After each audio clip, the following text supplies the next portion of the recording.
around the Freemasonic G, and in this video we're going to be discussing it. Some people call it geometry, God, gnosis, genesis, generation, but in fact it's all of these things, and all of these things relate back to one concept that links them all. And in this video, you will be discovering this secret force, which pretty much creates everything in your reality in your life, and has done unconsciously, whether you are aware of it or not. The Freemasonic G is the 7th letter in the English alphabet. This is important because the number 7 has many mysteries inside the esoteric and occult traditions. Some people say the number 7 represents the 7 colors of light, the 7 major planets, or the 7 musical tones, 7 days of creation. The number 7 is a massive mystery. But what we have to understand is that in the context of Masonry, Freemasonry is all about building the self. Every day we wake up, we are either building our prison of our mind or freedom of our mind. Everything inside of esoteric Freemasonry is about building the self and reconstructing our consciousness, our inner dialogue, the inner voice. We're transforming the mind from low awareness to high awareness. This is why Freemasonry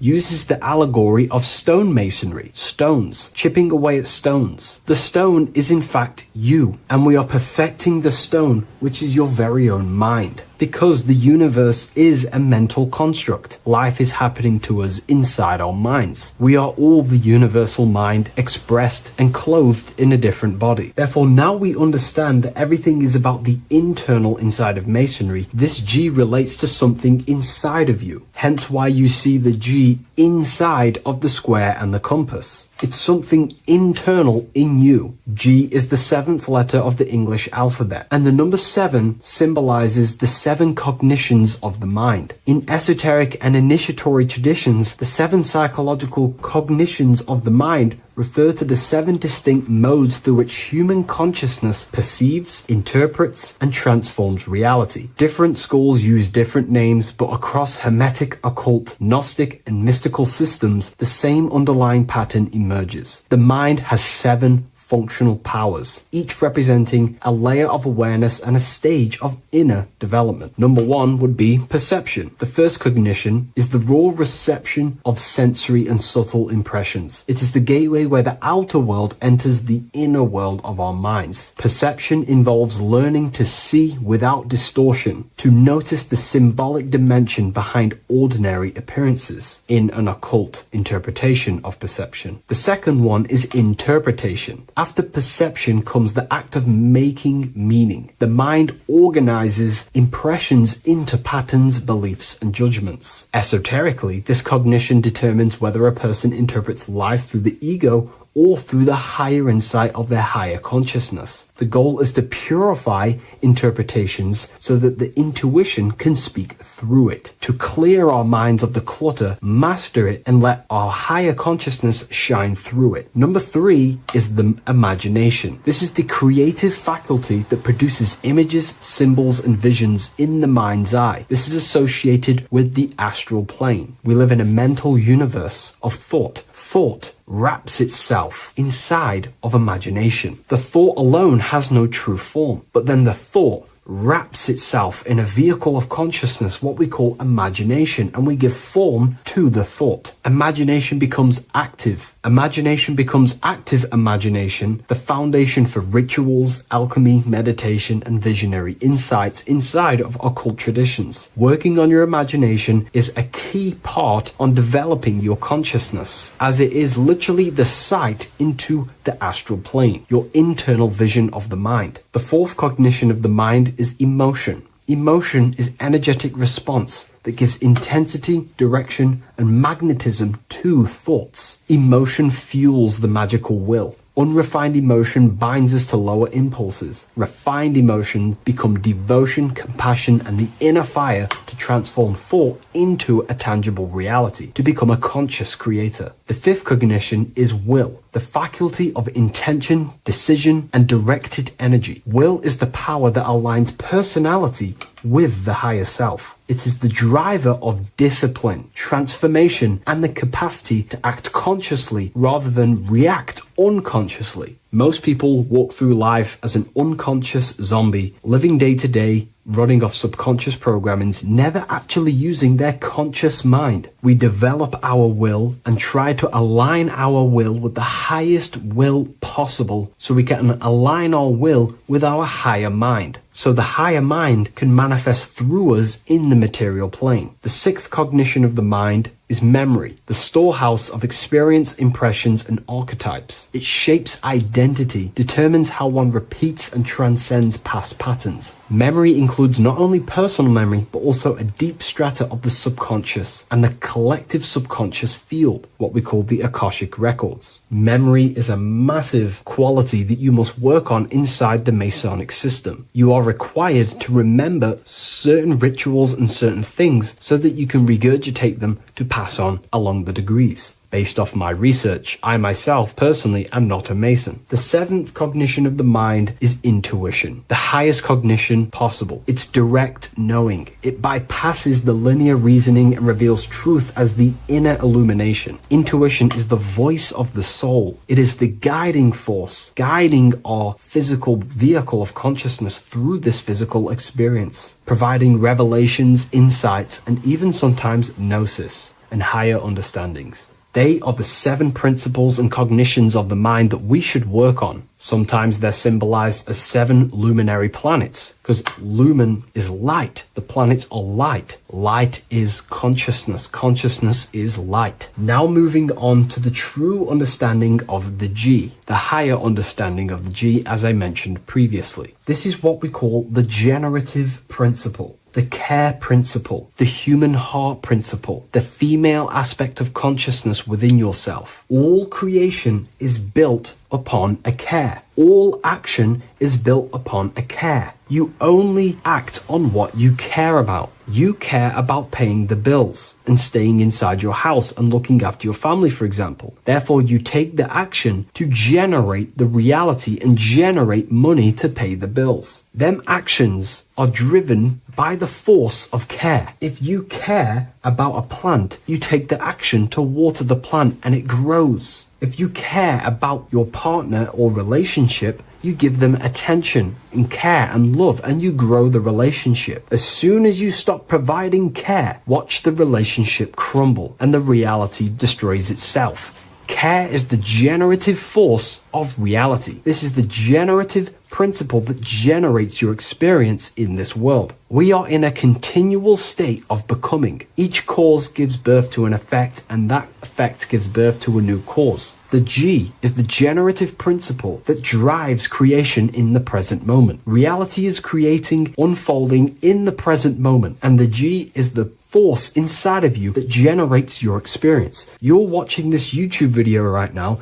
because you have a care in your heart for the information I have provided in the past, and you have a care about watching this video. As soon as you don't care, you take action to do something else with your time that you actually care about. The G is the generative force of the heart. It is the love energy. You only take action on what you love or care about. The whole world is built upon this principle. This is why we say money makes the world go round, because the whole world has a G or a care for money, and it's making everyone wake up in the morning, take actions, and make the world go round. It is the G, the care for that principle or money object to generate that reality. It is the force that drives you, hence why the G is sometimes surrounding with light rays, because it represents a force, emanation, something that is invisible but driving the physical body. The G is the internal force that focuses thought into an action. We can think many thoughts, but the thoughts you don't care about, you don't take action on. But the thought you care about, that you have a G for, intensifies that thought, focuses and directs it into an action to generate that experience and reality. The whole world is built upon this principle. The sun is a perfect example of the generative principle. The sun gives all of its life, light, never asking for anything back, making everything grow and generate on the earth. Everything in your life is built upon this principle, and gaining control over your care gives you control over your actions and your reality and what you generate. Once you see this, it is truly beautiful that the world is actually built upon love. This is why they say love is the force of God. It is. Truly. This is the reason why God begins with a G. It's about Genesis. Genesis means creation. G, generation. Anything that generates and creates is all to do with a care or a love energy. But don't get me wrong, people can love sick and twisted things, and they act upon them sick and twisted things. This is why purification of ourself is important by understanding this principle, as it is a very powerful principle to understand. This is the reason why the word gift begins with a G. You're giving something. I care. I'm going to give you something, a gift. Or guidance. This is what guides you into becoming something, what you love. This is why also gnosis begins with a G. Gnosis is not actually knowledge. Gnosis is knowledge obtained, attained by direct experience or through direct experience. For example, you're not believing you're watching this video right now. You know you're watching this. Know, gnosis, same phonetic sound. It's about knowing. Gnosis is about gaining knowledge of the self. Self-knowledge through direct experience.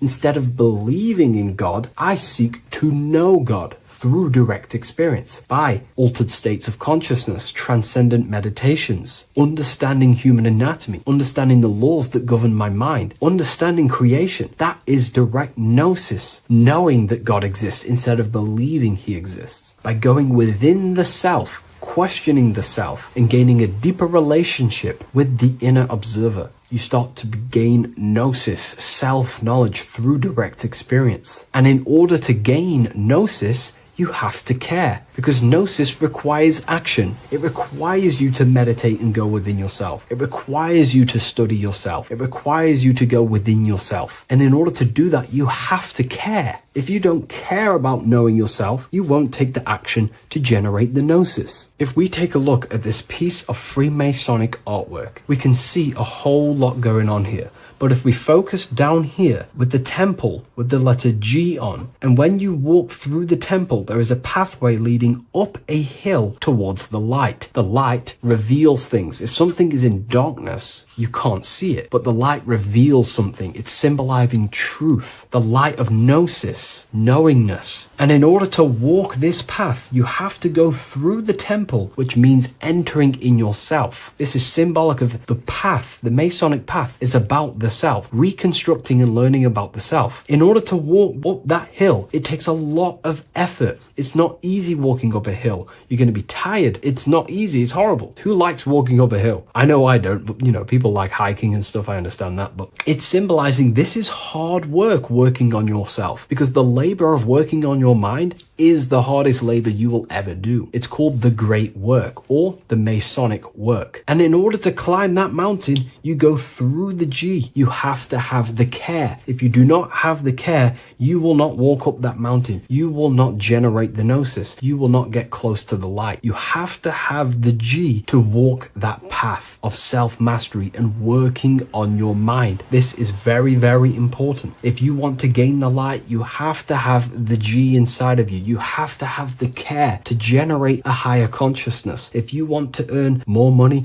you have to have the care, or else you will not take the action necessary to generate that reality. This is why we have to master ourselves and write down everything you love. It could be even the bad things. It could be lust. It could be anything you're wasting your care energy on. Try and remove them one by one. Master them and become disciplined. And then you'll have more G energy, care energy to direct towards something else in your life to generate and grow that experience or reality. Again, the word grow, G. It is a growing force. What you place your love and care into grows and expands. What you have a G for is what you spend your time and attention on, your two spiritual currencies. So this is the Masonic G, and I hope you gain a deeper understanding of this. So that is pretty much everything about the Masonic G that you need to know, and hopefully this has helped you. If you wish to learn more more and gain guidance through your life and understand yourself on a deeper level, the book I've used today is called The Book of Symbolism. I'll leave a link in the description.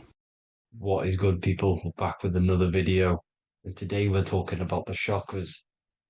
Let's jump straight into this because I know there's been a lot of requests for this video. So let's jump straight into this. So you have 7 chakras, right? 7 chakras. And these chakras are feeding off your electromagnetic field, known as your aura. This is both positive and a negative pole, male and female, right? This electromagnetic field is made out of electric and magnetism, and together they come as electromagnetic. Now, your chakras, the word chakra just means wheel, spinning wheel, because that's what they are. They're spinning wheels of energy. They do not exist on this physical plane. They exist on the etheric plane. Okay. Now, these energy centers are known to regulate your emotions, and each energy center controls the organs and cells in that particular area of the body. So, for example, your sacral chakra will control the cells and organs of your sexual reproduction area. Okay, the navel chakra or solar plexus will control the digestion in your body. Same with the heart, same with the throat, right? So they are like mini brains for each center of your body. They run along up the spine, but notice the crown chakra exists outside the body. It's just above the head. Now, this process of the chakras is obviously the 7 colors of the rainbow, starting from red, which is the lowest vibrational color, all the way to violet, which is the highest vibrational color. This, like I said, these energy centers are feeding off your electromagnetic field. So if these chakras are unbalanced, they are taking too much energy from your electromagnetic field, making it weaker. Now, this is the North Pole. As you all know, the Earth is flat, and we live inside of a giant torus field, and the North Pole is the Earth's heart chakra. And this is why the aurora borealis, or the northern lights, whatever you want to call them, that's why they are green, and they are being emitted from this center point of the Earth, because it's symbolizing the heart chakra, which is green, right? Now, you do work your way up to these. However, this is a torus field. You are a torus field. You have different layers of this torus field, right? And you need to balance all of these chakras, but you can't move up these chakras until you open the one below it. So it's like a stairway. You can't go to your solar plexus without going through your sacral. You see? So you have to work up these. However, you have to work up these and then live from the heart, because the heart is the center of the torus field. It's the balance between male and female poles, positive and negative poles. So you have to balance all of these chakras and then bring them all into one, which is the heart chakra.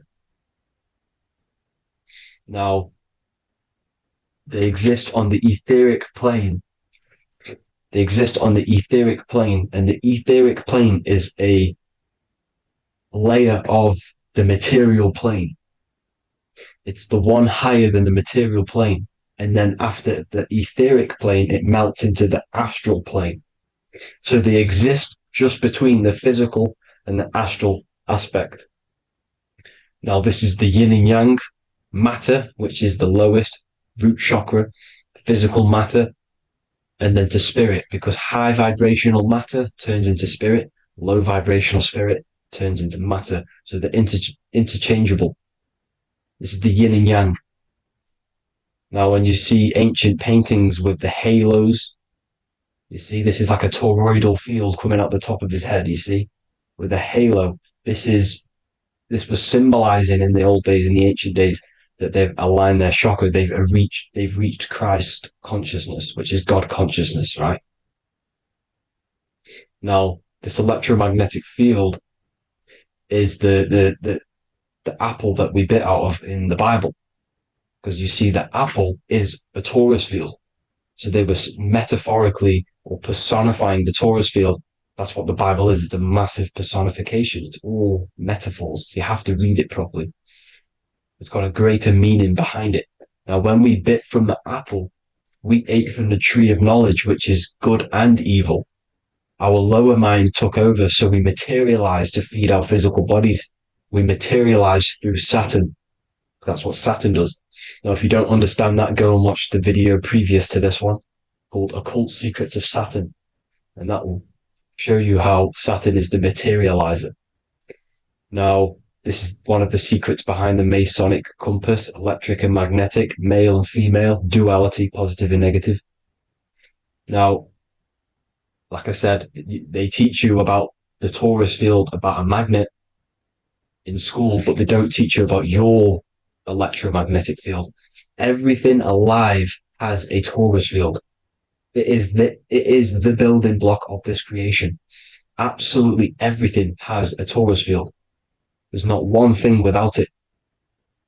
And as you can see here at the center of the apple, that's where the seed is. That's where the life is.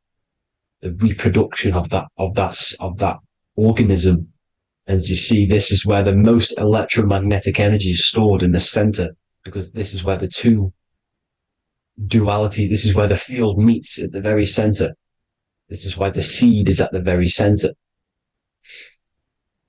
Now, your spine is a elongation of the brain. The brain is heaven, and the bottom of the spine is hell. So this is Saturn, which is the root chakra. The 7 planets are associated with each chakra. Moon equals mind. Okay. Now, Saturn is physical matter, as I've just explained. This is the lowest vibrational color. And they want you trapped down here, which is your hell state, your animal nature, your physical nature. They want you to identify as the physical body. They don't want you to reach these higher states of consciousness. Okay? Now, in the brain, you have 12 convolutions.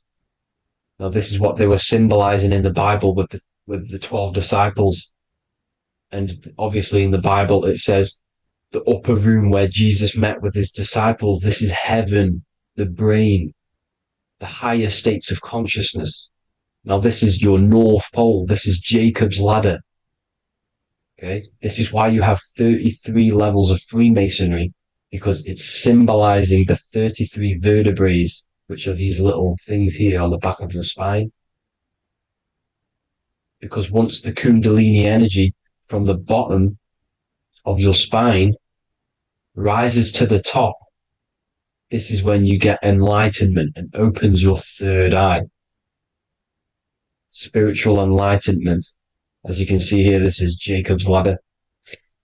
This is the Kundalini symbol, right? And they're even showing you this in the medical symbol. They're putting it in your face. The serpents are wrapped around the spine. Now, the serpents symbolize how the energy moves around the spine, because it's a torus field, you see? At the center of the torus field, it wraps around the center pole. It wraps around it, and this is how the energy moves up. So they're symbolizing it with the serpents. Okay? Now, every religion has a sacred river. For the Egyptians, it's the River Nile.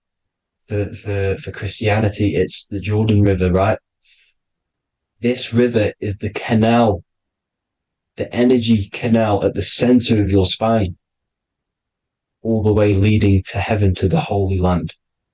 This is the chamber which the energy rises up, right? Now, they used to say the gods descended from heaven to man. This is just heaven. This is the mind state. And they said the gods were connected by a rainbow bridge. That's the chakra system, the rainbow bridge. Okay. Now, the ancients called this place Midgard, Earth, where both evil and good live, right? Mid-God. But you can go to heaven, which is a pure mind state, because once you're in heaven, nothing negative can ever bother you. That's completeness, pure Christ consciousness. Now, this is why Jesus dies at 33. He didn't actually die, but it's symbolizing the death of the physical body. Not the death of the physical body, but his consciousness rising above the physical body to, as I said here, matter to spirit. Matter died off and he came spirit consciousness. This is symbolized by the 33 vertebrae, which is obviously the 33 levels of Freemasonry. And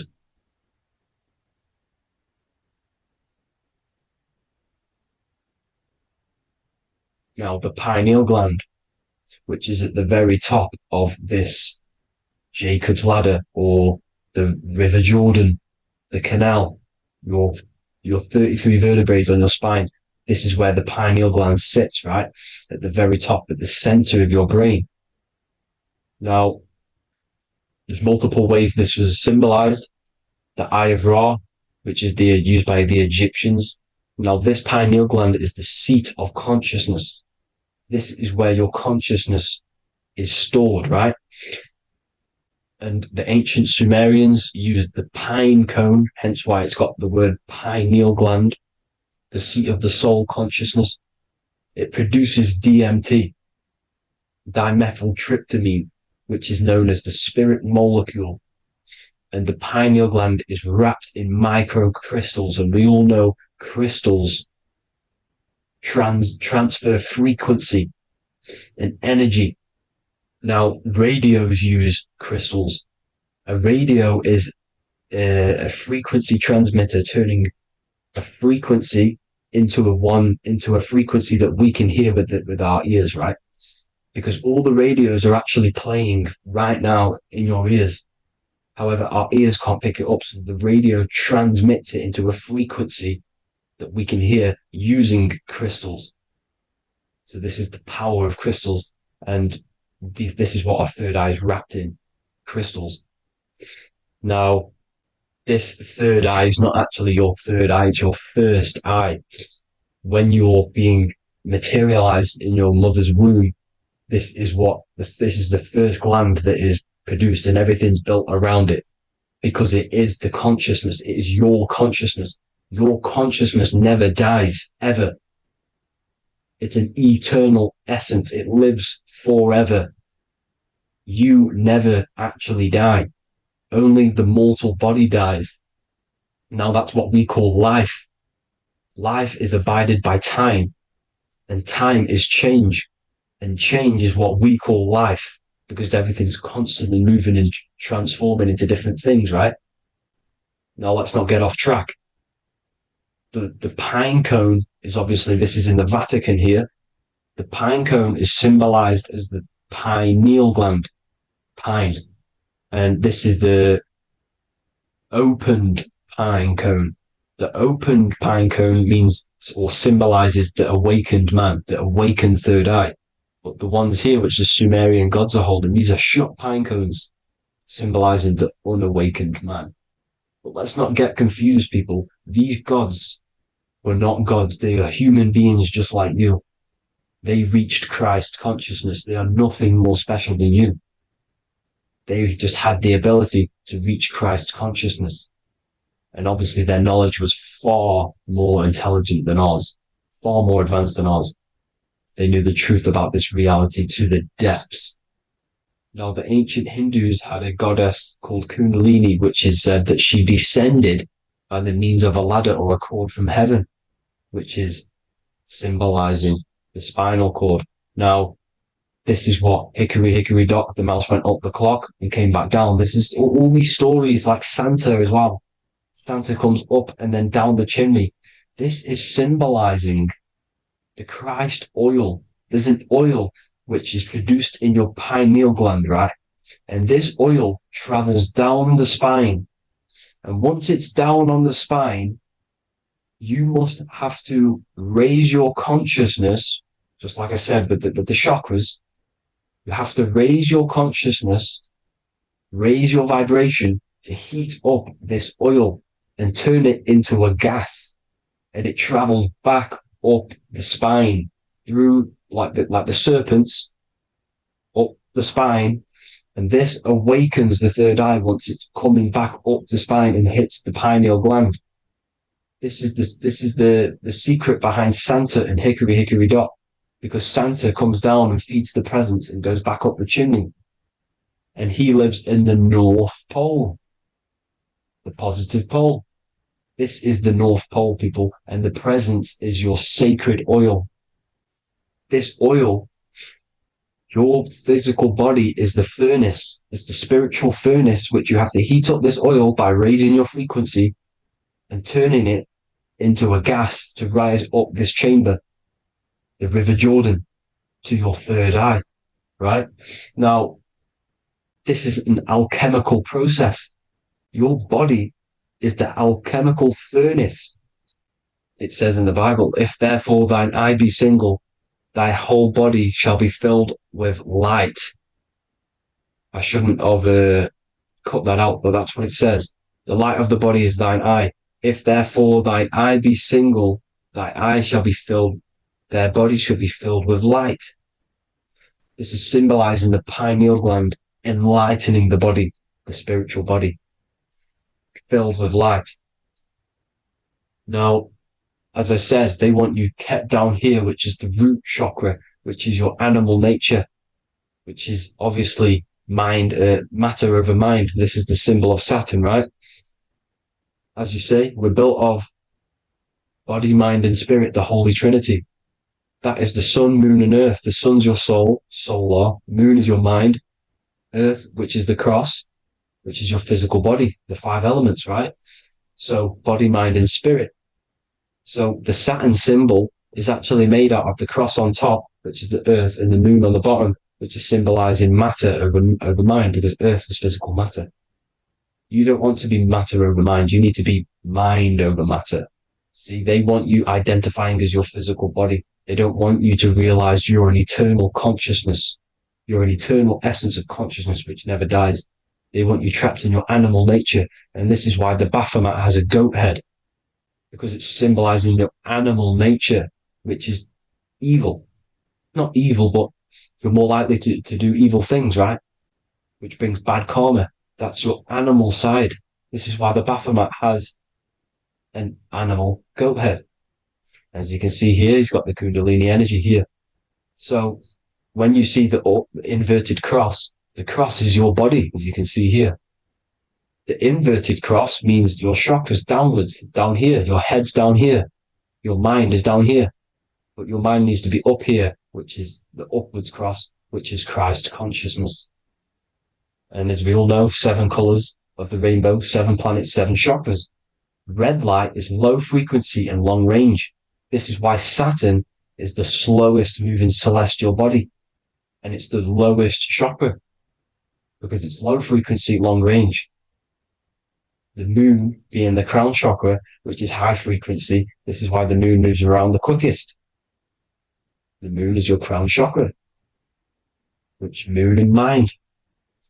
See, so there are multiple ways of your chakras becoming blocked. Now, each chakra has a specific intelligence. It has a specific thing that it's doing for the body, right? Now, this can be overused. It can be abused.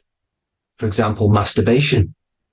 That keeps you down here in your sacral chakra, because you're abusing the energy center. You're abusing your sexual energy, which is then becoming unbalanced. So this is how energy, this is why these centers are pulling more energy out your electromagnetic field, because these centers are wheels. The chakras just mean spinning wheel of energy. So when you're abusing these certain centers, you're pulling energy out of your electromagnetic field, which is making your field weaker, which is making your frequency lower, which makes you prone to diseases, prone to lower negative energy, right? So you need to align these chakras. You need to unbalance them. And as you can see here, you can screenshot these to see how they're blocked. I'm not going to go over each one because it'll take me forever, but have a little read yourself. This is why they're blocked. Now, the ancients used to say Aum when they meditated. Now, these are the 7 vowels. There's not 5 vowels, there's actually 7. Now, when they say Aum, they're aligning all their chakras by saying this when meditated. This is where the Aum originated from. Now, emotion is energy in motion. So if you're feeling a certain way, that's the energy you've put in motion. It's a reflection. We live in a mirror reality. Everything's mirrored. Everything's mirrored. As within, so without, as above, so below. Everything's a reflection of some sort. So whatever you're feeling, you're doing something wrong. It's telling you you're doing something wrong from the root cause. Because your energies are the effect. You're feeling the effect of something you've caused. The law of cause and effect. Nothing escapes it. Now, the Jehovah's Witness believe that exactly 144,000 faithful Christians go to heaven or be resurrected, right? This is not true. This is symbolic. 144,000 go to heaven. Now, the petals on the chakras, this is the root chakra, this is the crown chakra. Now, if you add up the first 5 chakras, the petals, add up the petals on the first 5 chakras, you get 48. And then you get to the third eye, which has 2 petals. 48 times 2 equals 96. 96 plus 48, which you got from here, equals 144. The last chakra has 1,000 petals. Times 144 times 1,000, you get 144,000. This is a frequency. This frequency is the frequency of the ascension up your chakras. This frequency is a high frequency which turns that oil into gas, which rises up the spine, activating your third eye. Right? So this is all the religions are all symbolic for this sacred secret of Christ consciousness. As it says in the Bible, the kingdom of God is within. It's not out there, people. You must look within yourself. You are God. You are a spark of his consciousness, infinite consciousness, right? So 144,000 is a frequency, and you must achieve this. Like I said, these people in the past, they're not gods, people. These were just humans. Nothing special. They just reach Christ consciousness. Now, they keep you in these lower vibrational states with the food, right? And as you can see here, all of these fast food restaurants are mainly are red and yellow, which are these lower states, these lower 2 chakras, lower vibrational colors, because they want you trapped down here in matter. And these foods are so low vibrational, they will keep you down here because your gut produces, I think it's like 80% of melatonin. Melatonin is your feel-good hormone. These foods will not make you feel good. This is very low vibrational. Meat. It's not meat, it's raw flesh. These animals are stripped from their family, put on a conveyor belt, watch their friends be tortured, and then get slaughtered in a slaughterhouse. Think of all the fear that's running through their blood, all the hormones, all the fear, and you're going to go and eat that very low vibrational energy. As you can see here, this is the light photons within fruit. You can see the life force in this fruit. You must think, feel, and do positive to raise your vibration. As you can see, earth equals heart. If you rearrange it, everything in nature is green, right? The aurora borealis is green. You must align all these chakras and then live from the heart, because the heart's the center of the Taurus field. You must become the consciousness in the center. So that's it for this video, people. Thank you all. God bless.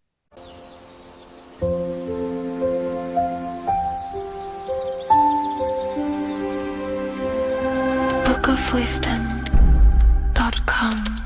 Visit today.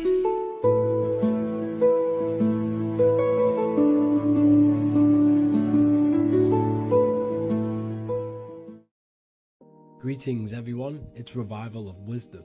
I facilitate human enlightenment through occult and esoteric teachings. I hope this video expands your mind into a new field of thought. In this video, we're going to be discovering the true esoteric meaning of the 7 planetary energies. So let's jump straight into this. In order to fully understand this, you must understand the esoteric teaching of as above, so below, and as within, so without. Our inner world is mirrored into our external material reality. We have a physical voice, which you are hearing right now, and I also have an inner voice, which no one else can hear. The inner world is invisible, and the external world is visible. In other words, the inner world is the spiritual world, and the outer world is the material world. The inner world of ourselves reflects and projects our outer world, which means everything in our external reality is a somewhat reflection of our internal self. You are made in the image and likeness of God. You yourself are the universe experiencing itself in a 3-dimensional physical form. The Newtonian science has programmed you to believe that you are a physical being inside of a physical universe. They did this to limit your mind to only believing there is a physical universe and that you are separate from the universe or God. But you yourself are the divine essence of the universe, experiencing itself in a physical plane, which means everything you see is inside of you, including the stars, the planets, and the elements. As above, so below. As within, so without. An example of this is the 4 physical elements: fire, earth, water, and air. In the external world, these are physical elements. In our internal world, they represent the 4 bodies of consciousness. We have 4 different bodies. We have a material body, we have a spiritual body, an emotional body, and a mental body. The mind is not made out of the same substance as the body. The emotions is not made out of the same substance of the mind and the body. These bodies exist in 4 different dimensions, 4 layers of consciousness. With that being said, the 4 physical elements are inside of us. The earth is our material physical body. Fire represents our spiritual astral light body. Water represents our transformative and emotional body. Air represents the mental body, the communicative and thinking body. This is the teaching as above, so below. If that resonates with you and you can comprehend it, please leave a like and a subscribe to this channel to see more content. And feel free to leave a comment on any video suggestions. Okay, so now we've gone over the 4 physical elements and how they correspond with your inner world of consciousness. This is going to make it easier for you to understand what the planets actually are. The planets are a bit more in-depth and more detailed aspects of our consciousness. The 4 physical elements are generic, but the 7 planets go deeper. They are deeper aspects of ourselves. On a macrocosmic scale, the 7 planets rule the material realm.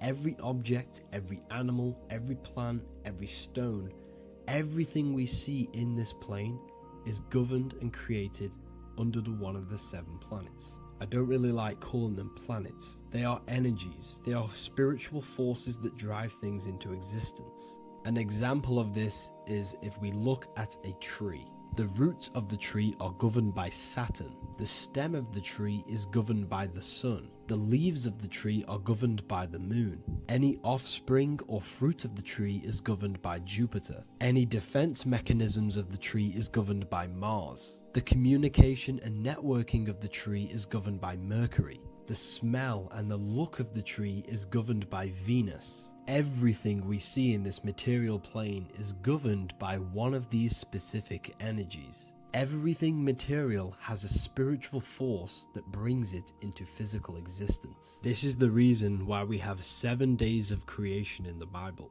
The 7 days of the week, all governed by the planetary energies. Monday is moon day for the moon. Mars governs Tuesday. Mercury is Wednesday. Jupiter is Thursday. Venus is Friday. Saturn is Saturn day. And Sunday is for the sun. This is the reason why there are so many 7s in this physical plane. 7 days of the week. The the 7 colors, the 7 chakras, the 7 diatonic musical notes, the 7 lamps on the Jewish candlestick. The G inside of the Masonic square and compass, G is the 7th letter. Now let's go a little bit deeper into every planetary energy. Saturn in the external material plane governs the foundational and enduring aspects of existence, such as roots of plants, the bones of our body, and even the insects that dwell beneath the ground. Saturn represents the dull, hard, and unyielding forces of life, symbolizing structure, limitation, and conditioning. Under Saturn's influence, things become rigid, bound by restrictions and boundaries. This is the reason why Saturn is known as Father Time, because Saturn rules anything that is a restriction and a limitation, which is time. The whole of this material plane is governed by time. You will be born and you will die. This explains why there is so much Saturn symbology in this material plane. Saturn is one of the most important planetary energies. You are a spiritual being in a physical body. Your light, your consciousness is bound to the physical body until you learn how to escape the physical body. The body is a limitation for our infinite minds and spiritual bodies. Our infinite mind is stuck in this material body, governed by Saturn's limitation of time, matter, and space. Now let's dive into what Saturn means to our consciousness within our internal world. We've gone over what Saturn means in the external world.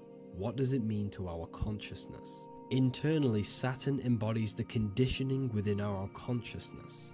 When the Saturnian aspect of our consciousness dominates, we become overly rigid, fixated, and restricted in our thinking and actions. For example, Saturn's influence is strongly felt in today's world, where many people's minds are confined to societal norms and conditioned responses. Saturn is the aspect of our consciousness, our minds, such as limiting belief systems and limiting thoughts and emotions. This is the negative thought that you can't get rid of, that's holding you back. This is a Saturn aspect of our consciousness. However, this is not a negative thing. The Saturnian aspect of our consciousness is a great teacher, guiding us through difficult life lessons that ultimately lead us to growth and expansion. Saturn's energy allows us to experience and overcome fears and limitations so our minds can expand into new fields of thought, into new life. Although Saturn's energy is harsh and often challenging, it helps us develop resilience, discipline, and wisdom. However, in the modern day, this Saturnian energy has overpowered the minds of the masses, fostering excessive rigidity and limitation. This is why we see so much Saturn symbolism. It's literally everywhere because our minds are being dominated by the Saturnian limiting aspect of our consciousness. Now, let's move on to the moon. The moon, or lunar energy, in the external material macrocosm plane governs the elements of water, influencing the natural cycles such as the ocean tides, which rise and fall in harmony with the moon's phases. Beyond water, the moon also guides instinctual behaviors such as animal migrations. Birds, insects, and other creatures rely on the moon's subtle energies to navigate their journeys. For example, dung beetles use polarization patterns in the moonlight to orient themselves and travel safely home. The moon creates the months. M-O-N is moon. There are 28-day cycles, and this 28-day cycle of the moon is reflected in the woman's body, known as the menstrual cycle. The moon is a feminine energy, governing the feminine elements such as water and the feminine cycles of the body. The moon is the womb. This is why eggs have the same color as the moon, because eggs are ruled by the moon's energy. Now that's the external world. The internal world, the moon symbolizes the emotion aspect of our consciousness. It represents the subconscious mind, the seat of intuition and psychic abilities. Just like in the external world, things are born out of the moon, such as eggs and the womb. The subconscious mind acts as a womb for our conscious mind. Our deep subconscious emotions and programs are born into light into the conscious mind and controls the conscious mind. The moon represents our hidden psyche, our shadow self. Now let's go on to the sun. The sun represents the life force. In the material external world, the sun is ruling over pretty much all life. The sun gives life to all things. Without the sun, animals could not exist, the human body could not work, and plants would not grow. The sun is the life force. It's the soul of the world. Now, in our internal world of consciousness, the sun represents our passion, our drive, our conscious mind. The aspect of our internal world that wants to drive things and give life to physical manifestation. Now we go on to Mars energy. Mars is well known for being the god of war. Mars energy manifests into the material plane through anything that seeks to protect or defend itself. For example, the holly tree. The holly tree leaves are very sharp and they defend itself. Anything that is protective in the material world has Mars energy and is governed by this specific aspect of consciousness. For example, any predators or animals such as hedgehogs with spines on their backs for protection. Mars represents all things that is driven by conflict, aggression and defense. Now internally, inside of our inner world, Mars symbolizes the aspect of our consciousness that is focused on self-preservation and protection. Mars governs our ego, the instinctual urges of anger or maintaining reputation. Mars is not evil. It's necessary. Sometimes it's necessary for us to protect ourselves. Mars is the aspect of our consciousness that is anger, rage, the desire to fight or conquer. When this energy is activated within our consciousness, we become defensive, assertive, and even combative, ready to dominate others and destroy obstacles in our way. Now let's move on to Venus energy. Venus in the external material world manifests its energy through the aesthetics of creation. This planet governs the beauty and harmony found in nature, including the nurturing environment of a mother's womb where life begins. Venus embodies the essential love, not only in romantic relationships, but also in the bonds between family members and all living beings. Venus represents relationships. We have relationships between plants, animals. They all depend on each other to give life. Plants provide food and medicine, while living creatures contribute to their own growth and pollination. Internally, Venus represents the aspect of our consciousness that yearns for relationships and connections with others. This is an aspect of our consciousness that encourages to care for our physical appearance and embracing beauty. Aesthetics play a role in our interactions and self-expression. This is why there is a beauty brand called Venus. Now let's move to Jupiter energy. Jupiter in the material plane manifests its energy as forces of fortune, abundance, and wealth. This energy manifests itself as plants, as fruits that we can consume and eat in abundance. Anything that is nourishing and cultivated by the earth for humanity and animals. Jupiter embodies the giving energy that provides for and sustains life, fostering growth and ensuring that resources are available to all. Its influence is seen in the natural cycles of abundance, where fruits must grow and ripen before they are enjoyed, symbolizing the importance of effort and patience. Internally, in our spiritual world, Jupiter represents the aspect of our consciousness that yearns for abundance and seeks growth in various aspects of our lives, including wealth, knowledge, and personal development of the mind, spirit, and the soul. This is the aspect of our consciousness that wants to gain wealth, that wants to gain expansion and abundance in our lives. However, when Jupiter's energy dominates our consciousness excessively, it can lead to feelings of stinginess and greed. It represents material possession. The last planet is Mercury. Mercury in the external world governs the vital elements such as seeds, air, communication, education, and electricity. Known as the messenger of the gods, Mercury rules over intellect, communication, and the transmission of knowledge. Mercury's states of consciousness manifests itself in the material plane as the network between trees and plants, how they all communicate together. It represents the intelligence behind all physical things. It's the intelligence behind the seed that allows it to grow into a plant. Mercury's creative energy is manifested in the nervous system of the human body and all living animals. the intricate messenger that transmits signals from the body to the brain and then to the mind.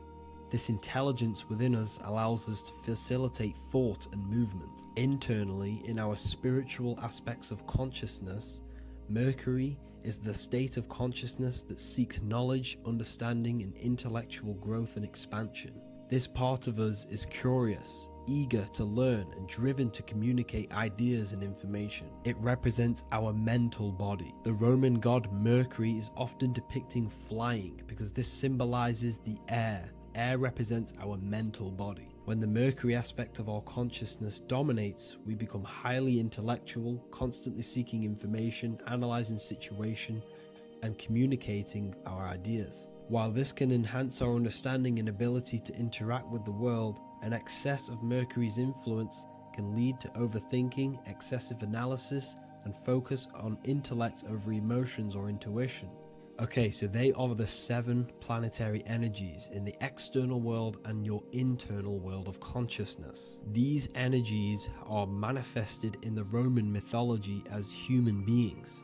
They are depicted as human beings, but this is nothing but symbolism. These gods never existed physically. They represent aspects of our consciousness and spiritual forces that govern the material plane. Every material object, every intelligence, every piece of life in this universe is governed and brought into existence by one of these spiritual forces. Now, I hope this video has expanded your mind into a new realm of thought. Make sure to leave a like, a comment, and subscribe to the channel for more occult and esoteric information. You can read more about this topic and many more occult and esoteric teachings inside of my books, the Book of Wisdom Volume 1 and the Book of Wisdom Volume 2. I honestly advise that not everyone reads these books. These are books which will completely transform your view on reality. You will feel a lot better reading these books because you will find a connection with yourself and the universe. Understanding truth and knowing thyself gives you a sense of well-being. Like I said, this is not just a book. This is a beginning of your journey of expansion and growth. Reading them can be life-changing. Inside my university, I host live calls where you can ask me questions, and you can watch all the pre-recorded live calls. You also gain the ability to manifest your own reality through the Manifestation Mastery course. There is also a library with all of the PDFs that I've read in the past of occultism, symbolism, and esotericism that you can gain access to. There is a whole lecture section where you can watch all of my occult lectures. This is a place of transformation. The price of the university will be going up very soon. If you join now, you will gain a free sexual alchemy course which will teach you how to transmute sexual energy into creativity. I'll leave all the links in the description for the university and also my website where you can get my books. I hope you enjoyed this video. Take care.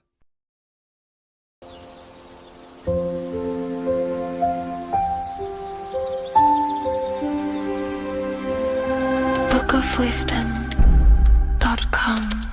Visit today.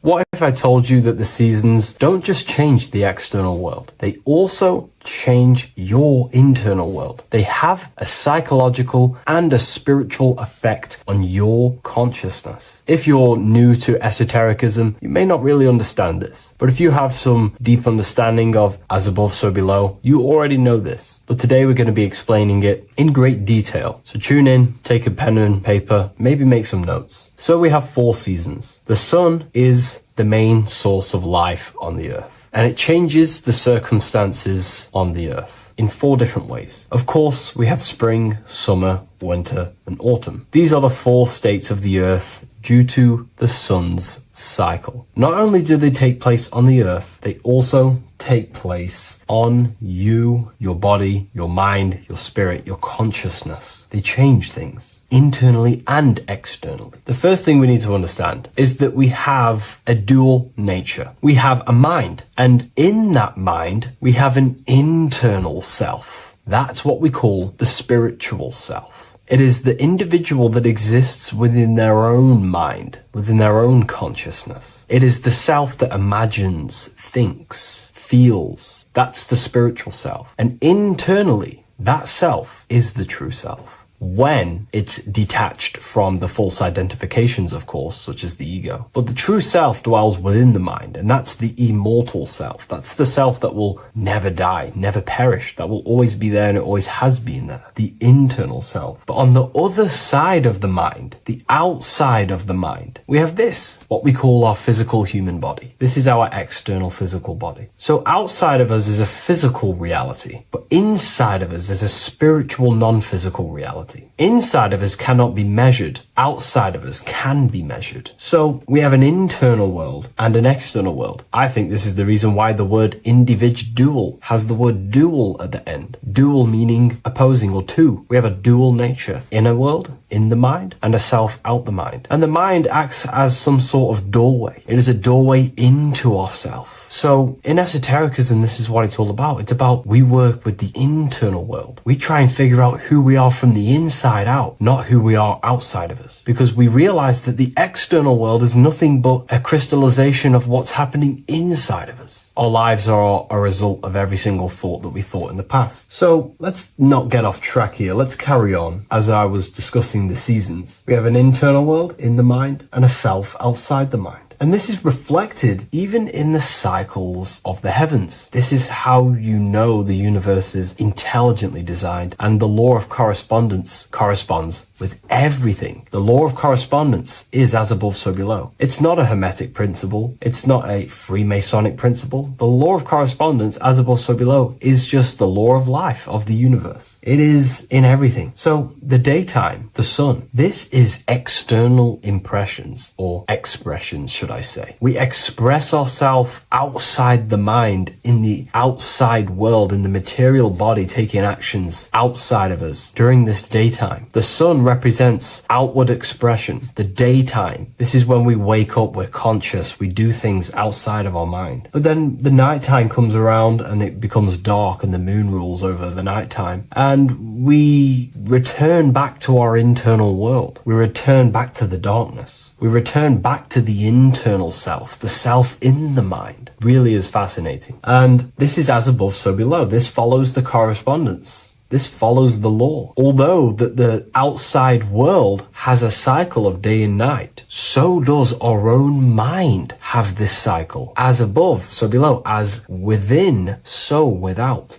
What's happening outside of us is also happening inside of us. The mind is also going in a cycle. Because in the daytime, the mind wakes up and we express things externally. But when the sun goes away and the electromagnetic rays of the sun are not very strong, our brainwave decreases, our body activity decreases. It slows down and we return to the internal self. The body switches off and we return to the internal self in the mind. We enter in the doorway of the mind and return to the internal, the spiritual self. And when the body is less active, this is when we are more connected to the internal world, our spiritual true self. So as above, so below corresponds with the day and night, the sun and the moon. The moon represents our internal world, the world inside our mind, the self inside the mind. And the sun represents the external self in the external world. So not only are these cycles happening in nature, the darkness outside of us when the sun goes away is the same darkness that we go within ourselves when we go to sleep. It's the same cycle. Our bodies are in the cycle of the external world also, as above, so below. But then we can even take this even further. This fractals down even further. If we look at the cycle of the yearly cycle of the sun, which is what we call the 12 zodiac signs, we notice that these 4 seasons also take place in every single cycle of the day. So a yearly cycle can be seen as a big version of a daily cycle, or a daily cycle can be seen as a smaller version of a yearly cycle. For example, we look at Aries, which is spring. This is when the sun springs everything back to life in the spring. This is when the crops start to spring up and start to grow again. But we could see that at 6 a.m. in the morning, when the sun rises and just cracks over the horizon and starts to bring light into our day. Aries is associated with the morning time also as spring. Morning time is a smaller version of spring. Then we look at the summertime. The summertime is midday, when the sun is at the top of the middle of the sky. This is when the sun is most powerful, most radiant in our day. This could be seen as the summertime. Then when the sun starts to set, this is associated with autumn. Autumn time is the sunset. Then Then the winter time is associated with the nighttime, the midnight, when everything's very dark. So a daily cycle is basically a smaller version of a yearly cycle. And just how I explained how the cycle of the sun outside of us also happens inside of us with our consciousness falling asleep when the sun goes away, is also happening to us on a yearly cycle also. So the daytime is associated with the summer and the nighttime is associated with the winter. The winter is like the inhale. The summer is like the exhale. It's the breath of the universe, just like how we breathe in and out of our lungs. Everything takes this rhythm and polarity, okay? So winter is associated with the self and the world inside of ourselves, inside of our mind, the spiritual self, the internal. Because the winter is when the sun's rays, electromagnetic rays, are not very powerful. And this decreases brainwave activity, making us more connected to our internal world, inside the mind. But the summer's the complete opposite. The summer is when the sun is very, very powerful. And the sun's powerful electromagnetic rays increase brain activity, making us more actionable in the physical world outside of our mind, in the external world. So summer is the daytime and winter is a big version of the nighttime. Vice versa. Just like how in the winter, we're more in the house. We're inside buildings because it's very cold outside. Animals hibernate. They go inside. They go into little places. They collect all their food and prepare for the winter. They go inside. They go in darkness to hibernate. So does our consciousness, our spirit, the self inside of our mind. We can use these cycles to our advantage, to evolve spiritually, to connect and be more balanced. You know, I've mentioned a lot of this inside the university to my members, to the family inside of there. We discussed this. We had a great discussion about this. And, you know, the live calls we have are priceless. The conversations you can have with someone when they're awake, you never forget them. You always have deep, meaningful conversations. And we discussed this deeply, and we're going into some interesting things about how we can use these types of changes in the seasons for our spiritual growth. We even discussed about spring and autumn and how they're associated with the different spiritual bodies that we have. But anyways, let's not get off track. Lucid dreaming, dreaming itself, and astral projections, I find are more easily accessible during the winter and the night times. Like I said, because the brain activity is decreased due to the sun being not powerful, we are more reconnected with the self inside the mind, the spiritual self, the immortal self. Wintertime is a great time to work on yourself, to start to gaining discipline, to meditating, to really working on the subconscious. Because spiritual work is harder than any physical labor. You really got to dig deep within yourself and be honest and true with yourselves. I think this is the reason why, you know, a lot of people convert to spirituality from religion. They come into spirituality and then they go back to religion because they realize spirituality is it's difficult. You have to be honest with yourself. You have to really face the traumas, the negative aspects of yourself, the dark side of yourself, and bring it to light and transform it. And that sort of work is a lot more difficult to do than any physical labor. So the winter time is the time that we go inside ourselves. We reflect a lot more. We need to work on ourselves, on our mind, on our negative habits, on our dark traits, on our things that we have been pushing away and not controlling. The winter time is that time we can really start to connect with the internal self, work on our imagination,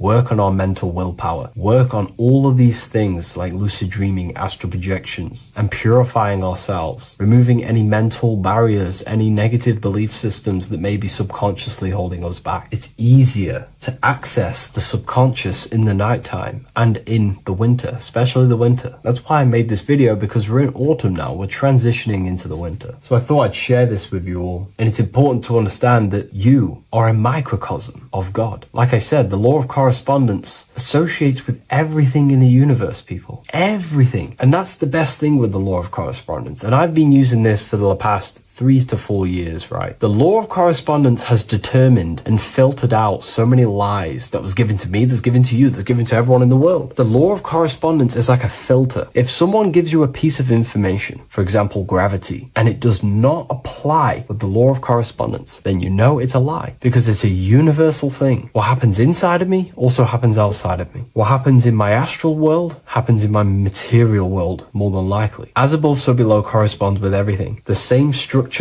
in my veins, in my nervous system. It's the same structure in the trees, in galaxies, in everything. As above, so below. The universe is a fractal universe. Therefore, the point that I was getting at is that you are a microcosm of God. The same mind that God manifested things through thinking. He thought the stars, the earth, nature, the human body, designed everything with the God mind. He thought everything into existence. And that mind, them powers that God used to manifest everything into physical existence through the power of thought, is the same mind that you possess, but on a smaller scale. God manifested the macrocosm through thought. As the universe is a mental universe, everything you see around you was thought, then manifested into physical reality. God manifested the macrocosm, the world, through thought, and that same force of thought you use to create the microcosm, to create your own world. You think your life into reality, your world into reality. Your body is a microcosm, a miniature universe. Every thought you think commands 50 trillion cells in your body, and your cells religiously execute on every command that you give it. You're in charge of 50 trillion cells. You're literally commanding a whole civilization inside your body.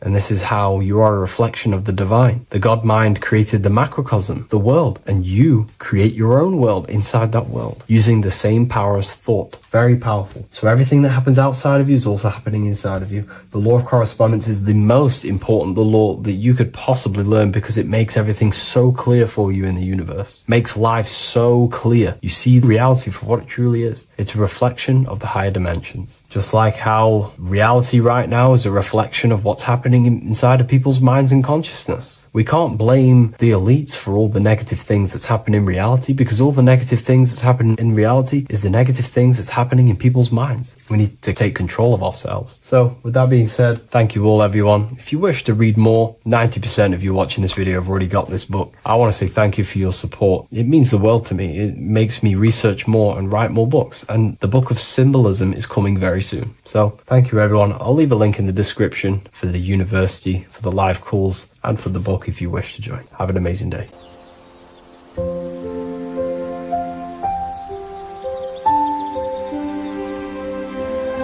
bookofwisdom.com. Visit today.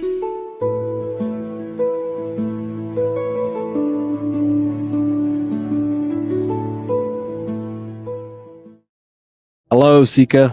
Welcome to Revival of Symbolism, a channel devoted to the language of esoteric symbolism, helping you discover yourself and expand your consciousness into new realms of thought. I'm Harry B. Joseph, also known as Revival of Wisdom, and in this video, we're going to be discussing the symbol of the double-headed eagle, also known as the emblem to represent the 33rd degree Freemason. So let's jump straight into this. We have a piece of Masonic artwork here, which is what we call a complex symbol. A complex symbol is not just one symbol, but many different symbols in one piece of artwork coming together, forming a greater meaning. So we have many different symbols to break down here. And we're going to start off with a little bit of context so we can understand this symbol. This symbol represents the 33rd degree Freemason.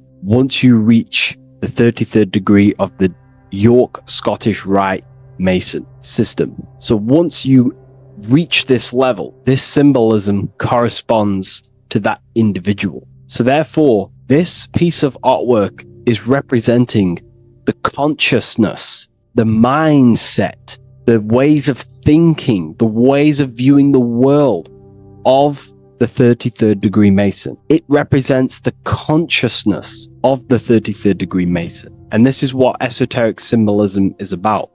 Esoteric symbolism is symbols and emblems representing states of consciousness and teachings within the forces of consciousness. So let's jump straight into this. The first thing that I see when I look at this piece of symbolism is the double-headed eagle, okay? The double-headed eagle. What is this eagle doing? So the thing with symbolism is that symbolism trains the mind to think in a subconscious way. Now, what do I mean? You know, to the person who thinks in linear thought, straight line thought, A to B thought. They see an eagle. They see a piece of artwork. They just see a piece of artwork with no meaning. But to the person who is trained in the occult, these symbols are representing thought vibrations. One example would be in occult symbolism, what we're meant to do. These symbols represent thought forms in the mental plane, within the mind of the individual. Instead of me just giving you the answers, in the occult, they give you symbols. And what you're meant to do is look at these symbols, stare at these symbols, and see what kind of thought arises in your mind, and follow the chain of thought. This is how you unlock deeper levels of symbolism. This is what we call the chain of thought. Now, what do I mean by the chain of thought? If I look at the eagle, I see an eagle on a basic level thought. But then that thought leads to another connection, because this is how thought works. Whatever the character of the thought we think is, or whatever the vibration of that thought, for example, the character of the thought right now would be an eagle, then that leads to another thought. For example, flying. Then flying is connected like a chain to another thought, higher perspective. So we follow the chain of thoughts until we unlock the deeper levels of the meaning of the symbol. And this is what the occult seeks to do.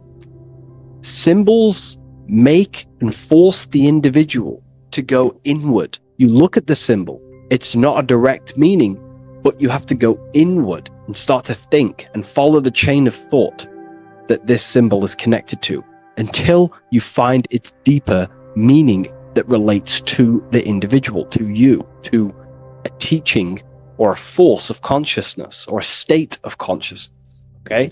It's very difficult to explain in words because symbols transcend the barrier of words. Okay? So what we're looking at here is a eagle. And what does the eagle do? Well, the eagle has the ability to fly above the earth.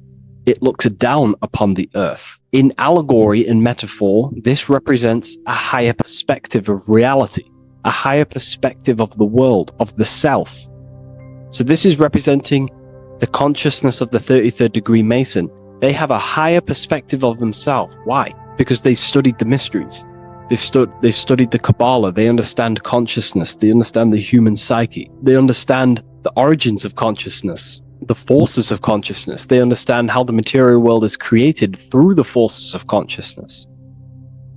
So the eagle represents higher perspective because it can fly above the earth. And here you have the earth, this circle here, this sphere. So it's flying above, symbolizing a higher perspective of reality, a higher perspective of the physical world, the physical body, and the self. Because ultimately this is what it's about.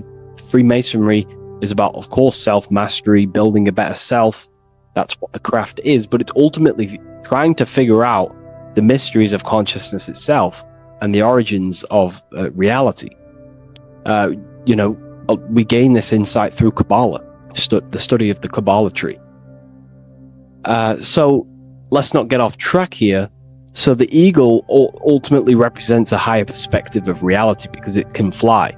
On a deeper level, it also represents the astral body because the astral body can fly above the material plane. It has no connection, no limitation to the physical plane. It does have a connection to the physical plane because all of the dimensions, the mental, the astral, the etheric, the physical, are all interwoven to each other. However, it also represents the activation of the light body, hence why we see this light rays around it.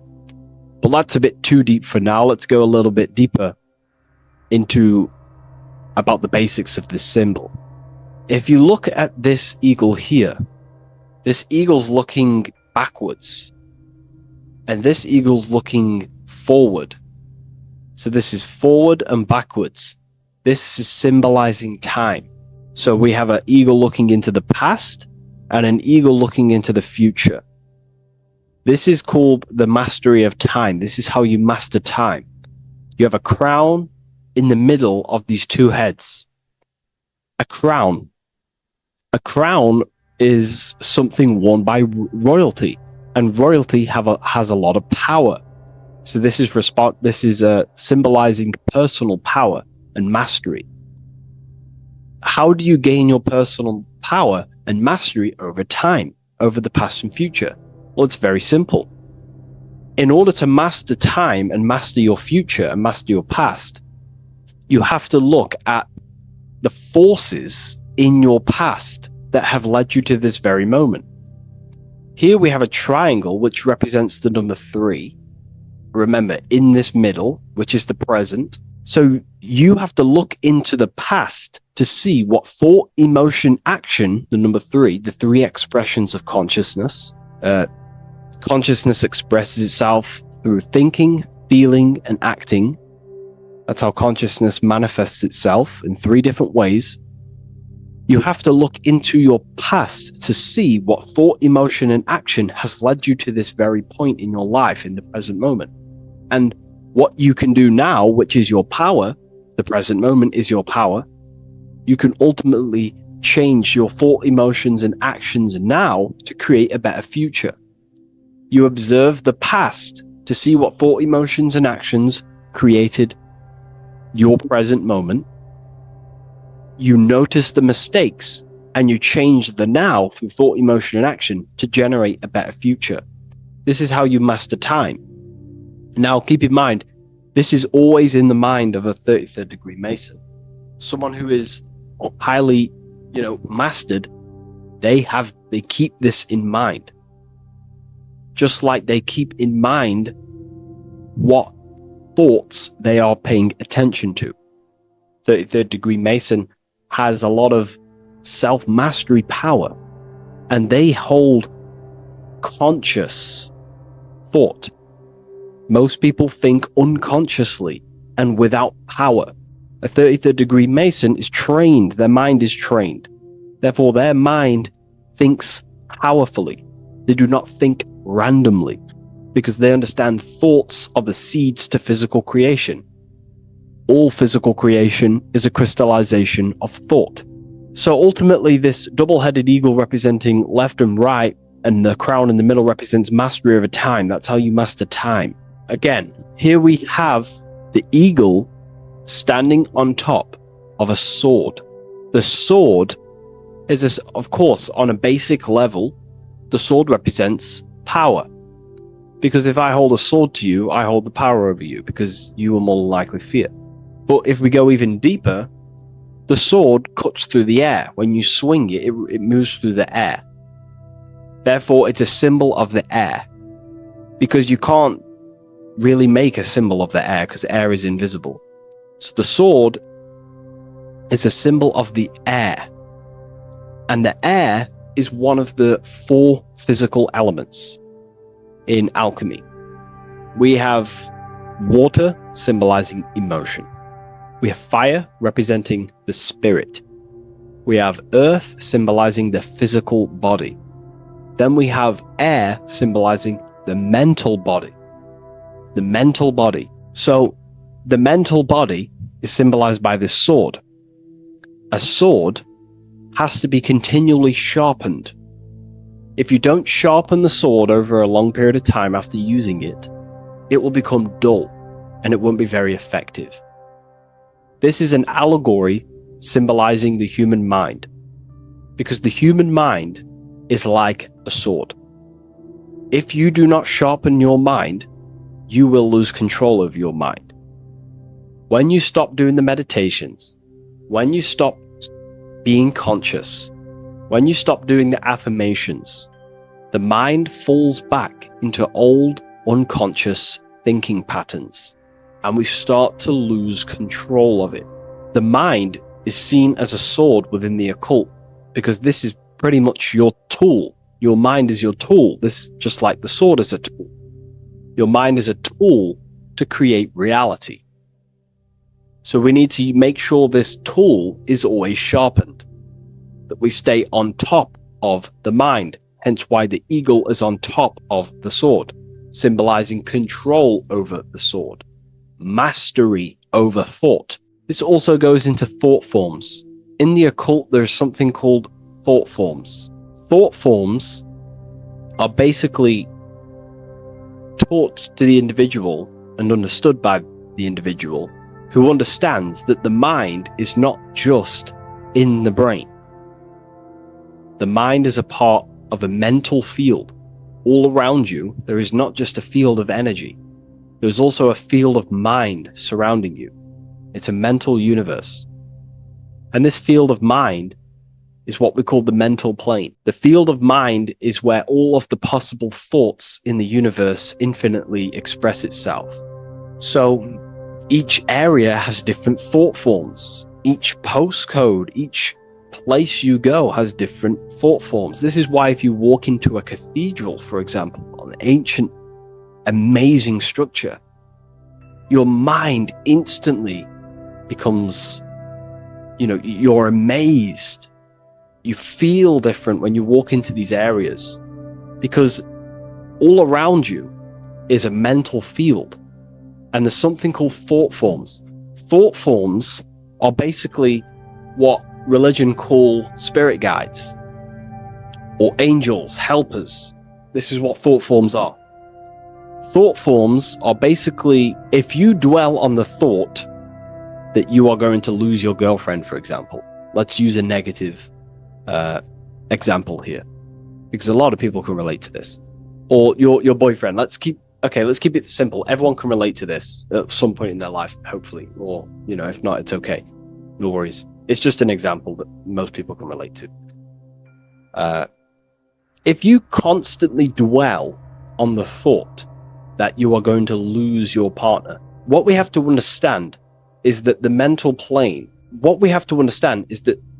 the forces within consciousness, within what we call the universe, is always trying to give you what you want to create.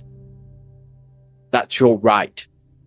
The universe or mind or consciousness, whatever you want to call it, is always trying to unfold what you want to create. It doesn't know the difference between something you don't want to create or do want to create. Whatever you think about is ultimately what this power of consciousness or the universe will try and manifest. This is why we have to gain mastery over our thought, because thought are basically the seeds that we impress into the dimensions. So we have a mental dimension, we have a higher, middle, lower subplanes of the mental dimension or the mental plane. Then that's just thought. The mental plane is just thought. Below the mental plane, thought takes the body of imagination, which is what we call the astral plane. And the astral plane also has higher, middle, and lower subplanes. Then we have the etheric plane. The etheric plane is basically an energetic copy of the physical plane. So you have an etheric brain, you have an etheric body. It's just basically an energetic, exact copy of everything that is physical. So if we think something within our mental body and we dwell on that thought, the more attention you give, the more you feel that anxiety about losing your partner, you're literally forcing energy and direction and attention into this thought idea, which manifests itself within your own aura. Your aura is basically, it's not just your electromagnetic field. Your aura has many different levels. It has a physical level, it has an etheric level, an astral level, and a mental level, layer. So it has a layer for each one of these bodies. If you dwell on this thought and you keep giving attention, power, you start to imagine this because you're worrying about it. You literally create a elemental or energetic substance that clouds your aura. And this is what people have been called demons, people call spirit guides, whatever you want to call it. This is what it is. It's a thought form. But this is not something that's come after you. This is something that the individual has created. And wherever they go, this cloud of thought forms that they've manifested literally clouds their aura. You can see it within the astral plane and the mental plane. You can see how it's affecting them. Wherever you go, you start to randomly think about it. You keep thinking about it. It's infecting you. It's like a demon. It's tormenting you. But it's simply just a force, an astral force, and a mental cloud that they've manifested within their aura. Thought forms. The 33rd degree Mason has very powerful thought forms.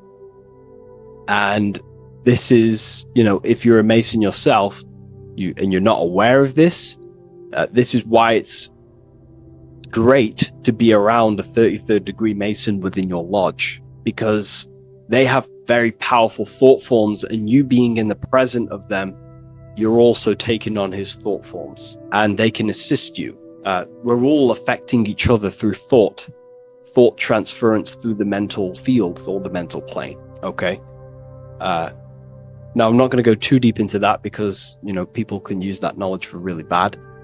But ultimately it represents thought forms also, symbolized by these clouds. Clouds are a symbol of thought forms, because they manifest themselves as basically like a cloud form energy within the aura of an individual. So this represents the mastery over the intellectual side of consciousness, of thought, sharpening the mind, gaining mastery.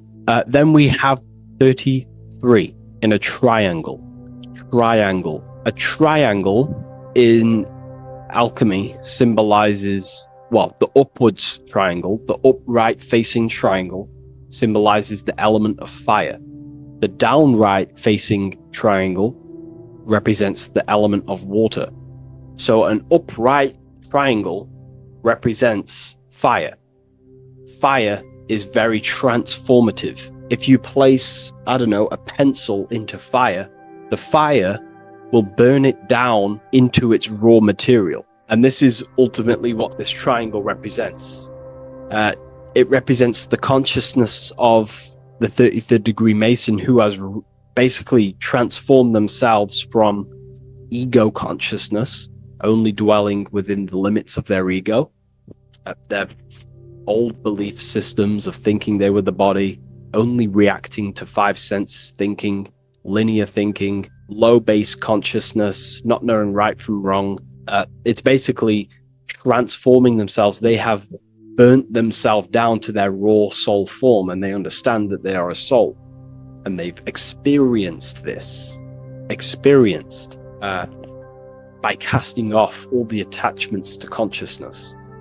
This is why there is the number 33 within this triangle, because 33 is the age that Jesus dies. It's also the number of the Kabbalah tree, because the Kabbalah tree has 10 Sephiroths, 22 pathways, and 1 hidden sphere called Dot, which all adds up to 33. And the Kabbalistic tree of life, just to give you a bit of context, basically is a blueprint of how God manifested the world, and you are an expression of God. So it's also representing how your soul fell into matter, how consciousness creates matter. And it's also a diagram of how reality is not fixed, but it's ever unfolding creation through these forces of consciousness. So the Kabbalah teaches a way back to source consciousness if you go from the bottom of the tree to the top. And in order to go to source consciousness, you have to die symbolically. It's the death of the self, the death of the ego, the death of the old self, the old belief systems that you had. That has to die. The old person has to die to give room to be spiritually reborn, so you can actually figure out who you actually are. Your ego has to die. Now, that's not saying ego death, but you have to basically give away all of your old belief systems to then be spiritually reborn. That's why Jesus dies at 33 and is resurrected. Ice melts from ice into water at 33rd degree. So it's symbolic of transforming. And again, the upright triangle is the fire element, symbolizing burning things to its base raw material.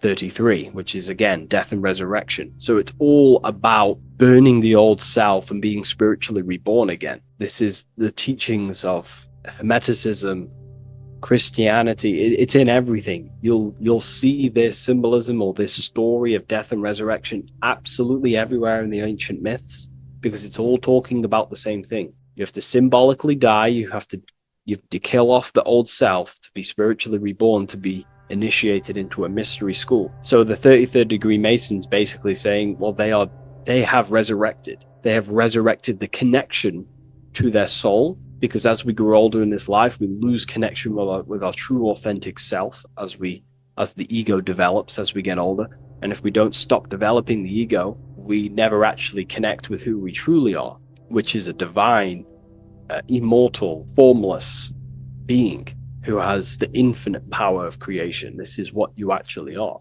Okay, so it's also symbolizing the union of opposites, hence why we have a double-headed eagle here. It has opposites. Obviously, this is massive within the occult. You see this everywhere, union of opposites.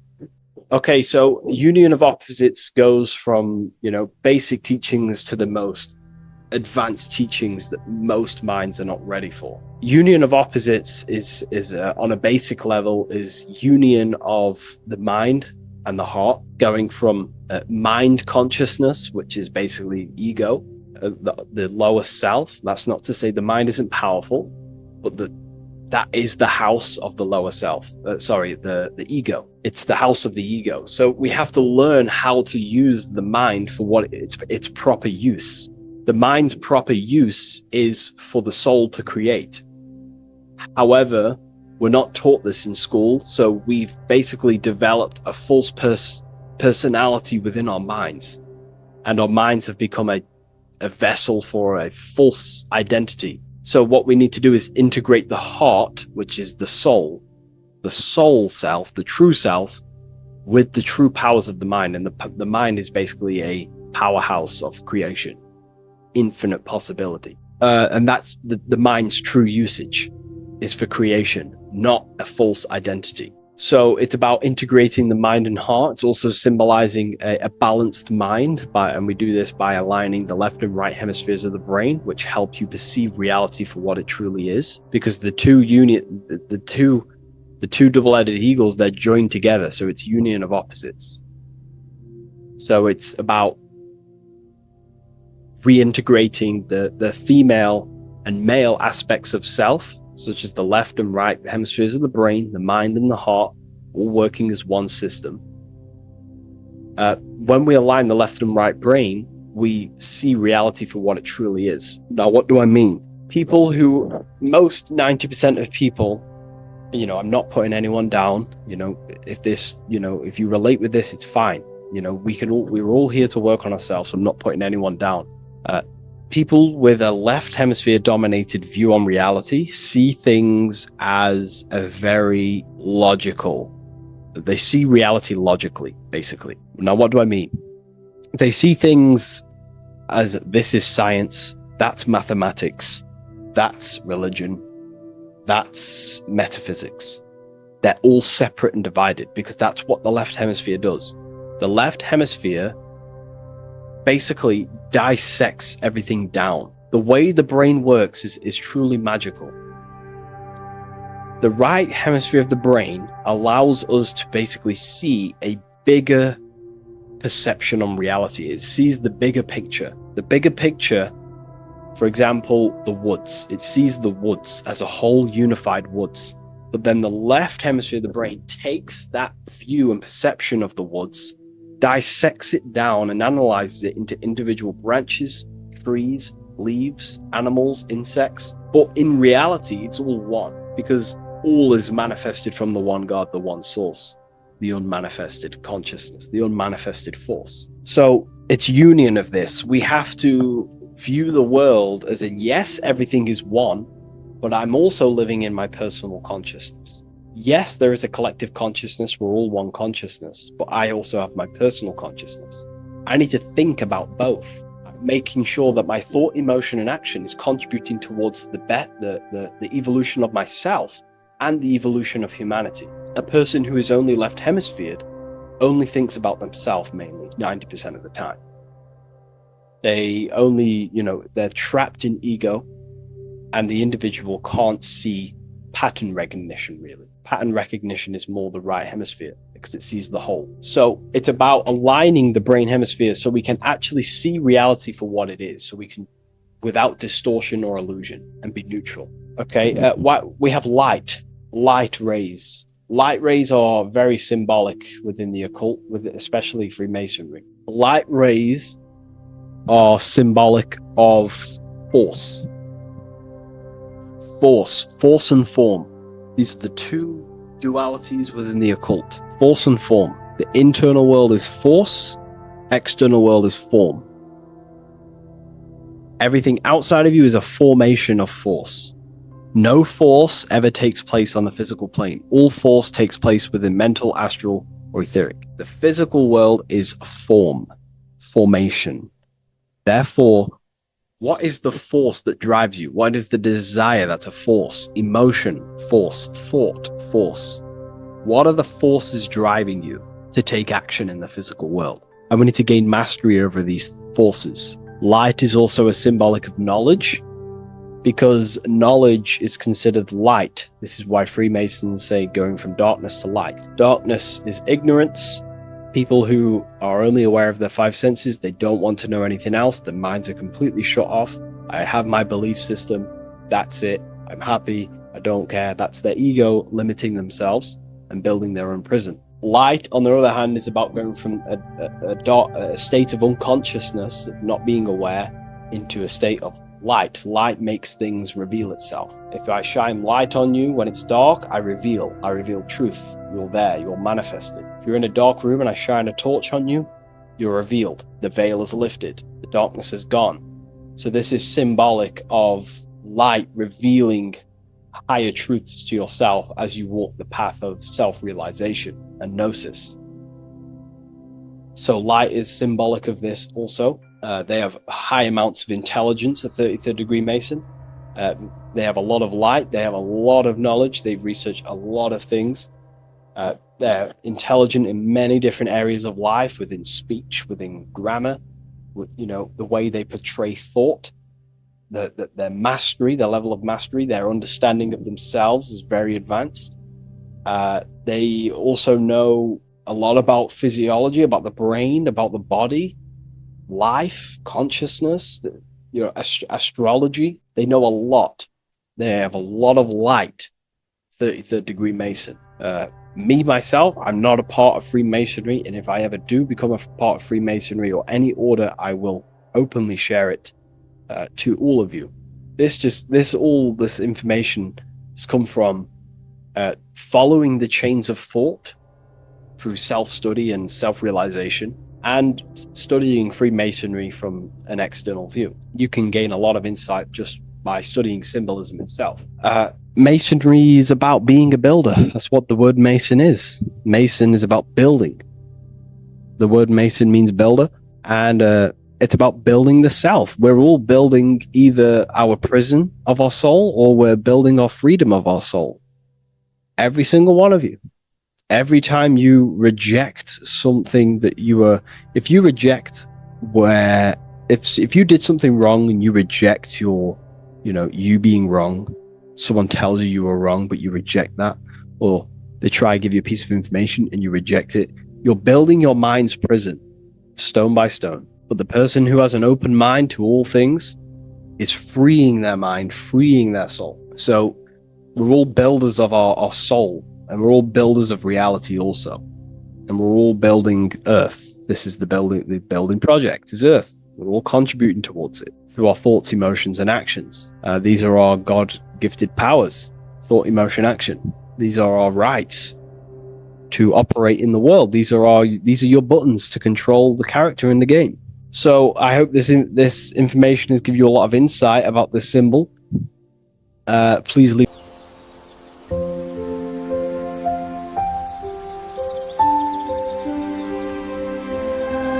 bookofwisdom.com. Visit today.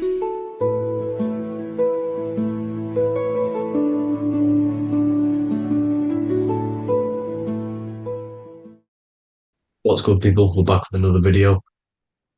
This is going to just be a quick video. Manifestation, magic, bending reality.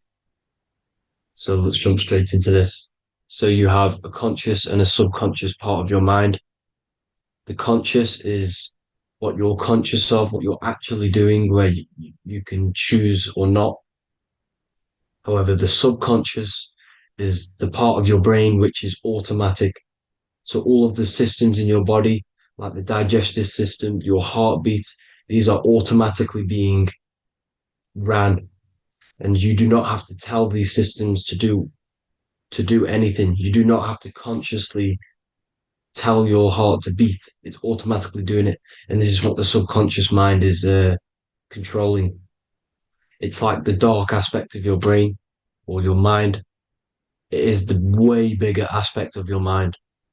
Okay. It controls all the systems in your body. Okay.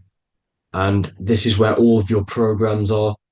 So when you're in it from your childhood, what you've learned in school, all of these things are being kept in your subconscious, maybe traumas and stuff like that. So the subconscious is the female aspect, and the conscious is the male aspect, because the male is all about action and doing, and the female is all about creation, creativity, intuition.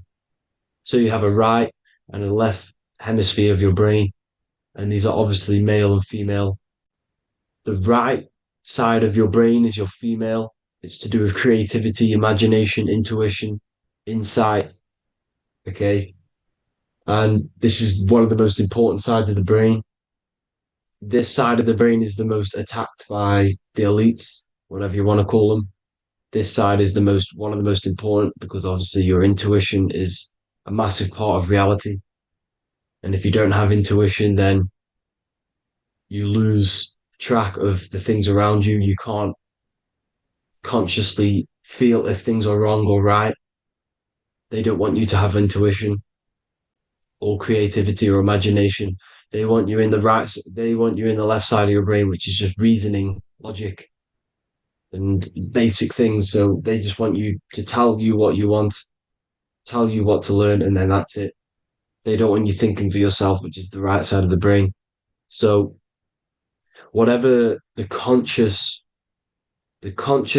side of your mind impresses the subconscious side of your mind. So if you do affirmations, for example, if you consciously do affirmations every day, you're reprogramming your subconscious mind. You're impressing a vibration and a word into your subconscious mind, and therefore it will reprogram it.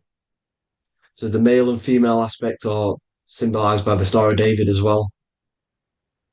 The male being the upside triangle, the female being the downside, connected all in one because we both have male and female energy.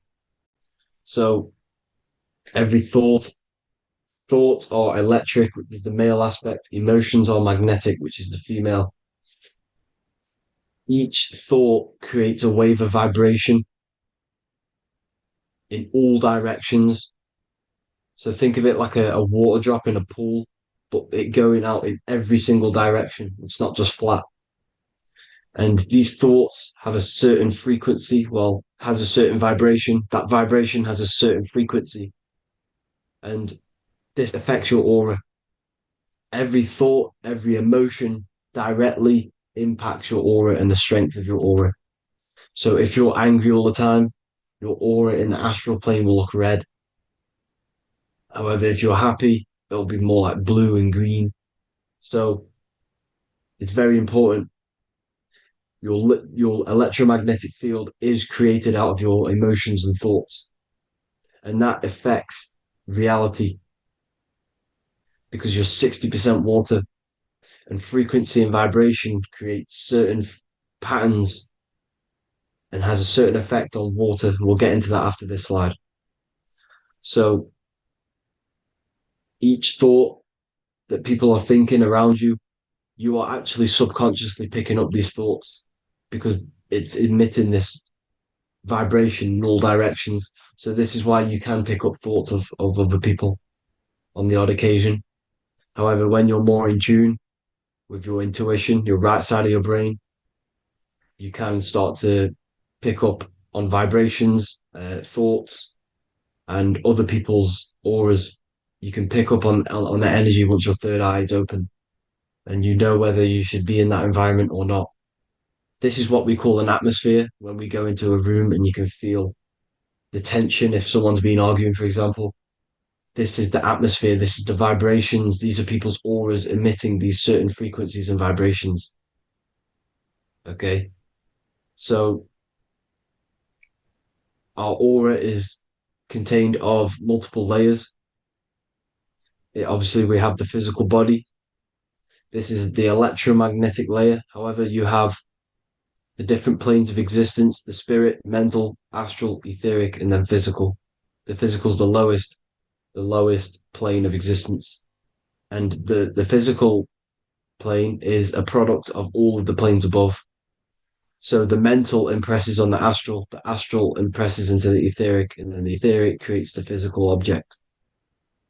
So the mind is the root cause of reality. The mind is the cause of everything. Your consciousness is pure cause. There's no effect. Everything you see in this reality is the effect. Everything that you experience is the effect because the root cause was the mind. The decisions you made you experience that certain experience. And that decision was created on the mental plane. And this is just pure thoughts. And thoughts are things. If it exists in your mind, it is a thing. It's a certain frequency. So if you have a certain level of thoughts, if you're thinking positive, for example, you're going to have a strong aura, you're going to have a higher vibration, and that attracts like. Like attracts like when it comes to thoughts and vibrations and electromagnetism. So if you're thinking positive all the time, speaking positive, doing positive, you're then creating a higher vibration, and that's going to attract people on that similar frequency to you. Everything is electromagnetism, frequency, and vibration. Everything. You see, so this is why, for example, if I put my hand to a TV screen, if my finger was the same vibration as the TV screen, it would go straight through it. However, the particles in my hand and the particles on the TV screen are two separate vibrations, and this is what causes the friction to stop and not my finger to go straight through it. So, like I said, when you don't feel the vibe of someone, when you don't feel right, you don't really get along with someone, this is a vibration.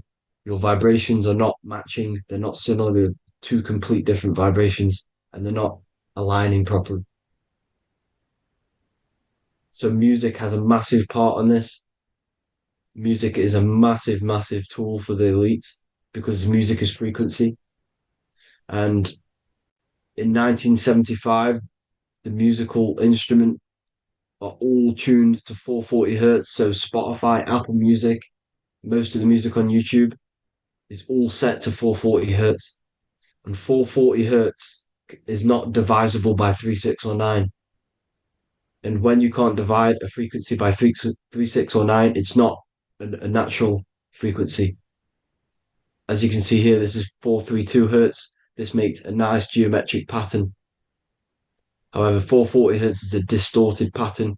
So when you listen to this, this actually shuts off the whole right side of your brain. Like I said at the start, this is the most attacked side of your brain. It's to do with creativity, imagination, intuition. When you listen to 440 hertz, it shuts off the whole right side of your brain. And obviously shutting off all of these forms of your brain. Music is a very, very powerful tool for the elites because it's the only thing which can enter your soul or your ears without consent, your body without consent. Everything else has to be through consent. You choose whether to eat something, you choose whether to drink something, but frequency, you're going to hear it no matter what. This is why it's so powerful. And music influences the body in many different ways. It's the most powerful imitator of everything. It directly affects all listeners. It directly affects intentions, gestures, movements, and actions. It stimulates your mind, and certain songs, certain catchy songs, can reprogram your subconscious mind, invoking certain emotions. This is why when you listen to slow beat songs, it makes you feel more sad. When you listen to upbeat songs, you feel more energetic. This is because these frequencies have a profound influence on reality and on how you feel. Because, like I said, you are 60% water. And as you can see here, each frequency creates a different geometric pattern. And inside of you is 60% water. So, like I said, 440 hertz is going to make a distorted pattern in your water. And this is going to have a profound effect on your emotions and your reality. So like I said, health is not just the body. It's you are made of body, mind, and spirit. You need to look after what you put in your body. You need to look after your spirit and look after your mind. It's very important to keep all these in balance because once one of these are unbalanced, it affects the other two. So if you're eating wrong, it's going to affect your spirit and mind. If you're thinking wrong, it's going to affect your body and spirit. These are all interlocked. Uh, you have to look after them all. So it's very important you understand music. Stop listening to low vibrational music. To be honest, you want to listen to music without any sort of speaking inside of it.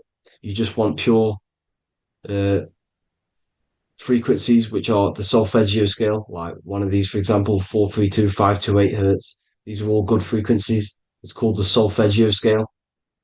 And these frequencies make you more in tune with nature.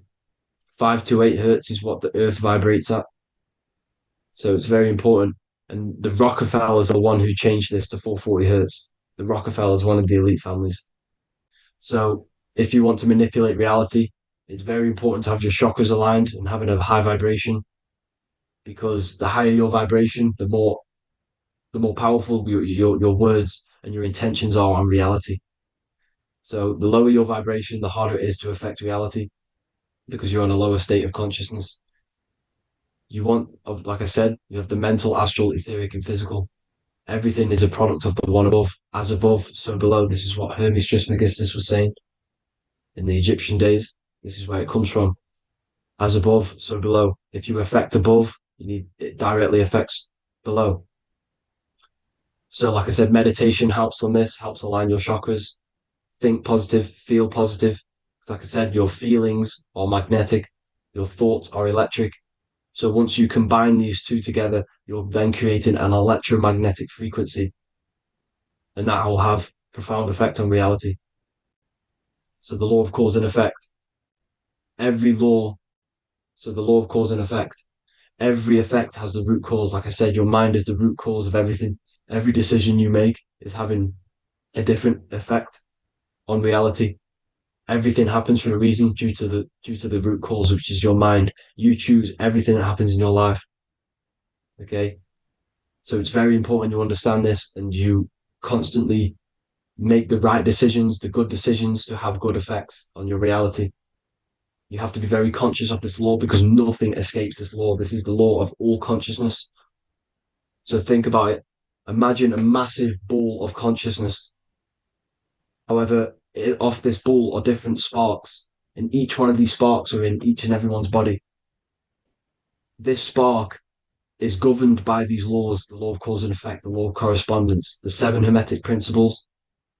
It's very important you understand this because this mass ball of consciousness is what is obeying these laws. And everyone has this spark of consciousness inside their third eye.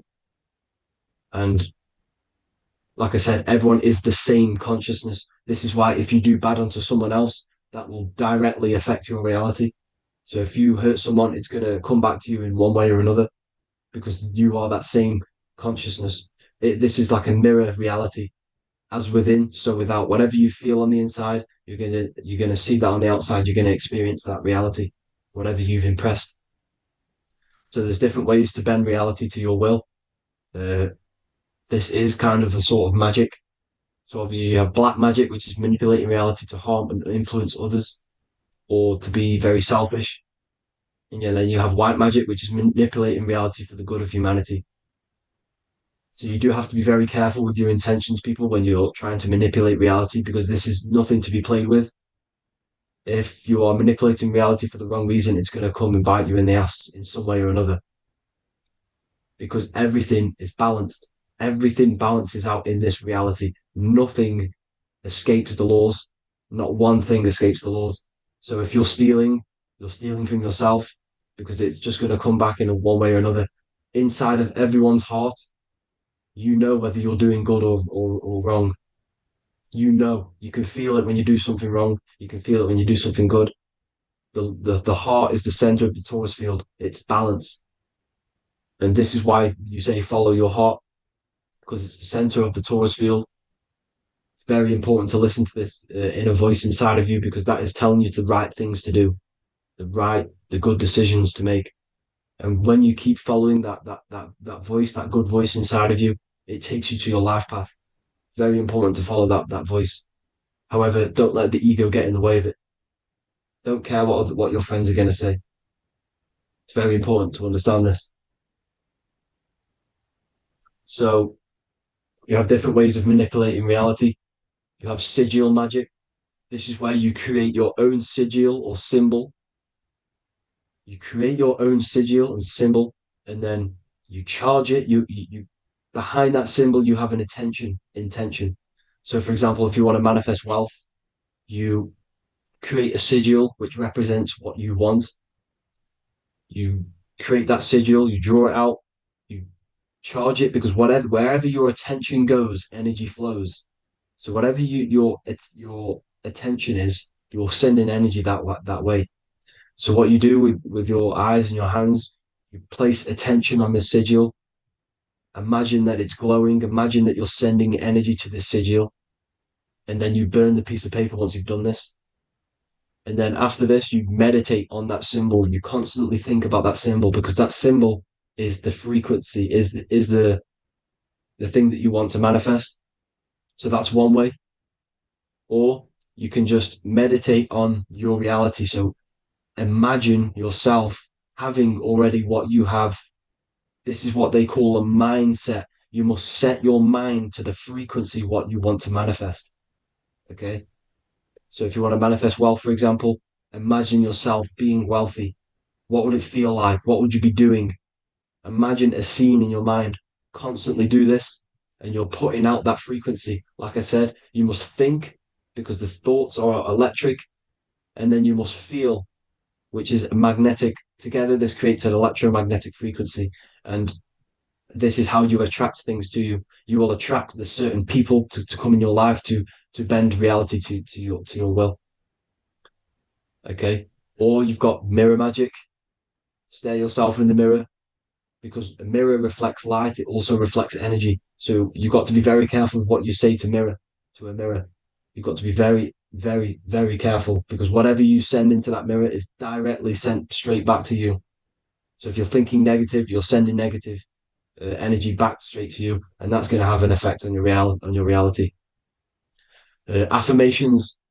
Affirmations are very important, because your words are frequency, your words are vibrations, and each word you say has a certain frequency. If it's positively charged, it's going to affect you positively. If it's negatively charged, because like I say, your brain and your mind is like the director of energy. That's what your brain is, and it directs energy into certain things. You can either positively charge it or negatively charge it, and this brain is creating your reality constantly. It's manifesting your reality constantly in the present moment. So this is what the government knows. The government know your mind is the root cause of reality. This is why they call themselves a government.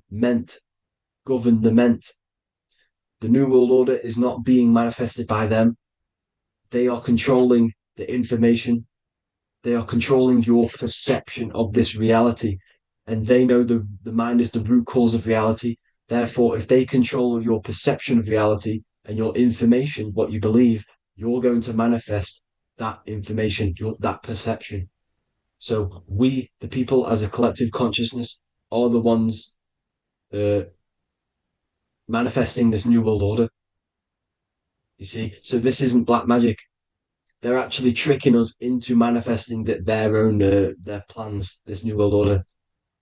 You see, this is how smart these people are. They know how to get around the laws of reality. They know how to bend reality to their will without facing the consequences. They're getting humanity to do it. You see, there is a collective consciousness. As like I said, we all have that same spark of consciousness, right? So as a collective consciousness, we are on a very low vibration at the moment. However, we are waking up rapidly. There are more and more people waking up at the moment, and light always chases away the shadow. Light is a lot more powerful than darkness, you see. So one person waking up has a massive effect than one person being asleep. It has a profound effect. Because, like I say, the light always chases away the darkness. It's more powerful. The light is always more powerful. High vibrations are more powerful than lower. So that's it for this, people. I hope you all enjoyed. This is a short, quick video. God bless you all.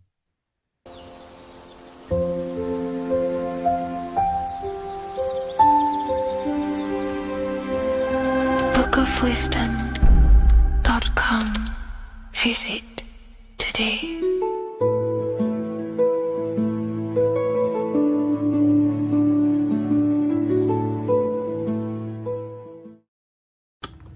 Okay.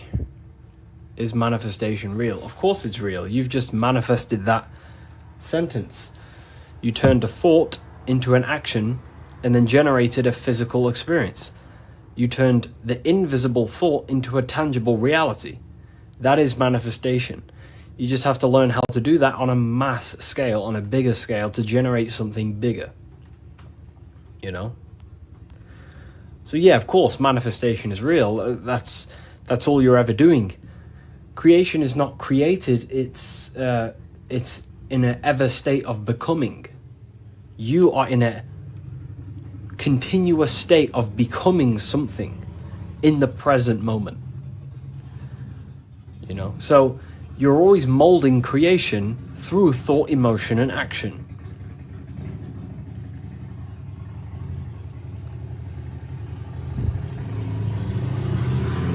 Let's let the Harley Davidson go past my house. It's a very loud bike. It's a cool bike. But yeah, you're in a continuous state of creation. And that's what this symbol ultimately represents, right? Hi, if I order your book today, will it be here before next Friday? You mean not this Friday, but next? Yeah, it should be there, for sure. So, this is what this symbol ultimately represents. Because the snake can shed its skin, which means it renews its layers. It transforms from old layers into new layers. It removes old layers of skin, symbolizing transforming. But the snake is eating its tail. The end gives birth to a new beginning. And this is what the present moment is. The present moment is the continuous state of becoming and unfolding of creation. We're all tapped into the live stream of consciousness, like you're tapped into this live right now. And you are directing them life forces in the present moment through thought, emotion, and action. You direct the life flow, the life force that you're tapped into. And wherever you direct it through thought, emotion, and action, and your time and attention, that is the reality you generate. And you create that reality. And that's what the symbols are here for, people. The symbols are here to awaken you to things that you just realize about yourself. I'm not teaching you anything new. This is just something you realize. This is solid truth that you can't, escape. You can't escape the law of cause and effect. The force is too powerful to escape the force and the law of cause and effect.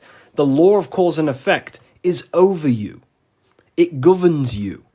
So you have to work with that law consciously. Most people are not conscious of the laws that govern their life. They're not conscious of the laws that's governing their mind. Your mind is governed by laws, not man-made laws, but universal laws you cannot escape. It is impossible to escape cause and effect. So you must work with the law. God law, basically. Yeah, they're called, occult societies, secret societies, they call the laws natural law. Then, of course, you have man-made laws.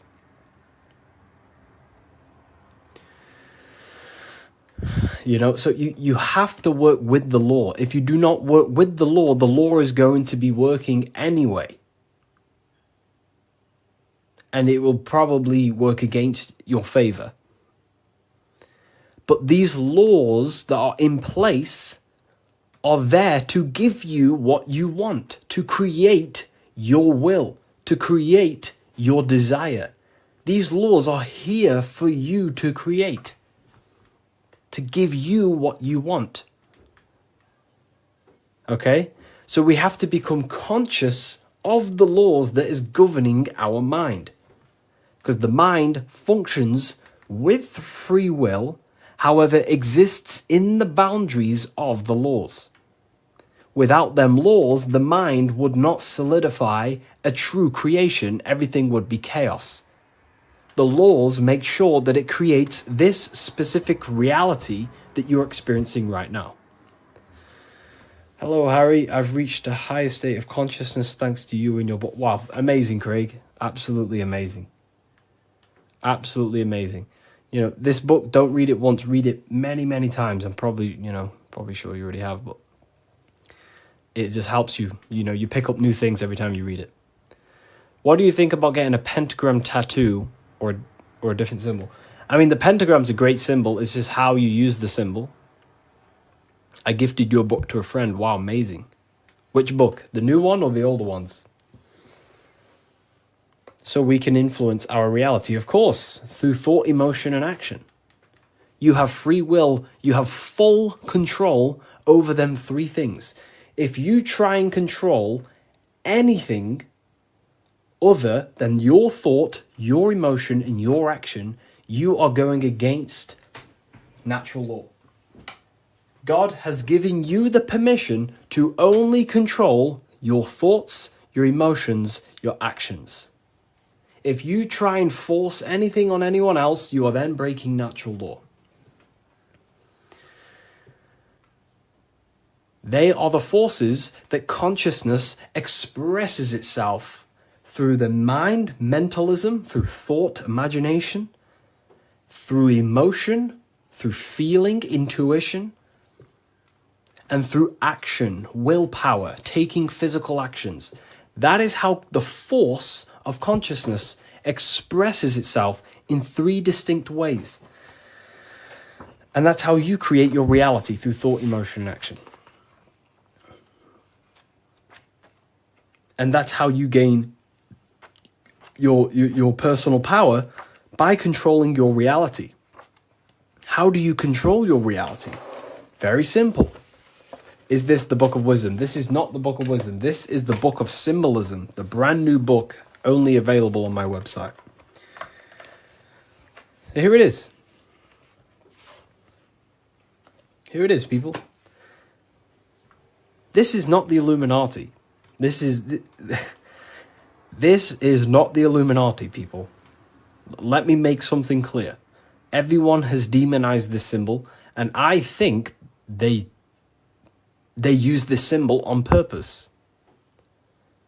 Because this symbol unlocks your personal power, and that's what the Illuminati is. The Illuminati are illuminated people. That's ultimately what it means. Illuminated. What is illumination? Light. That's why there's light surrounded around it. Light in the eye. What is the eye? The internal perception. The mind that allows you to perceive information. The internal eye. The person in your mind who thinks. That's the real you. That is the real you. The person in your mind who thinks is truly formless. Okay? The Illuminati are illuminated people. They understand the secrets of the human mind and human consciousness. And other people who do not understand the secrets of the human mind and human consciousness are ignorant, and the people are using the knowledge they know against them. If you know psychology, right? If you know the deepest secrets of psychology, you can then use that against someone to manipulate them. That's how the system works. It runs on information knowledge and power, and the power comes through the information. The people who have the most information about how you function have more power. Why? Because they can use you, because they understand you more than you understand yourself. You see? That's what the Illuminati is. The Illuminati are people who understand the secrets of the human mind and how to manipulate the secrets of human consciousness to make them do something and create something in their agenda.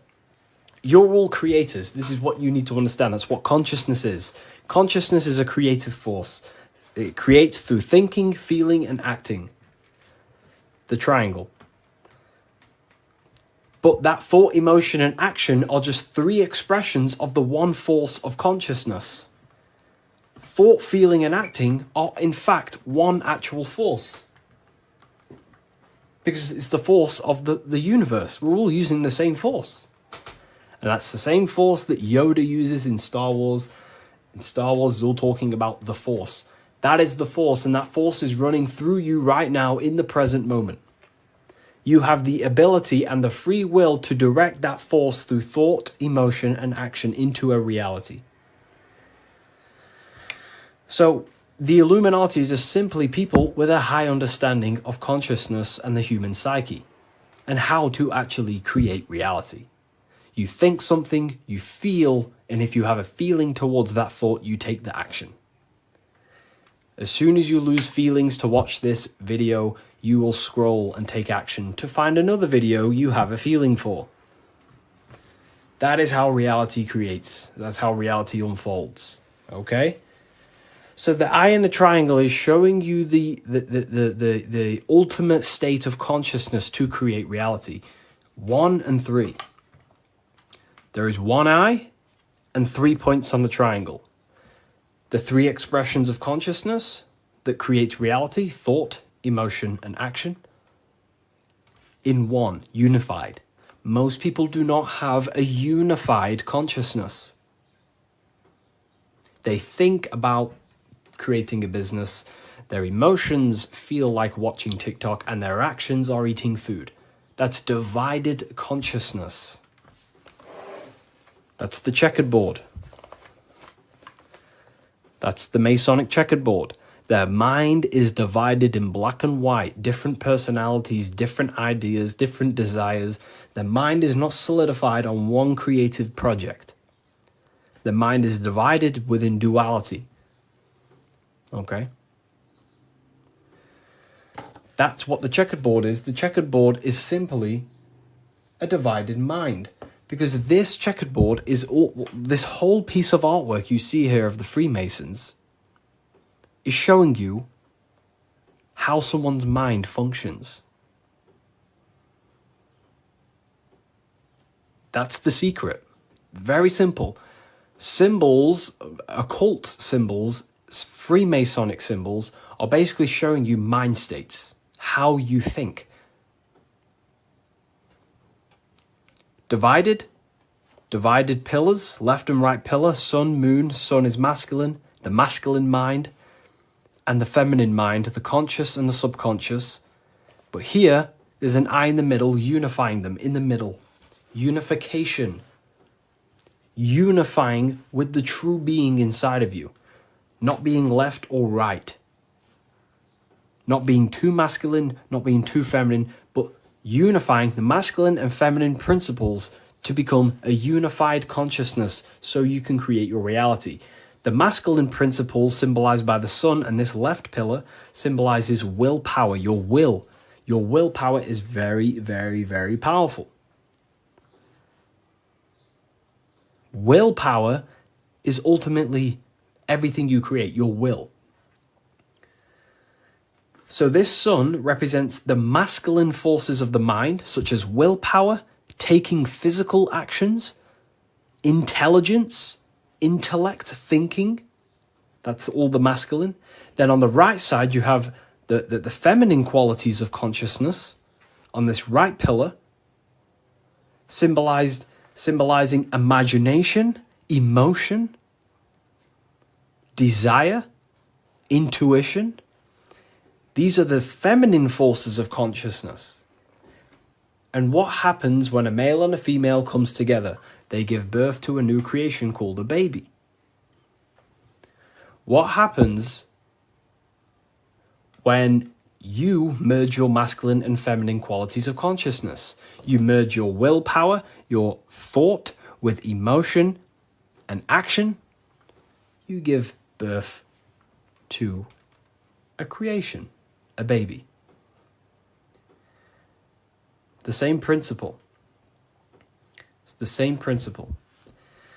Freemasonry is very simple. It's about bettering yourself, working on the temple, and the temple is symbolic for you, for your mind. The stonework Freemasonry,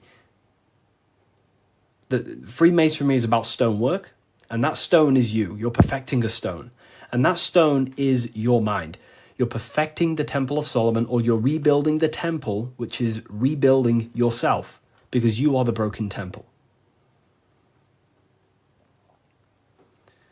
The thing is, your teachings is destroying my life. It's not destroying your life, it's destroying your old view of the world, which will then give birth to a whole new, beautiful life. You have to go through destruction. You have to go through the darkness to see the light.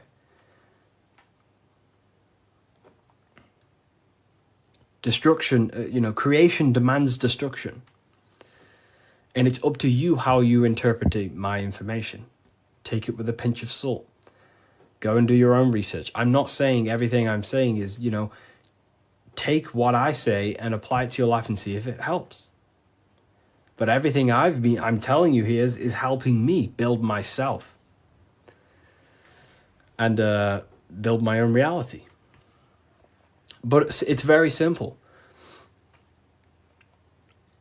It's about building yourself, because when you create change in your own psyche, you see change in your world. What happens when you start to awaken? You start to think differently. And when you start to awaken and spiritually awake, what happens to your friends? Your friends say, oh, you've changed. You see? So the external world is always mirroring your internal world. If you create change in yourself, you will see a change mirrored outside of you. That is as above, so below. Okay. So, Freemasonry is very simple. It's about yourself. It's about the Temple of Solomon. You're rebuilding the Temple of Solomon. And the Temple of Solomon is an allegory for you. Your mind is the Temple of Solomon. Your body is the Temple of Solomon.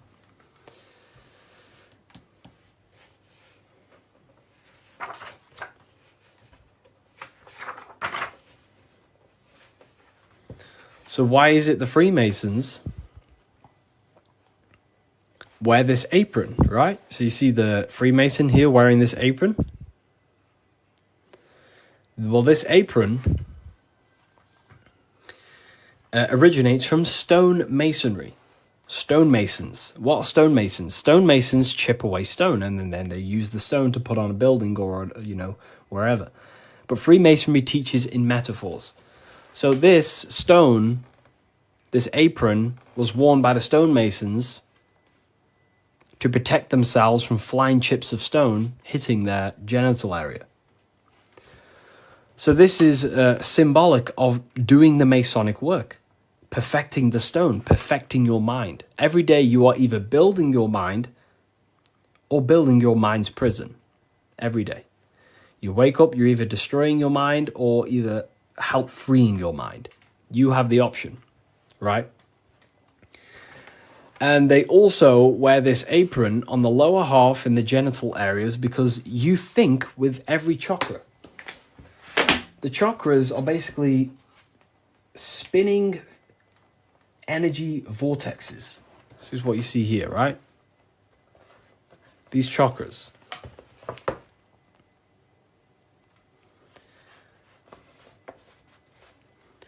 You can think with every single chakra. You think with your head. You can think with your heart. You can. These are centers of consciousness. Okay, these are centers. These are each center that you see along your spinal column has a high amount of nerve centers. It's like a nerve center. But that nerve center is then powered by the etheric body. Now that's very advanced. Not many people understand that. But your body is not just you. You have many subtle vehicles of consciousness, bodies of consciousness, which you'll learn about in the Book of Wisdom, Volume 1. So there is one force in the universe, and that force is emanating through you, manifested in 7 chakras.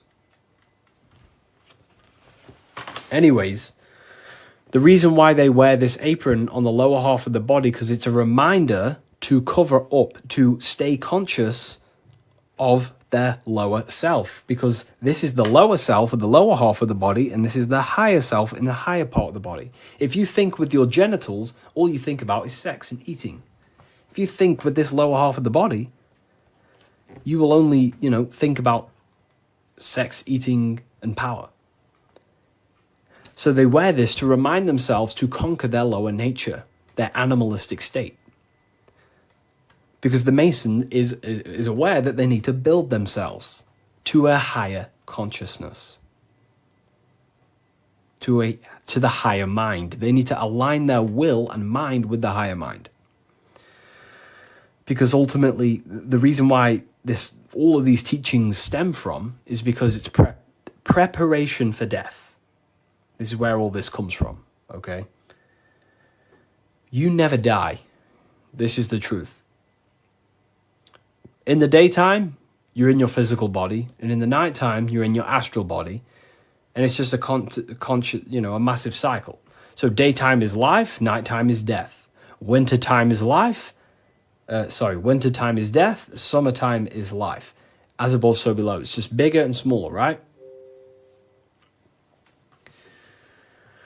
So, with that being said, you never truly die. You are not the physical body. You are the internal being in your mind who thinks. You are not the thought. You are the one who hears the thought. The thinker. The knower. You are the being inside your mind, not the being outside your mind, which is this physical body. So Masonry is about working with that internal self, mastering that internal voice, because that is the architect of your reality. The internal dialogue. That is the stone that they're working with. They're chipping away at, they're perfecting, they're smoothing. The inner dialogue. No one pays attention to this. The inner thinker, the being who is thinking in your mind. Who is that being? Who is the person in your head? It's not your body. Your body is acting out the commands of the internal being.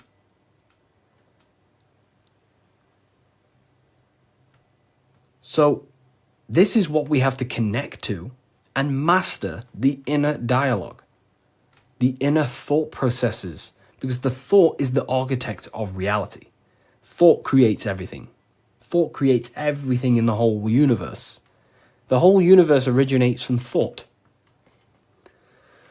So Freemasonry is basically about mastering the inner dialogue and working on the inner self, the person in your mind. And the deeper you get to know that inner voice, you start to realize that there are many different vehicles of consciousness. You don't just have a physical body, you have a physical, etheric, astral, and mental and spiritual body. The physical body is just the lowest dimension there is. The physical plane is the lowest dimension there is. Your mind operates above all of them. A thought is just a thought. It has no true form. That thought takes on the body. That thought wraps itself in imagination. So the thought alone is just a thought. But then that thought then wraps itself in something we call astral matter, which is your imagination, the light, the screen in your mind that allows you to vision a specific object. The thought wraps itself in astral forms. That astral form becomes like an emotion in your heart because you want to then take action to generate that mental image you created. Then it turns into a physical reality once you start to take the action to fulfill the desire of that mental image you created. So these are the many different vehicles of the mind. And the mind is not just in the brain. This is the whole wrong thing with science. The mind is not the brain. The brain is just a physical computer to decode the commands of the mind. The mind is not even touching the physical world. The inner dialogue is not in the physical world. The true you is a higher dimensional being. Okay, the inner dialogue. And we're working with that inner dialogue to master it, to ultimately master your reality. So again, Freemasonry is all about cutting stone, but it's not about actual stone. This book by Harry B. Joseph, right? Yeah, I am Harry B. Joseph. I wrote these books myself. This book is my brand new book, the Book of Symbolism. And it's only available on my website. You will not find this book anywhere else. The Book of Symbolism.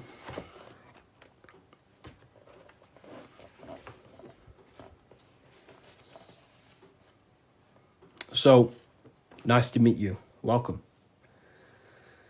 Okay, so, again, what does this represent?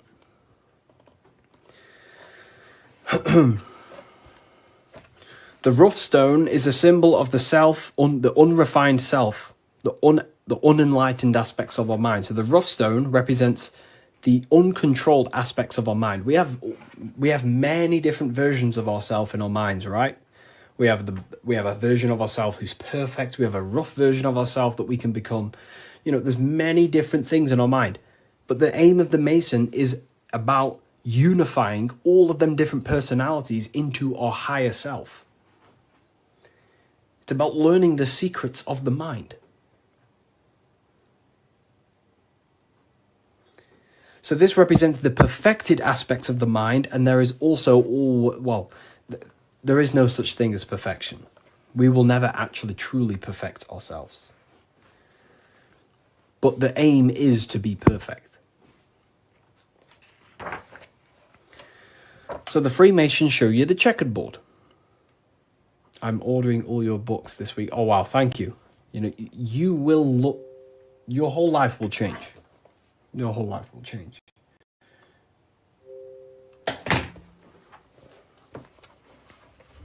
Okay.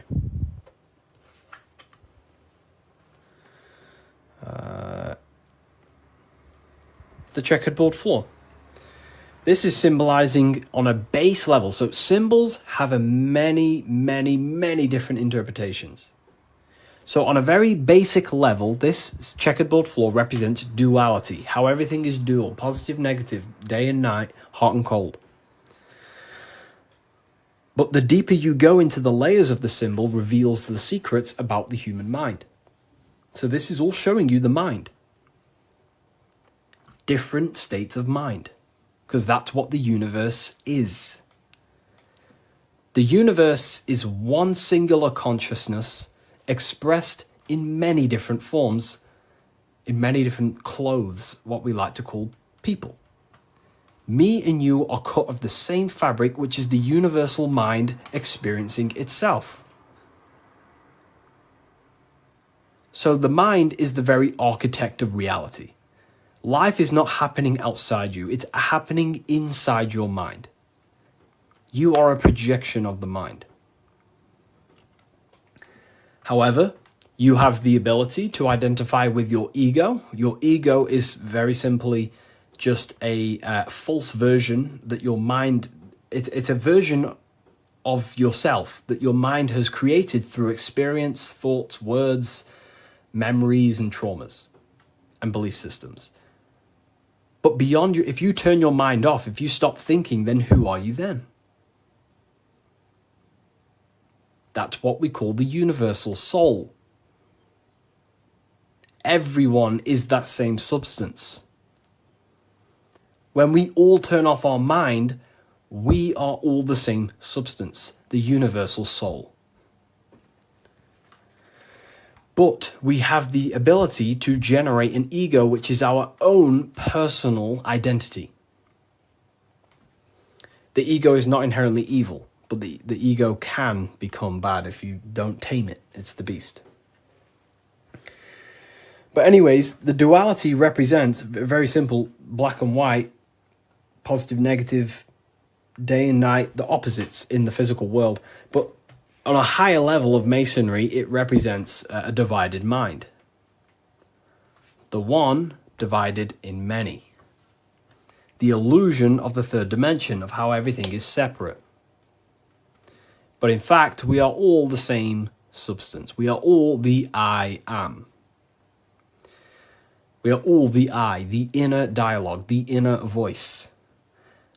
Masonry is about working with the internal voice, the thinker in the mind, the true higher dimensional being that you are. Because that higher dimensional being manifests its life forces through you and creates in the physical three-dimensional world.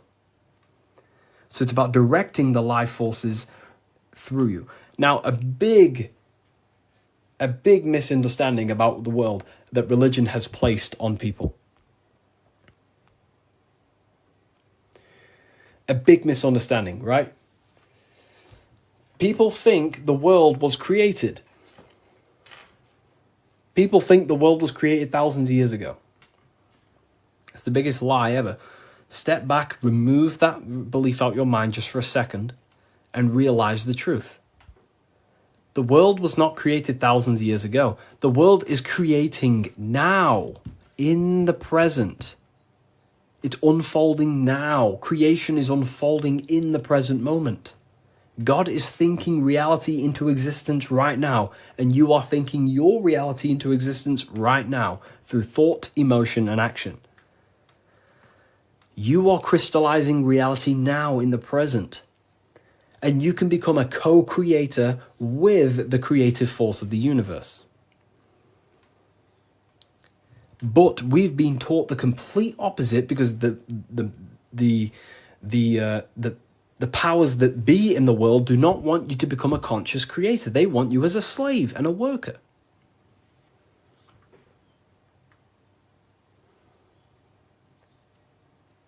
You see, so we have to understand that we are all co-creators of this world. We're all contributing towards the building project of Earth right now. But the elites make you think that the world was created thousands of years ago, and now you're just experiencing it. Now you become an experiencer. You're not an experiencer. You're an experiencer and creator. You mold it.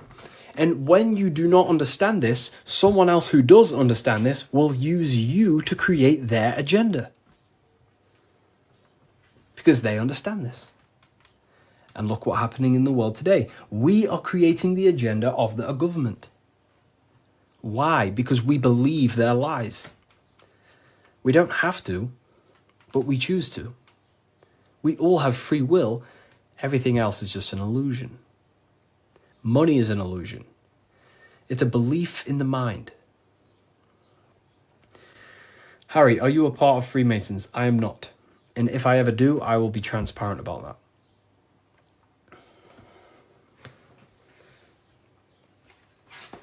So this is representing your mind divided. Divided consciousness. Now take a look here. What are the Freemasons trying to show you here? Squares to circles. Square, circles. Geometry.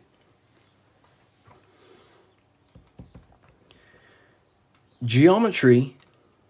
Harry, my book came, thanks. It's a pleasure. It's an absolute pleasure. Enjoy the book. Take your time, read through it, enjoy it, read it over and over. I can't wait for you to read this. Was it the third book you got? The 3 represent alignment, the black and white represents conscious and subconscious. It can represent that, yeah, that's one layer of symbolism. But you got to remember that the symbols don't represent one thing. There are many different layers to the symbols. Many different layers. So it's going from squares to circles. So you have to understand geometry for this. There's different codes to this. A square. Can you measure the surface area of a square? Of course. Very easy. You just measure this side and that side and times it. Right? Very simple. Then you have the surface area of a circle, of a square. But can you do that with a square? No. You can't find the surface area of a circle. It is impossible. You can get very close by using pi and different, different mathematical equations, but you will never exactly find the exact surface area of a circle. So what are the Freemasons trying to show you? Measurable and immeasurable. What you can physically touch and measure down here, the squares, and what you cannot touch and what you cannot measure. And there is a ladder going from what you can measure, the physical world, the squares, up to what you cannot measure, the circles. So this is about the upliftment of the mind. This is about the mind raising from only a physical state of awareness, raising the mind so it can function as a spiritual mind and use the higher dimensions of consciousness, such as imagination, thought. Most people's minds are stuck in the measurable, the squares, limited. They think inside the box. You have to raise your mind and think outside the box. This is what it's about. Raising your mind and using the higher dimensions, which is imagination. You cannot measure imagination. It does not exist in the physical plane. You cannot measure thought. It does not exist in the physical plane. So it's about raising consciousness to actually use the cognitions of the mind. Most people are not using the mind. Climbing in consciousness. We're going from squares to circles, measurable to the immeasurable. Okay? And that's the key. Look at the key. How do you go from the circle, the squares to the circles? You got to go through the woman, the green woman. Who's the green woman? Who is the green woman? The feminine. The feminine aspect of consciousness. You cannot just go from low consciousness to high consciousness. It is impossible. It takes a lot of work. Doing work on your mind is way harder than any labor or work you could possibly imagine. The work on yourself is not easy. And I never say it, I never have, never will say it's easy. It is very, very, very difficult to change your mind because it is literally programmed. Very difficult. So you have to go through the woman. And what's the woman? The care, the desire. You have to have a desire to climb the ladder. You have to have the love and the care to do so. If you do not have the care, you will not climb the ladder. If you do not have the care to watch this live, you will continue scrolling. You have to come into contact with the feminine, the heart. You have to care to reach the higher consciousness, to take the actions that are necessary to generate that consciousness. That's the key to open the door to the upper room Jesus mentions. Jesus is always talking about the upper room, the kingdom of heaven, This is what it is. It is a higher state of understanding. A higher state of self-mastery. That is what it's all about. So in order to climb the ladder from the immaterial to the material to the spiritual, you have to care. If you do not care, you will not reach that higher level of consciousness. Because why? It takes a lot of self-work. A lot of work. A lot of reprogramming the self. A lot of meditations to gain control over the inner dialogue. A lot of reflection.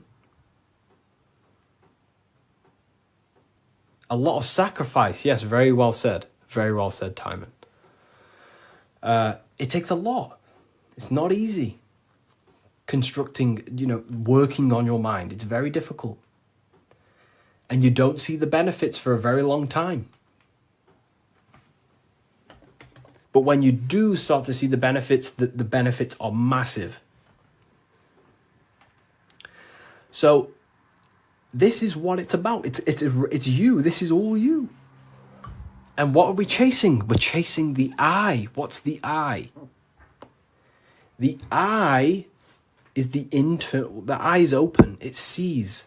That's the inner observation, the inner being who observes everything, observes the thoughts, observes everything.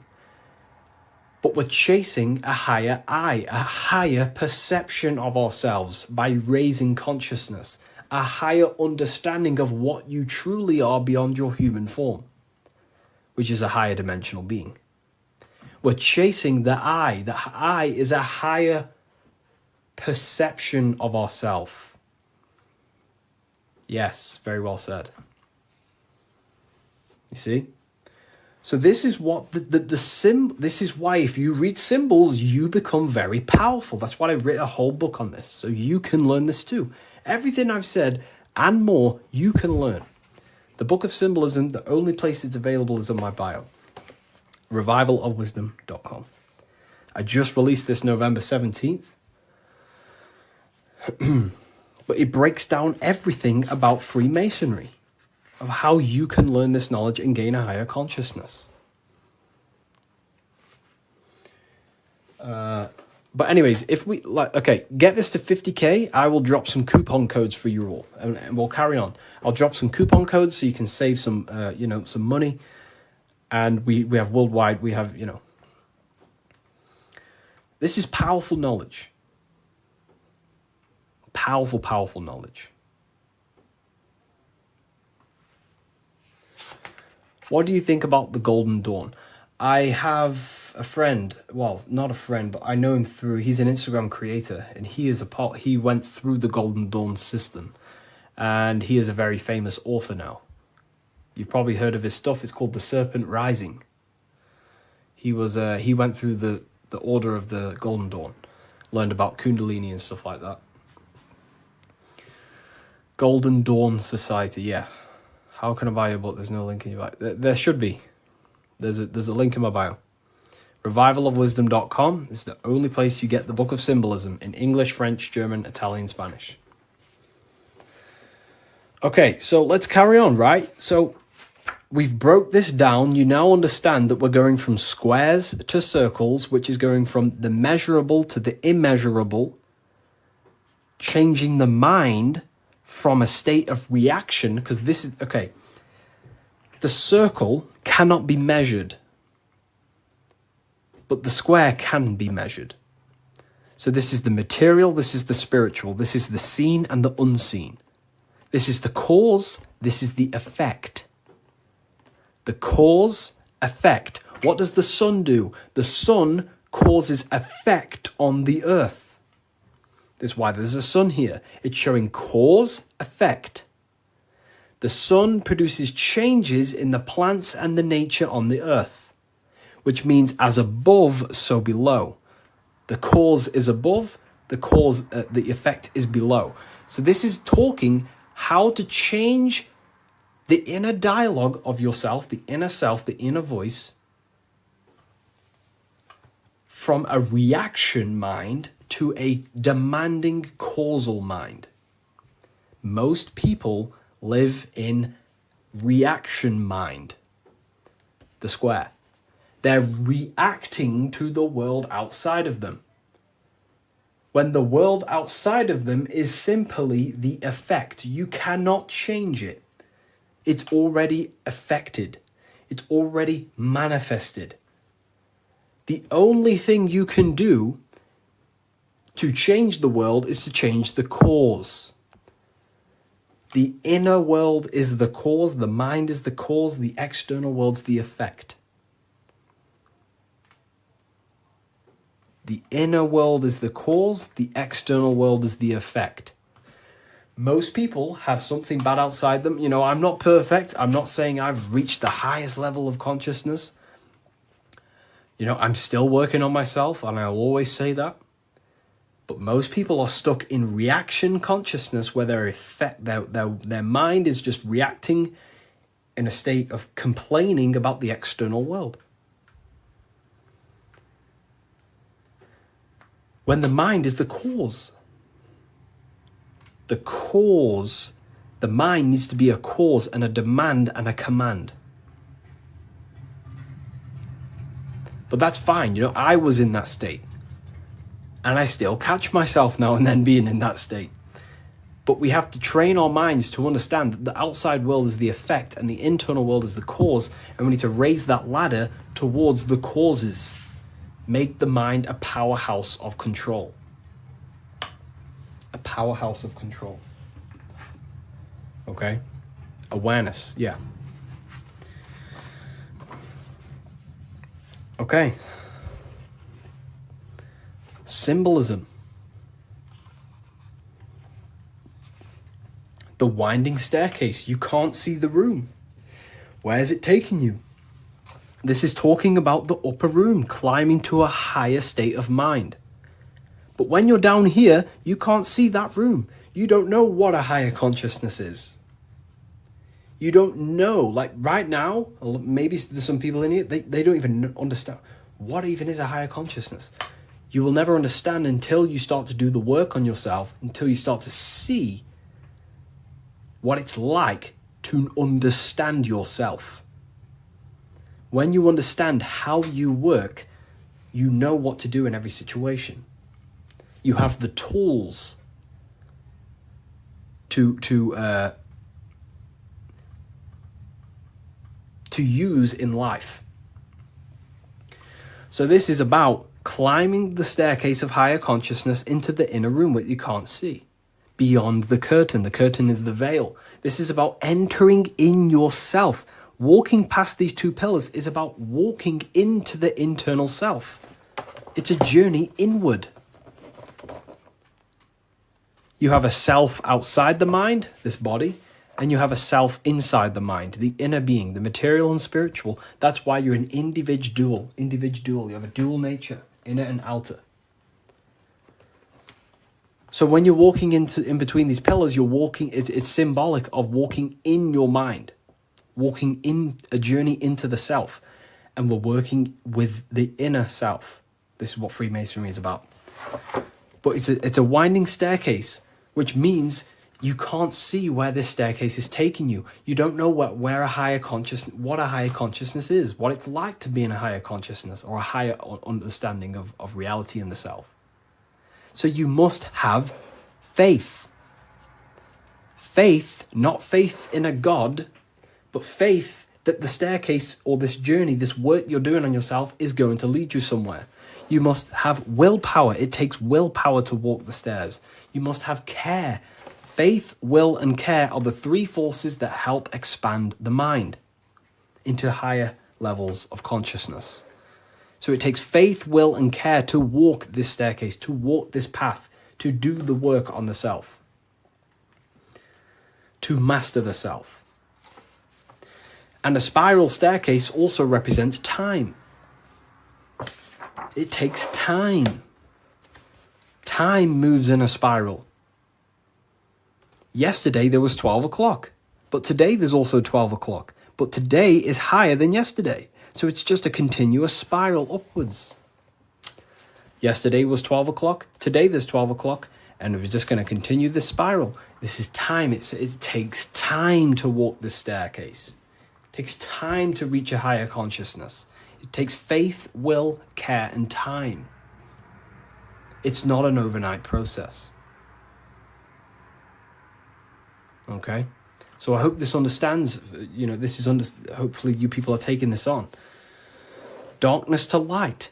This is a massive phrase in Freemasonry, from darkness to light. But what is the darkness? Darkness, you can't see. When the room is dark, your eyes can't see. Symbolizing ignorance. There are parts of yourself that are in darkness. You are not aware of these parts of yourself. Most people are not aware of their imagination and the powers of the imagination. That means it's in darkness. Darkness to light is about becoming conscious of the things inside you, the aspects of yourself that you may not be aware of. Exposing a light. If I turn on a light on something, you expose it. You see it clearly. So Freemasonry is about going within the self and finding the things that you are unaware of and becoming conscious and using them as tools to help you in life. Your imagination is a guiding force to shape your future. Your intuition is also a guiding force.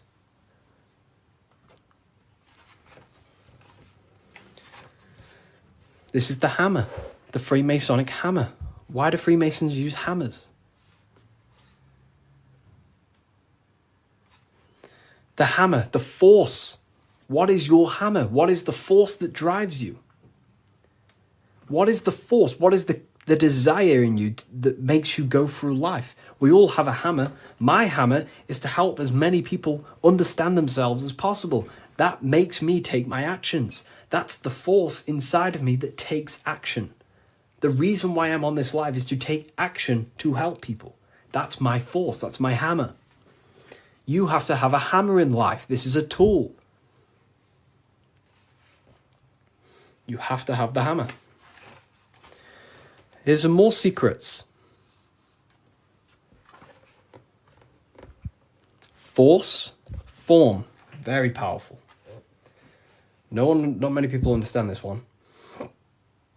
But I could sit here all day and talk about all the different symbols in this, but there's many different symbols that you can go over. Force and form. Okay, so we have hit 50k, by the way. I did promise people earlier, we have hit 50k, that I would give out a coupon code. I did promise people. So I'm going to have to give that coupon code, and then we'll carry on with this, breaking this down for you. Okay? Let me know in the comments if you want a coupon code. Just say the word yes or something. And if I know people want it, then I'll give one out. If not, I'll just carry on. Okay. I'm going to give you a 20% code. In fact, no, I'm not going to give you 20%. I'm going to give you 30% off. Wait, let me just test something. I don't want this to mess up for you. I want to make sure it's working properly. Okay, 2 seconds. Let me just test the website to make sure the code works. I don't want to give it out and then people, don't end up working and then people start, So let me just test it.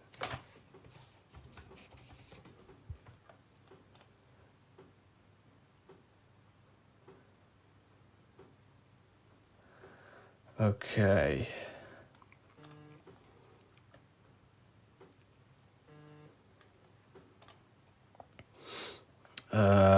2 seconds, people.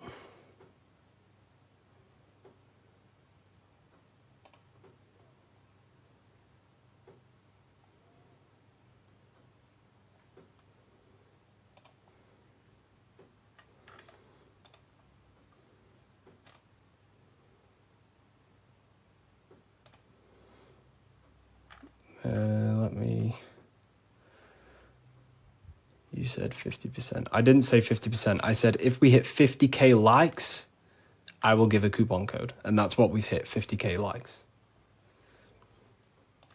I can't give 50%, then that would be pointless. I wish I could, but it's literally, I'd probably lose money.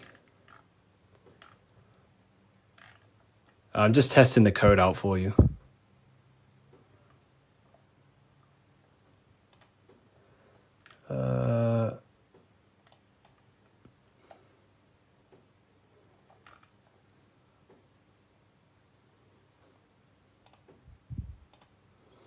We worship you. I don't want to be worshipped. Please don't worship me. You know, I don't want to be worshipped. You know, I really don't. I'm not here to be worshipped. I'm telling you the power within yourself. But I thank you for that comment. That's nice. It's nice of you to say that.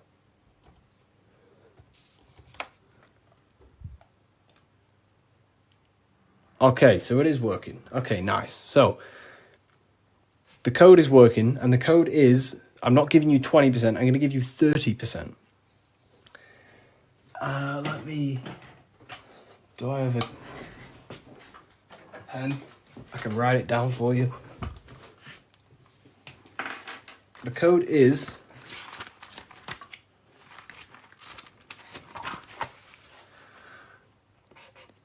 light. All caps. That's the code. All caps, capital letters. And you'll save yourself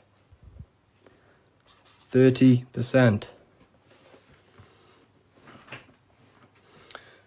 This is the brand new book of symbolism. You're going to save yourself 30% on the brand new book of symbolism. Is this where 607 Unk gets it from? I don't know. I've been around for a long time talking about this stuff.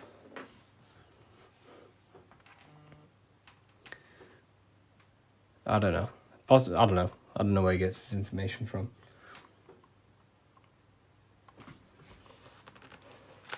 Force and form. Here it is. Website name, revivalofwisdom.com. Revivalofwisdom.com, or the link in the bio. No book is going to help you just meditate. You know, I used to think that exact same thing. But unfortunately, that is I used to think that, but then I realized my ego was keeping me back. The ego wants to say, I don't need anything. I don't need someone else to tell me anything. But then you have to come to a realization that there are people out there with knowledge way beyond what I knew. There are books out there that I need to read. There are people out there with knowledge way beyond mine. And you have to suffocate your ego and let go of that to actually grow. I used to think that exact way. But it depends what you want, you know. You don't have to go down this path. You can just meditate. That's completely fine. You know, it depends what you want, I guess, as well. So you are completely right.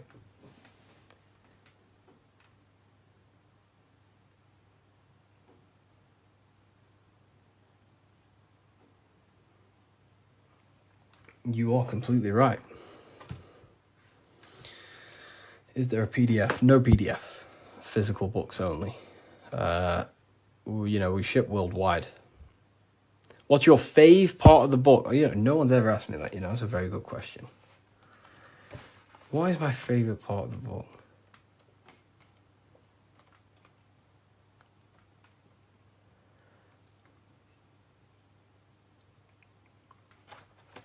I love this part. I love this part. How quick is delivery? Delivery, it depends where you are. UK is around 7 days.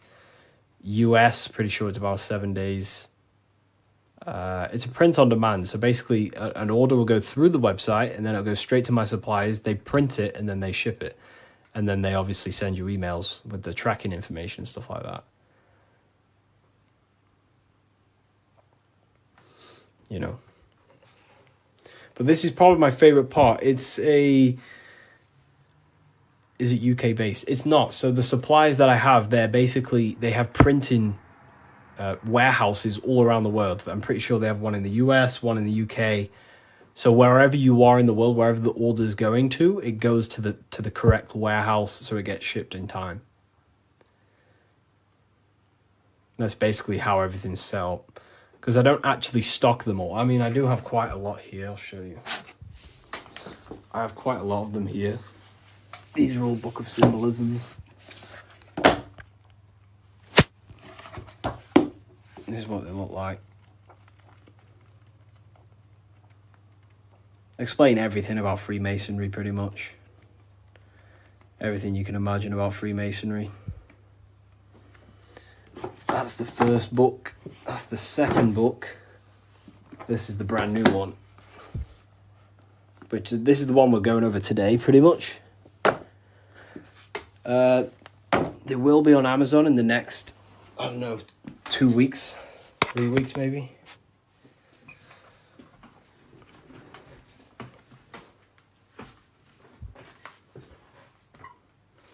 How can we use the book to live a fulfilling life? That's pretty much, the book teaches you, it's a guide to higher consciousness. It helps you understand and unlock aspects of yourself that you never knew was there.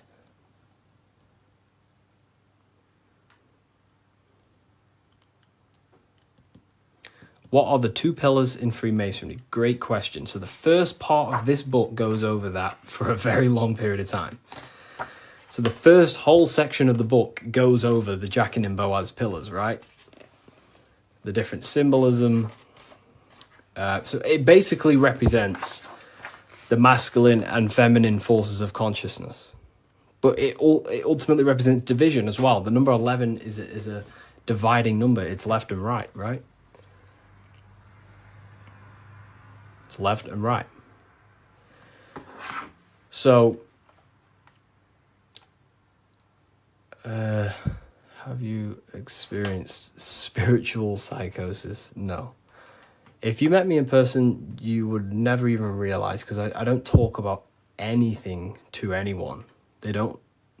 People who know me don't even understand what I do. I don't talk about, I'm just a normal person. They probably think I'm asleep. Well, just a regular person who's not aware. But, I only talk about this stuff to people who ask me. To my family members, I'm just a regular person.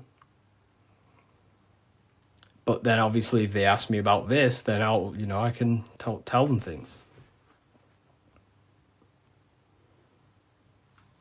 So yeah, in person you would never even know.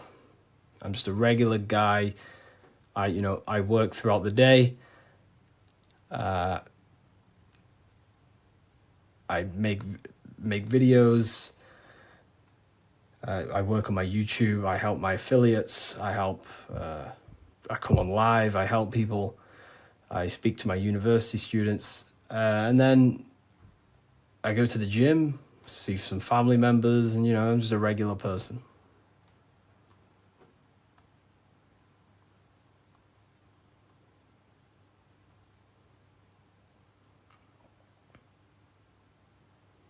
But not regular in mindset. Me personally, I don't agree with, making everything your whole person. That's fine if you do that. That's completely fine. We all have different ways of living and expressing ourselves. But, I don't find I don't want to make this my whole personality.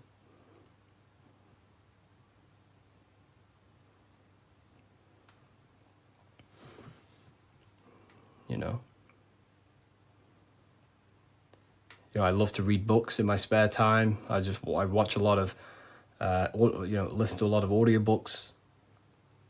I don't really listen to much music. Whenever I'm in the car, I put on an audiobook. And just by doing that alone, you'll gain a lot of information. Just type in Masonic books or esoteric books. You will find so much on YouTube. Just listen to everything, and over a period of time, you'll start to develop a pattern recognition, and you'll start to decipher your own truth. The Bully Slayer was cloned. I see some of his videos today. I don't know. I don't think he's being cloned. I think I don't know. He stayed off the internet for a while. He might have changed and stuff like that. But I love his stuff.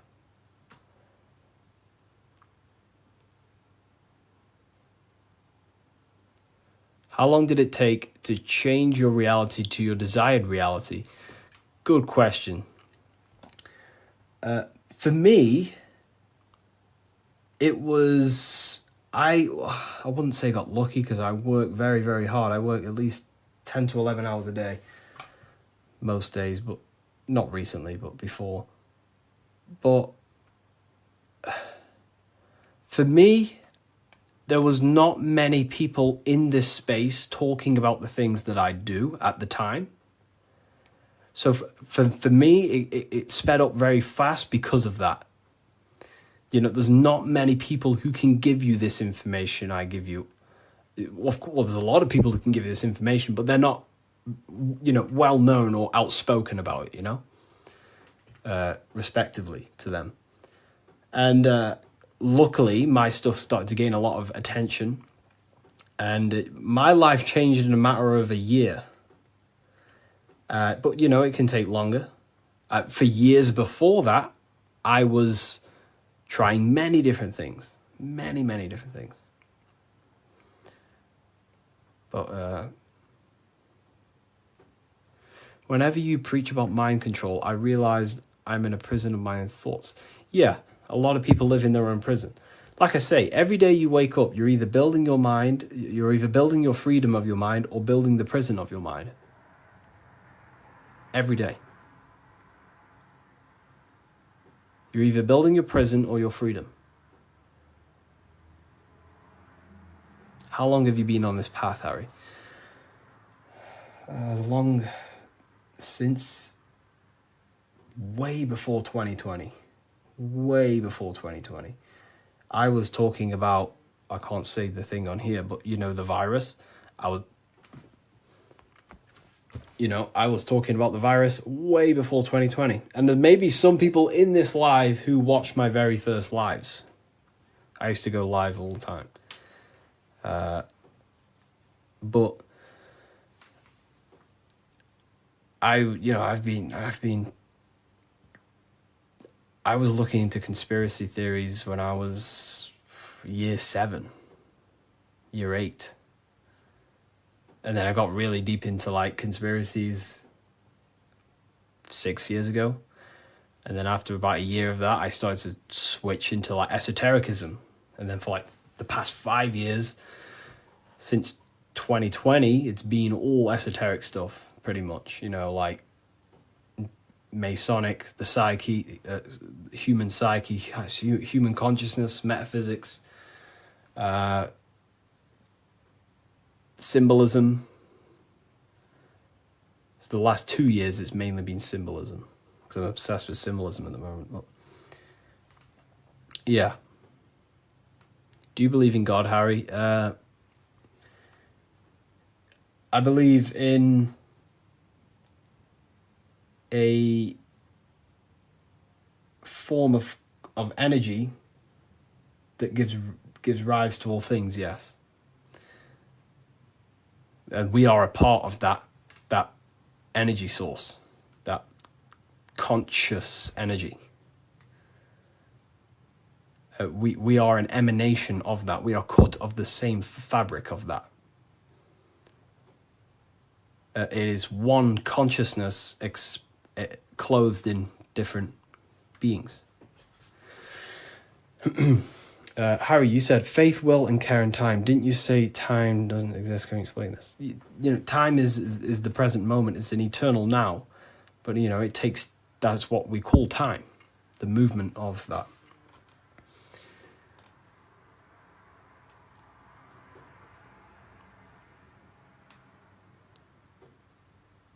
I don't believe in a God outside of us. You know, well, God is outside of us, but he's also inside of us. God is everything. I like how you put that. Oh, wow. Thank you. If we visit a Masonic temple, we'll see a lot of these symbols in the building architecture. Oh, yeah, of course. Everywhere. You'll see this everywhere.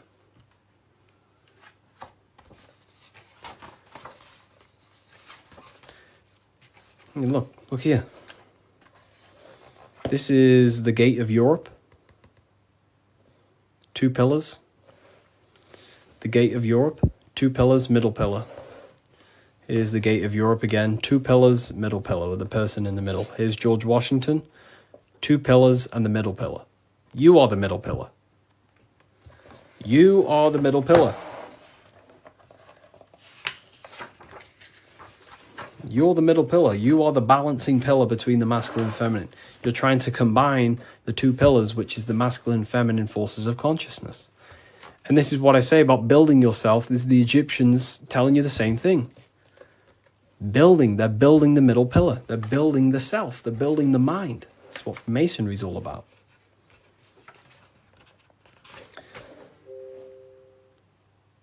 You know? So look. Here's the Anunnaki showing you 2 pillars, Jachin and Boaz. And look at the person in the middle pillar, which is balancing the masculine and feminine forces of consciousness, trying to become whole and unified, a unified mind. And he's stepping up, symbolizing raising consciousness. Stepping up to a higher level of understanding. Here's Buddha, same thing. Buddha, Vishnu, Sumerians, Egyptians. Wait on, we still got more. Jesus with the 2 pillars. Egyptians again, they're building the self. This is what it's about. It's about building the mind.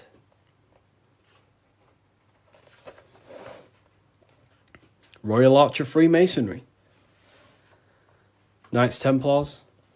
It's everywhere. This symbolism is everywhere. It's in every tradition because this is the universal system of constructing the mind. This was way before religion. This is what it was about. It was the religion of the serpent. The serpent used to symbolize this knowledge about the serpent can shed its skin and transform. So it's about transforming the mind. The serpent was the universal symbol of this spiritual journey. What does the G mean? So here, you see the G. It wasn't a religion of the serpent. I wouldn't say religion, but I in my conclusion, you can take this as a pinch of salt. In my conclusion, I think the serpent, found in every religion. It's the Vatican. It was in the Garden of Eden. It's in every religion you can possibly imagine. There's a serpent, and there's serpent symbolism all around the world. I personally think the serpent was the symbol for gnosis, for the well, I don't like calling it religion, but a spiritual system that was universal before religion. It was the wisdom of Kundalini. It was the wisdom of awakening. It was the knowledge of the self. And then I think the serpent got demonized because then religion took over and started to externalize all the spiritual teachings and then following man-made gods and gods in the sky and stuff. But before all of that, I believe that me personally, I believe the serpent was a symbol for the universal spiritual system of knowledge that was before all the religion. That's my interpretation. It's about self-transformation. Yeah. Someone asked about the G. And now they say serpent is Satan. Yeah, very well said. Now everything about the serpent is demonized. And it's crazy to me when you realize, well, everything's inverted nowadays. So, I guess we'll never know, but based on my symbolism studies, that's what I think it is. I could be wrong, but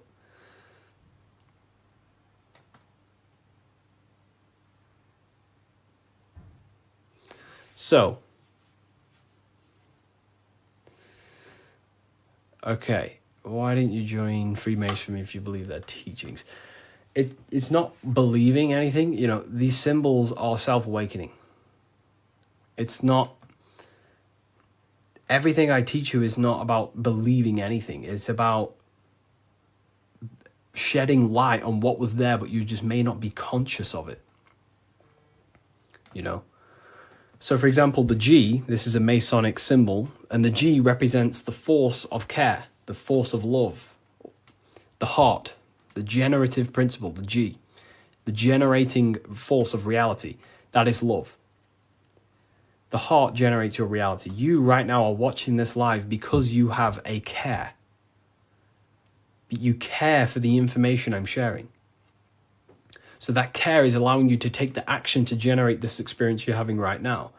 So in order to go through the Masonic temple and walk the path towards the light, you have to have the G inside of you, the care to walk that path. If you do not have the care, you will not take the action. If you do not have the care to watch this live, you will continue to scroll. G also doesn't have a numerology meaning. Yes, 7. 7. G is 7. And there are 7 7 cognitions of the mind. So the G is also gnosis. Gnosis about, knowing, gnosis. Gnosis is knowledge gained through direct experience. So you right now, you know you're here. You know, you don't believe you're here, you know it. Instead of believing God, you can get to know God by gnosis, by studying the self, by entering trance-like states of meditations and understanding the self. That's gnosis. And in order to gain gnosis, you must have the G. That's why gnosis begins with a G. Because you must have a care to meditate. If you don't care about gaining a higher consciousness, you won't meditate. If you don't have a care to reach the light, which is just a higher state of understanding, you don't have the G. If you don't have the G inside of you, you will not take the actions to walk up this path, up the mountain. It's a difficult path of self-mastery. So that's the G. It's the driving force of your reality. And if you don't have the G, you won't walk up this hill. You know, so the teachings that I teach is, you know, it's about shedding light on something that was already there. Does the Book of Symbolism teach us how to get the G? Well, yeah, the G is just simply your care. Do you care about gaining information? Or do you not? You either have it or you don't, and you can cultivate it. We do talk about it here, all about the G in different symbolic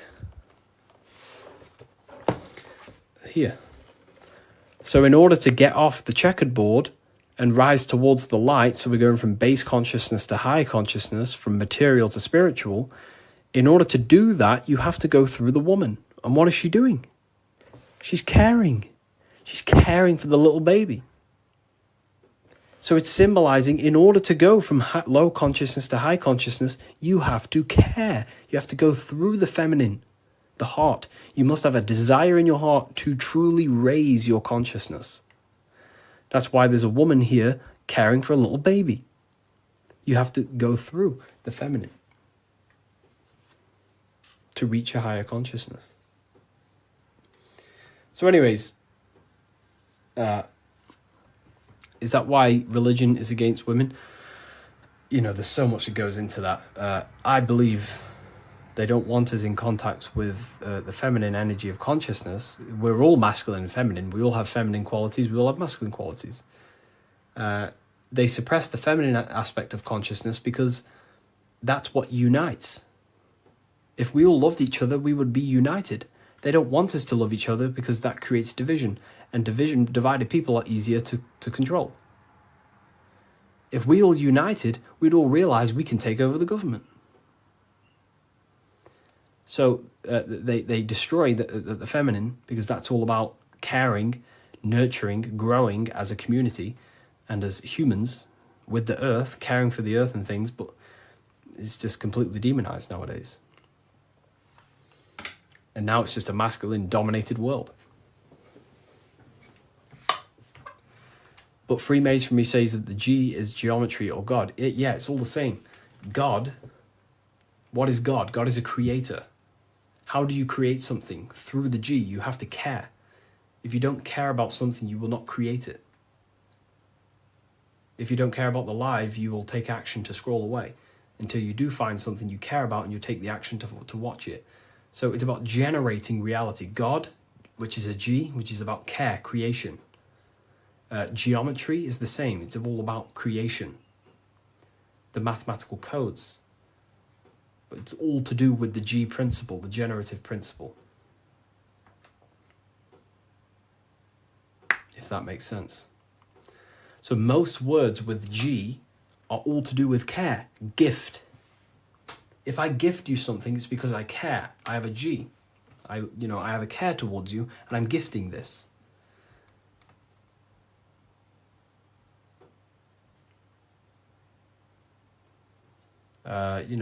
Geometry, God, generation, Genesis, all about creation and care. The whole world is built on love, and when you see it, you can never unsee it. The whole world is built on love. All creation is built upon the principle of love. That's why the earth is called hot.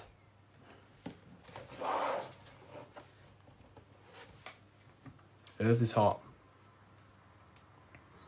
Because the whole world is built through the heart, the love energy. You only take action on what you love. Some people love twisted things. Some people love hurting people. But, we have to purify our love. But,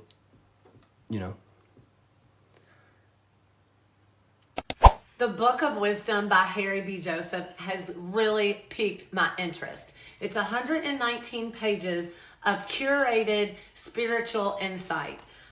This book has really piqued my curiosity. And regardless if I believe in everything I read out of here or not, I am just so mesmerized by a lot of these topics. It's all, some of them are controversial. Some of them are based in Christianity. Some are not. But it's just a really insightful book. And I'm super excited to check it all out. If you want to check it out too, I'll link it for you. Get your copy. Visit bookofwisdom.com.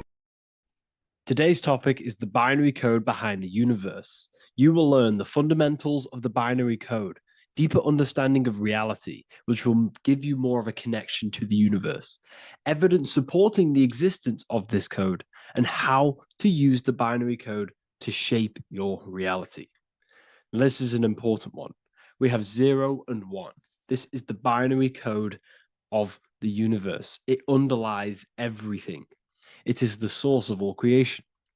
The universe is binary in nature, meaning it exists as both something and nothing, on and off, male and female, light and dark. Everything has its polar opposite. At its core, all that exists is 0, representing nothingness, infinite potential, and 1, representing something, order. 0 represents the feminine, vast, formless, and infinite potential. It is the space from which all things emerge, the womb of creation, the receptive and expansive force. 1 represents the masculine, structure, form, and order. It is the active principle, the initiator, the force that defines and shapes reality. Together, they create the fundamental duality that underlines existence, the balance between chaos and order, the void and creation, yin and yang. We see this in the masculine and feminine bodies. This is deeply encoded into the fabric of reality. And once you see this, you will never unsee this. So please leave a like on this video if you love my content and you love the wisdom that I share with the world. So we see this with the masculine genital areas. Remember, this is the genital area. This is all to do with creation. These are the generative principles, the generative organs in the body that allow creation to continually outfold into new life. The genital areas are all to do with the code. The male is the 1, the action. He's the initiator. The feminine is the 0, which is the infinite potential, the womb of creation. 0 and 1. This is why we have 10 numbers. 0 and 1. masculine and feminine. We even see this in the bodies. The feminine body is made out of curves, which is 0 curves, and the masculine body is made out of lines. So please leave a like and comment if you love this. And if you have any lecture ideas, feel free, and I can make a lecture on any suggestions that you have. So look at the word masculine. Masculine, line. Line is just one line, which represents order. 1. Feminine. 9. 1 and 9 equals 10. 0 and 1. The binary code of all creation. Why is feminine? Why the number 9 for feminine? Because the moon has to go around 9 times to create a human in the feminine's womb. And look at this image of nature.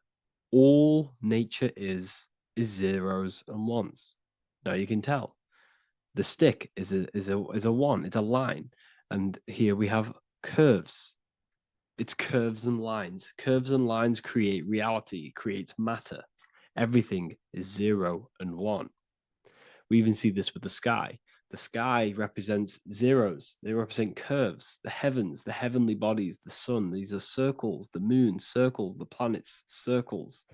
Down here is matter, representing the square. We have the Freemasonic square and compass, representing lines and circles, masculine and feminine. We see this with Leonardo da Vinci, with the circle representing the spirit, the void, the womb of creation, and matter, which is the body. This is the soul in matter, infinite potential in matter. This represents spirit over matter. This represents the architect of reality, zeros and ones, spirit and matter. This is all the same thing.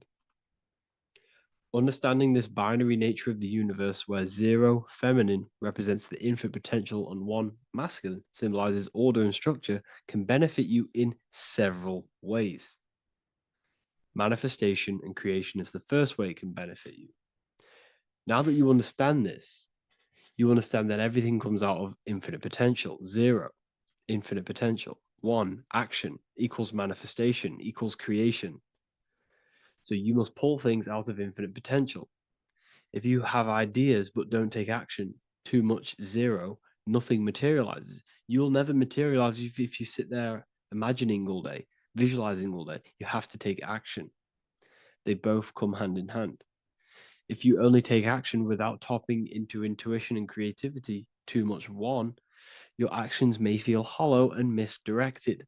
Using both effectively leads to greater success in life, work, and relationships. This is the 33rd degree motto, or this is on the 33rd degree of Freemasonry Scottish Rite logo, and it's called Order ab Chaos, order out of chaos. Chaos is the 0, infinite potential. Chaos is the dimension of the imagination. This is where this all ties in now. Imagination is the dimension of infinite potential, pure potential, formless creativity, and the realm of infinite possibilities. It is the void, the unmanifested energy that contains all that could ever be. That is the imagination. The imagination is the dimension that you are connected to, and you can pull any idea out of and materialize it into a reality. Matter, on the other hand, is order brought out of the imagination, chaos. It is when raw potential is structured, defined, and crystallized into form. This is the fundamental principle of order out of chaos, the process of turning the unseen into the seen, the abstract into the concrete, the dream into reality. That's why we say dreams into reality. Dreams are in the imagination, infinite potential, and the human mind is connected to high dimensions of consciousness, which we can pull ideas, things out of, and materialize it into our lives.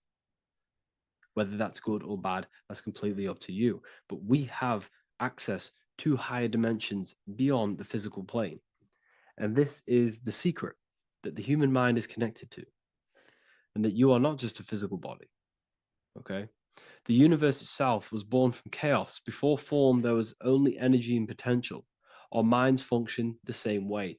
The mind is a microcosm of the universe. Our thoughts exist in an infinite field of possibility. but they only become real when we take action and give them form. If your inner world is filled with chaotic thoughts and impulsive emotions and negativity, then creating order within is essential for balance, clarity, and growth. What do I mean? Order out of chaos, 0 and 1. All creation comes out of infinite potential. The mind, the imagination, is the infinite potential. The material world is the order. It's the effect. Therefore, if your material world has chaos, if your room is messy, if your body is out of shape, if you do not look after yourself, everything in the physical world is just a reflection of what's going on inside of you, what's going on inside of you. So if you have a messy room in a messy house, this reflects as a messy mind, a chaotic mind, and we must create order in our mind. So this applies to all realms of your life. This applies with your mind, it applies with your emotions, it applies with your manifestation, it applies with the physical world, with the masculine and feminine. 0 and 1 is heaven and earth. It's everything. It's duality. It's on and off. It's everything. So it applies to all realms of your life. Okay. So in order for this to benefit our lives, we must, 1, have awareness and observe the chaos. Step back and observe your thoughts and emotions without reacting to them. Recognize that you are not your thoughts. You are the observer of them. You are the soul. You are in between them. You are the midpoint between the left and the right, the 0 and the 1. You are the soul. Journaling or meditation can help you identify patterns and negativity and impulsivity. So it's important that we recognize these patterns. We recognize the chaos within us and we transmute it. 2, implement structure, mental discipline, mindful practices, meditation, breath work, and slowing down your reactions. Cognitive reframing, replace destructive thoughts with constructive ones. This is so important. For every negative thought that you place attention to, place your attention onto 5 more positive. Never think about something that you don't want to manifest, because whatever you're placing attention on inside that mental field of consciousness, you're giving attention to, which then can manifest into your action, and that will materialize into your world. Routine and ritual. Create daily habits that anchor you. Morning routines, exercise, or creative outlets bring stability. We must master the inner world of thought and emotion. We must bring chaos into order. In order to create anything in your life, you're turning chaos into order. Order out of chaos. You're turning 0 into 1.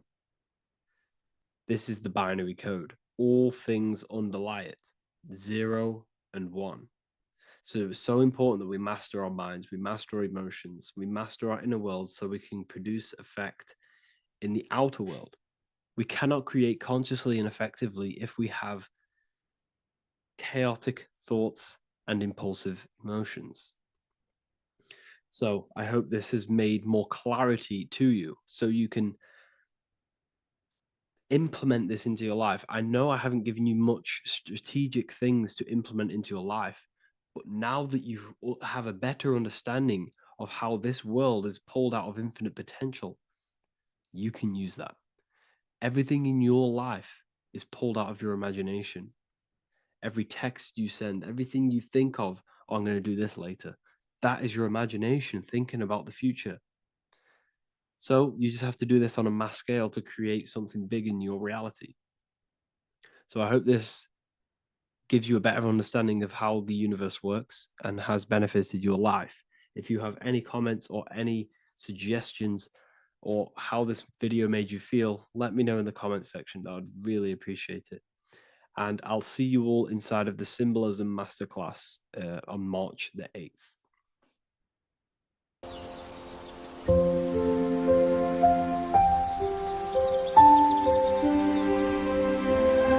bookofwisdom.com.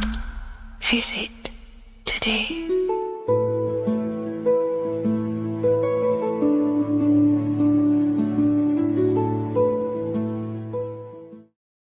Welcome to Revival of Wisdom. Today, we're going to be talking about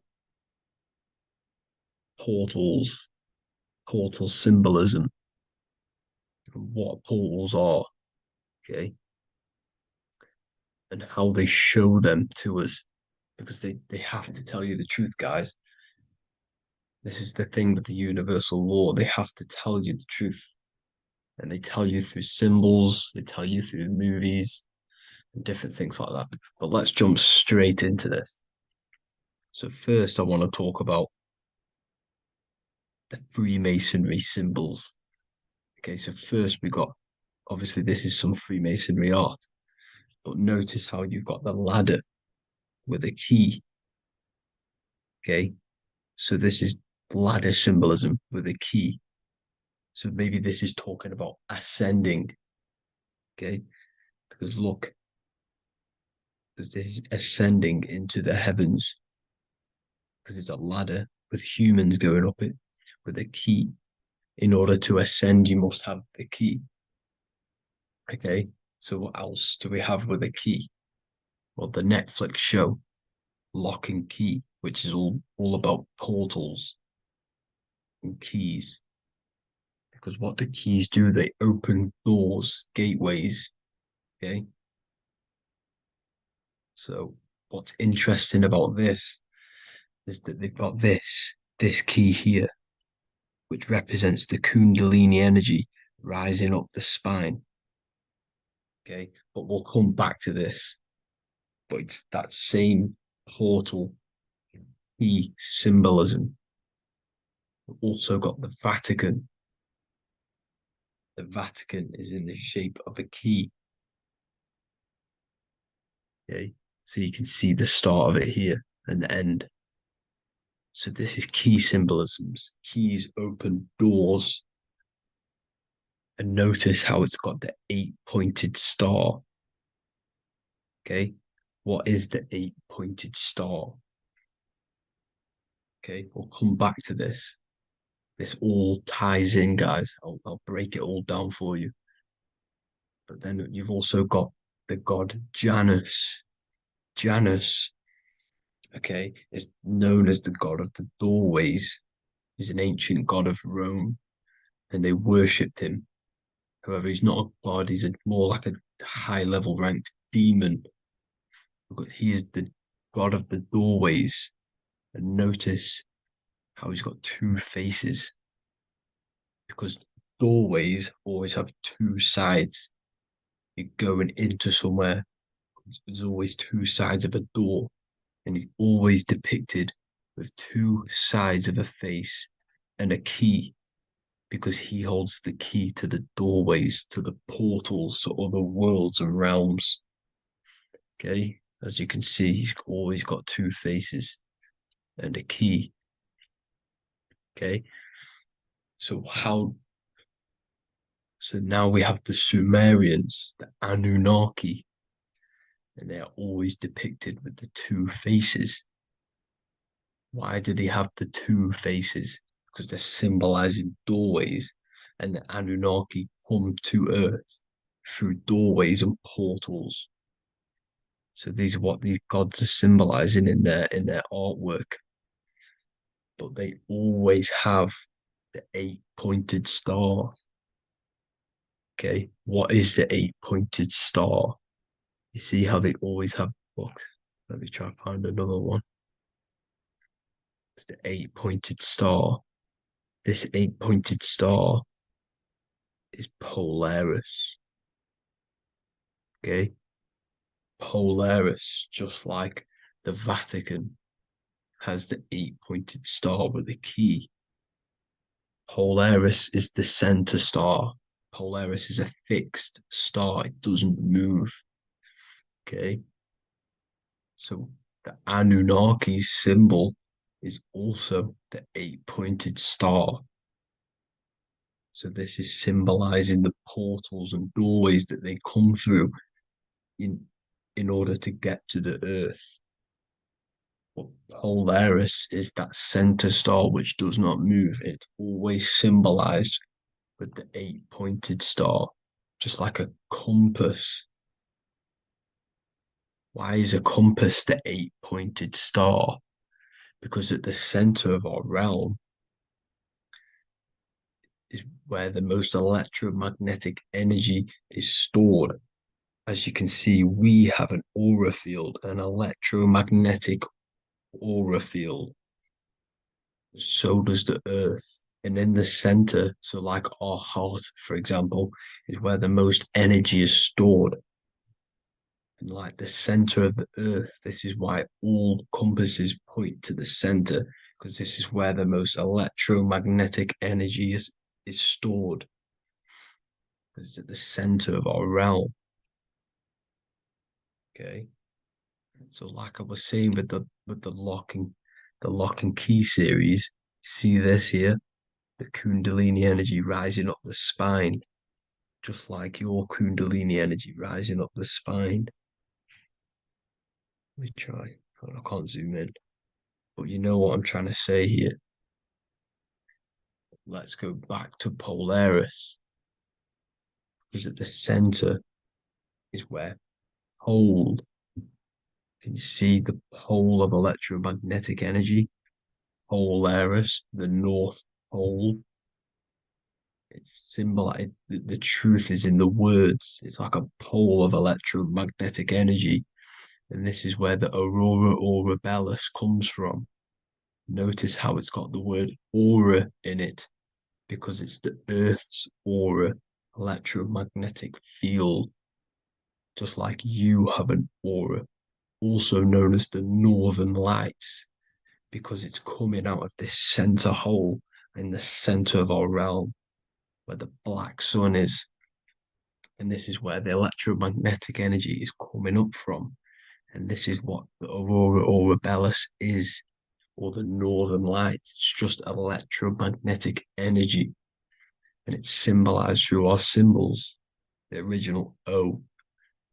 Okay, because it's like a pole through the middle. Polaris. So this Polaris is the sky vault.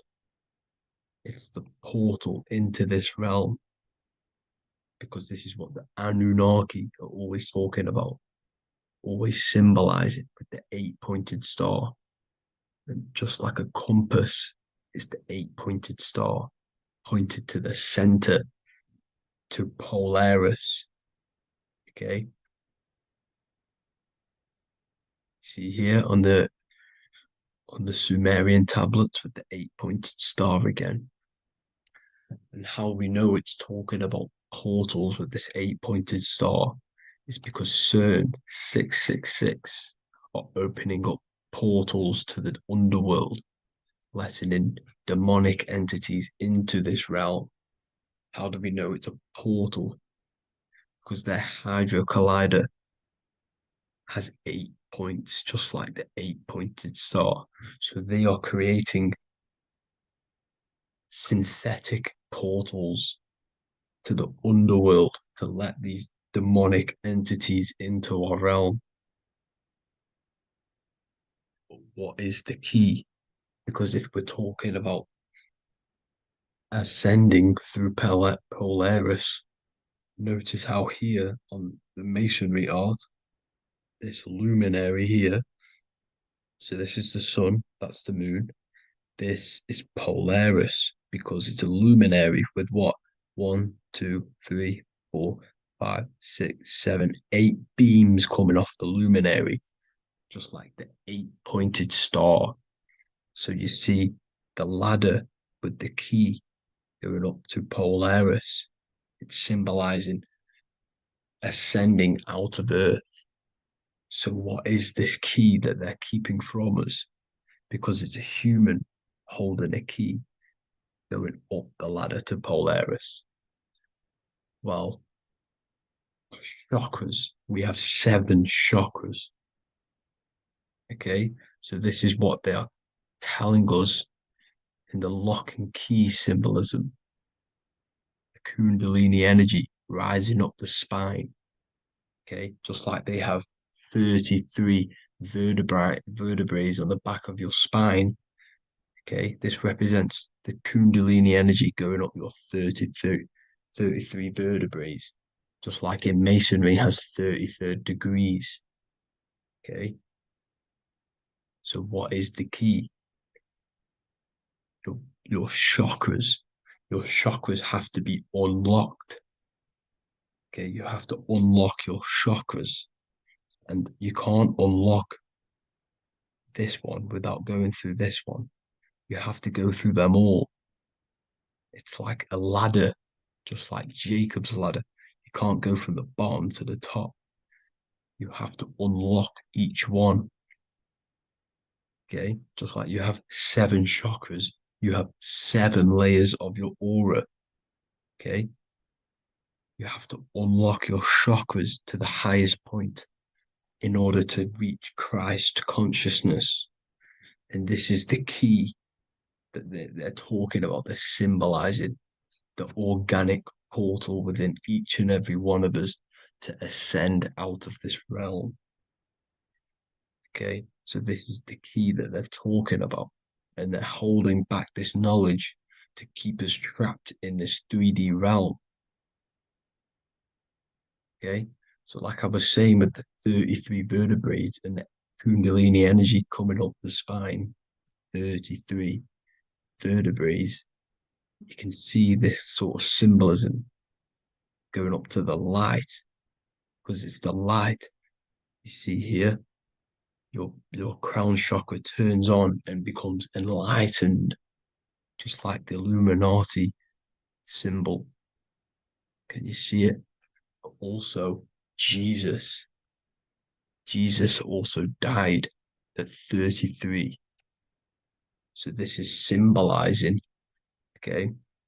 They're symbolizing the death of the ego, the body. So once you open up your chakras and reach Christ consciousness, which is your 33rd vertebrae, once your Kundalini energy goes up your 33rd vertebrae, your body technically, not physically, but spiritually dies, because you then become formless. You reach Christ consciousness. So then you can travel other worlds. Okay. This is what they're talking about with Vatican, 8-pointed star, and the key. Janus with the key. The Sumerians with the 8-pointed star. Anunnaki, the 8-pointed star. Polaris, 8-pointed star. So Polaris is the way out of this realm, which is at the center. Pole, North Pole. Okay. So the key is that they're hiding from us is the knowledge to unlock our chakras. Okay. And without this knowledge that they keep from us, is trapping our souls in this reality to keep reincarnating. Okay. Well, thank you all for tuning in. I'm going to leave you all there.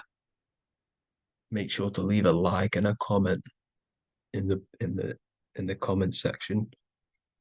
Let me know some topics to talk about so I can break it down for you.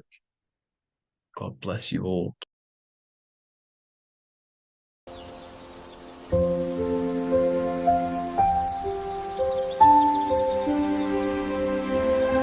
bookofwisdom.com. Visit today.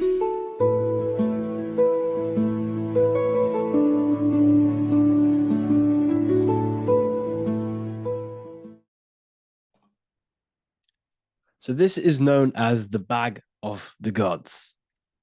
This symbolism is widely known, but no one knows what it truly symbolizes. We see this in ancient Sumerian artwork. We see this in the Mayans' artwork. We always see this bag with the gods. What does this actually represent? Okay, so the bag itself represents carrying. Carrying what? It represents information, represents knowledge. Your mind is the carrier of the information. So this is why in his left hand, he carries the bag, and the right hand has the pine cone. This represents carrying of information. Why is it a bag? A bag can be passed on to someone else. The information can be taught to someone else. This is the information of activation of the pineal gland or higher consciousness of humans. Because as humans, we all possess an animal nature, the nature that tells us to eat, to steal, to gain material wealth, to survive, to hate. This is our animal self. This is our animal behavior. But we also have a divine nature of consciousness, which we have access to, the higher planes of consciousness, the planes that manipulate this material world and create all things in this material world. The human mind has access to. The animal does not. The animal has no idea he exists. The animal has no inner dialogue, but humans have the inner dialogue. Humans can create infinitely. We can expand our minds infinitely into new realms of thought. So we have this higher divine nature and a lower nature. This bag of the gods is basically just representing the knowledge they possess of higher consciousness, of the higher aspect of life. Okay? Which is the activation of the pineal. The pine cone. The pine cone is in his right hand. The right represents wisdom. The left represents intellect, knowledge. Knowledge and wisdom are two separate things. Wisdom is applied knowledge. It's a feminine aspect. Knowledge is just gained information that you know, which is masculine. So in his right hand, he holds the pine cone. The pine cone can be opened and shut. The shut pine cone represents the asleep human being, the human being that exists in his lower nature, that just basically survives, lives on eating, consumption, material lust, living in chaos with his emotions, living in a place of hell. This is the animal nature. Then we have the awakened human, the one who has consciousness of himself, the one who looks within himself, the one who knows there is more to him when he looks in the mirror. He is far more than just the physical body. He is a divine spiritual being, a divine being who has limitless potential of creation into the material plane. So this represents the awakened. This represents the asleep. This is why he carries the pine cone in his right hand. It represents applied knowledge. This is the information. This is the intellect he possesses. And this is the applied knowledge of the awakening, of activation of the pineal gland. Because remember, the pineal gland is not your consciousness. The pine, pin, pineals, the same root word. Pine cones were always symbolizing the state of consciousness one was living in, whether he was asleep or awake. We see this at the Vatican. We see the pine cone over the two pillars. This is the two pillars of Freemasonry, and the dome. This is the Royal Arch of Freemasonry. This represents your head. This is the two pillars, the two hemispheres, and the pine cone in the middle, which is the pineal gland. What is the pineal gland? The pineal gland is not your consciousness. It is not the third eye, and it is not the mind. It's not the mind's eye. The pineal gland is a radio receiver. This is your body. Your body is an antenna.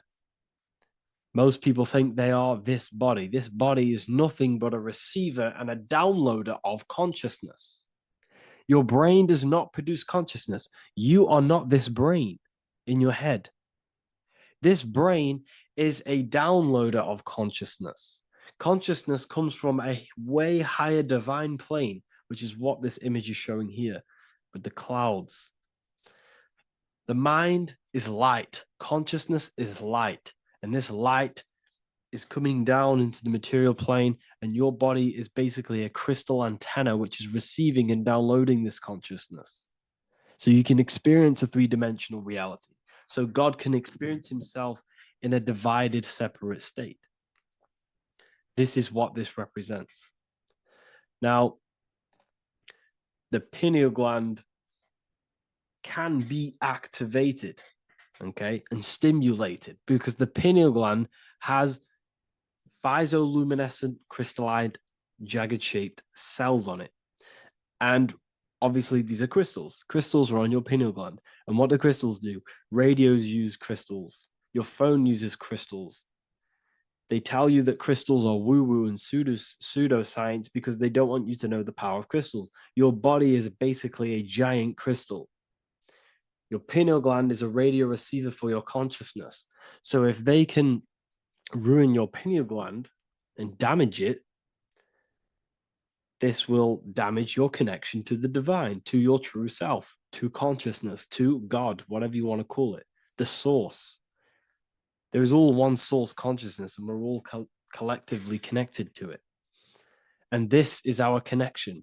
This is our antenna. So what a radio does, a radio has an antenna, and the frequencies are all around us because all the radios are playing in your ear right now. But what the antenna of a radio does is tune into a specific frequency to pick up that frequency and play that frequency. It's the same with your consciousness. You're all a fraction of God's consciousness. So that is essentially what we are looking at here. We're seeing knowledge, intellect in the left hand, and applied knowledge, activation of waking up to higher consciousness, to the higher human form. Because we can reach beyond our physical form. We can turn our animal self into a divine being, into one of these so-called gods. These gods are nothing but human beings. The Anunnaki were not gods. They didn't come from the sky. These are normal, regular human beings who activated their higher consciousness. This is what we have here. This represents spirit. Birds represent spirit. So do we have any questions? I'll take some questions now. That was just a short lecture on what that symbol truly means. Okay, so if we have any questions, feel free to go ahead and ask some questions. Anything that you don't understand, anything that you want to know. Okay.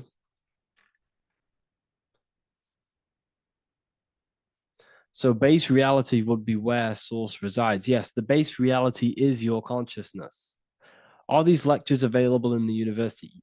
There's a whole section, basically inside the university, there's a whole section with like over 30 long form lectures like this. So the base reality is where the source resides. Yes, the base reality is your inner world, your consciousness. That is the only thing that exists. Your outer world is just an effect of your consciousness. Your consciousness, everything that has gone on within the mind and emotion, is pushed outwards into your reality. You have thought and felt your way into your external circumstances. Your life is a direct correlation of every thought you thought in the past.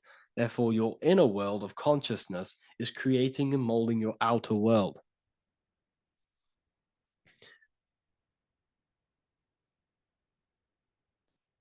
The best way to keep connection consistent, the best way to keep your connection to the divine or the higher planes of consciousness is through meditation and through imagination.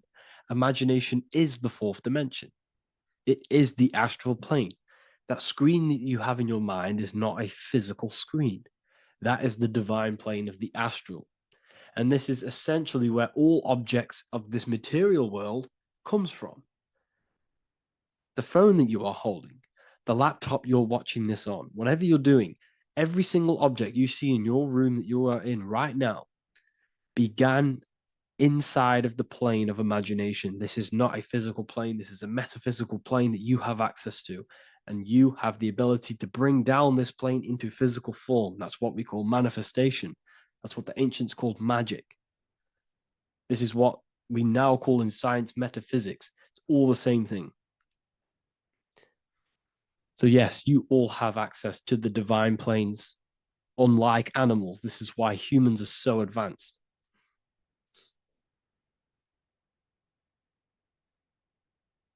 Okay. Is the pineal able to constantly activated, or is it just a temporary experience? I don't fully understand that question, unfortunately. Maybe you could word it in a different way. The real meditations on the university, legit, y'all, yes. In order to connect to consciousness, you need to sit in meditation and turn off your feelings, and the feeling of unity will come. Do I understand correctly? Yes, that is correct. So when you sit in silence and in stillness,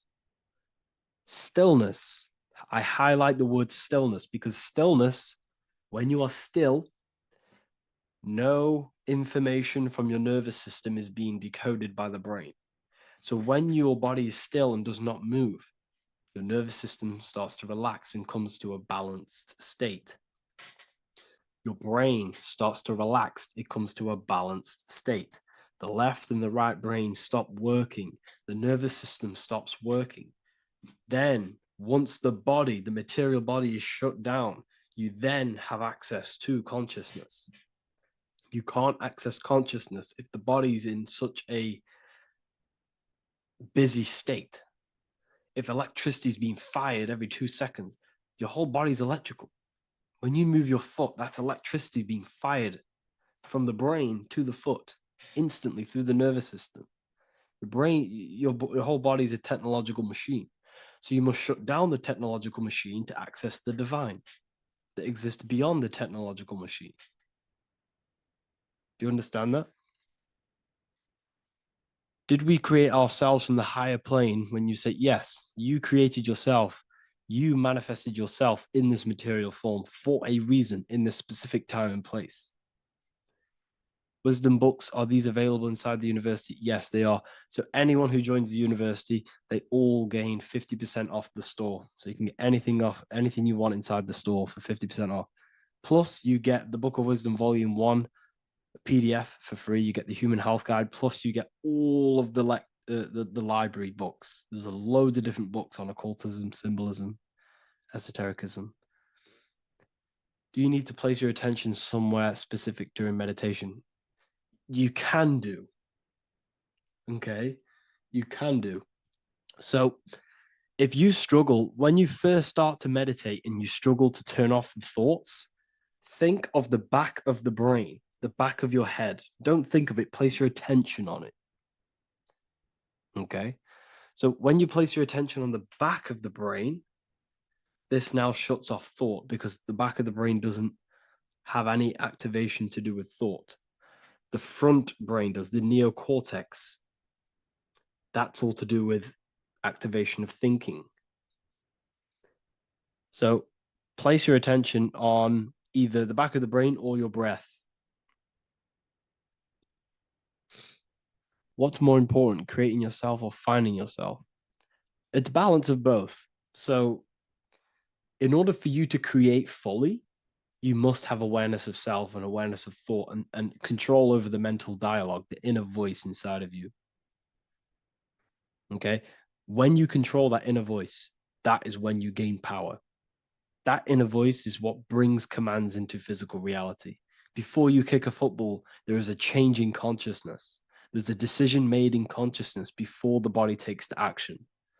Therefore, every physical manifestation is a change of inner consciousness before it's a physical reality.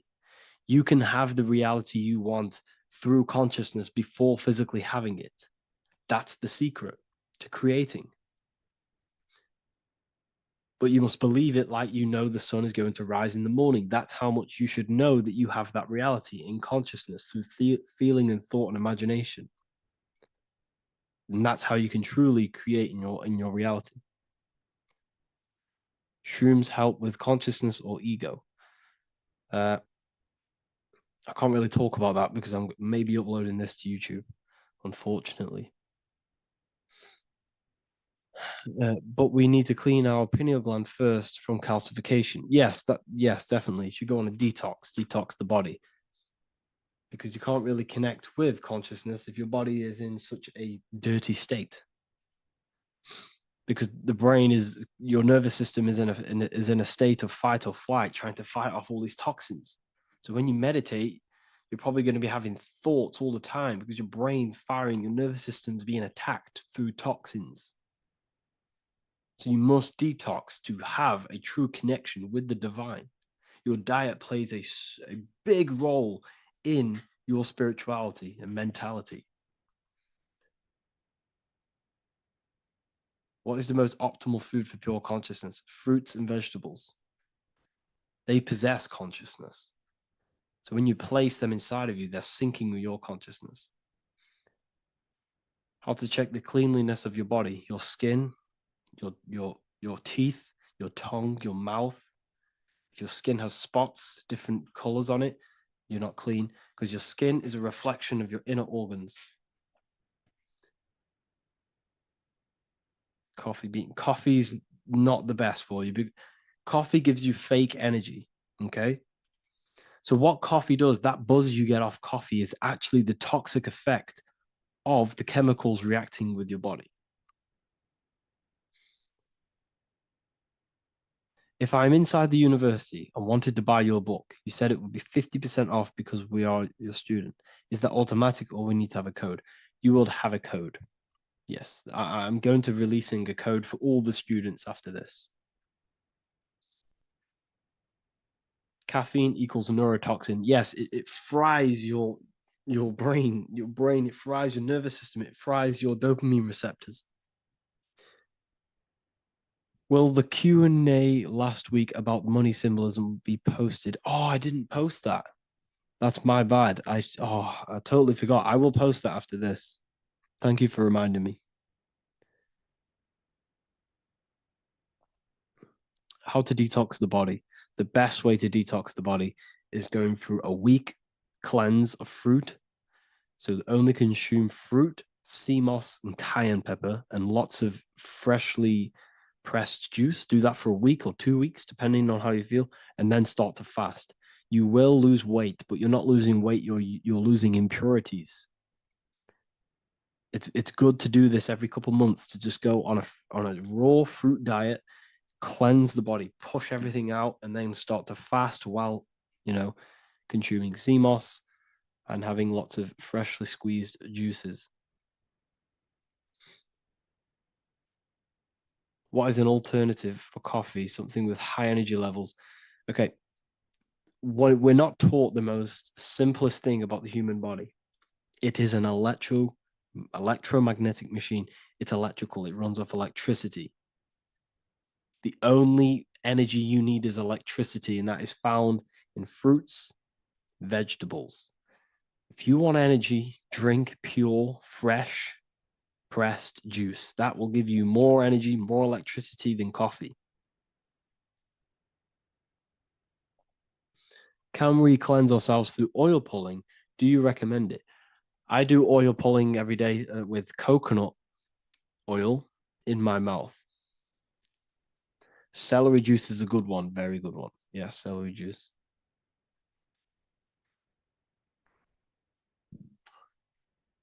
Any more questions? What kind of music do you listen to when lifting? For me, rap, hip hop push me work harder, but I know it's terrible for my subconscious. Yes, very. At least you're aware of it. You should be definitely try and stay away from the hip hop music. Try and stay away from anything that's talking about anything negative, because it's all programming your subconscious. And your belief system is your reality, people. Your belief system is your reality. Okay. So look after your subconscious. That's what's controlling your actions. 90% of your actions on a daily basis are controlled through your subconscious beliefs. Okay. I listen to a lot of Pastel Ghost. I listen to a lot of, let me get my playlist up. It's all like background music for TikTok. Do you know what I mean? Like Pastel Ghost. That's mainly what I listen to. That sort of music. I don't know what it's kind of called. I don't know what that genre is called. Does anyone know what that genre is actually called? Because there's not much words in it. The reason I listen to it is because there's not much words in it. And, it helps the subconscious. And I just love that music.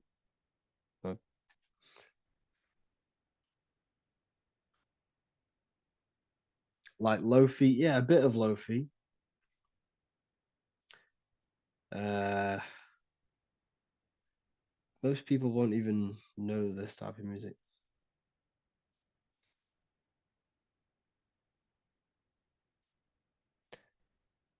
Can you tell us how you use cayenne pepper? So I mix it with freshly squeezed orange juice every morning. So the first thing I have, empty stomach, I have a teaspoon of cayenne pepper, mix it in and just down it every morning. And sometimes at night. The feeling you get in your stomach after putting cayenne pepper on an empty stomach is absolutely amazing. It tingles in your stomach. It kills parasites. It kills all horrible organisms.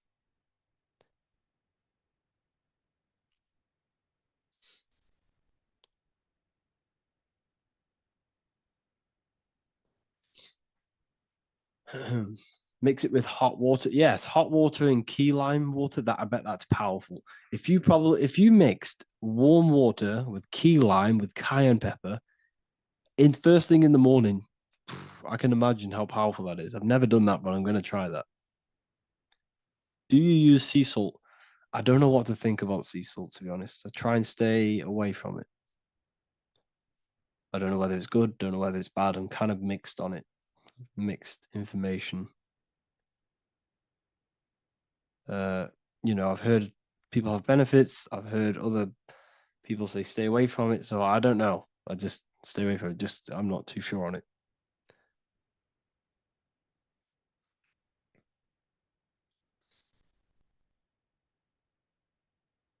I drink fresh pressed celery juice every morning. Yeah, definitely. Uh, is there any chance we could move to esoteric occult questions? The only reason I say that is because I might be posting this to YouTube, so it's like I don't want them. I don't want them thinking I'm giving health advice because I'm not. This is what I do. I'm not giving anyone medical advice. This is what I would do to myself. Because I can probably get in trouble for that. So the subconscious is the all-knowing. It is the all-seeing eye. The subconscious knows everything. Your conscious mind does not. Your subconscious knows every single cell in your body. Your subconscious is making your heart beat. It's talking to your heart. It's talking to every organ, every cell in your body is being connected and spoken to by your subconscious mind. It is the all-knowing. The subconscious has access to the astral plane, imagination, the fourth dimension. It has access to the mental plane, thoughts. It has access to the ethereal plane, energy. And has access to your physical body. It's the door. It's the portal. The subconscious is the portal to the divine. You must go through the subconscious in order to access the divine. Any coupon codes for book 2? Yes, inside the university, there will be a 50% off coupon code. Speaking of ancient civilizations, why did they use symbols to give us true knowledge? This is a very, very good question. Very good question indeed. The reason they use symbols is because symbols are their keys. They hide meanings. They hide things. For example, if it was written down, if all of this sacred knowledge that I'm speaking now was written down, it can be easily taken It can be easily misused. Someone can take it, read it, and steal it and misuse it and abuse the world and create horrible things. The reason they use symbols is because they're hidden. They hide the teachings. Only the ones who possess the key, that possess the knowledge, can read the symbol. So the symbols act as a guard towards this higher wisdom, this higher knowledge, which gives you power. All of the knowledge I teach you gives you power. And you can misuse it. You can misuse your imagination. You have no clue, unless you've put this into action, how powerful your inner consciousness is. You can become a Okay, listen. If you hate your job, it's not the job that you hate. Think about it. It's not the job that you hate. The hate is coming from your inner consciousness. It's the state of consciousness that you hate. So what does that tell you?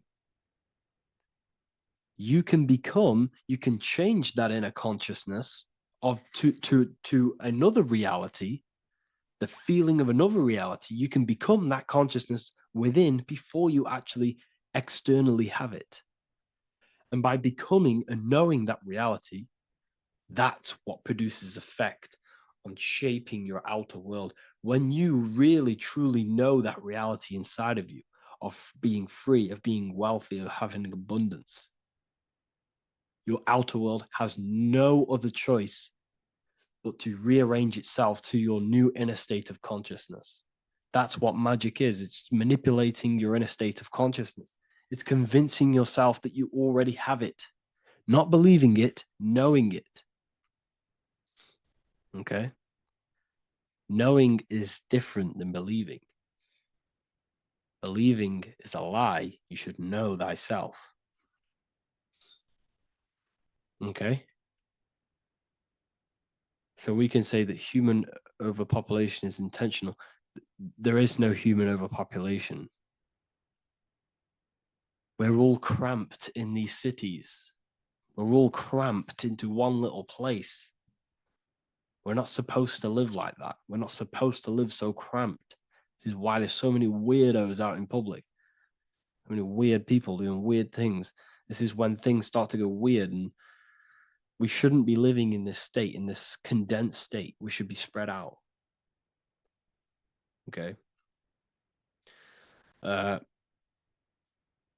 There is no overpopulation. It's just an illusion, because we all lived in such. Have you ever been on a plane? Have you seen how much land there is? It's crazy. There's no overpopulation. And how many people do they say there's in the world?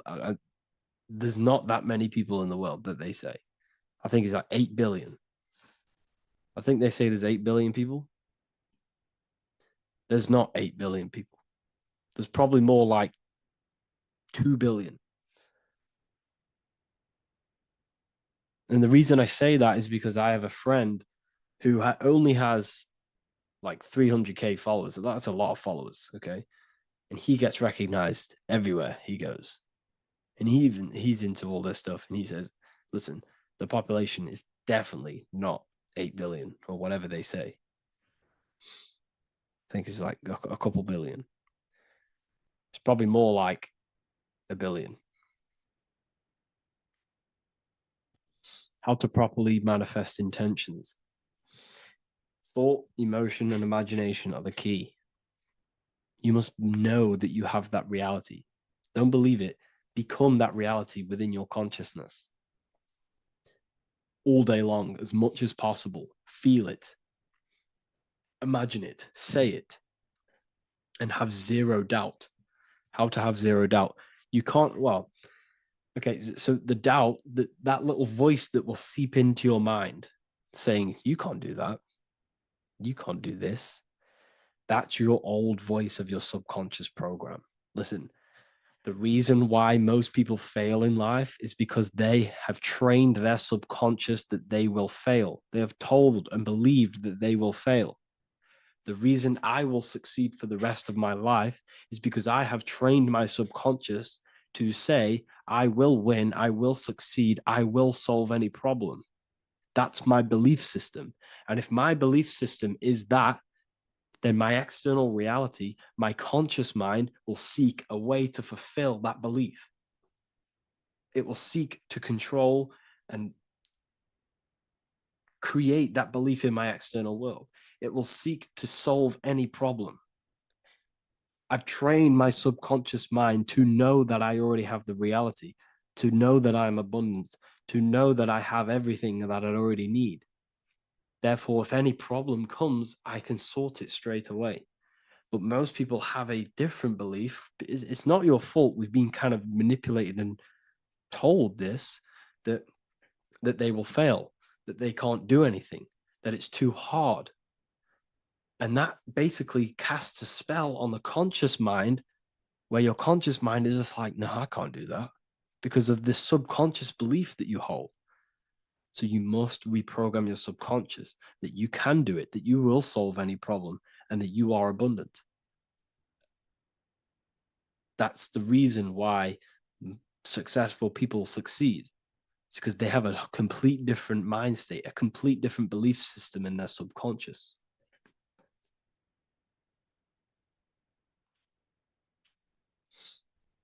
Do you offer mentoring? Yes, I do offer mentoring, but it's mainly for people who want to grow their online presence, and for the amount of value and transformation that I can place into your life, and the time that, well, the price of my time, it will be a higher price tag, but your life will completely change if you join my mentoring, because I will transmute your life. I will transmute your mind, and I will transmute your whole reality, because I could tell you exactly what you need to do. How to have super genius power pulling information from the source. Okay, so you can do this. I talked about this in Book of Wisdom, Volume 2, if you've read it. This is a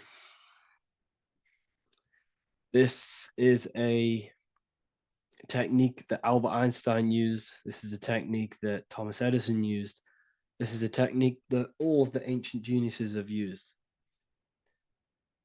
So you get on a chair, you place metal below you or plates, and you hold a metal ball in your hand, and you fall asleep.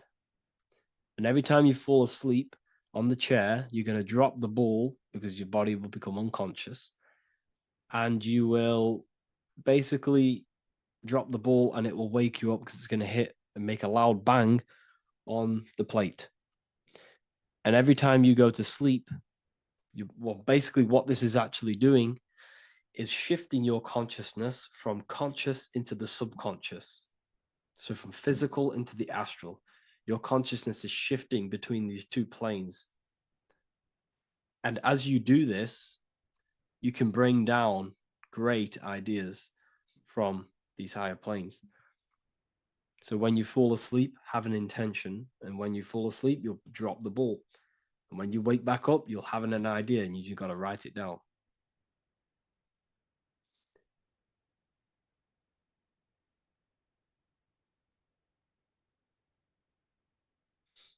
How to balance chakras. Don't focus on balancing your chakras. Focus on the mind. The mind is the cause of the chakras being blocked. If you have a blocked throat chakra, this is a problem in your mind, not the chakra. You see, the chakras are a result of the mind. You transmute the mind, you can transmute the chakras and cleanse them.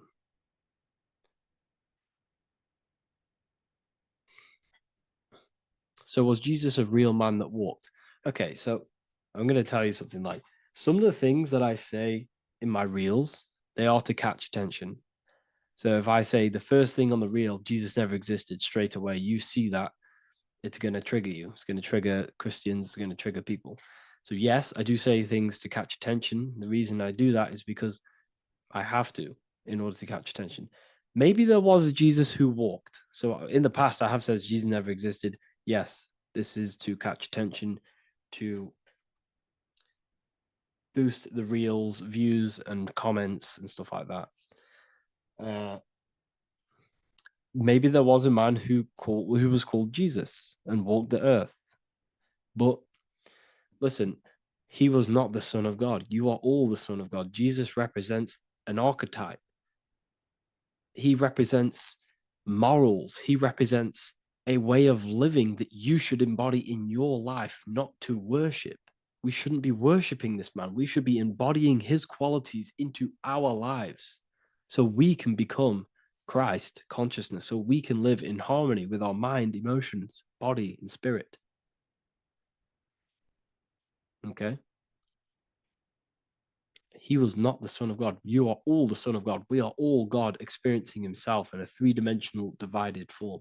God is oneness, and he created a divided world so he can experience himself. Why do you quote from the Freemasons oft times? I don't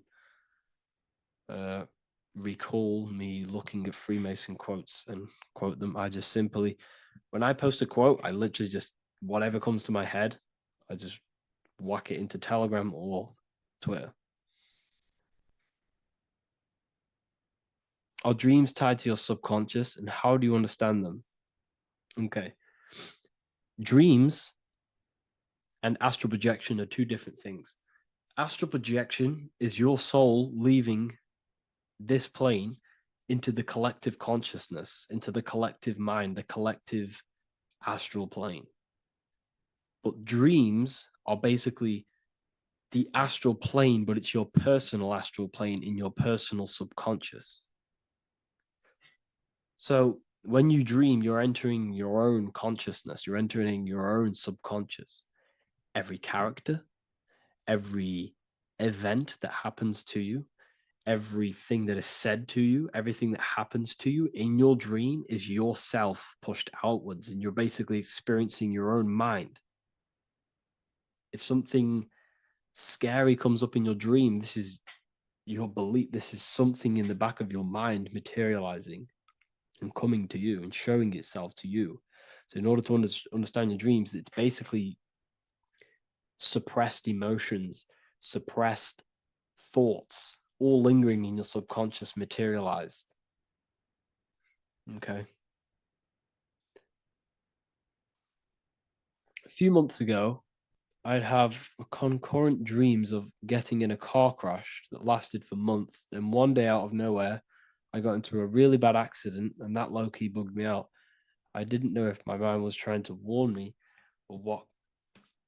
You can explain that. Okay. If you are having dreams about having a car crash, this is a belief. Okay, so let me tell you something. Let's say you're a drug dealer, okay? And you live in fear every single day of the police coming to you.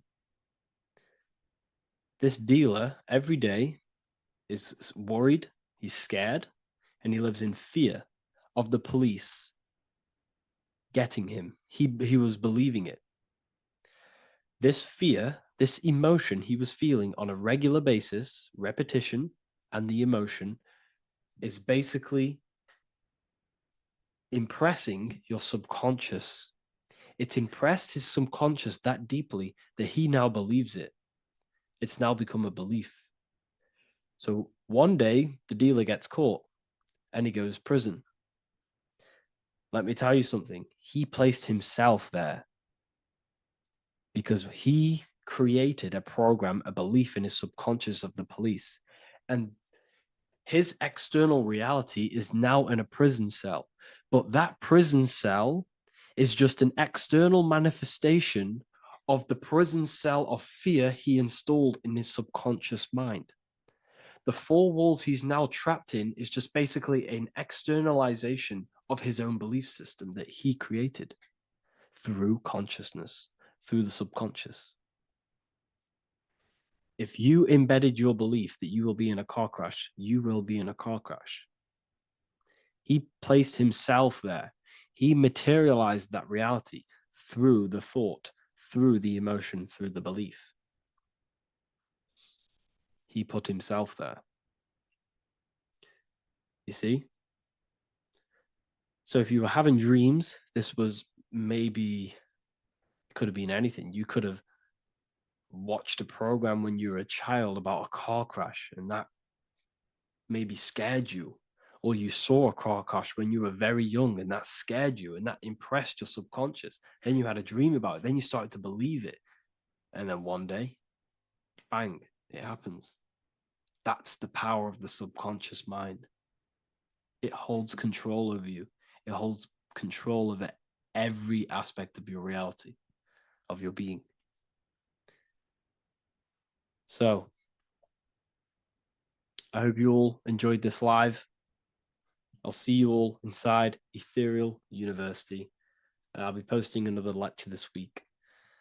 And yeah, let me hold on.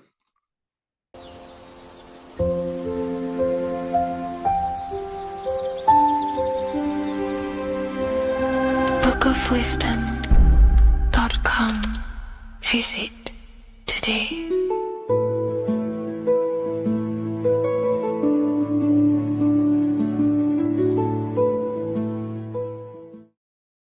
So depression doesn't actually exist, and in this video I'm going to show you how depression is actually a choice. And I'm going to give you some solutions on how to deal with it. And this is probably going to change your life forever just by doing this alone. Okay, so the first thing you need to understand about depression is that it exists in your conscious mind. It exists in your thinking mind. So what is inside your thinking mind?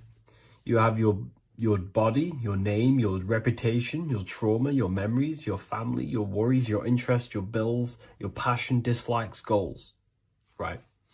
Most people identify their lives with this. They identify their lives with their thinking mind. They think they're their name, their job, their reputation, their memories. But this is not who you actually are. Who you actually are is the observer of that. What happens if you stop thinking? What is left? You're left with unconditioned consciousness. You're left with the self, which is what we refer to as I. We are the consciousness, not the thinking consciousness. You are not these labels. You are not your thoughts. You are not your job, your name, your reputation. Okay?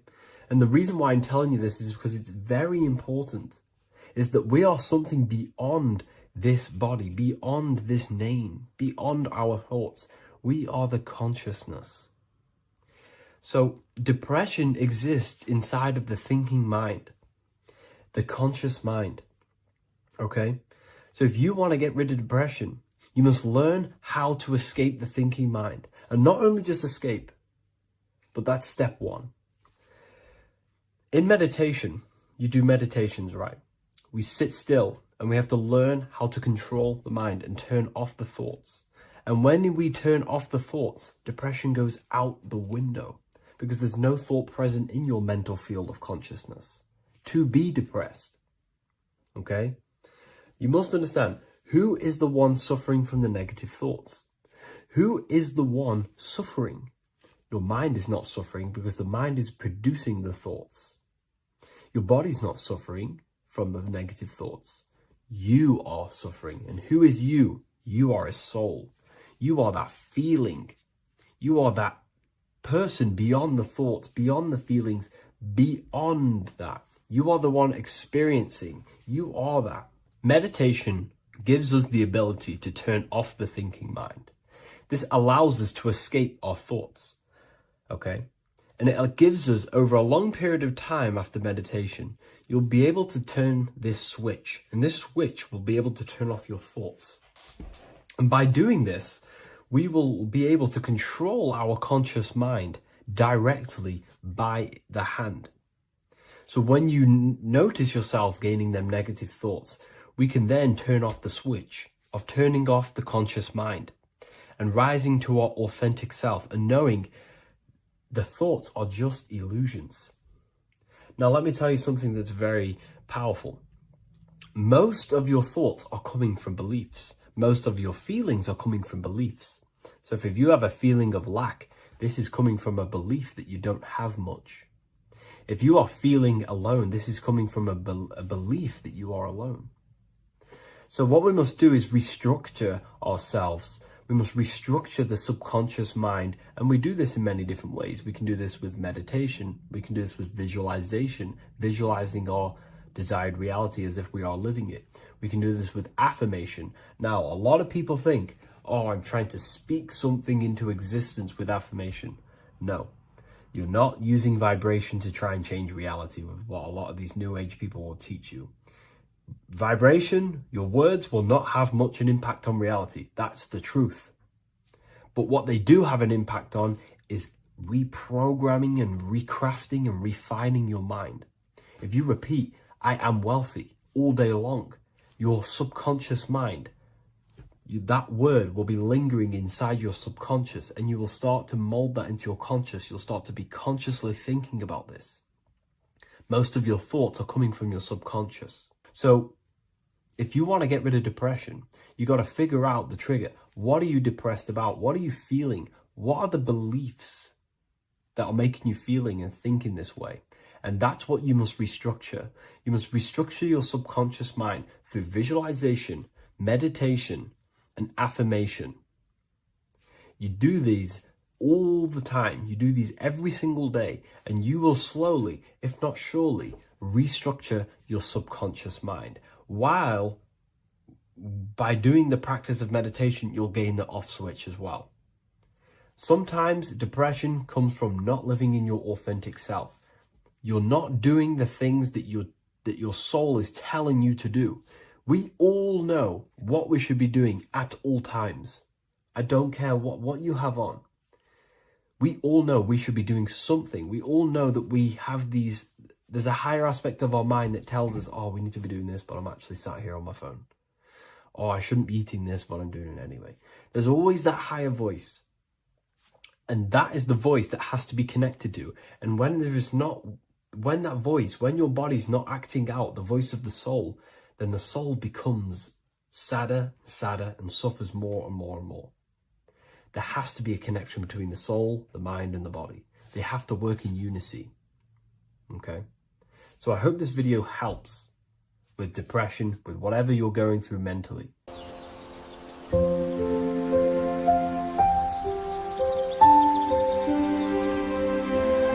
bookofwisdom.com. Visit today.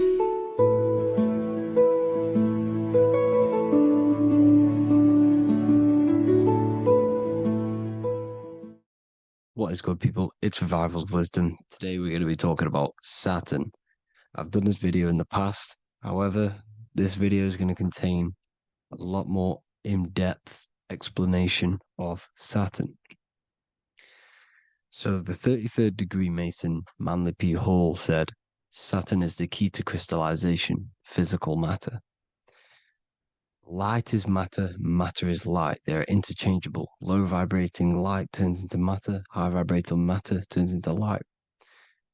And Saturn is the god of this world, this physical world. He crystallizes light into matter. This is symbolized as the Masonic checkered board, matter and spirit, matter and light, light and matter. He's also the god of time, destruction, justice. He creates and destroys, because all things in time die. He creates and destroys you. So, because we live in this physical world, which is the electric world, this is why we say electricity, because it comes from the root word of El, Saturn. They used to call Saturn El, E-L. This is why we used to say Elohim is God. The real God of this world is Saturn, but it's being hid. This is being hid. Jesus is Saturn. All of this is Saturn.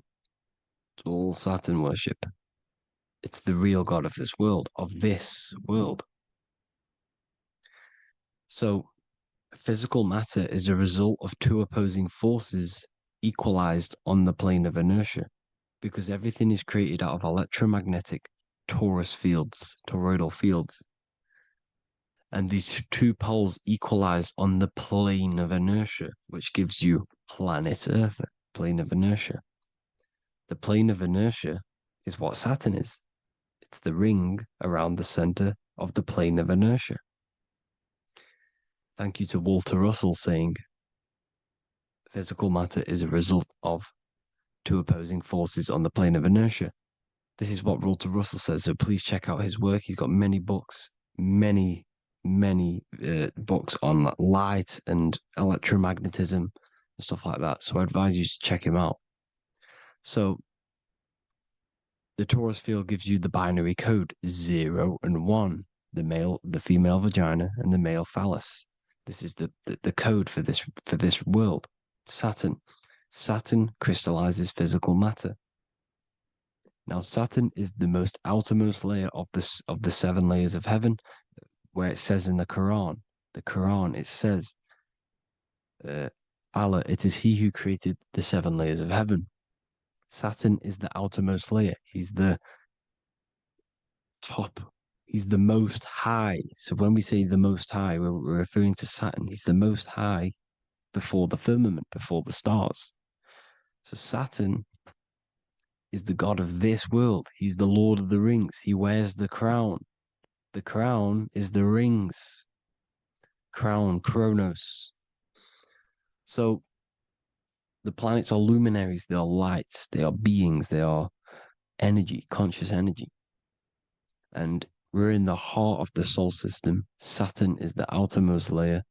He is the one of this world. He's the god of this world. Now, on the North Pole of Saturn, you have the hexagon. Add up all the sides. It creates the 6-pointed star. Or it can be created as a cube.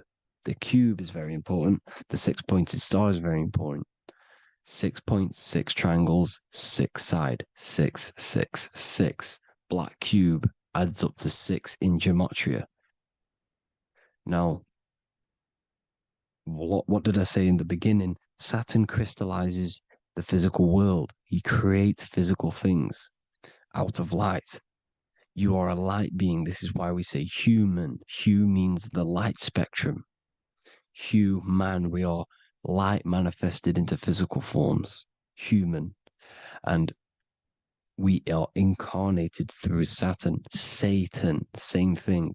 The number of the beast is 666, and the 666 comes from the 6.6 triangle, 6 sides of Saturn, 666. We are all known as carbon-based life forms. Carbon, the atomic structure of carbon, is 666, 6 protons, 6 electrons, 6 neutrons. We are materialized into our physical bodies through Saturn, through the number of the beast. These bodies are the beast, it's the animal. The divine, the Christ, is the consciousness within, because you are a physical, spiritual being combined into one, hexed into one. Hexagram. This is a hexagram.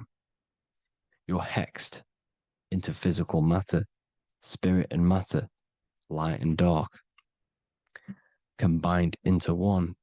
Now you contain of the mark of the beast, the mark of your body. Your body's the beast. It says in the Bible, Satan, who is the god of this world. This world. There are many different worlds, but this world is run by Saturn, and it says that in the Bible. Saturn is Satan. It's the same thing. And look at the crown of thorns are wrapped around the heart. The soul is in the heart. The mind is in the brain. The soul is wrapped around the rings of Saturn. You're wrapped in physical matter. This is what it's showing you. This is symbolizing the rings of Saturn wrapping you. And the cross on top is the cross of the cube. The cube, the black cube of Saturn, unfolds into a cross. So Satan, who is the god of this world, Corinthians 4:4 in the Bible, Satan, who is the god of this world, has blinded the minds of those who don't believe. Saturn blinds your mind because the god of this world materializes you and he blinds your mind when you incarnate into physical matter. When you enter this soul system, not the solar system, you hit Saturn first. He materializes you. And look at the symbol for Saturn. This is the symbol for Saturn. All of the planet symbols are created out of the Holy Trinity. The Earth, Moon, and Sun. Body, mind, and soul. The sun is your soul, the moon is your mind, the earth is your body. Your body's made out of the 5 elements. The sun is your soul because the sun is life force, gives life to everything. Your sun is a soul. Your soul is the sun of your body. The moon is the mind. The moon is the moon of your body, the mind of your body. Intelligence. So all of the symbol of the planets are created out of these. The Saturn symbol is created out of the Earth cross, matter, and the moon crescent, moon, mind, matter over mind. This is why Satan, who is the god of this world, has blinded the minds of those who don't believe. He blinds your mind. Look at the symbol, it's showing you.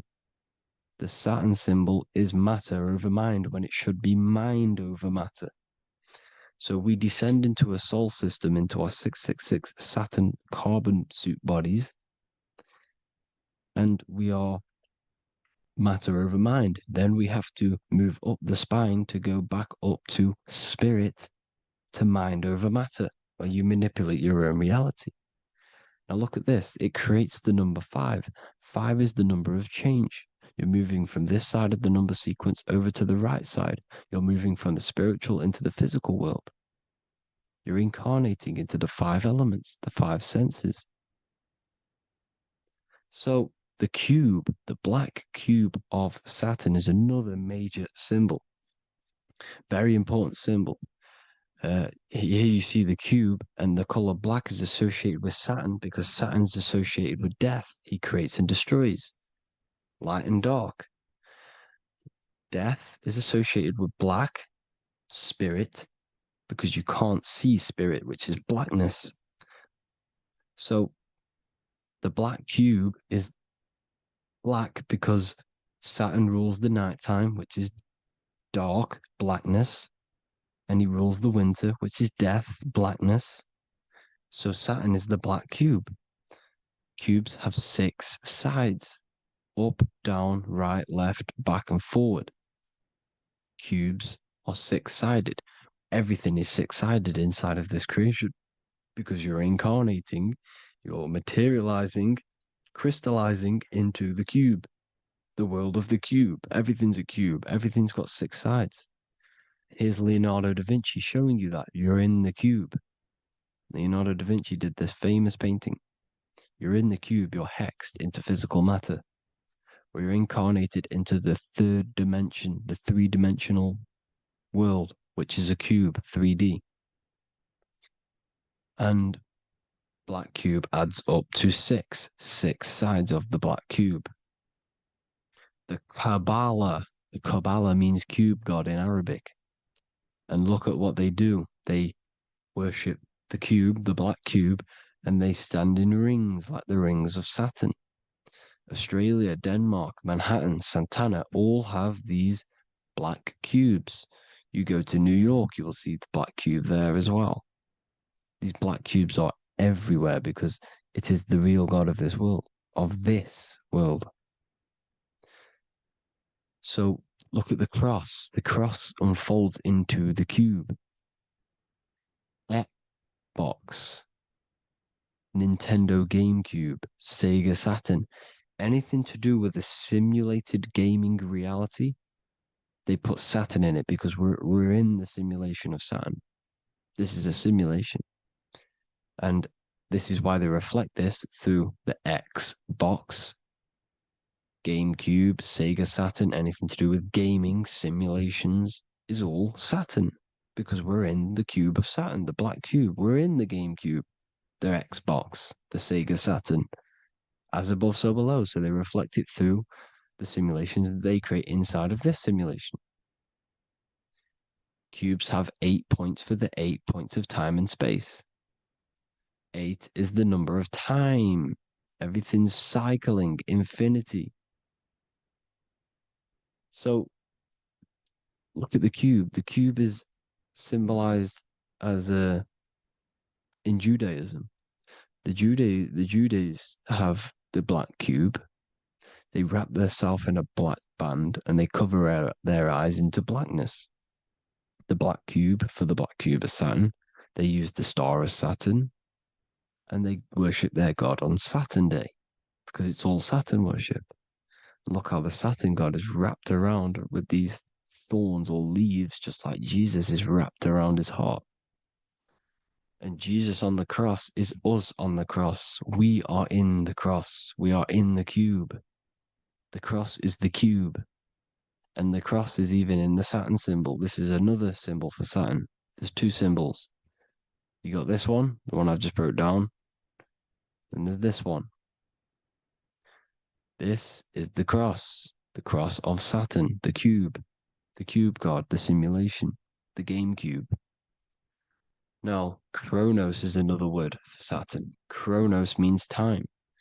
When you clock into work, you go to the Chronos machine. Well, I did anyway.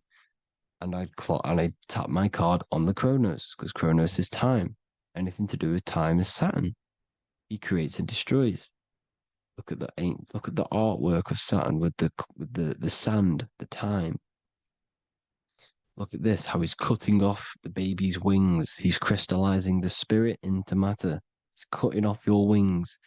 Satan, in the Bible, he falls from heaven into earth and he loses his wings. He becomes a serpent. You see, it's all symbolic for us. We are the fallen angels, fallen angles of light. We're fallen angles of light. We are light beings. Now we're fallen into physical matter. Saturn's chopped off our wings. He's chopped off our spirit wings because when you astral project, you can fly. You will fly around. He's got the Reaper staff here, always depicted with the Reaper staff. Now look at the clock. Saturn Day is the 6th day, the number of the beast, 666.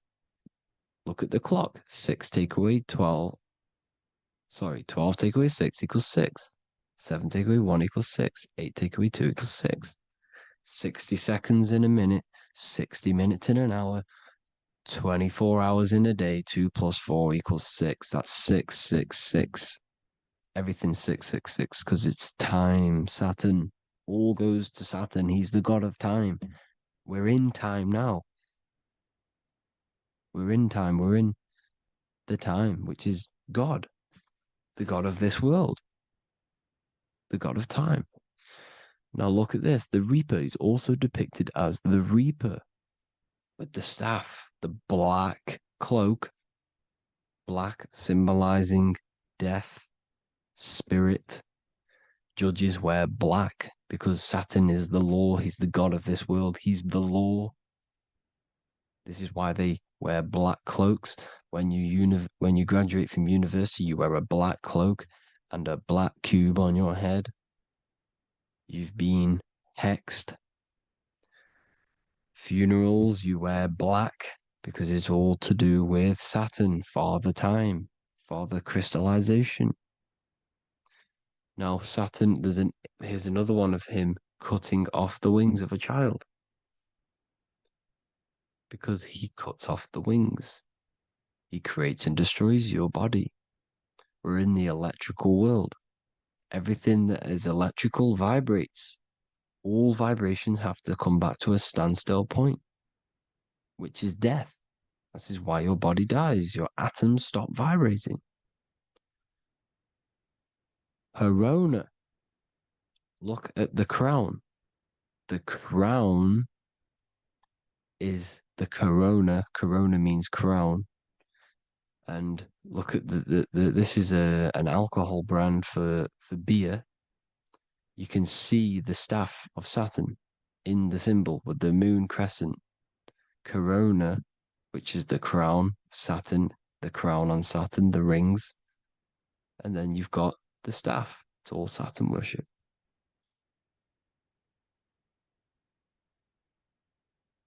Is the black cubes of 9/11. 2 black cubes. This was a ritual for Saturn. It's all ritualistic. And look at the Star of David, the Star of Saturn. It's not the Star of David. Creates IXXI, the sigil of Saturn. IXXI means 9/11 in Roman numerals. 9/11. It's all a ritual for Saturn, and they have the 2 black cubes of Saturn. Now look, XX, there's more symbolism of Saturn now. We're going deeper. XX is more symbolism for Saturn. The sigil of Saturn is XX, as above, so below. Same with the Star of David. You split it in the middle, as above, so below, as above, so below. XX, this is a Knights Templar Cross of Lorraine. XX, Knights Templar, High Order of Masonry. They all worship Saturn. Well, Saturn's the real god of this world. X Eon with the XX. XXL magazines, which is all to do with famous rappers and stuff like that. When you die, you put XX on the eyes because it's Saturn. He's the Reaper. Is Jesus with the XX crown with the thorns around his heart, around his soul, with the cube on the top, the cross cube. Le Lucifer with the XX Cross of Lorraine. Jay-Z with his alcohol brand, XX Cross of Lorraine. The X Factor with the rings of Saturn. All Saturn worship. The seal of Melchizedek is also Saturn. This is the cube. This symbolizes the cube with the 8 points for the 8 points of space and time. And this is the cube. It's another ancient symbol for Saturn. Here you see the star of Saturn with the Melchizedek symbol around it, which is all to do with Saturn. Here you see an altar, the Holy Grail, the Melchizedek symbol on it, and they're worshipping it. This is why we wear rings, wedding rings for the rings of Saturn. It all goes back to Saturn. Earrings. The 8-pointed star of the ancient Sumerians is all Saturn. It's all Saturn. So the ancients, the symbols of Saturn goes on forever. It's in all of the major corporations. You can see it everywhere, the rings of Saturn. Toyota is an obvious one. Internet, Nike, Target, Sega, Saturn. It's all Saturn worship. All Saturn worship. Because he is the real god of this world. Here's Kanye West's album with a Saturn here. Here's Michael Jackson's album saying X, escape. There's the X again. The X, escape. You have to escape this reality. Maybe that's what he's pointing at. Here you see it on the dollar bill. The star of Saturn. Here you see it again on the dollar bill. So that is it for today's people. I hope you all gain some insight on Saturn. Please like, comment, and share if you can. Subscribe if you like the channel. Please have an amazing day. God bless.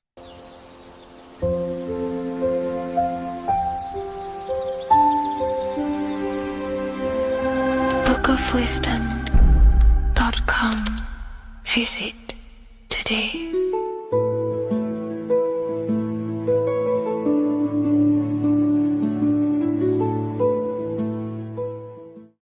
What if I told you that the pentagram can unlock the secrets of creation and make you manifest any reality you want? Hence why the pentagram is used heavily in magic and witchcraft. We have to understand that the pentagram has been heavily demonized. Religions, churches claim that this symbol is associated with Satanism and witchcraft. I personally believe this was intentionally done so that people do not gain their personal power over reality and their life. The pentagram reveals so much about you, and it is one of the most important symbols to understand inside the occult studies. It is one of the most common symbols that you will see across all occult esoteric orders and different occult traditions, such as Freemasonry, Kabbalah, Rosicrucianism, alchemy. You will see this symbol everywhere. And in fact, you even see this symbol, the pentagram, on old church buildings, statues of Jesus next to church buildings. You will see this symbol used by Christianity itself, which is very contradicting about the church. But I'm not here to tell you to think anything you can simply take this information with a pinch of salt and see if it benefits you. The pentagram used by the early Christians was said to symbolize the 5 wounds of Jesus on the cross. But this goes much deeper in an esoteric explanation. The pentagram ultimately represents the 5 elements of creation. All creation falls within these 5 elements.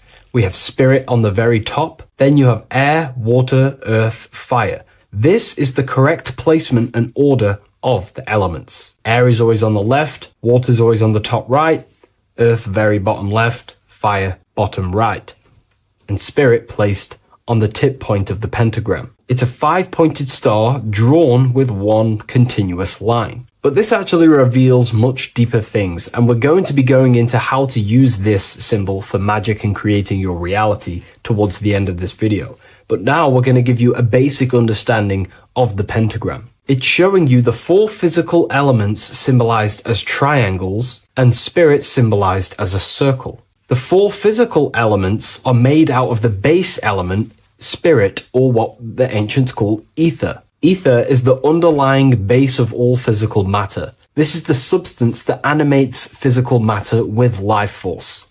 All physical matter has its origin in the etheric substance, or spirit, what we want to call it. It is simply the life force that animates the physical thing.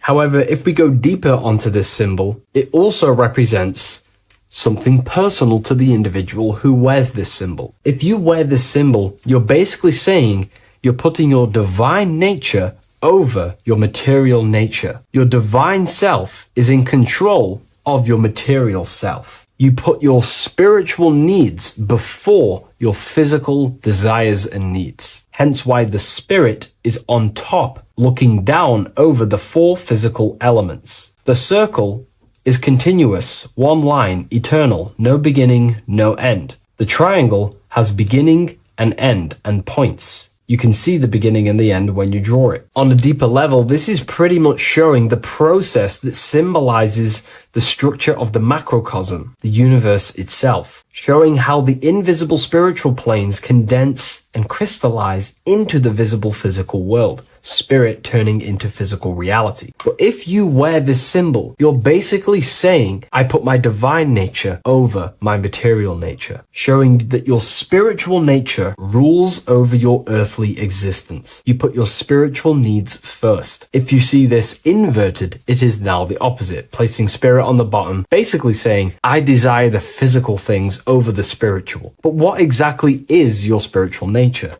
Well, your spiritual nature is simply your internal self. You chase things that are immaterial, such as knowledge, love, experience, expansion, gnosis. These are the qualities of spiritual things that the spiritual person likes to chase and desire, instead of desiring the things that are temporary in the material world and never actually lead to fulfillment. True fulfillment is by chasing spiritual things. God, the nature of creation, the self, gnosis, knowledge. But if we go even deeper, this symbol ultimately represents how reality is created. Hence why this symbol is heavily used in Kabbalistic magic and so-called witchcraft. We are all magicians. Each one of us are creating reality. There are just certain ways you can actually create reality by becoming conscious of them. By becoming conscious of the elements and the qualities of the self that actually create your experience in your life in the present moment. If we look at the pentagram, we see that when you draw a pentagram, it is one continuous line. It is one expressed in 5. The order of the elements are very important. Spirit at the bottom, fire at the bottom right, and so on and so on. Because this is showing you the descent of the spiritual into the material, the invisible crystallizing into a material reality. As you can see when you start to draw the pentagram, you see spirit at the very top. You're descending down to fire. Fire is the closest element to spirit.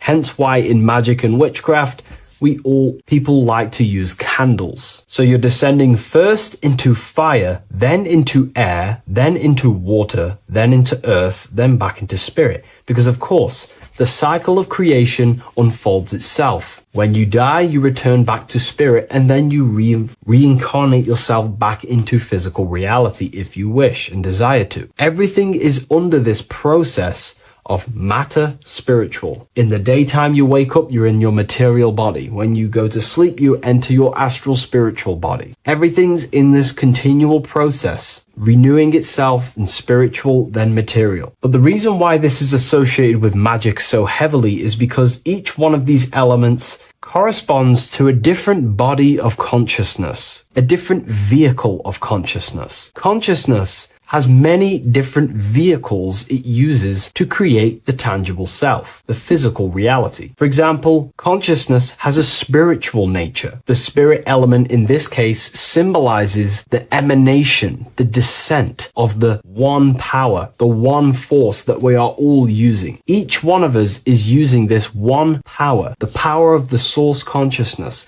unfolding its creation in the present moment. This represents the source, the emanation, the descent of this continuous flow of energy through us that we are tapped into, like a live stream in the present moment. This descends first, the force descends into fire. Fire symbolizes the willpower, will. In this aspect or vehicle of consciousness, the will is the being that directs intention, initiates action, shapes reality through focus, determination. It sets direction, holds intention, projects a desire into form, and aligns your inner world with the outer creation. The will comes out of the force, spirit. Then the will goes with intention to air. Air symbolizes the mental vehicle of consciousness, the mind, the psychic man. The psychic aspects of your consciousness is thinking, imagination, mental images, logic, using the thought or the mental vehicle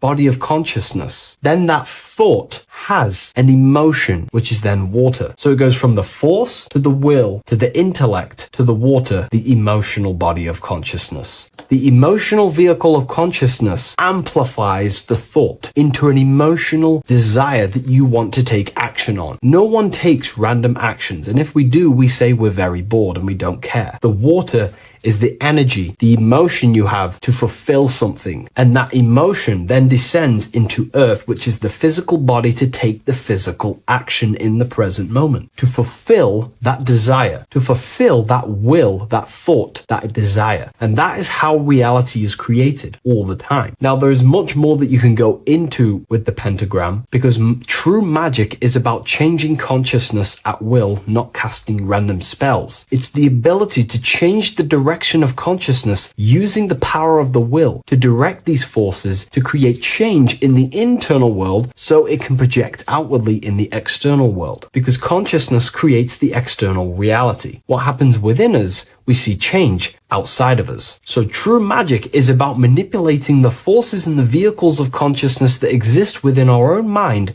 to produce a change in the material world. There are other ways you can use magic, by purifying each body of consciousness or banishing each body of consciousness. Other forms of magic, you can dissect each body of consciousness and work with that specific body. If you think you're using your mind too much, you can start using banishing rituals to banish the power of the mind, to stop overthinking, for example. Or if you have lack of emotional connection with your emotional vehicle of consciousness, we can dissect this body, tap into this body, and invoke this body and strengthen it. We're dissecting each body and vehicle of consciousness so we can work with it to create a specific change inside ourselves, then to be mirrored outside of us. So pretty much this pentagram represents the descent of the spiritual turning into a material reality. Hence why sometimes we see a human figure standing in the point of a pentagram, because it ultimately represents the microcosm. You are the microcosm.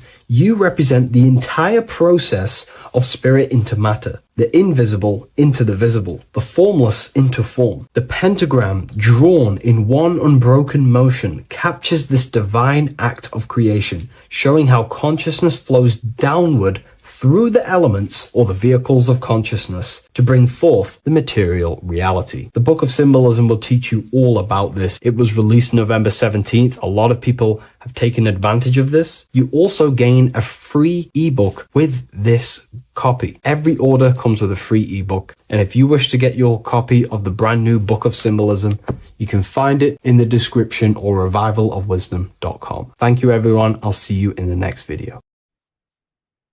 Hello and welcome to another lecture from Harry B. Joseph, also known as Revival of Wisdom, the author of the Book of Wisdom series from revivalofwisdom.com. In this lecture, you will learn how to decode Freemasonic symbolism, gain a deeper understanding of yourself, expand your awareness of consciousness and reality, and receive guidance to navigate life with greater clarity.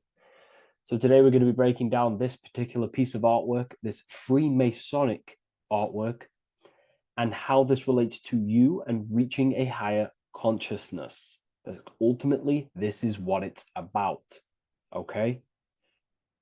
Freemasonry is considered a craft, and this craft is crafting a better brain and heart, crafting a higher consciousness, crafting a better self.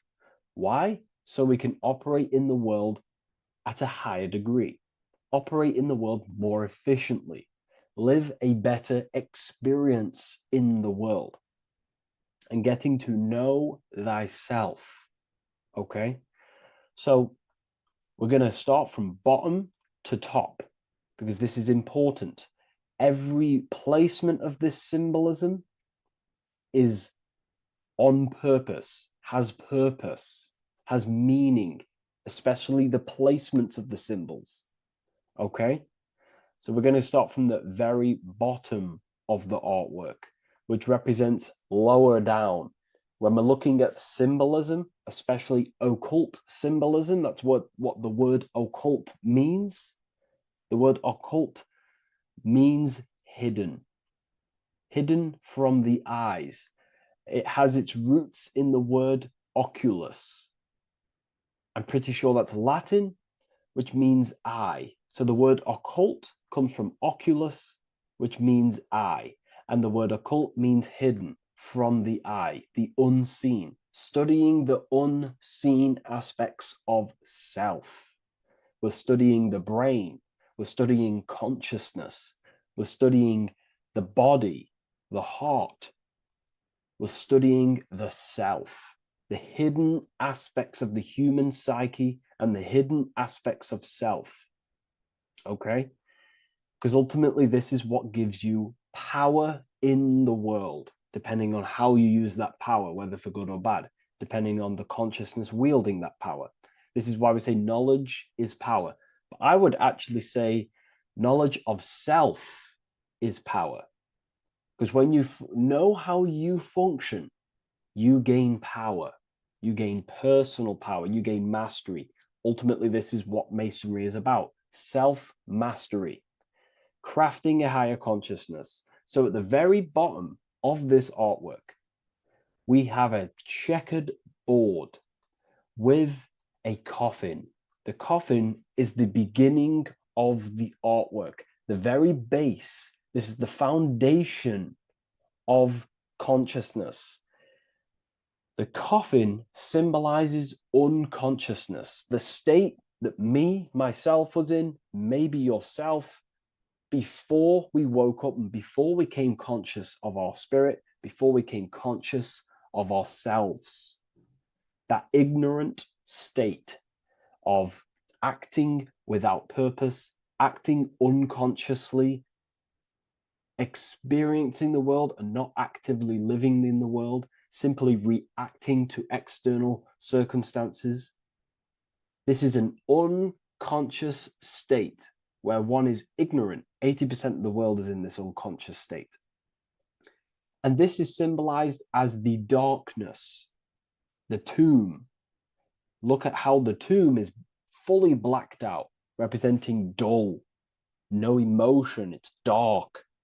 This represents the darkness of self. The spirit is buried. The spirit is in the tomb.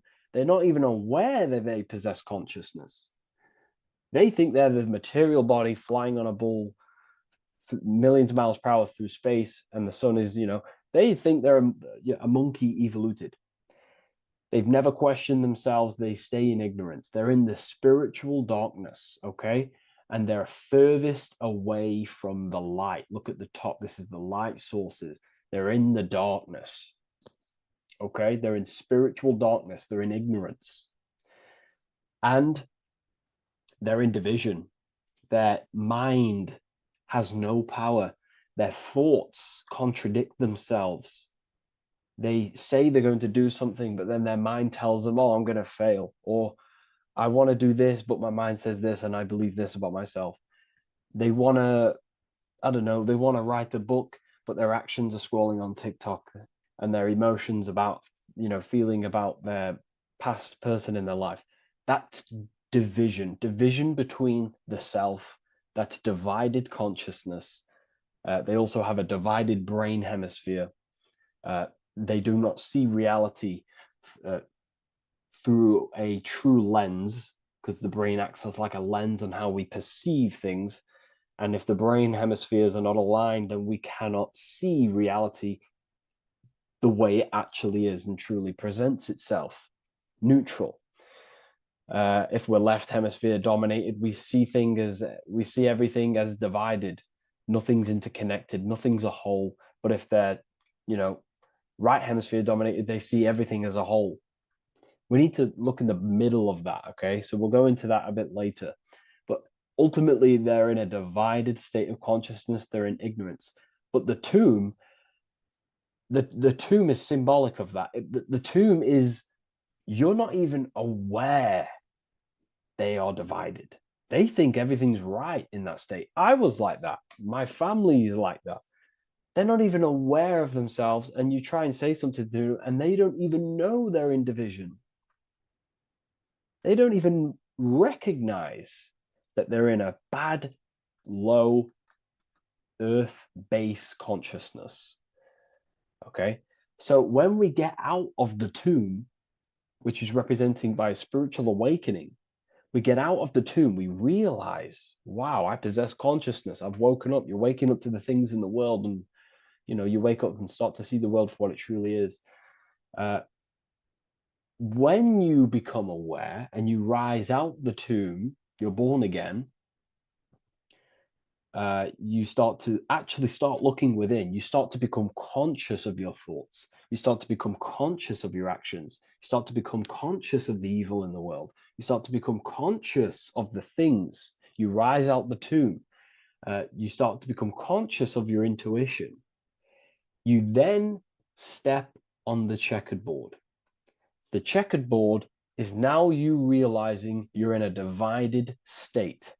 Okay, so you're now putting down the ego, because remember, when you're in the tomb, the ego is fully in domination over consciousness, over your consciousness. It doesn't allow you to say that you are wrong. It doesn't allow you to think that there's evil in the world. It doesn't allow you to believe you have a spirit. It doesn't allow you to see that there is maniacs running the world and trying to control you. The ego is so stuck.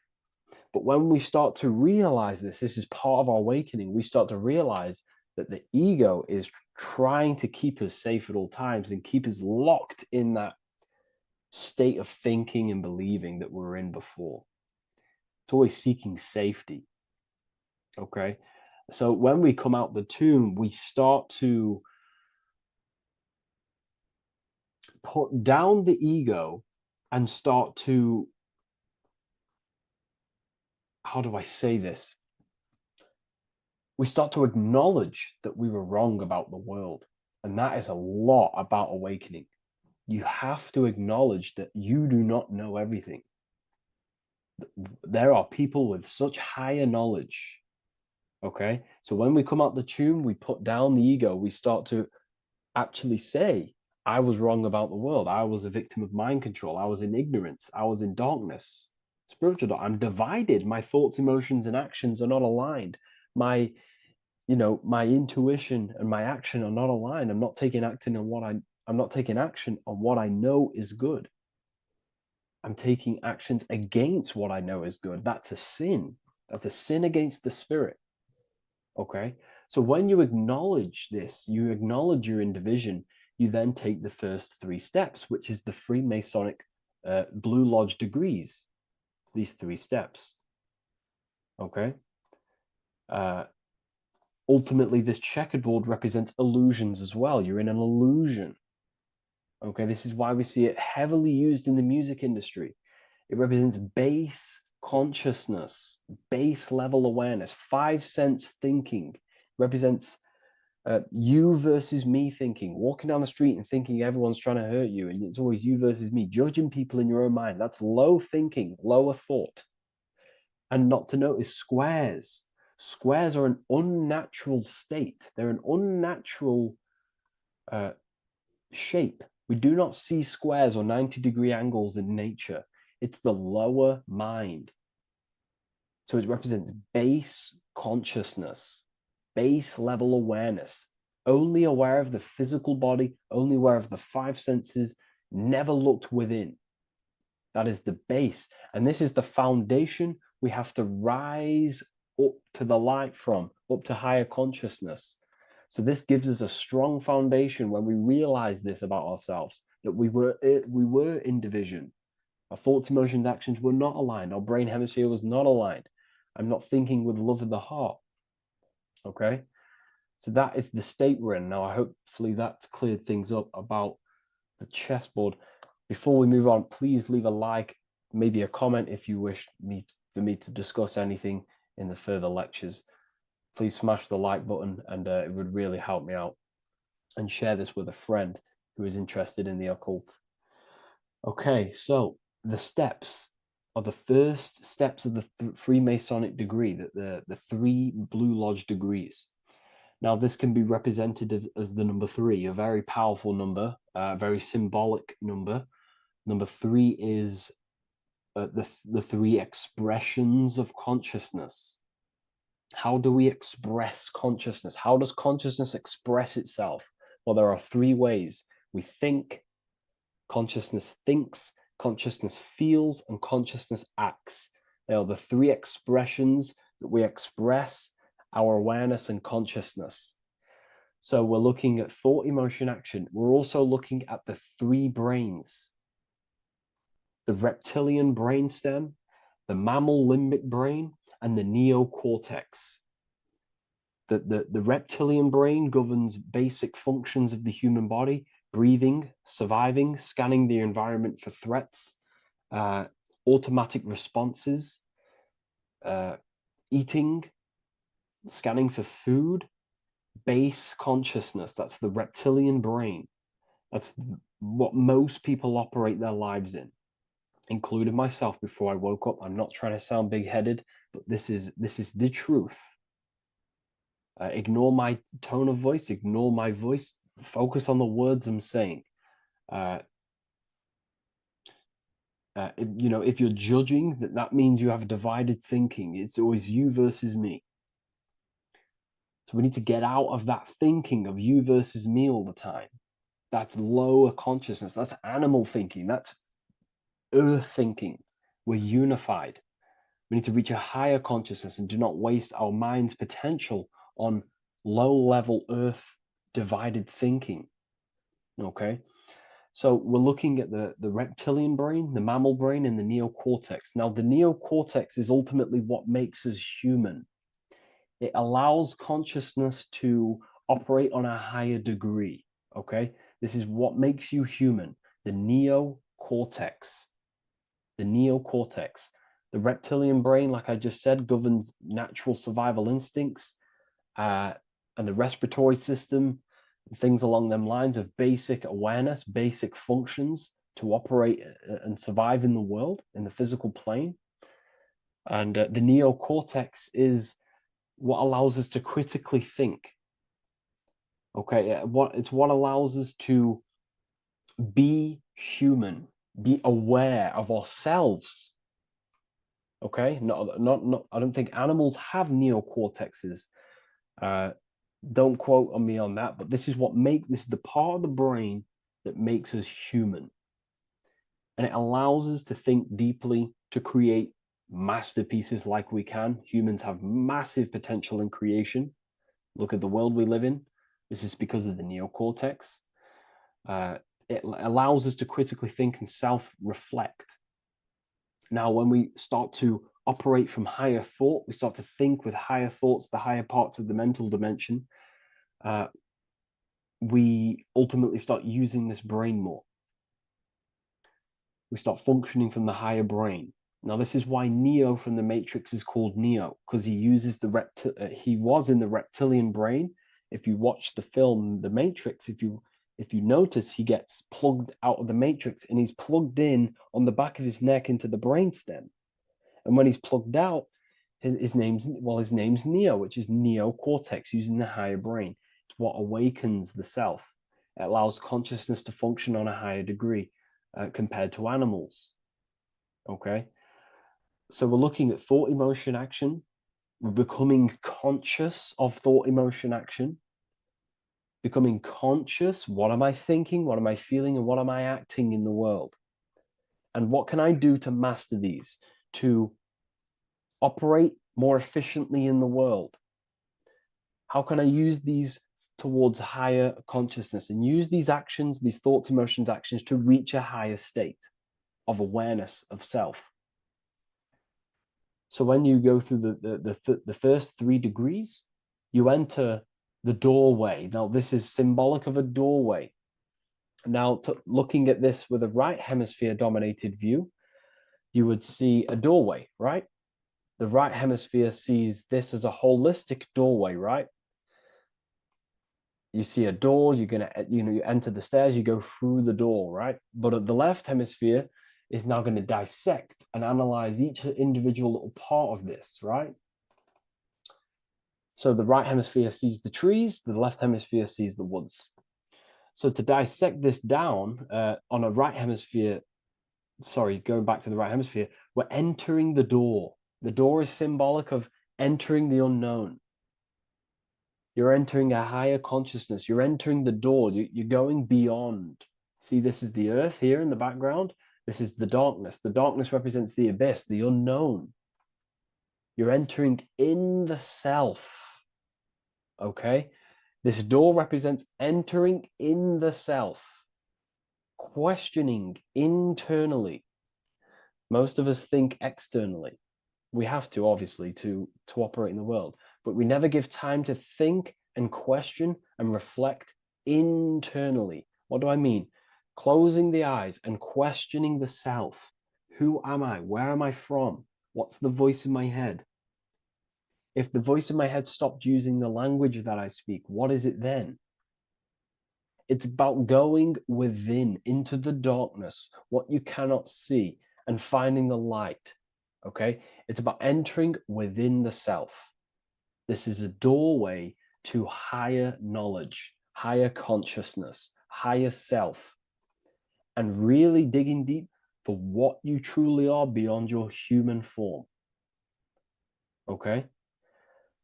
So we have, most importantly, I'm not going to go over every single one of these symbols here. I'm going to go over this on a basic, well, not a basic level, a very detailed level, but it's not going to go over every single symbol. We have a left pillar and a right pillar. The left pillar has the sun next to it. The sun is more electrical energy. It's very dominant. It's a very powerful masculine force. This represents the masculine quality of consciousness. The masculine qualities. We have many masculine qualities, such as actions, physical actions with the body. We have thinking. Thinking is a very masculine force. We have the left brain, analyzing brain, the brain that's very logical, that's trying to figure things out. That's the masculine pillar. Okay? So this is the masculine qualities of consciousness. It also represents what we can see, the sun. The sun allows us to see. to visually see in the world. So the sun represents the external world, the world outside the self. When we close our eyes, we have a self, an internal dialogue, an inner voice. We have an inner world, outer world. This represents the world we take physical action in, the material external world outside you. Okay?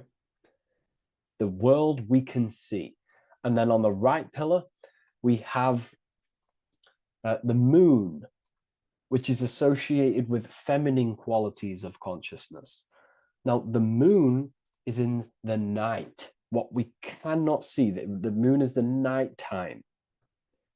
The darkness symbolizes what we can't see. So it's representing the internal world, the world of the self, the immortal world. Okay? The self in the mind is immortal. When you close your mind, you go in the mind, that self inside you is immortal. In the mind, you are immortal. Outside the mind, you are mortal. You will die. This body will die. Okay? So this is representing the internal world on a holistic understanding. It's also representing the right brain, the feminine brain. It's also representing intuition, emotion. They're linked. Intuition and emotion. They're a feminine force. Also, we're looking at the heart, the right pillar. So everything that is feminine falls under this right pillar. Now, don't get confused. I know a lot of people can get confused about what I've just said. So this represents the inner world, the outer world. It also represents everything masculine and feminine. So thought is, although it's an internal quality, it would fall under the left pillar, because thought is a masculine force. It's a penetrating force. So try not to get misunderstood with that. On a holistic scale, it's also represented inner world, outer world, and how they are reflections of each other. Now, these pillars, they're the same height, they're the same structure, but just different in sun and moon, which represents their reflections of each other. Their reflections, the inner world reflects in my outer world.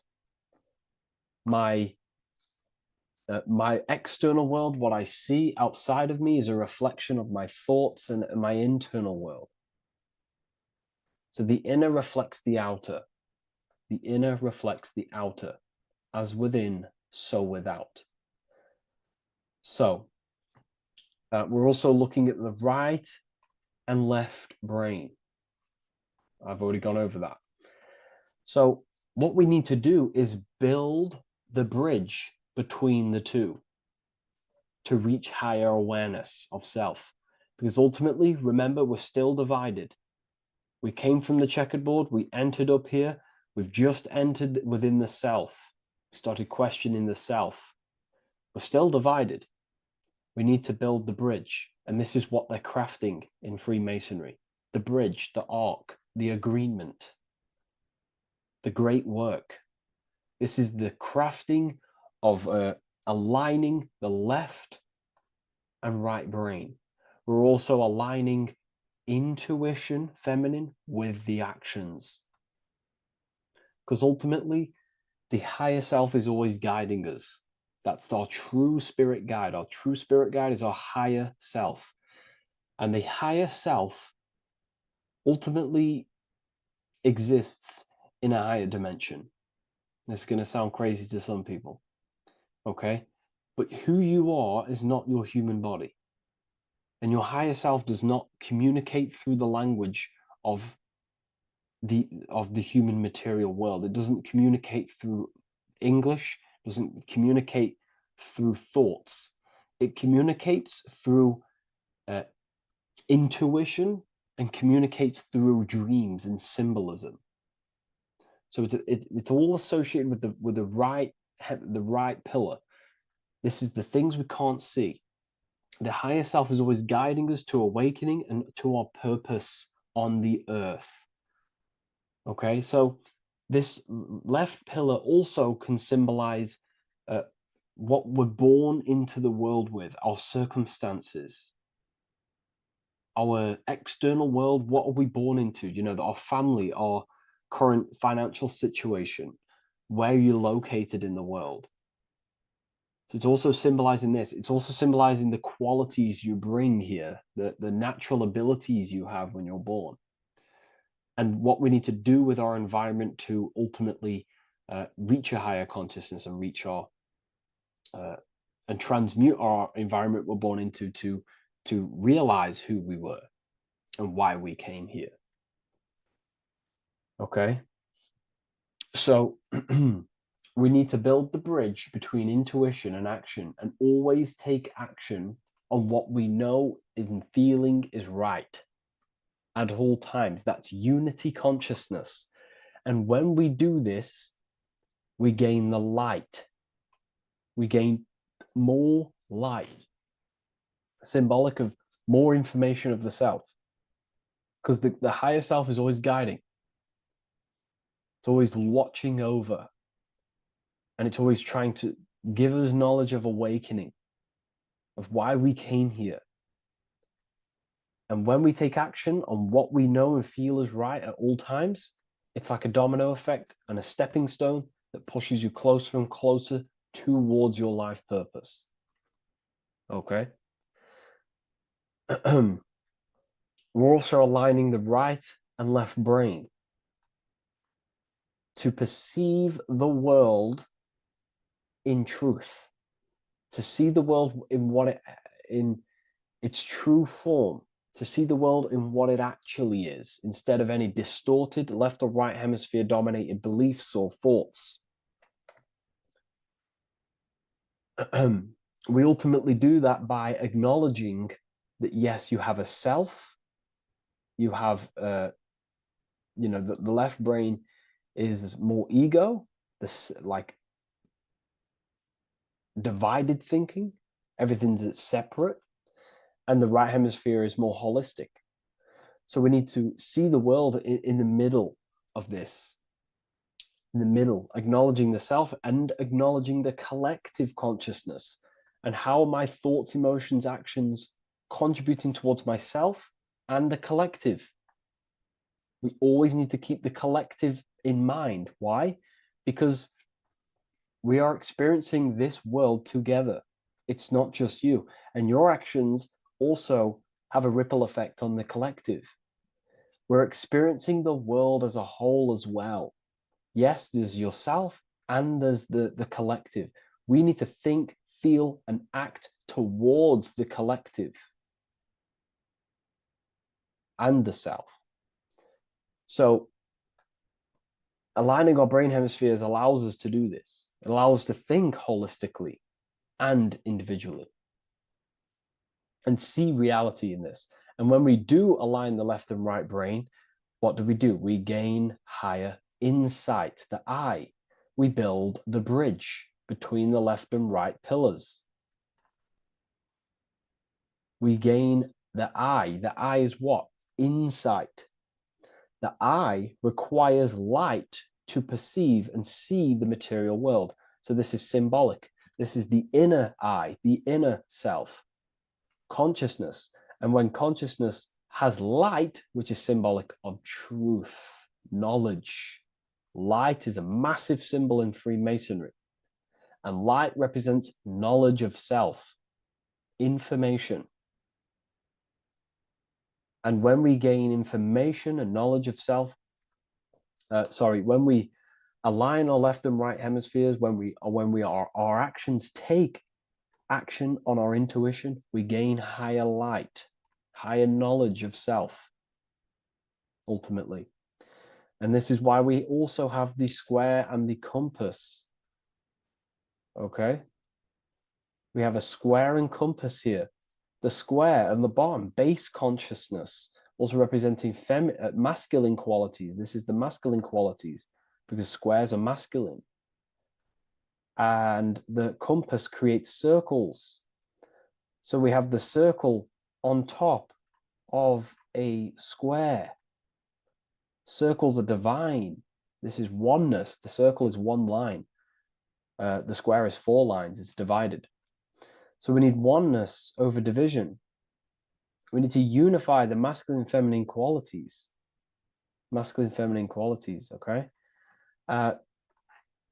This is in the middle because the compass would fall on the right pillar and the square would fall on the left pillar.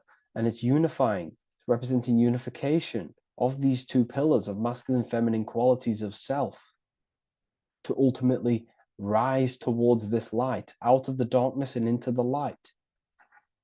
Okay? Let's go back. The G. This is very important. This is one of the most important teachings I could possibly give you about the G. The G is the generative principle, is what generates things. And the force within you that generates things is care and the heart energy. The heart ultimately expresses our actions. We think, if we care, we act. Everything in your external world is in front of you because your heart cares. You care about the video and gaining knowledge. You're now here watching this video. That's the care energy expressing actions. So in order for us to truly get out of this divided consciousness, we have to go through the G. We have to go from base consciousness, the square, divided, we go through the G, because we have to care. And if we care, we'll reach the higher mind and gain higher self-knowledge and master the self. You cannot do this if you do not care. And if you do care, you will take action towards it. If you're watching this and you don't actually truly deeply care, you won't take the action. You'll just gain the knowledge, which is ultimately useless. You have to take action on this knowledge. And if you do not, there's no point watching the video. It's difficult. It's difficult. It's not easy. And things, throw us off our path sometimes. I understand. I'm not saying I'm perfect, but we ultimately have to give care towards reaching higher knowledge. Seek and you shall find. If you have the care about reaching higher knowledge of self, you will seek it and you will take actions towards it. Okay? We see this everywhere, and I mean everywhere. The Temple of Solomon has the 2 pillars, Jachin and Boaz pillars, feminine and masculine qualities. Sol, O, Mon. Sol is sun, Mon is moon. It's building the temple, which is, the temple is the inner self, ultimately. It's symbolic. The temple's not a real place. The temple of self, building the Temple of Solomon and reconstructing the Temple of Solomon, is about reconstructing the self through masculine and feminine qualities. We see it everywhere. And this is very symbolic, like very symbolic. We have the 2 pillars, we have building the bridge, and we have a stairway that goes to what you can't see, because it's going to the unknown. You have to have faith. Okay? What I'm about to say is very important. You don't know what higher consciousness is, okay, until you get a little bit higher. This is hard to explain, but I didn't know what everyone talks about, what higher consciousness is. I can't give you my higher consciousness. It doesn't work like that. You have to enter in and go within and have faith, going into the unknown, because you're ultimately going into something you do not understand. Higher consciousness, I cannot give it you. You have to enter the door and take action and think, feel, and act towards it, and you will go to the place, and then you will understand what higher consciousness is. Ultimately, what higher consciousness is higher knowledge and understanding of self, what you actually are. Okay, that is what's being symbolized here. It's again in the Masonic art. We have the darkness. We have to have faith to leap into the darkness, into the unknown.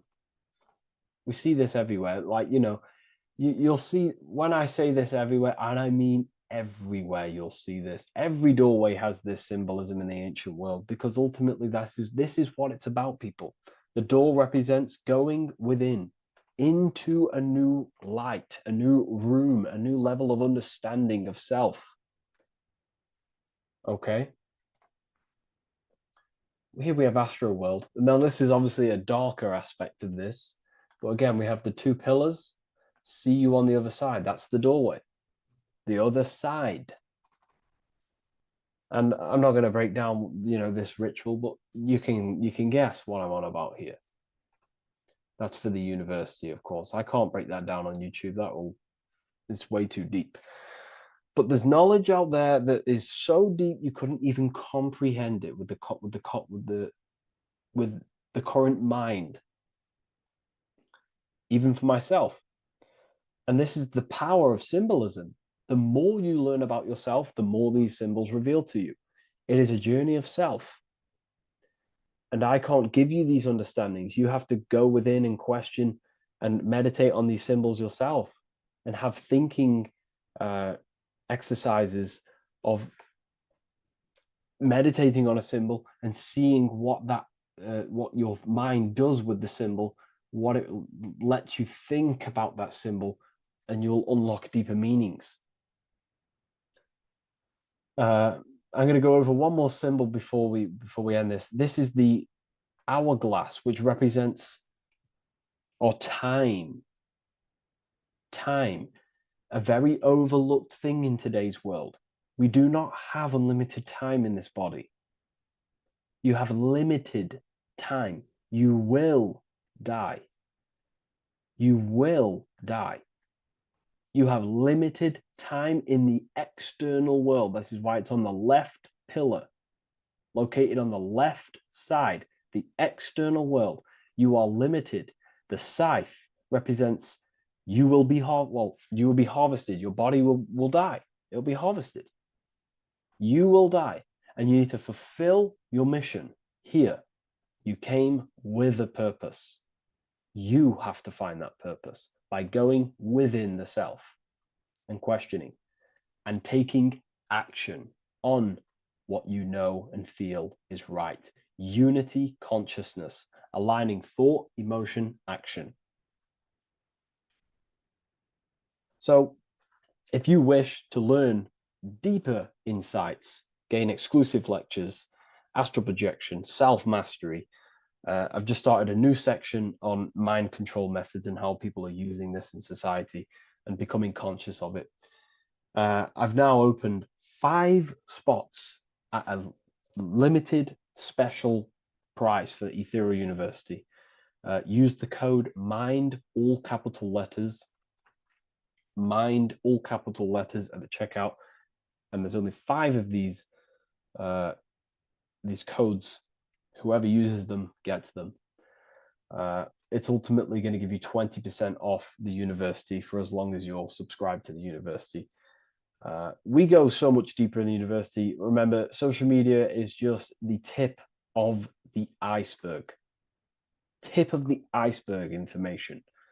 There are certain things I can't talk about, but I'll see you inside, and I hope you enjoyed this video. Please leave a like, comment, and a subscribe.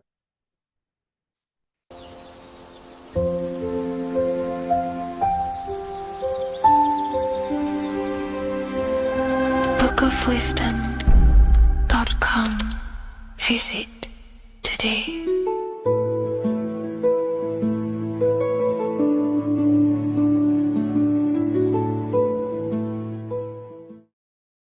Hello and welcome to another video, people. Before we start, please like, comment, and subscribe if you wish to see more content. Today we're going to be talking about the mental universe and how everything is mental. This is the #1 law on the Kabbalion. If you've never read that book, it's called The Kabbalion. A very good book. It's the first law because this is the most important thing you need to understand. is how everything exists within the mind. Behind every single one of these eyes is the same consciousness expressed in different bodies. The mind is what gives perception to what you're experiencing. Behind every single one of these eyes is the exact same consciousness, but the brain that they inhabit is giving them a different perception, a different being, a different body. Now, this is the difference between humans and animals. Humans possess a advanced consciousness, an advanced mind that gives us the ability to be aware of ourselves mentally, physically, and spiritually. We can reflect on ourselves. When a dog looks in the mirror or an animal looks in the mirror, it doesn't know what it's looking at. It doesn't realize it has a consciousness. It can't reflect on itself. It can't say, I want to improve in this area. It doesn't have that consciousness. We have a divine consciousness. Take away the N for divine, and you get with a D, put it with a D, you get divide, because we have a divided two-way consciousness. An animal only has one. However, it's still the same mind. We're all mind. We're all mental. We all exist within the mental plane. Look at this person walking. The body, the brain is sending electrical signals through the 12 cranial nerves, which the 12 disciples that spread the gospel of Jesus, right? You have 12 cranial nerves in your brain. There are 12 disciples which spread the gospel of Jesus. Jesus represents the mind, the intelligence, the invisible intelligence that we all are, the same intelligence, the same exact consciousness, which then sends a command into the brain. Then the brain sends these 12 electrical signals through the 12 cranial nerves to control the rest of the body through the nervous system. This person walking is not, the body is not walking. The mind is telling it to walk. And the brain is it's a supercomputer which is decoding these demands given to it by the mind. Because the pineal gland will have something to do with the ether, because the ether is physical and non-physical. The mind is sending the commands through the ether to the pineal gland, which is then getting broken down into electrical codes within the brain and sent throughout the nervous system to control the body. And this is why in the Sims simulation, because the body's the simulation, it's a false reality. It's the fake reality. It's not the real you. You are formless. There is no form. But the third dimension is a dimension within your mind. Matter, mind, light is all a product of your mind. It's all in the mind. Now, this is why The Sims has this green little diamond on top of the head. Because this is you. This is your invisible intelligence controlling the character. Okay? It's controlling the character. And this character is in the world. Your consciousness isn't in the world. The world exists within you, but the body is a vehicle for that realm that you land in. When you have a dream, your mind transcends this body into another body, duplicates your body into another unite. Unite is one. We're all one. It's all one universe, expressed in many different ways, infinitely. And the vehicle that you land in is the body to operate in that realm. This is the all-seeing eye, as you see here. The eye, this is all the intelligence. This is the ball of consciousness, God. expressed in different bodies. We're all this same one in different bodies, as you can see here. And this intelligence is expressing infinitely throughout the universe. An infinite universe. There's no beginning, no end. There was no beginning of the universe. There is no end. It's infinite. Always has and always will. But the mind is what gives you the ability to explore the universe, to make perception of it. We are God in disguise. We are God in disguise. We are God in flesh. But the body can become attached to the mind can become attached to the body if the mind is not aware of itself. When the mind is that blinded by matter,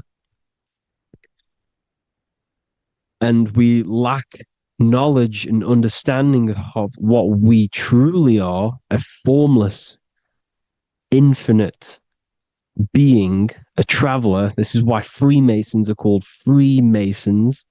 Mason means traveler. Free. You're a free traveler because your consciousness is a traveler of the universe. When we lack understanding, our mind bounds to the body because we don't separate the body with our different layers of consciousness. When we separate them and identify that we are mind, body, emotion, you then can apply this knowledge to when you want to astral travel and explore the different realms of your mind, because the mind is the universe. People, this is what we need to understand. The mind is the universe. I am you and you are me. This is the Egyptians showing you this. The Ankh is the symbol of life. This is the one ball of consciousness, mind, giving it the Ankh life to all the different life forms. The cows, the birds, the snakes, and the big Ankh given to the humans, because the humans are the most intelligent.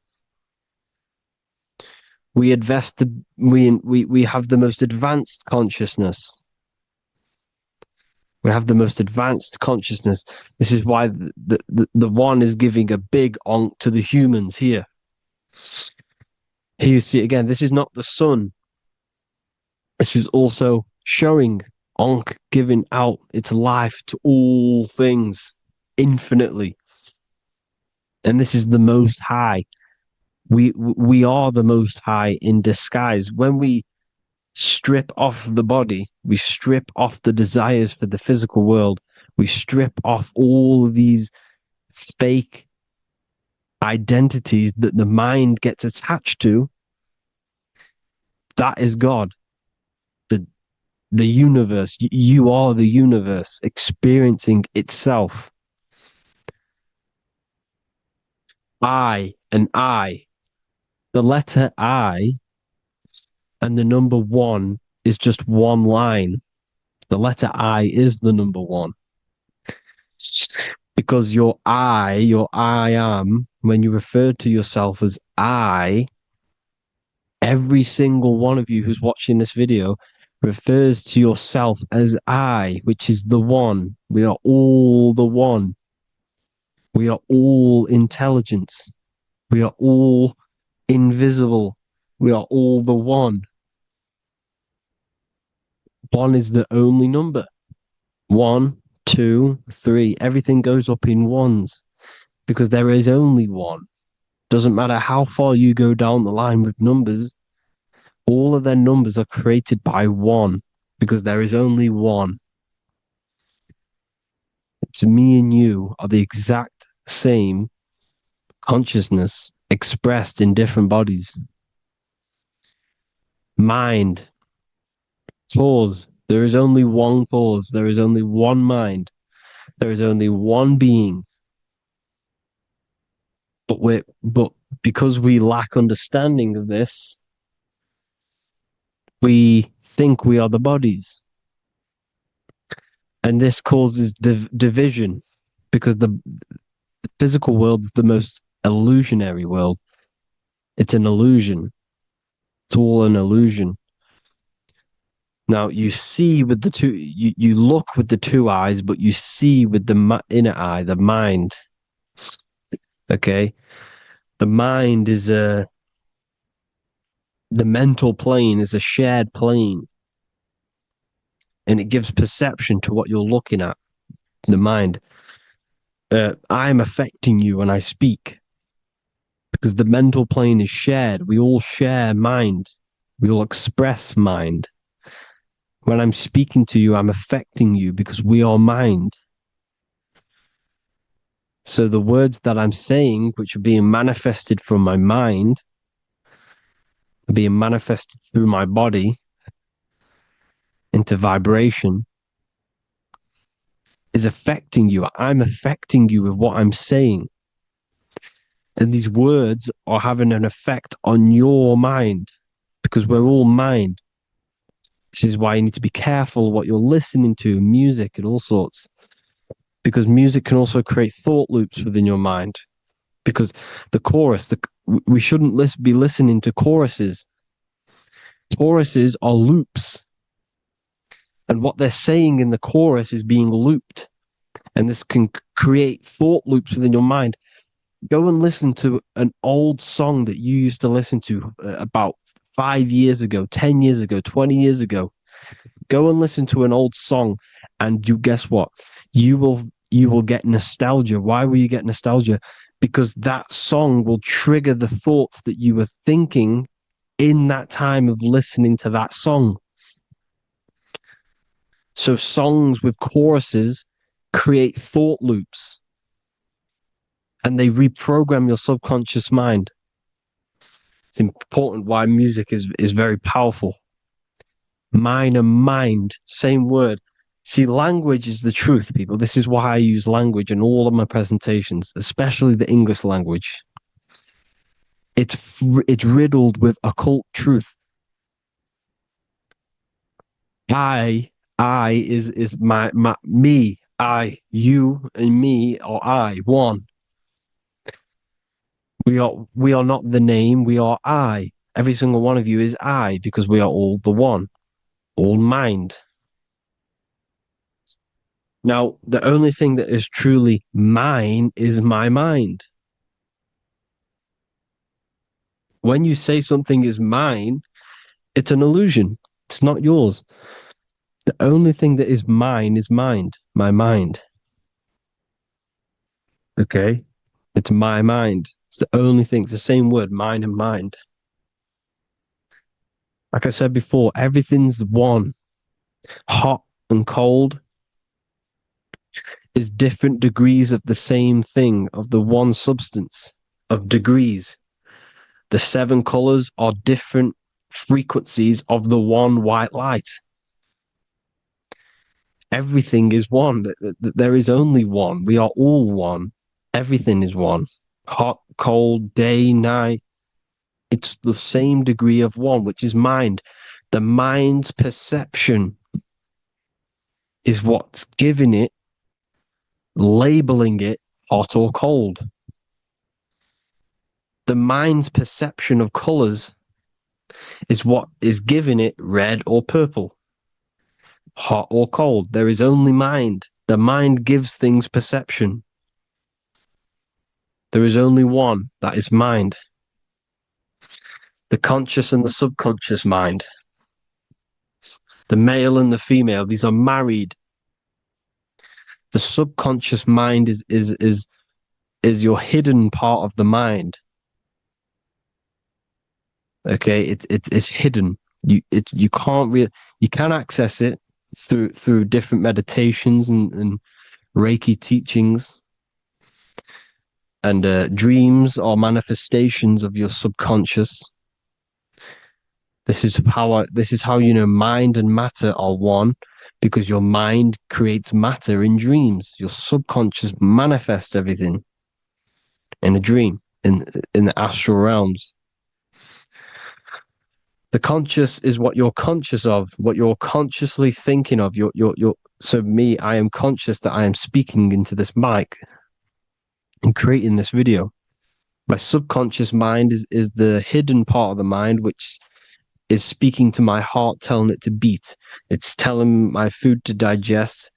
It's regulating all my blood. It's doing everything in my body without me being conscious of it. Without me being conscious. The subconscious is the feminine. The conscious is the male. The Bible, of course. Proverbs 12:4. Helpful, not helpful, an excellent wife is the crown of her husband, but she who brings shame is like rottenness in his bones. In the same way, husbands should love their wives as their own bodies. He who loves his wife loves himself. You can take that physically, you can take that literally, or you can take it metaphysically. See, the Bible's written in such a way where you can take it as your level of realization. He who loves his wife loves himself. If you love your subconscious, if you love yourself, you speak good about yourself, because your subconscious takes everything literally. If you say, I hate you to someone, your subconscious does not know the difference between me and someone else.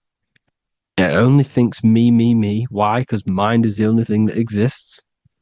You are mind, I am mind. If I say, I hate you, you're saying that to yourself. Your subconscious picks that up and says, I hate myself.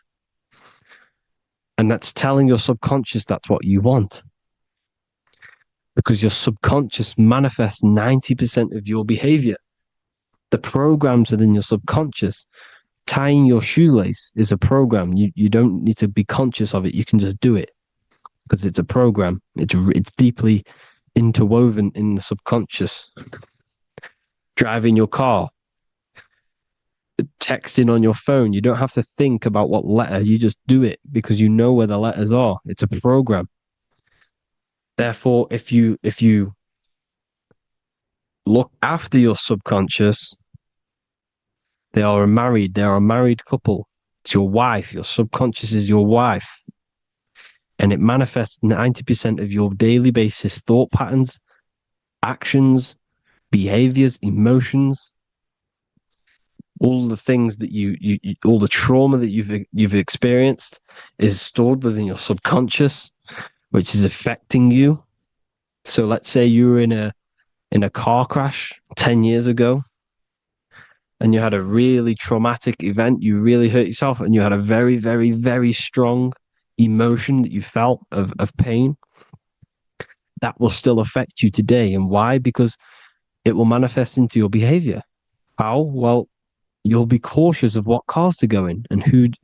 You'll be cautious because of that event that stored within your subconscious, because of that feeling you felt was so painful and so strong. It's still manifesting into your behavior today. For example, you won't go in certain cars, you won't go with certain drivers. The subconscious stores everything, all your memories, the programs, and everything. So if you trick your subconscious, that's how you manifest your life. If you trick the subconscious, you already have something. And therefore it will manifest into your life, into your behavior, thoughts, and actions. This is why the golden rule is to treat others like you want to be treated. Because I am you and you are me. We are all subconscious. We all have subconscious. Whatever I do to you, I do to me. Because my subconscious picks that up and thinks I'm speaking to me. Mind is very powerful. Whatever I do to you, I do to me. Treat others like you want to be treated. The golden rule. That is the only rule we need in this realm, in the universe. If everyone understood this rule and how the subconscious works and how karma works, we'd live in heaven on earth, the Garden of Eden, the Golden Age. As a man thinketh in his heart, so is he. Proverbs 23:7. Where your heart is, there will be your treasure. Your heart's the emotions. This is the storehouse of emotions. It is where you feel emotions. You have to let your emotions move through you, not become you. You can't let your emotions become you. But except be like the sky and let them pass through you. Be like the clouds and the stars passing over. Let them pass through you. Do not let them become you. And this is how emotions can take over your mind. We are driven by, when a man is driven by emotions, he has no self to control. You must control the mind, because the mind can be corrupted. Because your thoughts are electrical in the brain. Your thoughts come from the mental plane. So how the mind works is that you place your attentions on something in the mind, and infinite information just flows in. Think about it. When you think of a certain topic, as soon as you think of that topic, information comes flying into your mind. Different ideas, ping, ping, ping. It's all connected. It's why we call it a mindset, because your mind sets itself to frequencies. And when we think of something, we tap into that frequency, and just the universe, the mind, the mental plane just flows in information based on that frequency and that thought. The universe is just information. All of the information out there, nothing is new. It's all there. You just have to tap into it. You can tap into these different thoughts, and it's all there. Everything already exists within the mental plane. You don't think anything. You receive thoughts. We all share the mental plane. We affect each other. I'm affecting you. Listening to me is affecting your mental plane, your mind. The physical plane is the lowest plane. It's the world of effect. Everything you see in the physical plane is the effect of mind. Like I said, the person walking is the effect of their mind telling the body to walk. The physical plane is the lowest dimension of your mind. Mother Earth, we are in a mother. We're in the womb still. The Earth is feminine. It looks after you. It provides you with food for free. It grows on trees with water. It's Mother Earth. It's the womb. The dome above your head is your mother's belly. Okay? Is your mother's belly. You're in the womb still. You're forever in the womb because your mind's constantly expanding. Because when the baby's mind figures out that there is a reality outside of its mother, starts to hear the people on outside of its mother, what does it do? It figures a way out of the mother, and it becomes born again in the water, in a hospital, into the other world. It's the same with our minds. When our minds figure out there is other worlds beyond this physical, we explore them. The astral plane, for example. You figure a way out of the body. Because when you're the firmament, look at the word firmament, meant at the end. Firm is firm, something strong, something like a rock is firm. If your mind is firm like a rock, you will be stuck under the firmament. So, for example, people who are very programmed and can't think outside the box, they have a firm mind and they'll be stuck under the firmament because your mind is the only thing that's keeping you under the firmament. It's the only thing. When you're doomed, doom is dome. This is the dome, which is your head. Your head is the dome. Above your head, above the earth is the dome, the ethereal barrier. But that's just an external manifestation of your head. You don't leave the earth, you leave your body to leave the earth, because your body is the earth. It's a dimension within your mind. So when you're doomed, you're doomed. Your reality is your level of realization. You realize something, or when you have an idea, the mind, in the eye, EYE or I, same thing, mind, it's all mind. Reality is your level of realization. You realize there's other worlds. That's your reality. Your perception's your reality. Mind in Latin is mens. Jesus was known as the fisher of men, which is the fisher of minds. He was fishing minds worthy of knowing the higher truth, the deeper occult knowledge. Jesus figured out that we are all God.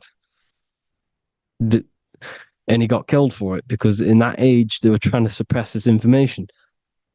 Jesus figured out he was God, because we are all God, every single one of you, and they killed him. Because we're all mind. We are not the body.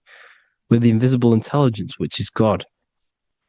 But you are not God if your mind is attached to this physical world, to the worldly pleasures. If you master your mind and travel the depths of your mind, that is God. Mental and men. Look at the word mental. It has men in it. Men in the Bible means mind. Here you see Masonic. The Masonic symbol with the eye, the mind. Looking over everything is the one. Everything comes from the one. All the lines coming off it. Giving its life to all of the life forms. Down here on the bottom, you have duality, black and white. Up here, you have singularity.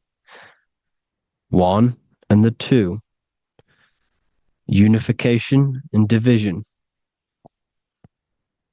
The lower self is divided into the left and the right.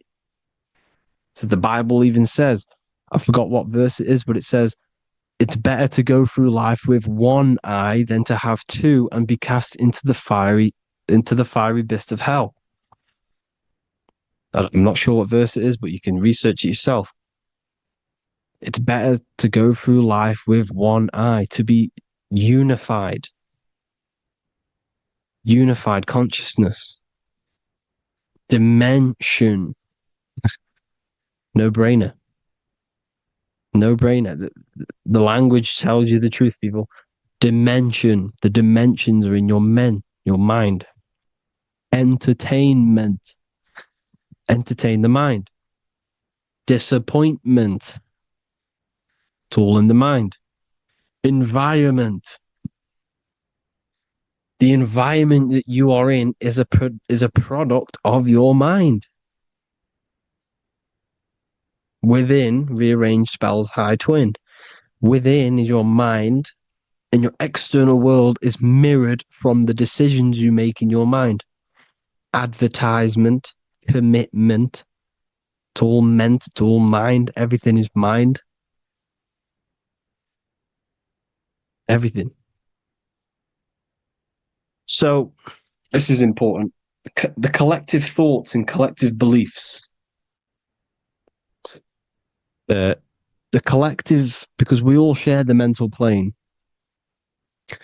And because of this is why we are in a weakened state of consciousness at the moment. Because the collective thoughts and the collective minds overall are asleep. And they don't believe in anything. You see, everything is true within the mind. You think of something, it is there instantly. You think of a chair, it's there in your mind. You think of anything, it's there instantly. So everything is true within the mind. Anything can happen in the mind. anything can happen on the physical plane if the collective consciousness, the collective minds, believe it to be true. This is why back in the days, in the ancient days, you look at all the old world stuff, you see all this crazy technology, and it's because as a collective, as humanity back then, they believed that they had much more open minds. Therefore, the things manifested in the physical world were a lot more out of the box, so to say, compared to today. For example, magic is not as powerful today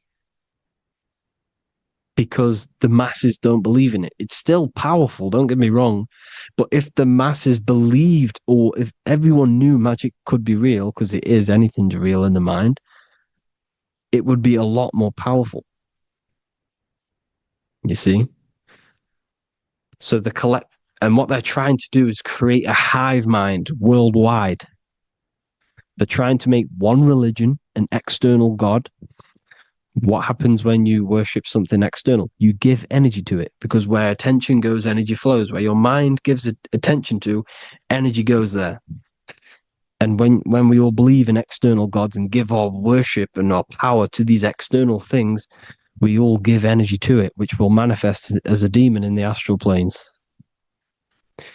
It's a hive mind. They're trying to make a hive mind to summon our energy. Trying to summon our energy. And it through mind, through collective thoughts. The hive mind. They want one religion, one government, one currency, one belief system. And that will create a hive mind, which will limit our consciousness, which will limit what we can do in the physical world. Because if everyone doesn't believe in certain things, it cannot happen, because it's all in mind. Mind is so powerful. I am you and you are me. I hope you all enjoyed this video, people. If you haven't already, join the Wisdom Academy. The Wisdom Academy, we have many occult lectures just like this one. Also, we have just launched Mindwave Hub. If you want genuine frequencies, genuine binaural beats, because the ones on YouTube, the ones on Spotify, Apple Music, they're all tuned to A440 hertz, which shuts down the right hemisphere of the brain.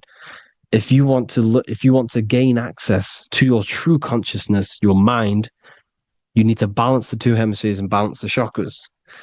You can do that externally by listening to binaural beats. If you want true frequencies, true binaural beats to hemisync the chakras, hemisync the brain, to gain access to the different dimensions of your mind. Well, you can gain access anyway, but it's going to help you if you're trying to learn this. Join Mindwave Hub. The link will be in the description. Listen to the binaural beats, meditate to them, listen to when you go to sleep. They'll massively benefit you. Thank you all, people. Hope you had an amazing, lesson. Hope you learned a lot. And please subscribe. God bless you all.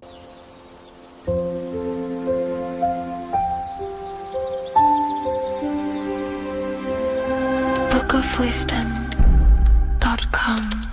Visit today.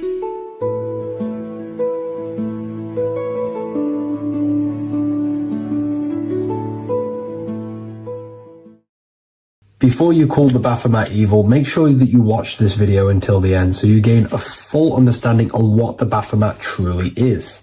No, I am not a Satanist. I am simply an esoteric and occult researcher. I've been looking into symbolism for a very long time, and I can reassure you that this symbol does not represent the devil, does not represent any negative figure.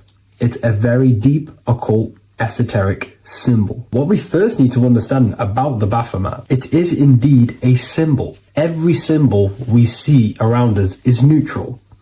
The pentagram, the Baphomet is neutral. It depends how you use it, whether it is used in a good or bad way. Everything is neutral. It's your mind's perception that gives it a positive or a negative charge. First of all, let's break down the Baphomet symbol. Let's look very closely at the Baphomet. We have clearly the 4 physical elements corresponding to the Baphomet. Here we clearly have the fire element. The wings represents the air, the flapping in the air. The fish scales, which is the water. And this dome figure representing the earth. The soul is incarnated into 4 bodies. We have a mental body of consciousness, intellect. We have an emotional body of consciousness, which is all to do with intuition and energy. We have a spiritual body of consciousness, our astral body, and a physical body of consciousness for the physical earth. Earth corresponds with your body, air corresponds with your mind, fire corresponds with your spirit, water corresponds with your emotions. So the Baphomet is showing you the 4 elements of the soul, the 4 bodies of the soul that we are incarnated in. Now, let's look at this moon figure. We have the moon. The moon represents the internal world. It represents what we cannot see. The sun represents our conscious mind, what we can see, what we're aware of, the physical world. The moon represents what we are not aware of. It represents our internal world. Remember, we have 2 worlds. You're an individual. You have a dual nature. Individual. You have an internal world. When you close your eyes, you have an internal voice, an internal world of thought and emotion, and an external world of this material body. The moon represents the internal. The moon on top represents the moon controlling the mind, represents the inner world controlling you. Now this is very symbolic in the occult world. If the inner world is controlling you, then you have no control over reality. This is the devil horns. You know the devil horns? The moon crescent? This represents you are the devil. You're being controlled by your thoughts, by your emotions, by your psyche. Then we have the moon below, which represents control over the inner world. We have control over our thoughts, our emotions, our impulses.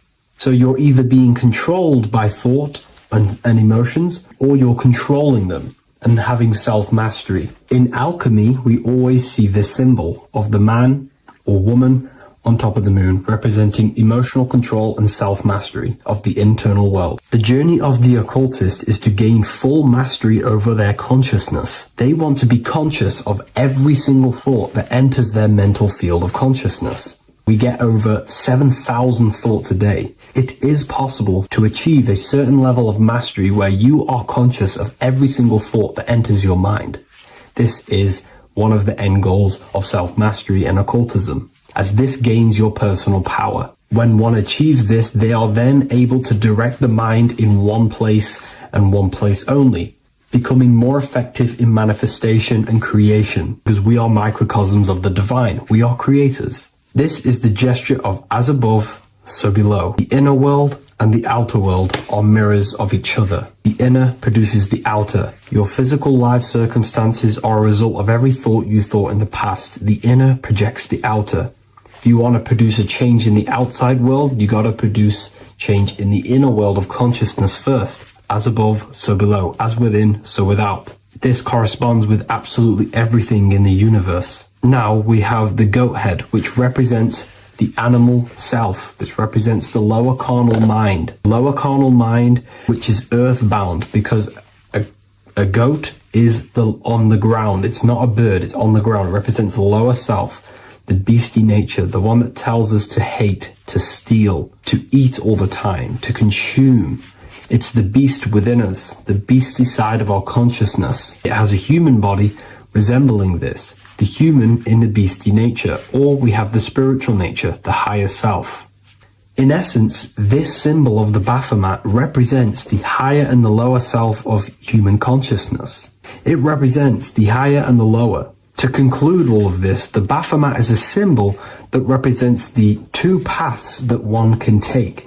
We can take the beastie path and become an instinctual animal, our body, or we can take the divine path of reaching our higher self. It is a symbol that represents the higher and lower self and the 4 different bodies of consciousness. In essence, this does not represent Satan or the devil. The devil represents the lower aspect of our human psyche. The war between Jesus and Satan is symbolic and allegorical for the war that happens within our mental field of consciousness. The internal war between good thoughts and bad thoughts, positive emotions and negative emotions. It is the constant war inside the battlefield of your own mind. Jesus, Satan are symbols, characters that are symbolic of aspects of your own consciousness, because the universe is mental. The only thing that truly exists is your mind. Therefore, all of these ancient spiritual texts like the Bible, the Bhagavad Gita, the Quran are all symbolic of what's happening inside of our mental body. It is the inner chaos that can destroy our life, or when we create structure and restructure our inner world, we can live a peaceful life. If you are struggling from the internal world and you want to gain mastery of yourself while learning the occult secrets, join Ethereal University, a community of like-minded individuals who are all striving for the best versions of themselves. We host live calls and we have an abundance of lectures that you can watch. Or check out the Book of Wisdom. This is volume 2. I'll leave all the links in the description. Have an amazing day.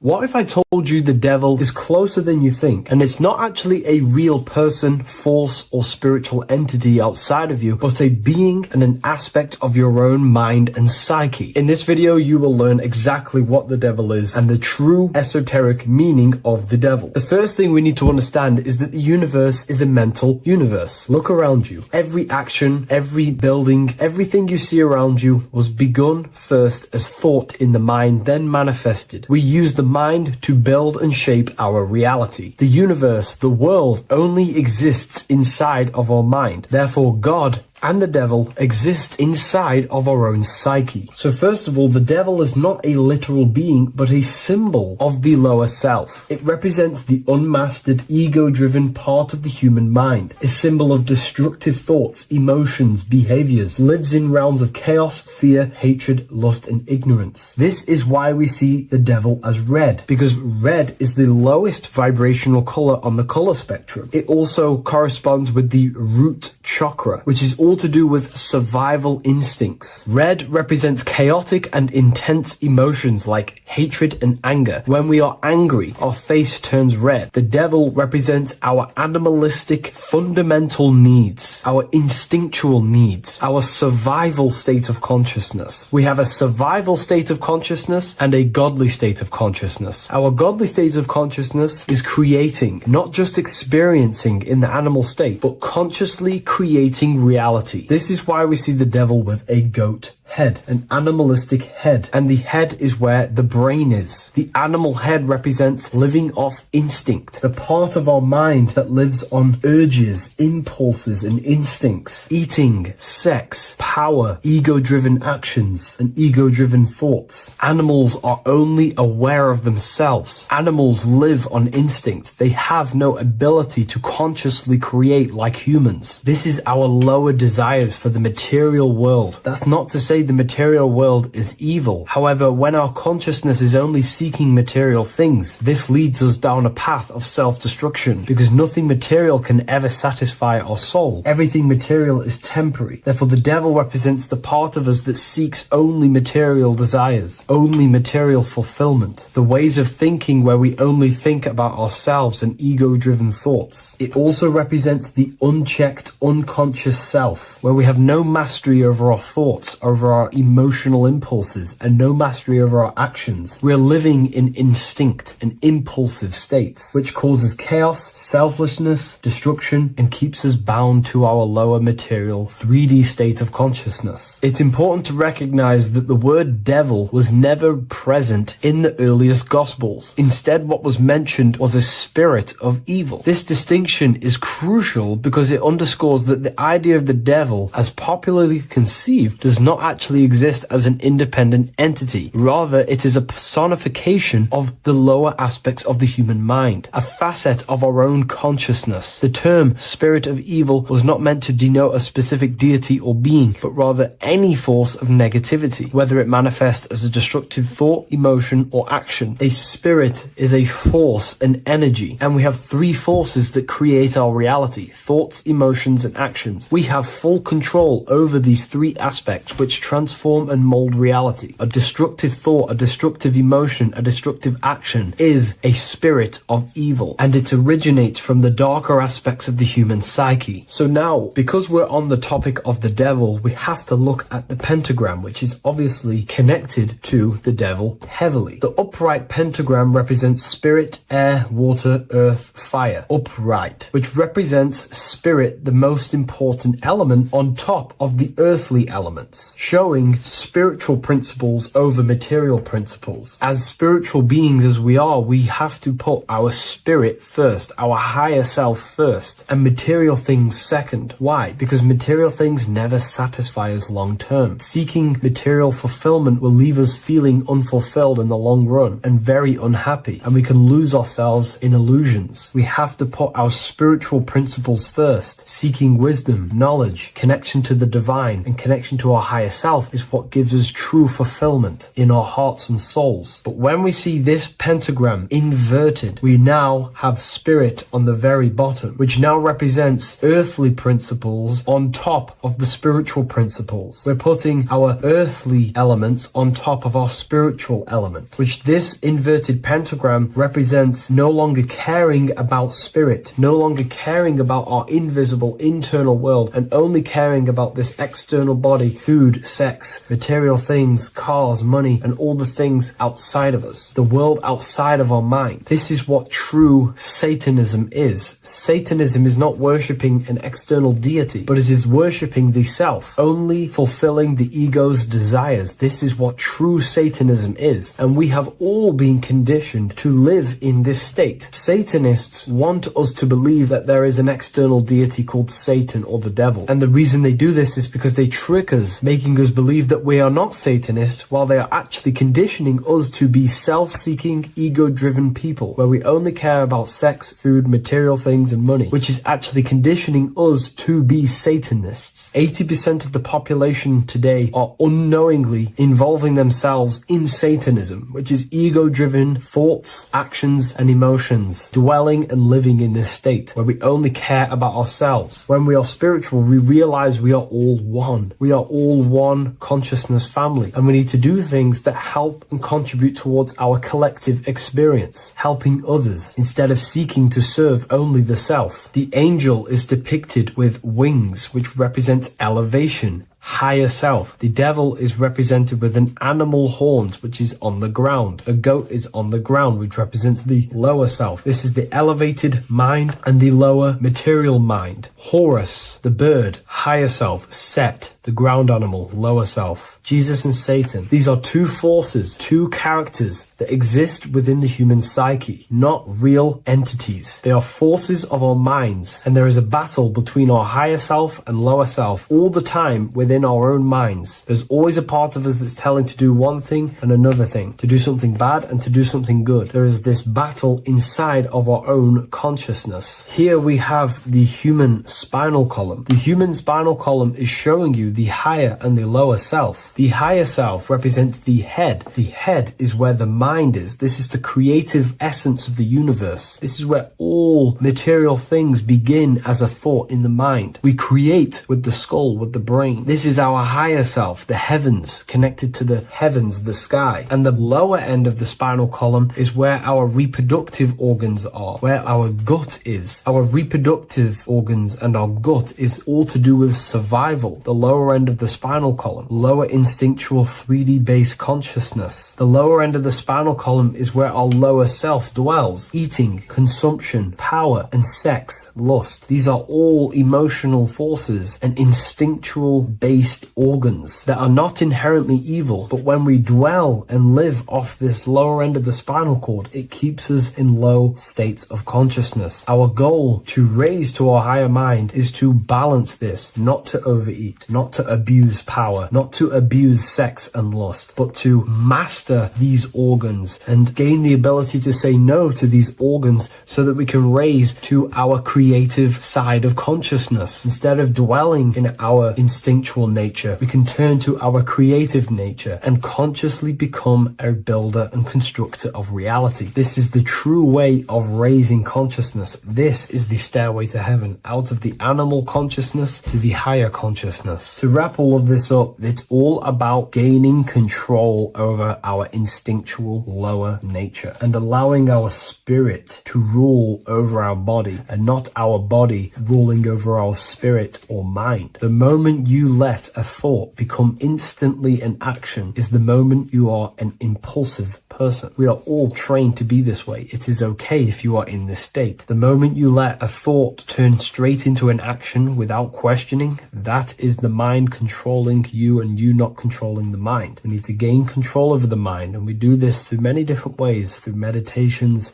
affirmations, and discipline. We slowly gain control over our minds. And once we gain control over our minds, we gain control over our thoughts, and we gain control over the attention that we give certain thoughts. We can then start to uplift our mind, our thoughts, out of our instinctual state to the higher mind. If you wish to learn more about consciousness, I'll leave a link in the description for the Book of Wisdom, Volume 2.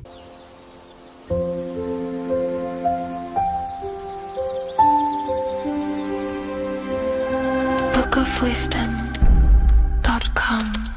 Visit today.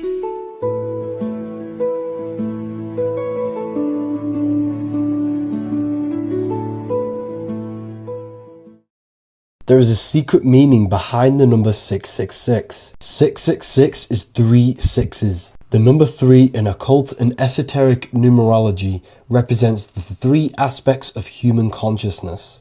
We see this symbolism in the all-seeing eye with the light and the triangle. The triangle is the number 3.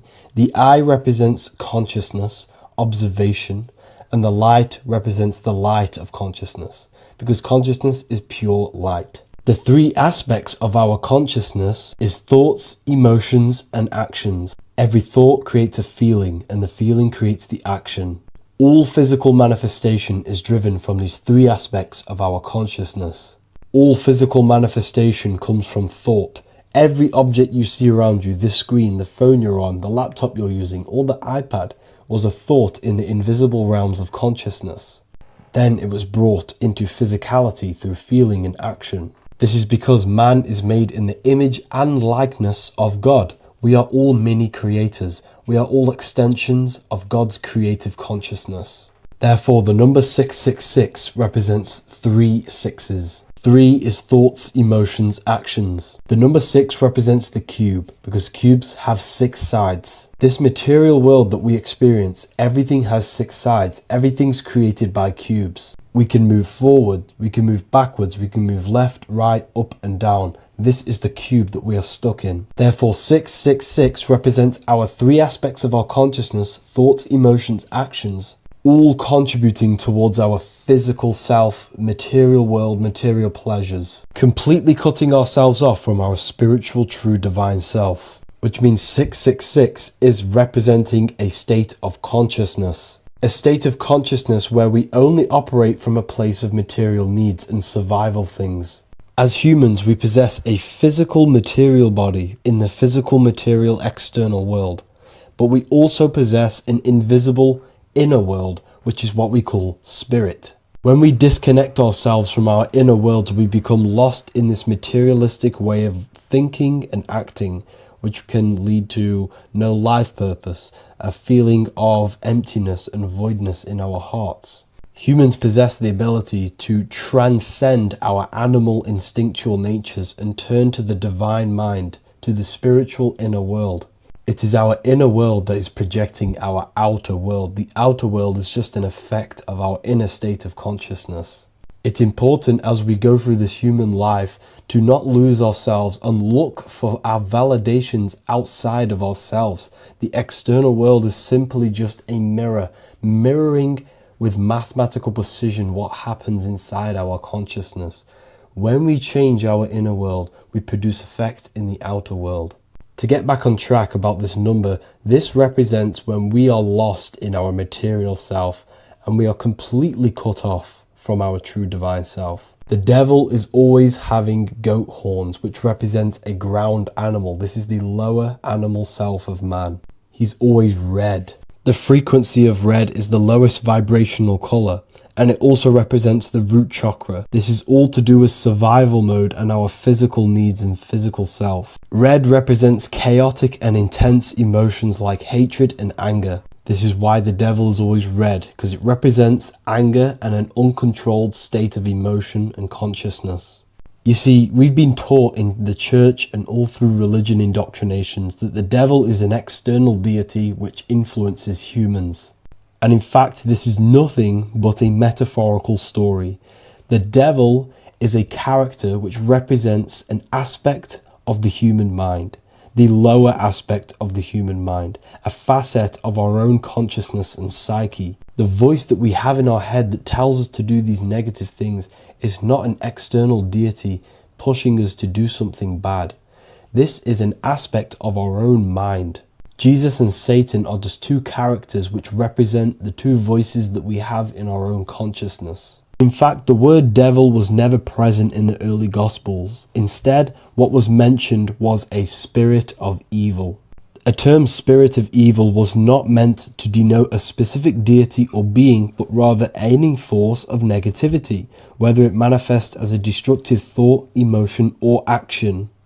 The spirit of evil represents the darker sides of our mind, the part that leads us astray and brings forth negativity in our lives. The reason why they want you to believe in a devil is because they don't want you taking responsibility for your creations. They don't want you to realize that the external world is truly a mirror of your inner state of consciousness. Instead, when something bad happens in your life, you blame it on some external devil or Satan who tempted you. Everything is your creation in your life. When you realize this, you take full control and you begin to reshape your external world by changing your inner state of consciousness.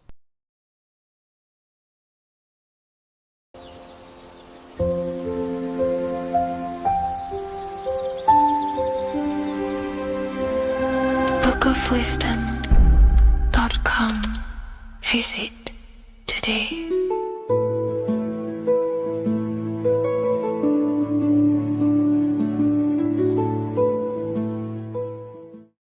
Do the elites actually worship Saturn? In this video, we're going to be discussing the occult and esoteric meaning of the 7 planets and the abuse of the Saturnic energy within today's world. This will help you gain a deeper understanding of reality, yourself, how you create reality, and what these 7 planetary energies actually truly are. In order to understand anything within the universe, we have to understand the law of correspondence, the law of as above, so below. There is one consciousness expressed in infinite forms. Me, you, the squirrel, everyone who possesses consciousness within this universe is an expression of the one divine consciousness, what we like to call Source, God, or the grand architect of the universe. We have to understand there is a large scale, but the large scale is mirrored in the small scale. If we look at lightning, this is a large scale. This is the macrocosm. Then we go a bit smaller to the trees. We see the same pattern. Then we look a little bit smaller into the human body. We see the same pattern of the nervous system. Then if we zoomed into the microcosm, brain cells, we still see the same pattern. This reveals the universe is a fractal universe. The large is reflected in the small. And this is the symbol of the Fibonacci sequence, which represents this as above, so below principle. The big spiral represents the macrocosm, but then this spirals into the tiny spiral. This symbol goes for eternity, never touching, never finishing. The large is mirrored in the small. With understanding this, we can realize that we are a microcosm of God. We are our own universe. We are our own world. Your body is the earth. Your mind is the mind of God, just in a smaller version. You are a drop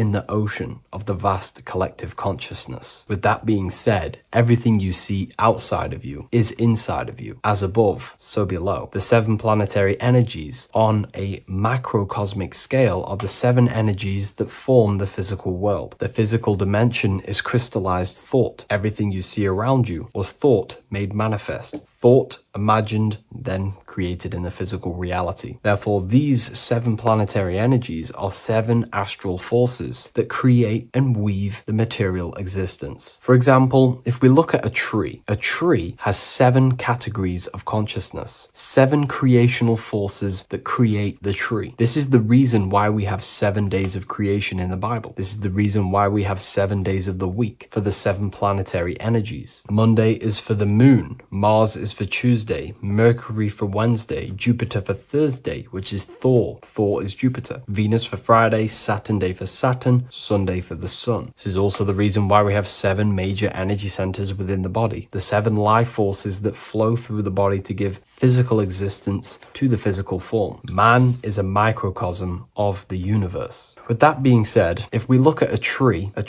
is nature, and nature is the macrocosm, the creation of God's mind. And if we look at the tree, we can see 7 creational categories that go into create the tree. For example, the stem of the tree, the trunk, represents the sun. The root system, the base of the tree, where the tree grows out of, is Saturn. If we look at the fruit of the tree, that represents Jupiter. The smell, the look, the colors of the tree, that's Venus. How the tree communicates with other trees through the root system is Mercury, the intellect, the intelligence, the communication. The leaves of the tree is the moon. The defense mechanism of the tree, how it defends itself from infections and other territories, is Mars. So we can see all physical matter, all physical creation demands these 7 categories of consciousness, these 7 planetary forces. But again, that is the macrocosmic scale. The macrocosm is reflected in the microcosm, which means you have access to these forces, these 7 planetary energies, and you use them to create anything in reality. You've been using them maybe unconsciously your whole life. For example, this book that I've created, the Book of Wisdom Volume 2, you can find it in the bio if you're interested in reading it. It has the 7 planetary forces that go into this tree, into this book. I used the sun, which is my passion and my drive to take actions. I used Mercury, which is my intellect, my thinking, my communication. I used Venus, the layout, the look of the book. I use Mars, my defense of my work, my trademark, my copyright. I use Saturn. Saturn is my time, my discipline, my attention. I use Jupiter, which is the why, the reason why I created it. I used the moon, which is my care. My care is the generative force. Whatever you create in your reality is because you care. You care about keeping a house above your head. Therefore, you go to work and earn money. Care is the driving force to create anything in reality. What you see right now watching this video is because you care about watching this video. If you lose care about watching the video, you will turn it off and continue to do something else. All creation demands these 7 forces, hence why we have here a midsection. Sometimes we see the symbol of the earth, which is a circle and a cross in the middle, because these 7 forces create earth. But again, this video is specifically aimed to Saturn. We're going to be discussing Saturn's Saturnic energy because there is a lot of misunderstanding in today's world. And I'm going to give my perspective and my research on the energy of Saturn and how we use it and how it's being abused in today's world. Saturn externally, because remember, we have an external world, an internal world, a macro and a micro. Saturn externally in the material plane governs the foundational and enduring aspects of existence, such as the roots of plants, the bones of our body, even the insects that dwell beneath the ground. It represents the dull, hard, unyielding forces of life, symbolizing structure, limitation, and conditioning. Under Saturn's influence, things become rigid, bound by the god of time, bound by restriction and boundaries. In Roman mythology, Saturn is revered as the god of time, ruling over the cycles, beginnings, and endings. This connection with this emphasizes Saturn's role in marking the passages of life, aging,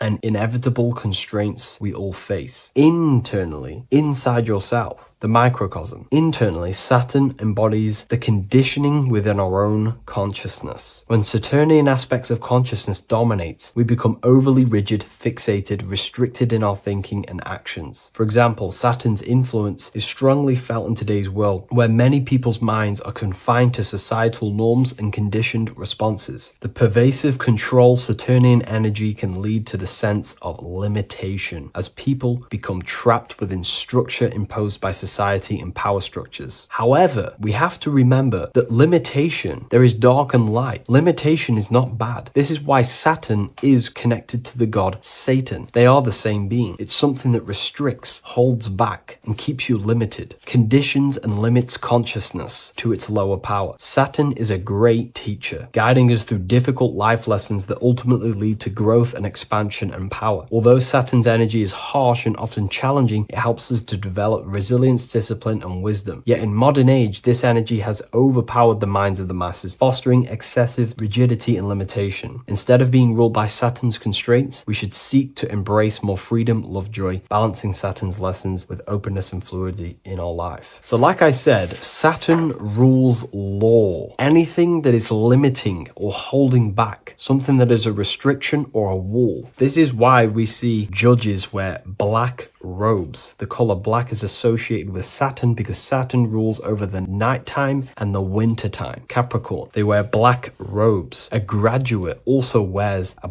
black robe with a black square cap on its head because black is associated with Saturn, restriction, limitation. University graduates wear this. Personally, not to offend anyone, these educational systems that we have in today's world are not here to give you power, to find you the power of consciousness or yourself. They are simply to restrict you, to keep the mind limited in a certain belief system. That's not to say the things in university are completely useless, but what I'm saying is it is a conditioning by the educational system. And if we actually look at the top of the hat, it's a square over a circle. And in Freemasonry, we see the compass on top of the square. In Freemasonry, we see the square underneath the compass on top of the square. The square creates squares and the compass creates circles. So this is symbolizing the square, which is matter, the circle, which is spirit, matter over spirit when it needs to be spirit over matter. This is a symbol of conditioning, limiting the mind into being locked in the five senses and base consciousness. Saturn's energy is keeping people restricted. This is why there is so much Saturn symbolism in today's world, because Saturn is anything to do with limitation, restriction, and time. All of the systems in place are to limit our minds, to keep us on base consciousness, only thinking in a limited box, only thinking and aware of the five senses. In base consciousness, in animal nature, one only thinks according to their senses. When they have a sense, their mind thinks. This is an affect state of consciousness. They're living in the affect. We need to understand that in base consciousness, we have no true power to create. We're simply living in cycles of affect. Now, what do I mean? The physical world is the effect. It's already manifested and cannot be changed. Our consciousness needs to rise to become a cause instead of playing around and being lost in the effect, to become a co-creator. And this is what the system does not want you to do. It does not want you to become a conscious creator. So they keep you in base consciousness, not giving you the awareness that you are literally a god creating a world right now. You are a world and you are shaping the world. Our consciousness needs to be mastered, controlled, and then we can become a conscious creator instead of running around in the world of illusion and effect. As above, so below. What happens in the mind happens in reality. We do not want to be matter over spirit, which means the external world over the internal world. We need the internal world to rule over the external. Saturn's symbolism can be symbolized as a black cube. The cube symbolizes this physical world because everything has 6 sides. We can move forward, backward, left, right, up, and down. We are in this cube. This is why we say think outside the box. Thinking outside the box means to become a cause and not an effect. The mind needs to be a cause an instruction center, and not just thoughts that are reinforcing the effect and lost in the effects of the material world. Instead of reacting, we need to become a commander. This is a symbol of conditioning and the physical plane. Black is dull, lifeless. The physical world is lifeless. It has no power to create. It has no power to do anything. It is simply a projection and an effect. You, the mind, consciousness, are the cause. You can create the effect. In today's system, Saturn's energy is heavily relied on, which is just simply man-made laws, restrictions, time wasting, and keeping people in base consciousness, only aware of the physical five senses. Let's get something straight about the elites. They do not worship Saturn. There is nothing to worship. They simply use the energy of Saturn to keep people limited. They're not using the planet Saturn, but they're limiting people in their belief systems and physically where they can go, restricting boundaries, countries, restricting people's minds through mass media, which is all symbolism of limitation and restriction of Saturn. They're not worshipping it, they're using it and abusing it. Saturn could be anything in your mind that keeps you limited. If you have a limited thought that does not allow you to take action on something, that is a Saturnic energy within your own mind. Anything that is indoctrination, anything that is boundaries on you, that is a Saturnic energy. Some people say that the Saturn and the moon are working together to trap our soul. This is highly symbolic. Saturn and the moon are not forming a matrix to trap your soul and keep you reincarnated. Again, this is symbolic, and in the esoteric version and understanding of this, we can see that they do have a relationship. The moon is our subconscious mind, and Saturn is restriction. If we have restrictions and belief systems in our subconscious mind that keep the soul locked and trapped only in these five bases, these five senses, then we will think and condition ourselves that we are only the physical body and never actually free ourselves from the material world and ascend. Saturn and the moon are not working together, but these are highly linked. By limiting the subconscious, we keep people stuck in base awareness, keeping them locked in the world of effect, never becoming a conscious creator. We have two spiritual currencies, time and attention. These are the two currencies that we spend. We spend time or pay attention. These are the two spiritual currencies that pretty much create our reality. And the system aims to hijack these two currencies from you, to limit you, to dominate you, so you do not become a conscious creator. So again, no one worships Saturn. It's simply just a symbol of limitation and restriction. Limitation has good and bad. Limitation can make us learn, overcome, become strong, disciplined, but when it's abused, it can keep people locked in base consciousness and stuck in their lower nature, never figuring out how powerful they are. You hold the power to shape a world. That's how powerful you are, to turn thoughts into physical existence. I'll see you in the next video. Please leave a like, comment, and a subscribe. What is good, people? We're back with another video, and this is going to be talking about the connection between the micro and the macro. You know, you are the universe. Everything is inside of you. So the first thing you need to understand is that the law of mentalism, we are a thought in the creator's mind. Everything's being thought into existence. We have a spark of this mind, this same mind of the creator. And everything is a state of mind. Particles or atoms, whatever you want to call them, are a mental thing. They're a product of the mind. Everything's thought into existence. Thoughts influence everything. Thoughts are energetic effects which send out waves into the quantum field around you. And your consciousness is actually the universe experiencing itself, expressing itself, and viewing itself. So we are the creator, but viewing itself in separate bodies. And this is why they call the material world the world of illusions, because everything's separate here, but we all forget that we are all one. We've all been brainwashed to think we're all separate, but we're all one. We're all the same mind, the same consciousness, everything. So everything's created out of toroidal fields. God created the toroidal field. That's the only thing that exists because the atoms are toroidal fields. And it's the basis behind all creation. As you can see it in the owl's eyes, it creates the infinity symbol. And this was the apple. That apple is a toroidal field. And the toroidal field is made out of dielectricity, which is ether. Ether is black light, and this is counter space. This is another realm. This is what creates God to be omnipresent, to be everywhere in one. at one place at all times. He is everywhere because ether is everywhere. And ether is infinite potential. It connects everything together, and that's what energy moves through. It moves through the ether, and that's black light. Everything is light, as it says in John 4:2. God is light. Everything's a vibrational state of light. So the torus field is made out of dielectricity, ether, black light, magnetism, which is white light, which is the center of the toroidal field. And magnetism radiates, it has no vibration. And then when white light splits, it turns into electricity, which is physical material, and that has a vibration. This is the Holy Trinity, the sun, the moon, and Saturn. Saturn, the god of materialism. If you've watched my videos on Saturn, you know that Saturn is crystallizing everything into physical matter. And that's why his old name was El. The ancients called him El. And this is why we get L electricity. This is where L electricity comes from, because L electricity is only a product of the physical world, which is redshift, blueshift, Adam and Eve. And this is what creates the redshift, blueshift is what is a product of magnetism. When magnetism, white light splits, and this gives us vibration.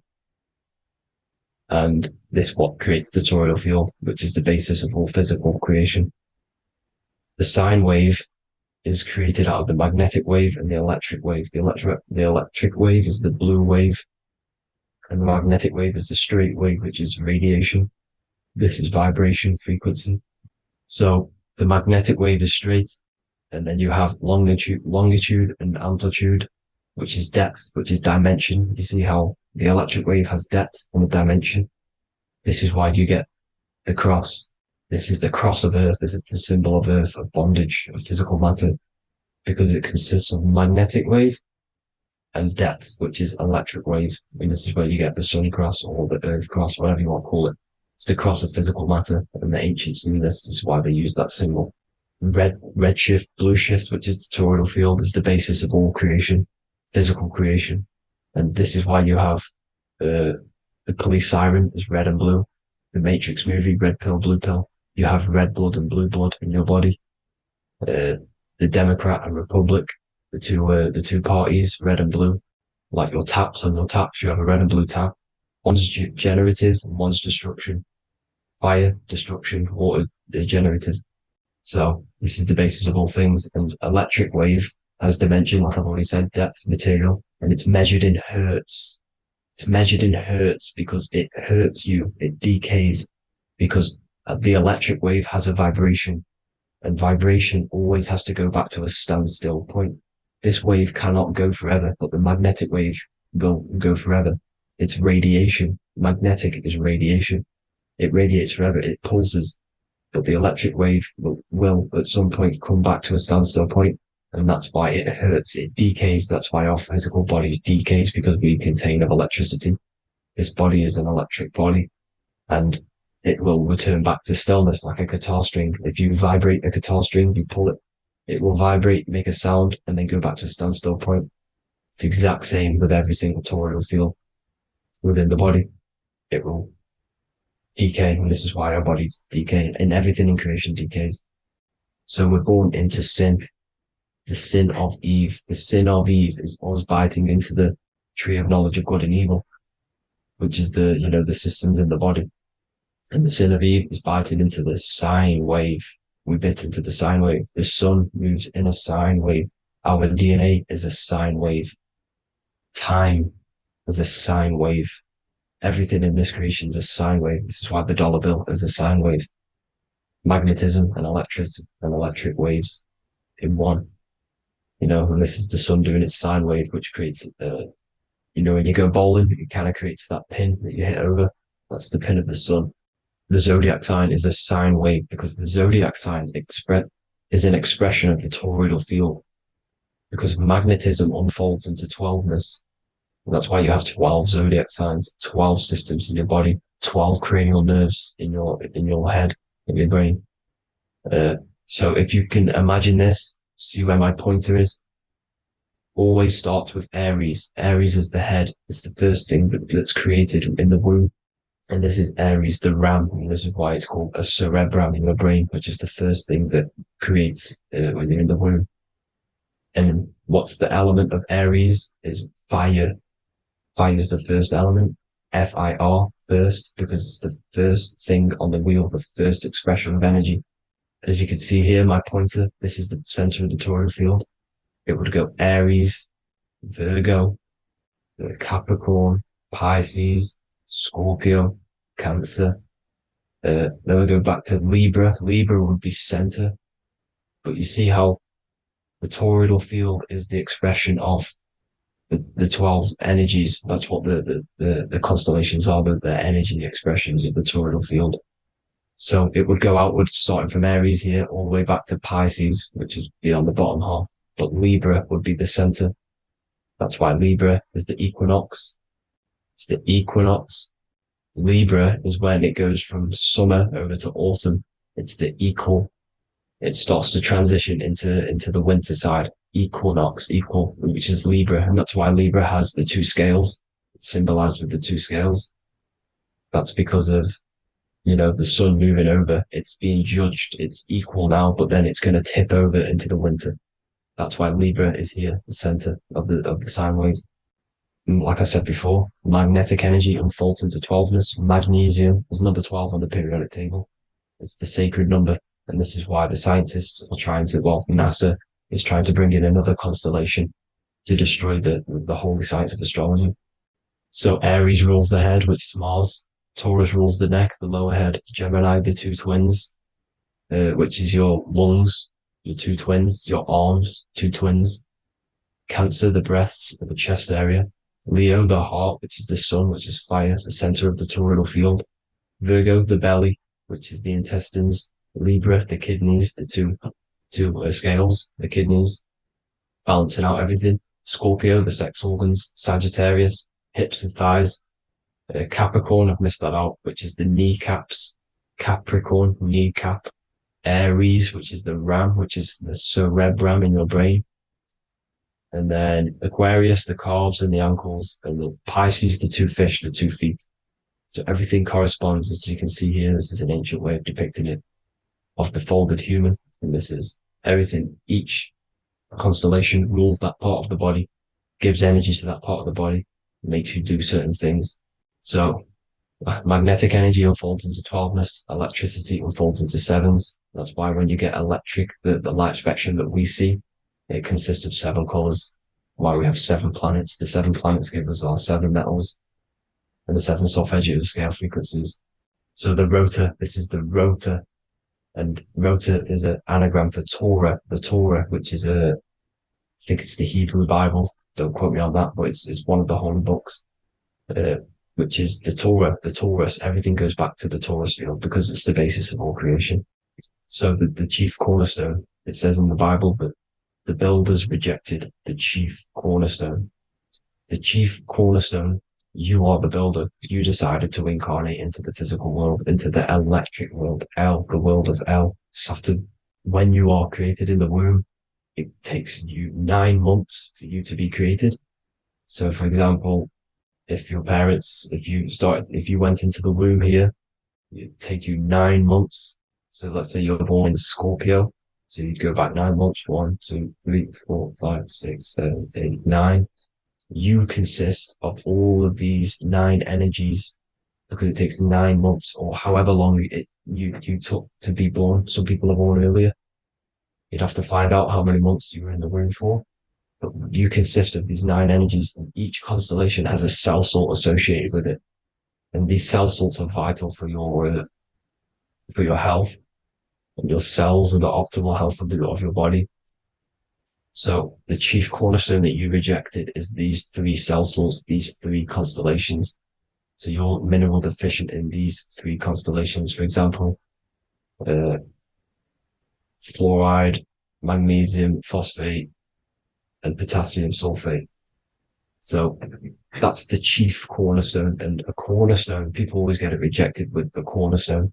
The cornerstone is not, it doesn't say the cornerstone in the Bible. It says the chief cornerstone. The cornerstone is a cornerstone of a building, but a chief cornerstone is the top of the pyramid. This is where we get the pyramid of the wheel.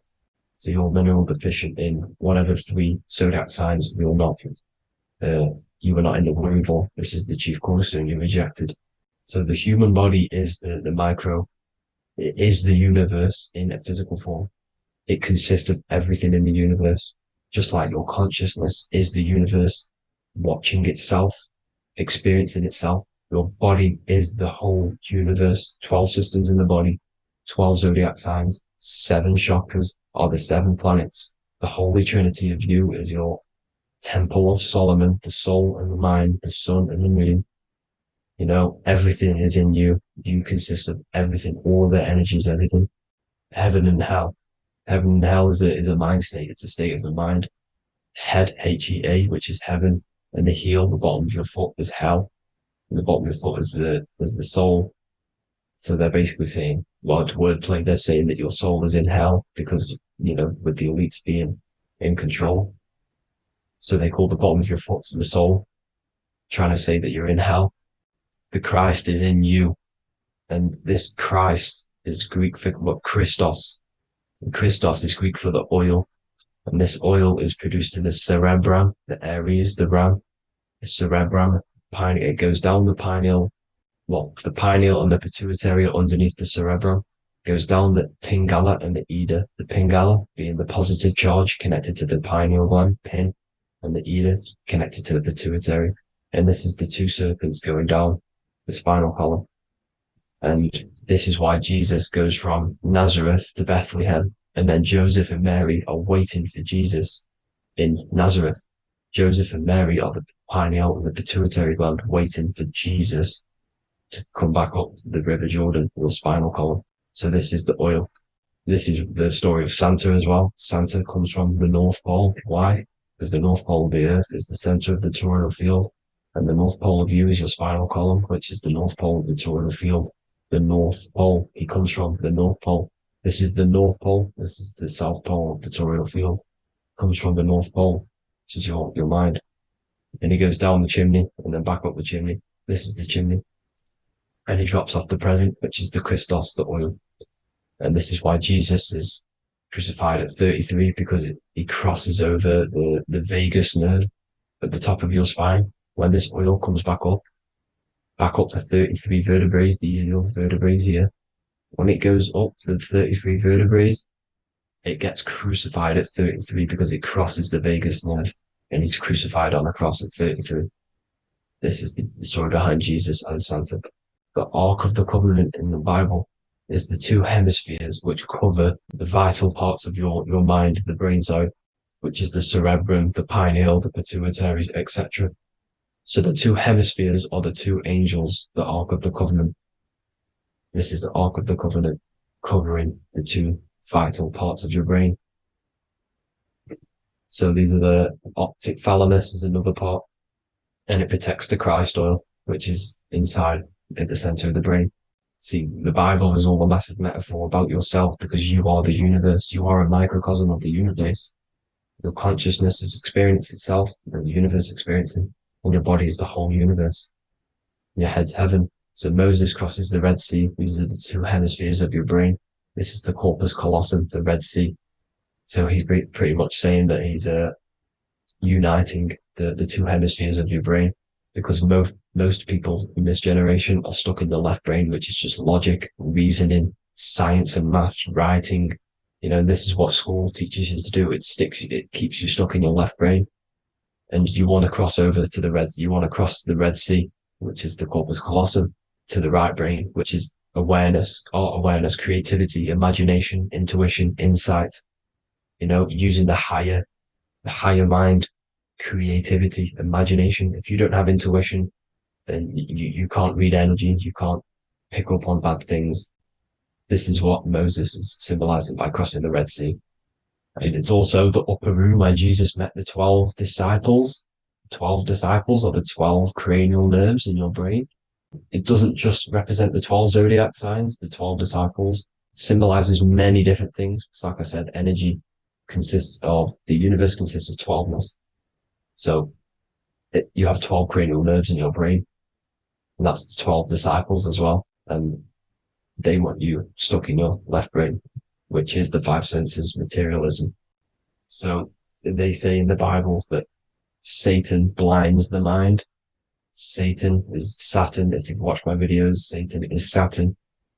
And you consist of the Holy Trinity, which is the sun, moon, and earth. The soul, moon, the soul being your sun, the solar, the moon being your mind, the earth, your physical body. And Satan blinds the mind. Why? Because we enter a soul system. This is a soul system, not a solar system. And Saturn is the Lord of the Rings, which is the outer ring. When your soul enters the soul system, your soul starts to materialize. It hits Saturn. Why? Because Saturn starts to materialize you. You take on the 7 virtues, which are the 7 planets, which are your 7 chakras. And to get out of this soul system, you must get out of your lower nature, your animal nature, which is lust, desire, greed. You know, the number of the beast, 666, which is Saturn, Satan. So you enter the soul system, you take on the 7 energies, which you turn into physical matter. And this is your descension from heaven to, well, to say hell. And then you must raise back up from matter to spirit. They say Satan blinds the mind. Why? Because your mind gets materialized. Your soul and mind get materialized. And when you get materialized, it's an intense experience. You lose the divinity within you. You forget the divinity. So Satan, which is the first planet, the first energy you take on, the material body, he blinds the mind. He makes you forget everything, your divinity. Then you must remember, ascend up Jacob's ladder, the 33 vertebrae, to heaven. And this is a microcosm of the macro, because you will ascend back up to heaven if you do this, when you leave your physical body, when your body decays.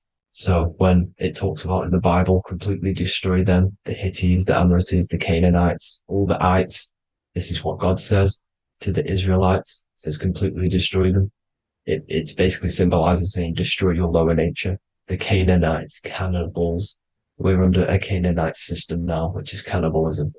And this is flesh eating, lust, greed, all the demonic stuff, all the lower vibrational stuff, you know, the lower nature, eating, sex, and survival, the lower 3 chakras.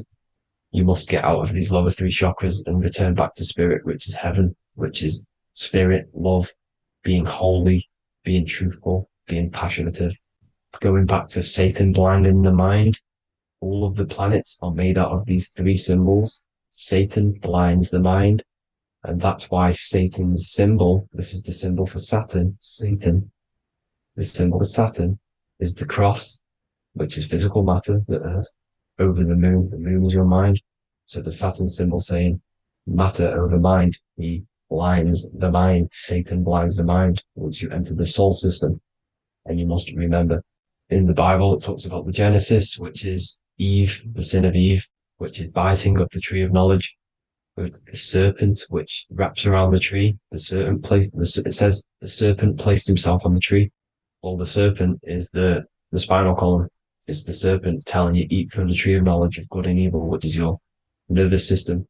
And eating from the tree of knowledge of good and evil is doing bad things. For example, over-sexualized, overeating, eating the wrong food. That's eating from your nervous system. It's decaying you, and it's preventing you from achieving the God self, the God consciousness. This is the symbolism of, you know, the tree on the serpent, telling you to eat from the left brain, with the left brain being the sinister. Sinister is Latin for left. That's sin. Sin is left. And left is lefty Lucy, Lucifer, right, righteousness, right, God, godly. The tree of knowledge of good and evil, which is your nervous system, because it determines good or bad. You know, that's the only thing you experience in this world is your nervous system. And then the tree of life is the cardiovascular system, and the Garden of Eden is your body. So that's it for this video, people. I hope you've got a greater understanding of how you are the universe and everything is inside of you. Just keep in mind you are the universe experience in itself, and your body is a reflection of everything. The 12 constellations, the 7 planets, everything's inside of you. This world is an expression from the inside outwards. You can't affect the outside world to manipulate reality. Everything's inside of you. I hope you got a greater understanding of this. God bless.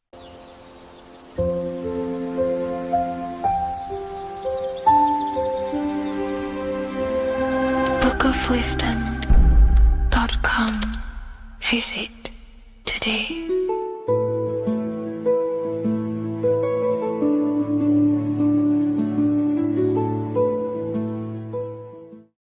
What if I told you that the Egyptians were trying to give you instructions on how to not reincarnate and come back to this material world and ascend your consciousness, your soul, to a higher plane that exists in the various dimensions of consciousness? This is Anubis, and this is his scales. You can find this image in the famous Book of the Dead, which is a famous Egyptian book and text talking about death, reincarnation, and the different things that go into death and how to prepare our mind, our souls for death. The Egyptians saw this as a massive thing in life. We must prepare our consciousness for the transition from a physical reality to a non-physical, tangible reality. The first thing we must understand in order to understand death is the term as above, so below. We die every single night. Consciousness goes to sleep, which is the withdrawal of consciousness from the material body into the inner realms of the mind. At nighttime becomes the darkness, and consciousness goes within itself. When the daytime comes around and the sun becomes more powerful, the rays of the sun increase the brain waves, and the body becomes active again, and consciousness manifests things externally. So the nighttime is the internal world, death or sleep, and the daytime is life, the external world. When we die, it's just a bigger version of sleep. We enter into our inner realms of consciousness. However, this transition needs some preparation. In order to understand the universe, understand what happens after we die, we have to understand that life is mental and the mind is not the brain. The brain is just a physical computer for the mind to operate the physical technology of the physical body. What you are seeing right now in your eyes is a simulation produced by your brain. Light waves entering in your eyes and the visual cortex at the back of the brain producing an image of what you call reality. Therefore, reality is not outside of you, it's a simulation produced by the body. The five senses are just electrical threads of light, all sending information back to your brain, and your brain is interpreting these electrical signals as senses: touch, taste, smell, and hear, and see. So everything you're experiencing right now is a simulation produced by the brain and the nervous system. But you are the observer of that reality, of that simulation produced by the technology of the body. So when you die, the technology,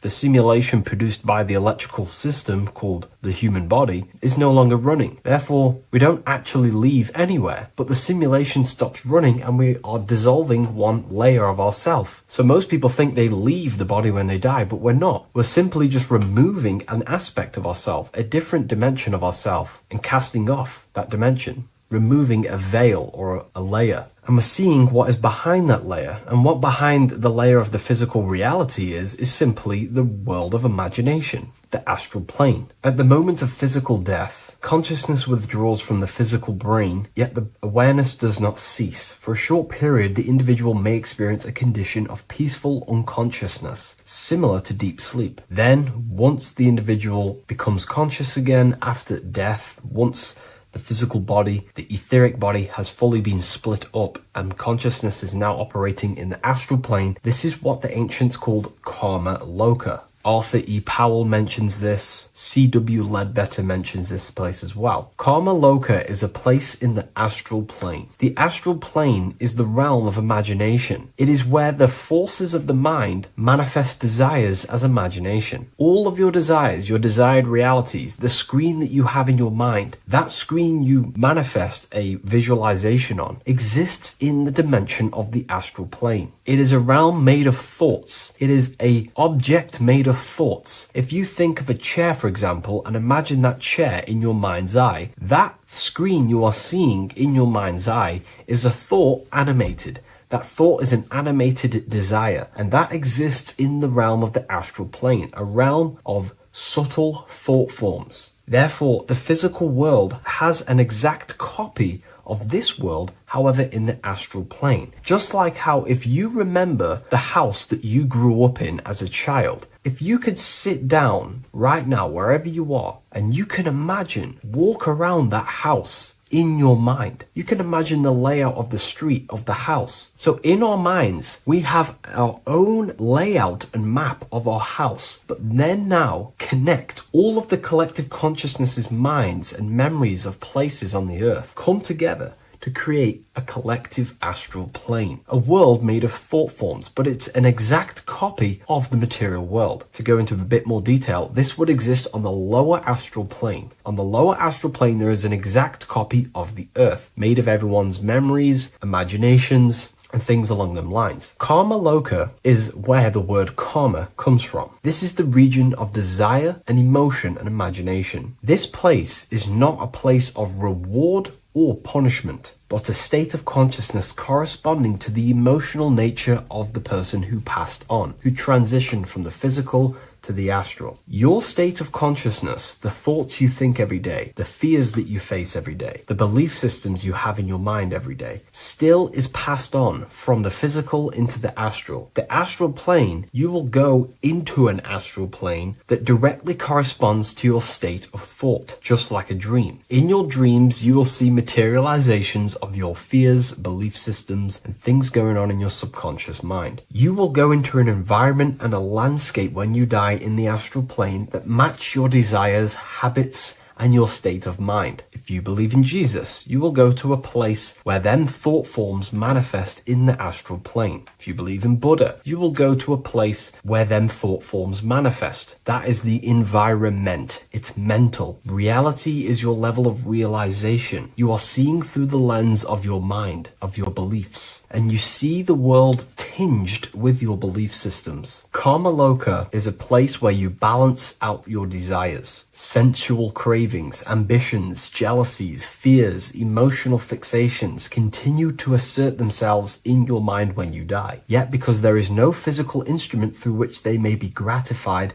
they gradually burn themselves out. These desires start to be balanced out again, and your mind becomes more balanced. The more refined the individual in physical life, the shorter and gentler this stage becomes. The more desires you have for material things, sex, whatever it is, the longer it will take to balance out the forces in your mind in Karma Loka. Desires weaken through repetition without fulfillment. Emotional attachments lose their magnetic hold. The astral body sheds its lower layers. It's like you're stripping away aspects of yourself. When that last personal desire dissolves eventually in the astral plane, consciousness can no longer maintain cohesion in the astral vehicle. The astral body disintegrates naturally and awareness withdraws into the mental body. The mental body is what the Christians call heaven. The mental plane is heaven, the realm of creative thought forms, the realm of pure mind, pure thought. The mental plane, also called the Devachanic plane, is a realm of blissful, creative, luminous consciousness. The Devachanic plane is not an illusion, but subjective yet intensely real world, constructed by the individual's highest thoughts, ideas, loves, and aspirations. How does this link in with Anubis? Anubis is trying to give you instructions on how to prepare for life after death in this image. If we take a look at Anubis in this image, we have to understand this is symbolism. This is metaphorical. Anubis is known as the god of the underworld. He symbolizes the transition from awake to death. He is not a real god that you will meet when you die, but he represents the process of death, transitioning consciousness from physical to astral. He's giving you instructions in the Book of the Dead to make your heart as light as a feather, as this is a scale. So he represents death.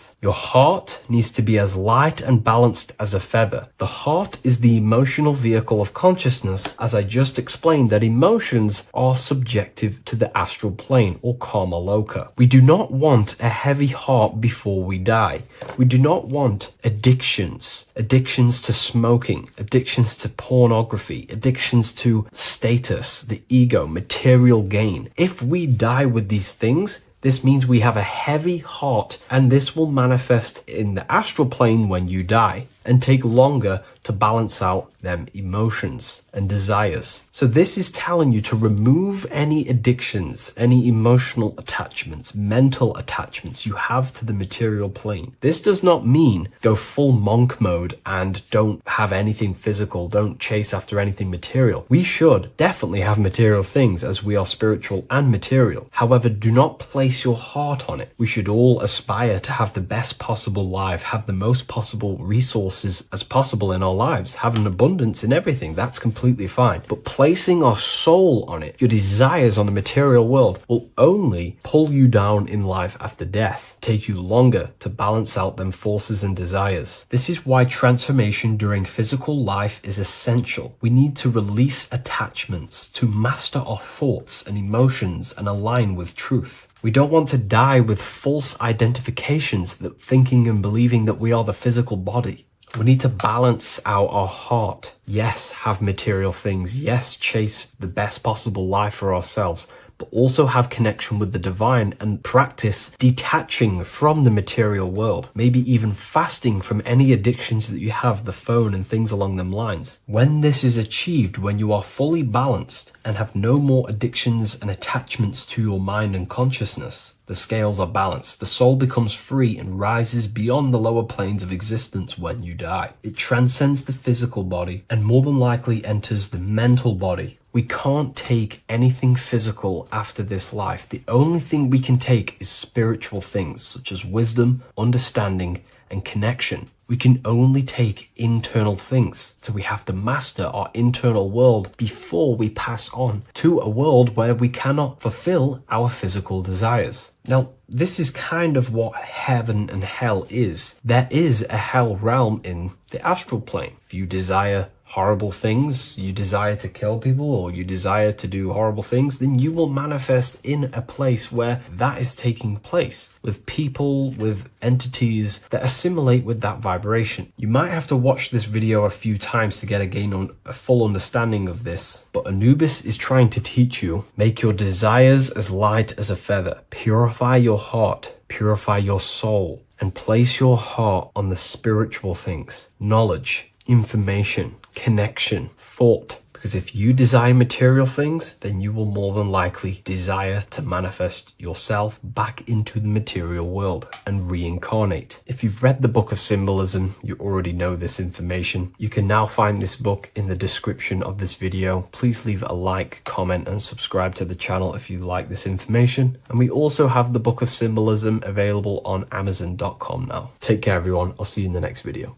Creation demands destruction. Every time you release your sexual fluids, you're destroying a part of yourself to create an extension of yourself. For example, if you want to create a business, you have to destroy your time, attention, and energy in order to create the effect of the business. All creation demands some sort of sacrifice or destruction. This falls under the law of polarity in the universe. It's the same with your sexual fluids. Your sexual fluids, especially as a man, contains minerals, all the minerals in your body. It contains your vitality. It contains your DNA. It contains the blueprint of you, and it can create a whole new human being. You are literally playing with the power of creation if you are releasing your sexual fluids too much. Sexual fluids also extend beyond the physical plane. They contain astral forces because all physical creation is a mental creation. We live in a mental universe. Everything begins as a thought in the mind, then the thought takes the form and the body of imagination, which is an astral force. Imagination turns into etheric emotional energy. Then the etheric emotional energy turns into the physical action and the physical manifestation. We live in a mental universe. Therefore, these dimensions do not exist separately. They are permeating and mixing in with all. Your physical body has an astral body. Everything physical has astral forces behind it. Semen is known as the astral fluid of the soul. It feeds nerves, the channels of life force and consciousness within the body. And every time you release it, you're destroying a part of your vitality, your brain, your nerves, your energy levels, your creativity, and your DNA to create an extension of you. Therefore, it is a sacred fluid within your body and not something to be played with and to be released too much. Think about it. This is a very creative energy, your sexual fluids. It can create a whole new human being. This is how powerful it actually is. It is the power of creation, and the misuse of this power can destroy your own vitality and your life of your body, because that life you are giving in order to create an extension or a child is the same life you could keep inside of you and not waste, to recycle and regenerate the body. Sexual energy has been for thousands of years associated with regenerating the body, longevity of life, and maintaining youth. Not only that, every time you release your sexual energy, it floods the brain with dopamine. Dopamine is the brain's reward system, created within the middle of the brain. It releases every time you've achieved something. However, sex or an orgasm is the most powerful feeling you can feel. It's the most amazing, intense feeling and release of dopamine you can possibly feel as a human. Therefore, if you flood your brain with this high amount of dopamine every single day, you are getting the epitome of human feelings every single day. Therefore, you will become numb to everything else in reality. You won't be able to enjoy the small things in life. And I know this firsthand because I experienced this myself. As soon as I stopped, this is when I started to enjoy the little things in life, seeing family, and I actually gained more energy, more ideas. We'll get into this a bit later. It is a creative energy. It creates a whole new human being. Therefore, if we maintain this energy, we can maintain our creative power within us, because that's what we are. We are all creative beings, moving energy from higher dimensions of consciousness, the mind, into lower dimensions of consciousness, the physical world. You hold the power to create. You are not in a world. The world is working through you. You do not possess a life. Life is working through you. You are not in a universe. You are the universe. It's moving through you. There is no past, present, and future. The present moment is you. When we release every single day or frequently throughout the week, like I said, we're triggering the brain's reward system, dopamine, which makes you feel as if you have already achieved something. And if your brain is telling you you have already achieved something by overusing your sexual fluids, then you will not have the motivation to achieve other things in your life. I know this firsthand. I became very lazy. I didn't want to work. I didn't want to do anything because subconsciously my brain felt as if I've already achieved. If we look at the symbol of the Baphomet, we notice the Baphomet has horns and a goat head. Now we look at the word horny. When you become sexually aroused, it's known as horny, which is the horns, representing the lower mind. The lower mind is the mind we use for our animal instincts. We have two parts of our mind. A higher mind, which is contained of higher thought, which chases spiritual things such as love, wisdom, knowledge, and God. Then we have a lower mind, which chases the things of the material world closely associated with the ego, chases validation, material gain, status, and physical sensation, physical pleasures. It is these physical pleasures that can keep you in an endless loop, making you feeling empty inside, because nothing material can ever satisfy our internal world. Nothing. You can achieve millions of dollars. You can achieve your dream house, your dream car, your dream watch. And if that is the only thing you are chasing, you will feel empty inside when you achieve it, because nothing of this material plane can satisfy you. Nothing of the lower mind can ever satisfy you. This is why we must sacrifice the lower mind and overcome the lower mind and the lower instincts. One thing I found amazing when I mastered my sexual urges and my lust is that my mind became a lot more clear. The thoughts and the time and the attention that I used in my mind to go towards lust, sex, and chasing these things was taking up a lot of mental space, time, and energy. But as soon as I removed it and mastered it, my mind became an open vessel for higher thoughts to be received from the higher mind. The mind is like a radio antenna. Whatever we attune it with, that's what we receive. If we're constantly thinking about lust and low-level pleasures, we're going to just receive low-level thoughts. But once we remove all of the lower mind and we conquer our physical body and physical urges, our mind becomes an open channel for divine thoughts and spiritual thoughts. This is what most people call today as downloads. You receive wisdom from your higher self. Not only do you receive more wisdom, you just receive more power to create. The male and the female come together to create a child. That's how you were created. Now, the law of correspondence teaches as above, so below. It refers to everything in the universe. Therefore, in order for you to create a reality, to give birth to something, you have to bring together the masculine and the feminine. Your masculine forces are willpower and actions. Your feminine forces are emotions and imagination. When you combine the willpower, action, emotions, and imagination and combine them together, you can give birth to reality. But it's important to only give birth to things that are spiritual, that are good,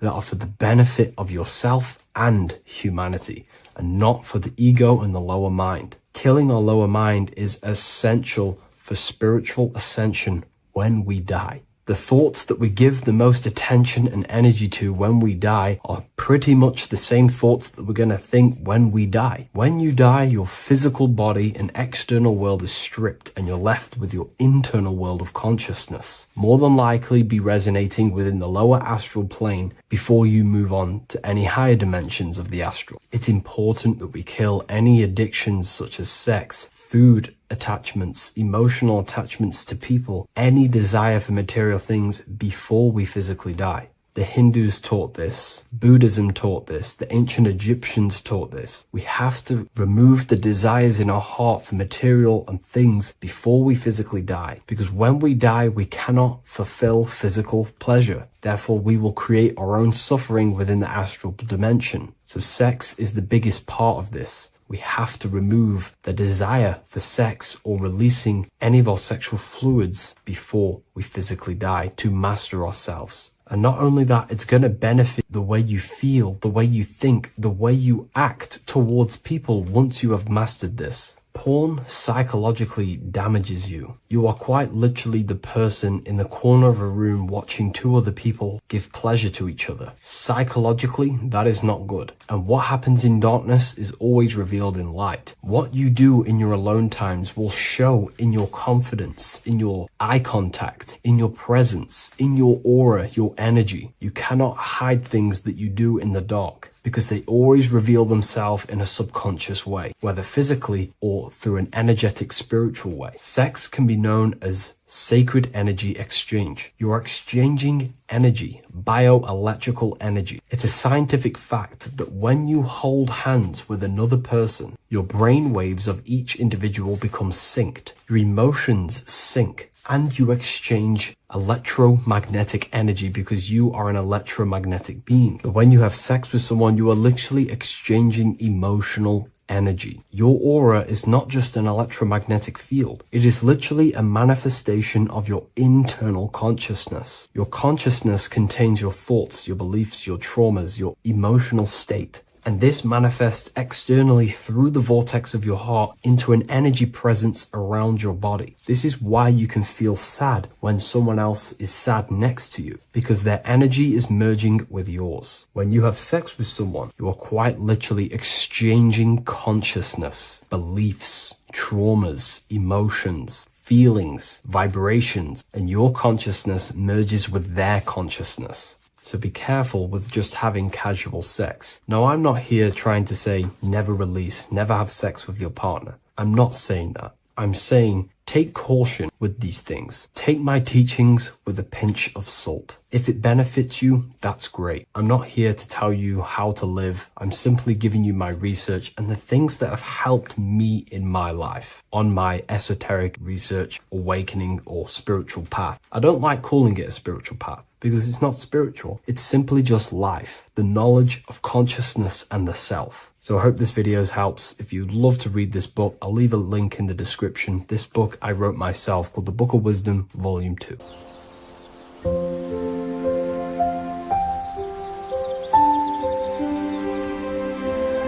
bookofwisdom.com. Visit today.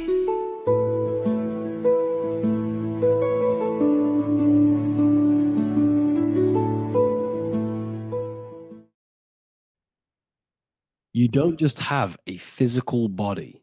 You have a physical, mental, spiritual, and emotional body.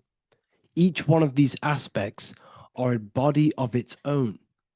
Body does not just refer to a physical substance.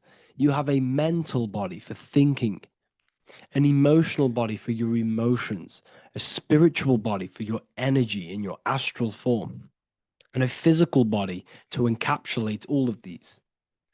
Each four of these aspects are essential for the human experience and essential to balance. Now, today we're going to be syncing the four aspects of your consciousness with the four seasons and the four elements and how this ties into the Bible. So we have four physical elements. We have 5 elements in total, spirit being the most important, but spirit is pure invisible.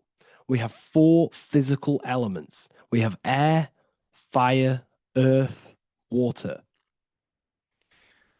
Earth and water are feminine. Air and fire are masculine. Air and fire are active. Water and earth are passive. The air corresponds with the mental body of consciousness.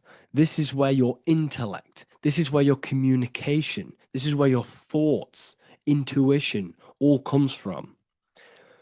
This is the mental body of consciousness that allows you to think, allows you to process, figure things out, and have intellect and gain knowledge. This is your intellectual aspect of your consciousness, located in the head region. We have a fire nature, a spiritual nature. This is our astral body. Our astral body is all to do with the subconscious realms, the higher realms of consciousness. This is the body that allows us to be free from the physical body. Our spirit is more of our energy. Water is our emotional body. This is what allows us to feel things, that allows us to gain intuitive feelings of conscience. So emotion allows us to understand what is right and what is wrong. When we feel something bad, we know that this is wrong. When we feel something good, we know that we are doing good. Emotions are a creational force that allows us to feel certain things to bring them into existence. Our emotional body is a creational force and should not be reactive, and they should be controlled. Most actions are stemmed from emotions. Actions bring thought into physical existence. Emotions are the driving power. They are what drives your actions. The thought, then the emotion, then the action. Earth is your physical body. This is your physical state that allows you to take mind and emotion into action, into fruition, into physical matter. This is what your physical body allows your consciousness, your soul, to interact with the physical world and bring things into physical existence. The physical body, the physical world, is an outcome and an effect of the thinking mind. All physical substance comes from the thinking mind. The pen, the phone you're holding, the microphone I'm speaking into, all began as a thought in the thinking mind, then it was brought into physical reality. Earth is the most dense. So it goes in this order: body, emotions, spirit, mind. The higher you go up, the more lucid and fluidic it becomes. The lower you go down, the more dense and dull it becomes. Air is the mind, fire is the spirit, water is the emotion, earth is the physical body. So this is why you are a microcosm. You have these 4 things within you. You contain of these 4 elements, which correspond to the 4 bodies of your consciousness, the 4 bodies of the soul. You are the soul. You are the spirit. So this is why in Theologians 4:17 it says, "Caught up together with them in the clouds to meet the Lord in the air." You don't meet God or the Lord in the physical air, in the clouds. This is clearly a parable. A human being cannot go up to the clouds and meet a mystical man in the clouds. This is obviously a parable, a metaphor. The air is your mind. You must raise your consciousness beyond the body, beyond the emotions, beyond the spirit, and enter in the mind during meditation, turning the mind inward to connect with the Lord. The Lord is the highest aspect of your consciousness, the one that exists beyond the physical body, beyond your emotions, beyond the thought.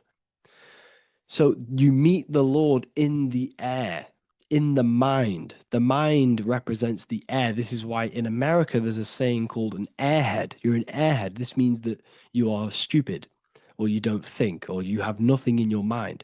You have nothing in your head. When someone's very stupid, you call them an airhead, because air represents the mind. The air is elevated. The air is invisible. The mind is totally invisible to the human eyes. It is a metaphysical substance. In fact, it's not a substance at all. It's so fluidic. It's everywhere. The mind can be everywhere at all times. It can be anything. Nothing is impossible within the mind. Now, this is synced with the 4 seasons. The 4 seasons represent the 4 aspects of human consciousness, the 4 bodies of your consciousness, the 4 bodies of your soul. The sun is your soul.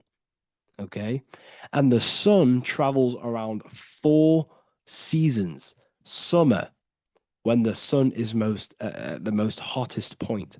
Autumn, when the sun starts to move away from the hottest point. Things start to die.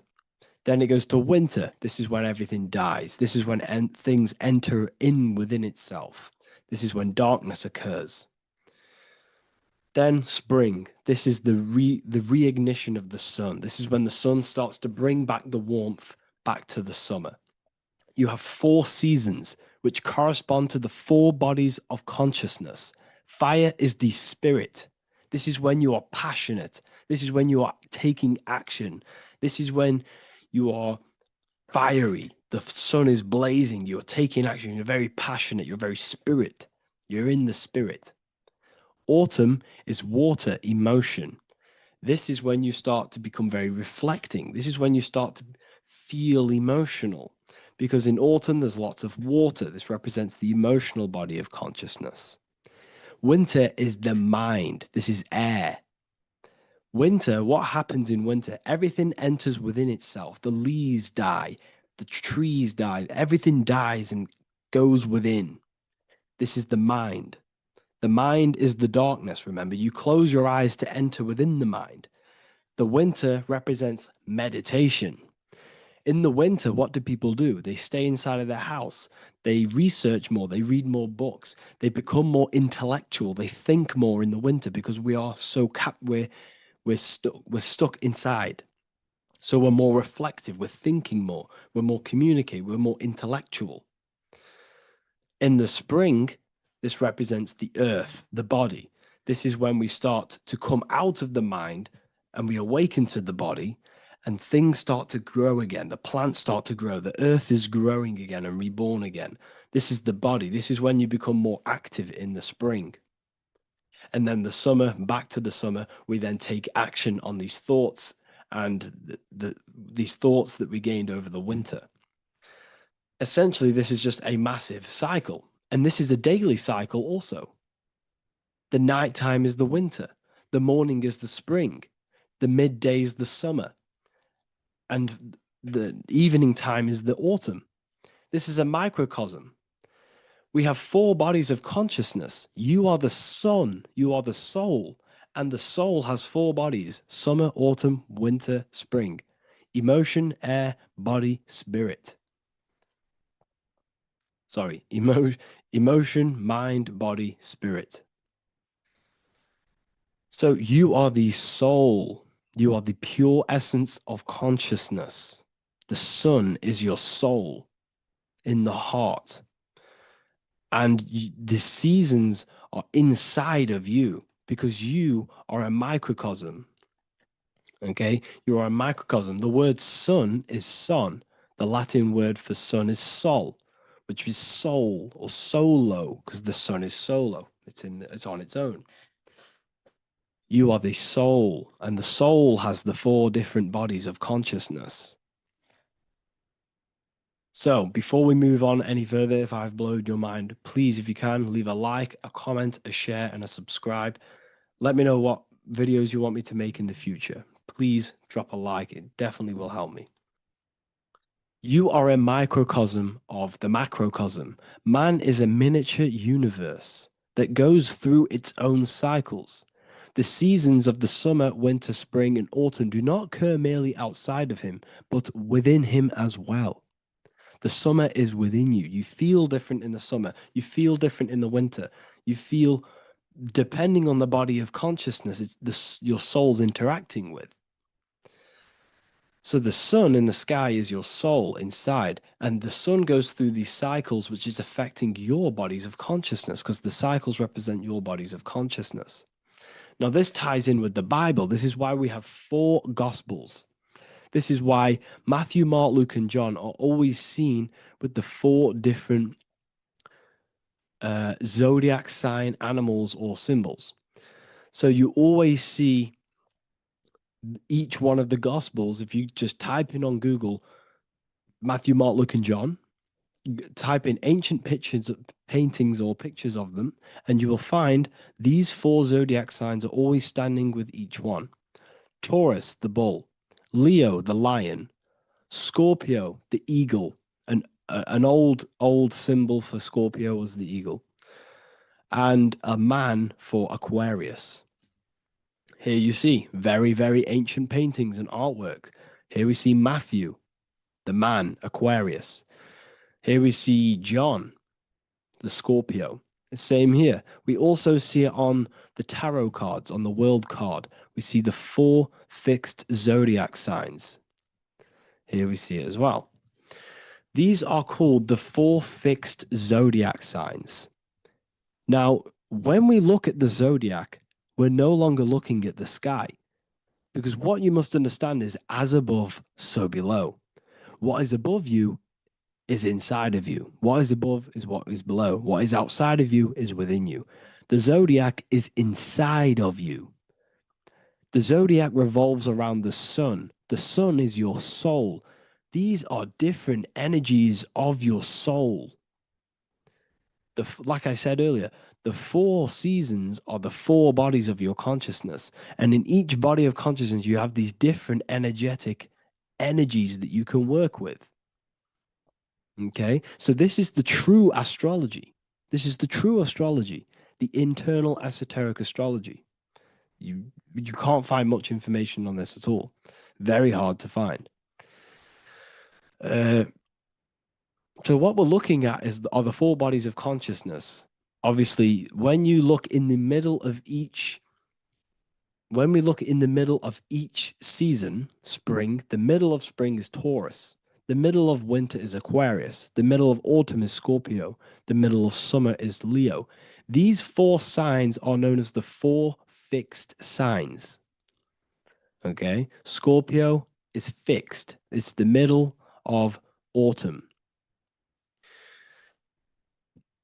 Scorpio is a water sign, emotion. Aquarius is the air sign, the mind. Taurus is an earth sign, the body. Leo is a fire sign, the spirit. This is why we see Matthew, Mark, Luke, and John with the 4 fixed signs of the zodiac, which represent the 4 bodies of consciousness. Leo, the spirit, fire. Luke, Taurus, earth, body. Matthew, Aquarius, air, mind. John, Scorpio, water, emotion. Each gospel is depicting Jesus and showing Jesus in each gospel. Each one of these gospels is showing and depicting Jesus according to the different body of consciousness. In John, this is when Jesus starts to turn water into wine. Water is emotion. Wine is transmuted emotion. This is when he does miracles with his emotions, water into wine. Aquarius, which is Matthew, air, the mind. Inside of the Gospel of Matthew, this depicts Jesus as an intellectual person, a person who's communicating and using his mind, his mental body a lot inside of the Gospel of Matthew. Go and read it, and you will see this. Luke, Taurus, earth, the body. Luke shows and depicts Jesus according to the body of consciousness, the physical body. He shows Jesus as a human, being a human being, helping people physically and helping people's physical needs, like giving away food and doing all sorts of good things for other people. Leo, Mark, inside of the Gospel of Mark, this shows Jesus as a spiritual teacher, a passionate person who is taking action. Each gospel is showing Jesus according to the different body of consciousness. And Jesus represents you, the Son. That's why it's called the Son of God, the light of the world. Jesus represents your soul, and your soul has these four gospels, the four bodies of consciousness, the four fixed signs, the four elements, and the four seasons. These things all correspond to your consciousness. So this is Leonardo da Vinci showing you the exact same thing. Jesus is the I am, the Son, the soul, in the middle, on his own. Luke, spring, earth, body. There are 3 people in each group. There are 4 groups, and there are 3 people in each group. 1, 2, 3. 1, 2, 3, 1, 2, 3, 1, 2, 3. Fall, winter, summer, spring. These are according to the 4 bodies of consciousness. Here we see Aries, which rules the head region. He's on the head of the table. Gemini, he's holding up the 2 hands because Gemini rules the 2 hands, the 2 arms. Gemini is the 2 twins, which is the 2 arms and 2 hands, and the 2 lungs. Here we see the beginning of summer, which is Cancer. You see the big knife here? Cancer, him here, this gray-haired guy, holding a knife for the crab. Cancer, they pinch. You have a knife, symbolizing the crab. Leo, the middle of summer, showing dominance. The sun is very dominant. He's got his elbow on the table, showing dominance. Virgo has no Adam's apple. Cancer here is pointing at this woman's neck, saying there's no Adam's apple. This is Virgo, the virgin, the only woman. Jesus, the sun. This is Libra, the balancing. He's holding his arms out, balanced, showing the balancing of the sun, because when the sun enters Libra, the sun is balanced between winter and summer. So it's balanced. This is all astrology, but this is internal. Okay. This is Ezekiel's vision. Ezekiel had a vision in the Bible, and he saw the face of a man, the face of a lion, the face of an ox, and the face of an eagle. The eagle, Scorpio, the ox is Taurus, the lion is Leo, and the man is Aquarius. He saw the throne of God, and he saw the different bodies of consciousness. This is all symbolic for the different bodies of your soul. So when we look at the zodiac, we are actually looking at a map and the energies of our soul, and the energies of our bodies, and the energies of our consciousness. This is what we are looking at. Each zodiac is an aspect of our consciousness and an energy that we can work with and that we must purify. Balance and purification is essential. Imagine playing a brand new video game. Let's say a brand new video game came out and you had to play it. What happens when you play that game? You don't know the controls. You cause chaos in that game. You can't really run properly. You can't do anything properly. You're getting destroyed by other people who are playing that game. It's the same with your physical body. When you are born, you must learn how to play the game. You must learn how to balance the mind, learn how to balance the spirit, the emotions, and the physical body. We must balance and purify each body of our consciousness, which we must look after our physical body with our physical health by eating physical, electrical food like fruits and veg. We must look after our minds by being conscious of what enters our eyes, enters our ears, enters everything. Whatever enters our 5 senses is affecting our mind, our mental health, our environment, mental. We need to look after our thoughts. Control our thoughts by purifying our thoughts, only positive thoughts. Then we must purify our emotions, feeling only gratitude and love and not feeling these negative dull emotions. Then we must look after our spiritual body through meditation and looking after our spirit. But remember, when we look after our mind, it all begins in the mind. Each body of consciousness is interlocked with the other. If you have a if you have an unhealthy body, you have an unhealthy mind, spirit, and emotions. If you have an unhealthy mind, you have an unhealthy body, spirit, and emotions. If you have an unhealthy emotions, you have an unhealthy spirit, mind, and physical body. They're all interlocked. You must balance each one of them. Look after your physical body, look after your thoughts, look after your emotions, look after your spirit. But remember, the mind is the most powerful one. It's mind over matter. Once we look after the mind, because once we start to control our minds and control every thought we think, this will then turn into discipline in our physical body. Because once we learn how to discipline the mind, we learn how to discipline what we eat, we learn how to discipline what we feel, we learn how to discipline our spirit. This is all interlocked, but work on the mind first. Work on the mind first. All of this knowledge is inside of the brand new Book of Wisdom, Volume 2. This is a revolution of human consciousness. If you've read it, please leave a review down below. If you've read Volume 1, leave a review down below. This is the next revolution. I don't see this information anywhere. This is the next revolution of human consciousness. And of course, if you are serious about this and you truly want to gain enlightenment and join an amazing community where you can connect with me on live calls, lectures, the Manifestation Mastery course, you can gain access to my library with over 45 PDFs plus my books. And if you do join the university, you can order a Volume 2 free of charge. All you have to do is to pay for shipping.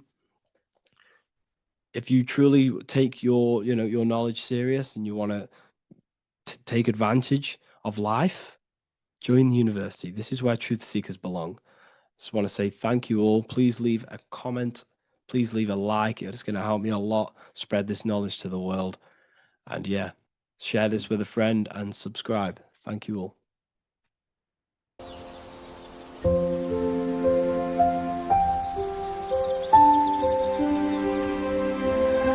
bookofwisdom.com. Visit today.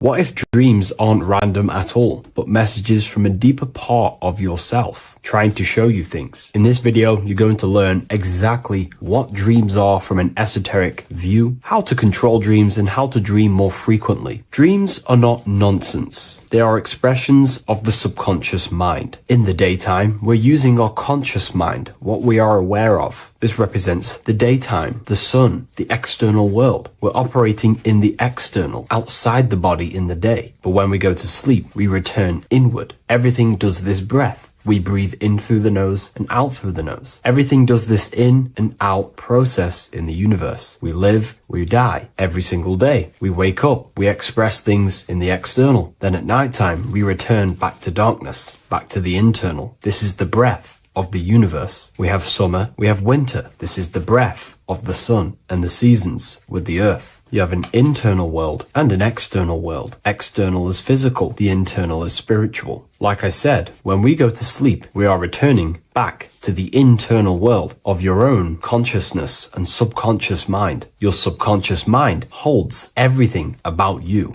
your memories, your traumas, everything you've ever learnt, your language, your name, your job. Everything you identify with is stored within this vast network of the subconscious mind. It is your own personal consciousness. Therefore, when we dream, we return back to the subconscious mind, and we are in fact thinking, but in a subconscious way. The subconscious does not speak the same language as the conscious mind. The conscious mind uses language, thoughts, and all things that are very logical and very easy to understand. The subconscious is the complete opposite. It is very indirect, metaphorical, and symbolic. The subconscious communicates and works in symbols. Ultimately, symbolism is the language of consciousness. This is why in occultism and esotericism, it is filled with occult symbols. because symbols are used to communicate directly with the consciousness within, the subconscious mind. And the subconscious mind is ultimately connected to the collective consciousness. We are all connected and tapping into the mental plane, where we receive thoughts, ideas, depending on what we attune our mind to. That's why we call it a mindset. But getting back on topic, the subconscious mind is your own personal network. It is like a net, an interconnected web of your thoughts, memories, traumas, emotional blockages, and all the things you identify with and have experienced in your life is stored within this network. It can be seen as a web. One example of the subconscious mind using symbolism is this next story I can tell you. Let's say I was in a very traumatic car crash as a young child. I experienced a lot of emotional trauma in that car, and that deeply impressed my subconscious mind with that trauma of emotion that I felt. Therefore, every time I see a car in my external world, that car is now a symbol that represents the state of consciousness I was feeling in that particular time of the traumatic car crash. The car is a symbol for a state of consciousness within my subconscious mind. Just like when you see a word, that word triggers what you believe that word to be in your subconscious mind. Symbols are the language of the subconsciousness. Therefore, when we dream, we are basically seeing symbols of our own personal subconscious mind. Our higher mind, which is basically our subconscious, the higher version of you that exists beyond your human thinking mind, communicates using symbolism. The higher mind does not speak human thoughts, human language. It speaks the language of symbolism. Therefore, when we dream, every event, every person, everything that happens, and everything you see is your own personal subconscious mind materializing within the plane of the astral plane. This is a dimension that sits just above the physical world that everything is pulled out of. For example, look around you. Everything you see around you was thought, then imagined. Imagination is the astral plane, and this astral plane sits above the physical world. As above, so below.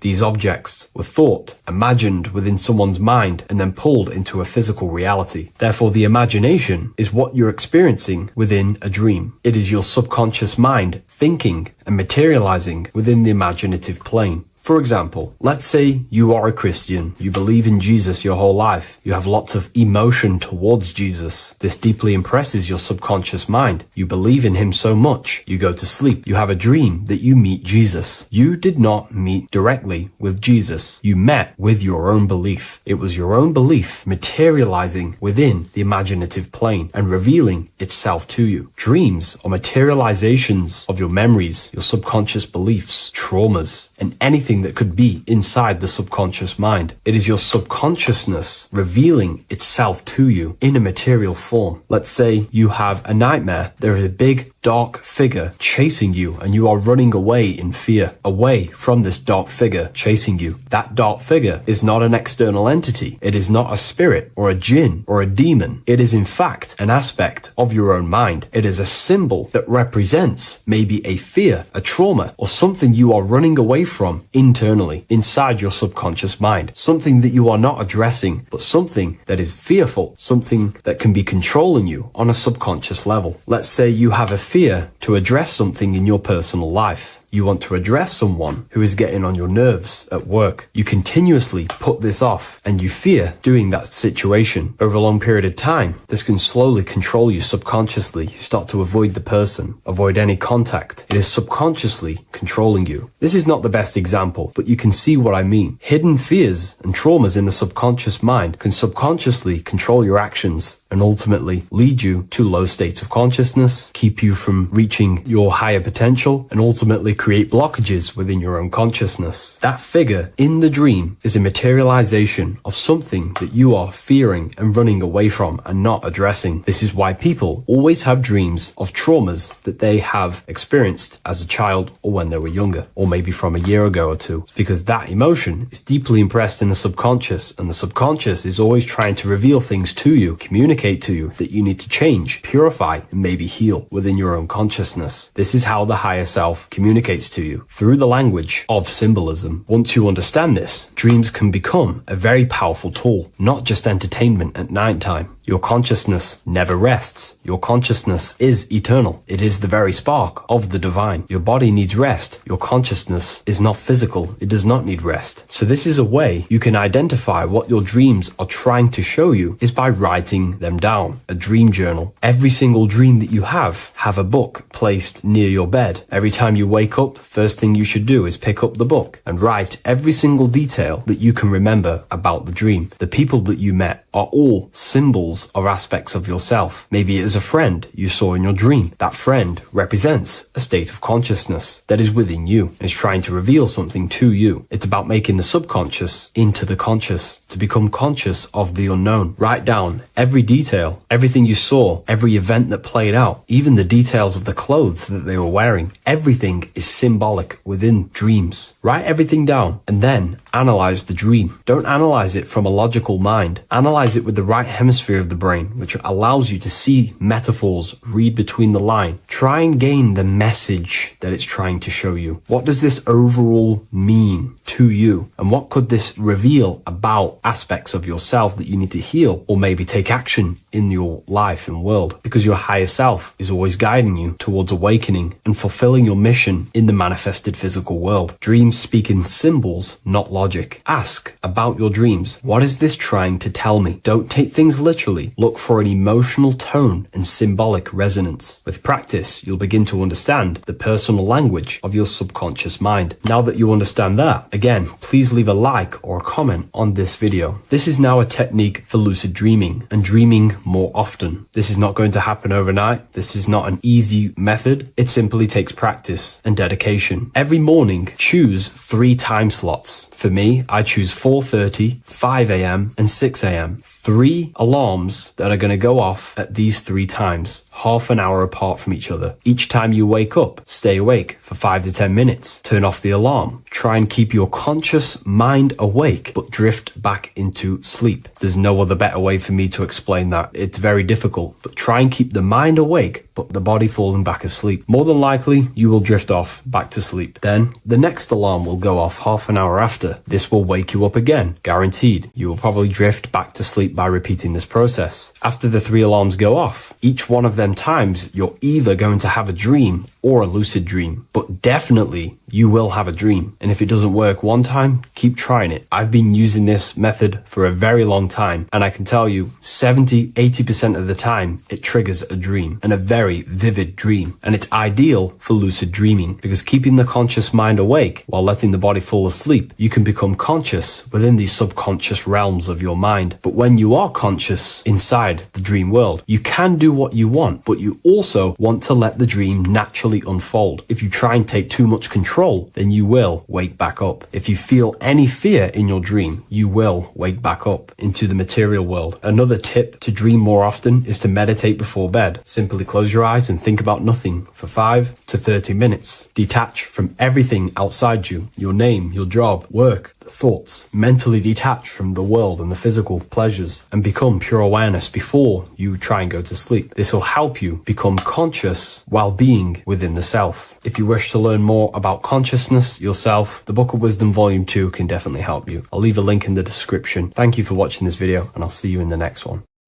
What is up, people? How are we all doing? Today, we're talking about the flat earth cosmology. So let's jump straight into this. Please drop a follow and leave a like to help the algorithm. So we live in a torus field. Everything's made out of torus fields. And every torus field has motion. It's what it is. It's the motion of energy. And every torus field has a center, which is the black hole. It's a womb of creation. It's counter space. Now, this is why the North Pole is magnetic, because the center of this torus field is the most magnetic part, the strongest part of the field. So this is why all compasses will point you to the center. And the Earth's magnetic field is spread across the whole of the Earth. And it's spinning, as you can see here. It's like a tornado at the center. And this tornado is the force which is spinning the sun and the moon around us. You got the sun, the moon, Polaris, just like in the Masonic cosmos here. The sun, the moon, Polaris, the all-seeing eye. Now we'll get into Polaris a bit later, But the sun is the magnetic force. Sorry, is the electric force. Because every field is electromagnetic. Now, the sun is electric. It's positively charged. It's going to give you energy. It's feeding energy. The moon is more magnetic energy, which is taking your energy away from you. And this is why you become sleepy when the moon comes out. Because it's taking away your energy. So these two forces is the balance. It's the yin and yang. It's the balance. Everything in this creation is balanced. Because the torus field is the earth is the plane of inertia, the 0 point within the field. Because physical matter is a result of two opposing forces equalized on the plane of inertia. And that is where matter crystallizes into physical results. And this physical plane is the plane of inertia, planet Earth. And at the center of this plane is the black hole, the womb of creation. And outside of this black hole gives birth to light. So the torus field is constantly rotating, going into counter space, the black hole, and then out of counter space gives birth to the white hole, white light. You see? So it's going around, black hole, birth again, black hole, birth again. And it just keeps going around. It's an infinite cycle of energy. And this is where the infinity sign comes from. This is the motion, this is the force which is creating everything to spin inside of this circle. Okay? And it's making the stars spin. It's making the sun and moon spin around us, around this center point. Now here you see Horus and Set putting their feet inside of this dome. This is the royal arch, the arch of the dome above us. It's like you see in the Masonic cosmos, the royal arch of Freemasonry. This is the dome above us, the firmament that the Bible talks about. You see, they're putting their feet in because Set symbolizes the moon and Horus is the sun. Horizon, Horus. Horus is rising, the sun. So they're both putting their feet around this center magnetic pole, which is the pole, North Pole. And above the North Pole, you have Polaris, the pole of electromagnetic energy. You see? And this is how we get the sun and the seasons. Because the sun, for us, when it becomes summer, it's on the Tropic of Cancer. Then it spirals outwards, going out and out and out, then goes to the Tropic of Capricorn. That's winter for us. Then it comes back in and creates summer again. So it's constantly spiraling around this center magnetic North Pole. You see? So this roof above our heads is the firmament, and this is what they've taken off of us. They haven't physically taken it, but mentally they have taken this away from you. It's a female energy, and this is what the Egyptians called Nut, the sky god Nut. And this is the womb. We are inside God's creation, God's womb, and the woman's womb when she has a baby is a microcosm of this, because everything inside of this creation is macro. It's a reflection of the bigger things, as above, so below. So the dome above our heads is the dome we are in when we are a baby. And you can see the sacred geometry of it is the exact same. It's the dome. And when we are inside of the womb, the woman, the sacred maker, which is the M, the Masonic M. This is the G male symbol. The Masonic M is maker, mason, matter, male. She delivers the male, you see. She delivers the male because it's the maker, the female, the magnetic. The woman is magnetic in nature. The male is electric in nature. So when we are in this womb, the female, we are being fed by the center umbilical cord, by the center of the mother's stomach. We're connected to the center of the woman's stomach, just like we are when we are in the earth. The center is where the aurora borealis is being emitted from, the electromagnetic aurora borealis, the northern lights. This is our spiritual umbilical cord, connecting us to counter space, connecting us to the realms beyond this world. Because at the center of every torus field is counter space. And at the center of the earth is our spiritual umbilical cord. And this is the earth's belly button, as you see.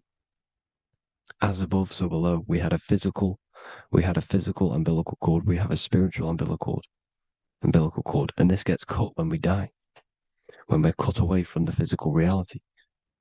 You see, here's the ancient Egyptian tablet showing this female. You can see the hair, it's a female above us, because the female energy is nurturing, helping, looking after. And that's exactly what the dome is. It's protecting us. It's the Ark of the Covenant, the Ark covering us. You see? And this is what they've taken away from us. By you believing in space, it completely destroys the idea of this being a sacred creation. They've taken the roof off your head, whether if you believe in space, you believe that there's chaos, there's planets, there's asteroids about that could kill us at any moment. But this isn't true. They've made you fear your own creation that you're inside of. They've made you fear what's above you. You see, and it's to hide the power of astrology, the power of the lights in the firmament, which are constantly flowing through the ether. These powers which are above us are sending rays down to the earth, which are influencing our psychology and how we behave. And this is what astrology is. It affects human consciousness. It interacts with our consciousness. And there's a different energy every day because the planets are in different houses, different alignments. And this is, we'll go into this a bit deeper later on. So the world tree, this magnetic north pole, the pole of electromagnetic energy, was symbolized as a tree, the great tree at the center of the earth. You see? And this tree is symbolized everywhere. You can see here how the center person, this Egyptian person, is holding up the sky. This is the North Pole, the hyperboloid, at the center of every Taurus field. And this tree was in the Mayan cosmology. This is an ancient depiction. This is the Taurus field. There's the plane of inertia. Here's the center tree. Here's the tree in the center, the magnetic North Pole, the woman holding the stars. Here's the Hindu with the two birds symbolizing the sun and the moon revolving around this center tree. The Mayan tree, his Horus and Set around the North Pole. They all knew this flat earth cosmology. They knew these secrets. It's so sacred you understand the creation that you're inside of. Because if you don't, you'll be led astray. You don't know where you are. You're lost. You see? And here's the Masonic art with the rays of the stars coming down with the tree in the center. So it was personified as a tree. And we are in Asgard, Midgard, the middle garden, where there's good and evil. So the 7 layers of heaven, which is talked about in the Quran. Each planet has a different layer of the firmament, and this is the 7 layers of heaven, and these are our 7 layers of the energy centers in our body. So we start in the stars, so we are stars in a physical body. And this is why we say Mr., Sister, Fraudster, Sinister. Stir is star, and we are in the stars, and our star descends into the soul system, not solar system. And as we descend into the soul system, we enter Satan's kingdom, Satan's world. As it says in the Bible, Satan is the god of this world. Well, if you've been into my research for a while, you know Satan is Saturn. Saturn's world, because Saturn's the outermost ring. He's the Lord of the Rings. And you enter his kingdom, the kingdom of time. And this is why Saturn's the time god. As soon as you go past the rings of Saturn, you're now in the soul system. You're now in time. You're now bound by space and time. And you're bound to the earth plane, the heart. Earth is heart. It's a rearrangement, it's an anagram for heart. And the heart of the electromagnetic color spectrum is green, and that's why the earth is green. And above green is blue, and this is why the sky is blue. In order to go to heaven on the macro scale, you have to go through the blue sky, through the 7 layers of heaven. In order to reach heaven in your body, whilst you're here, you have to go through the blue chakra to your head, which is heaven. It's micro, macro. Everything is micro, macro inside of this creation. Is an ancient. I think this is a French image, piece of art from the ancient French, with obviously the 7 layers of heaven. which they all depict. And notice how it's like a dome. We'll go into this dome symbolization, the Royal Arch of Masonry, which is next. But these 7 layers of heaven give us the 7 metals, the 7 days of the week, the 7 diatonic tones, the 7 chakras, the 7 everything. It's God's favorite number. And this is why the Masons use the G inside of the compass, because the G is the 7th letter and God starts with G. You see? So it's 7. God is 7. Here's another depiction of the heart, the soul system, the 7 layers of heaven. La fermente, la fermette. You see, la firmament, with the stars on the outermost layer. Here are the 7 planets: Jupiter, Mars, la Sophie, the sun, la luna, the moon. So Saturn. So we are in the heart of this soul system. In order to ascend, we need to ascend up our chakra system, reach 144,000 hertz, God consciousness, the God man. You have to unfold God man, master of the mind, mastery of the mind. So what are the stars? The stars make everything unique.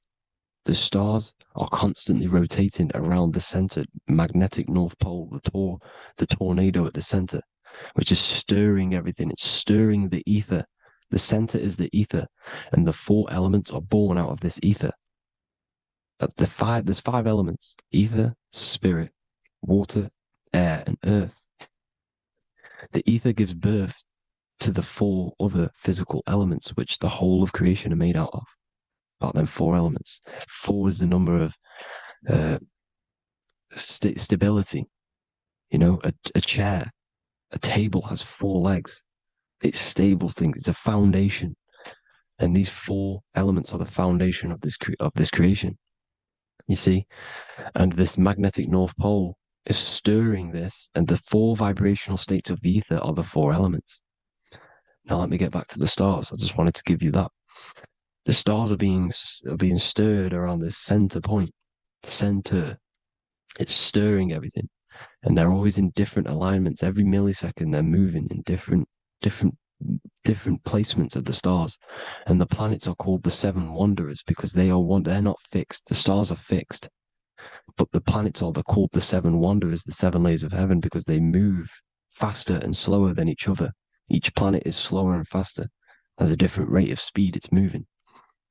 So these alignments are mixing in with the energies of the different 12 constellations.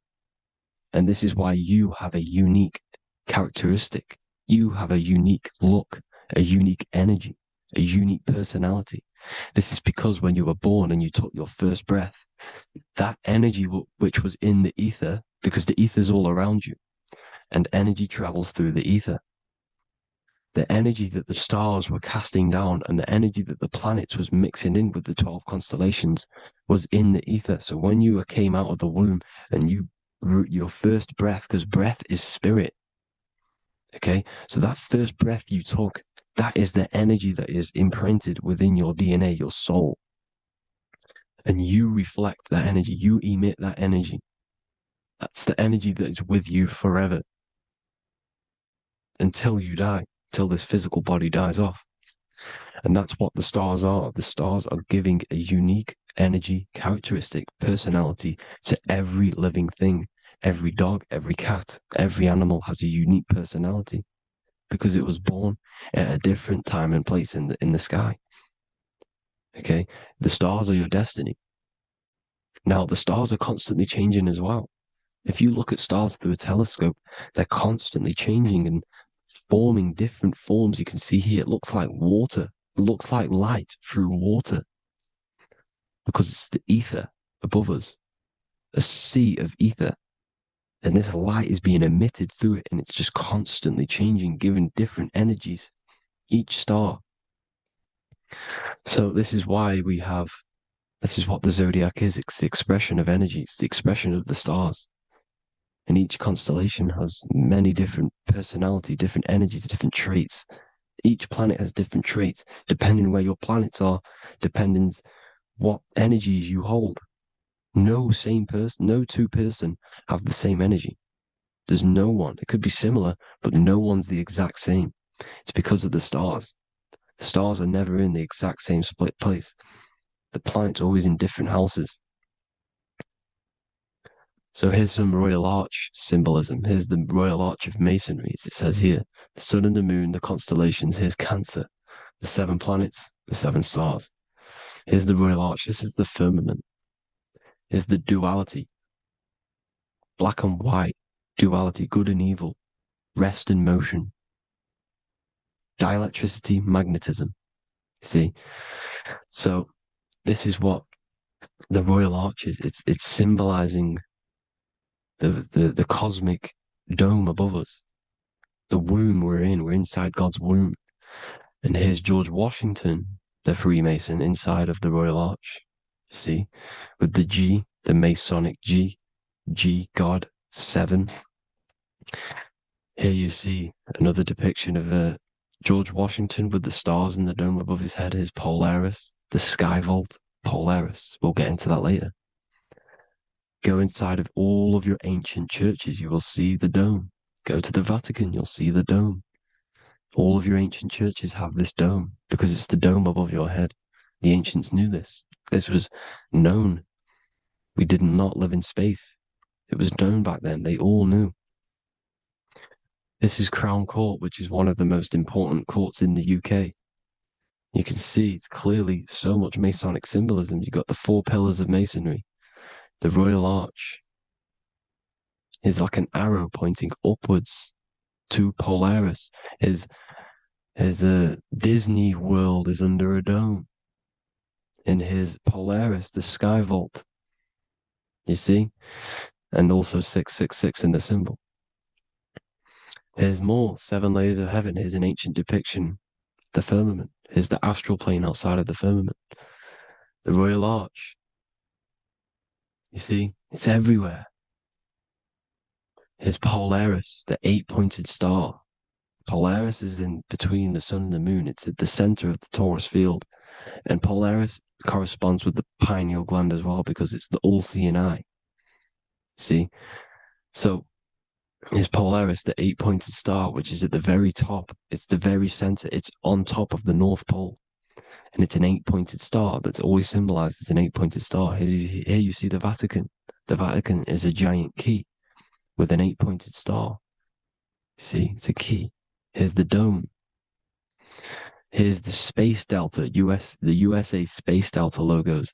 Here you see the Egyptian god looking from the center of the North Pole, looking upward to an 8-pointed star, Polaris. An arrow pointing up to Polaris.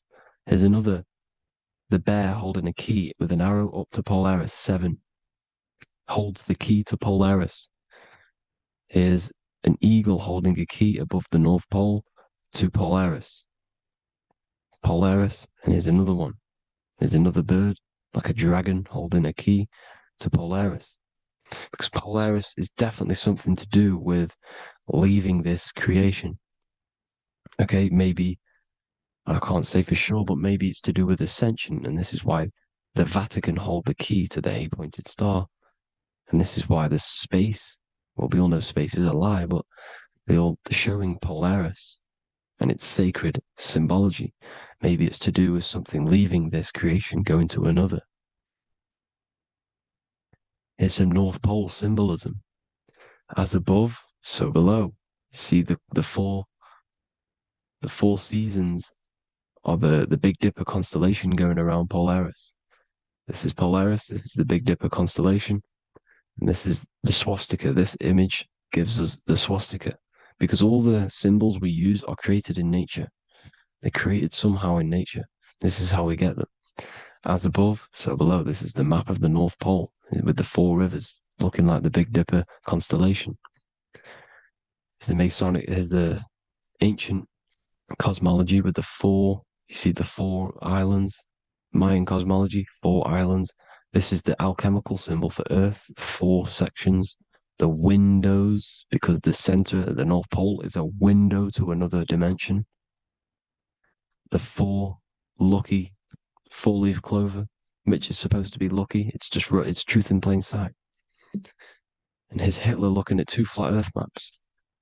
So this swastika has been used for thousands of years, thousands and thousands of years. And it's symbolic for the most sacred land on this plane, the North Pole. Shambhala. Do some research on Shambhala, people. It's a it's a Hindu mythology about the sacred lands at the center of the earth. And it's known to be full of enlightened beings. And it's all symbolized at the center. You can see their paintings of Shambhala. It's all at the center, the North Pole.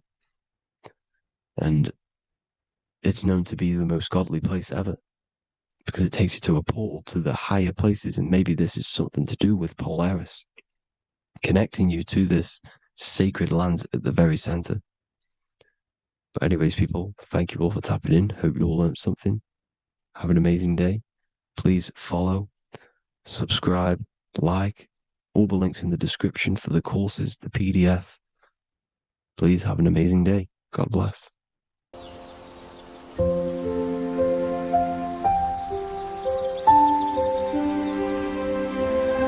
bookofwisdom.com. Visit today.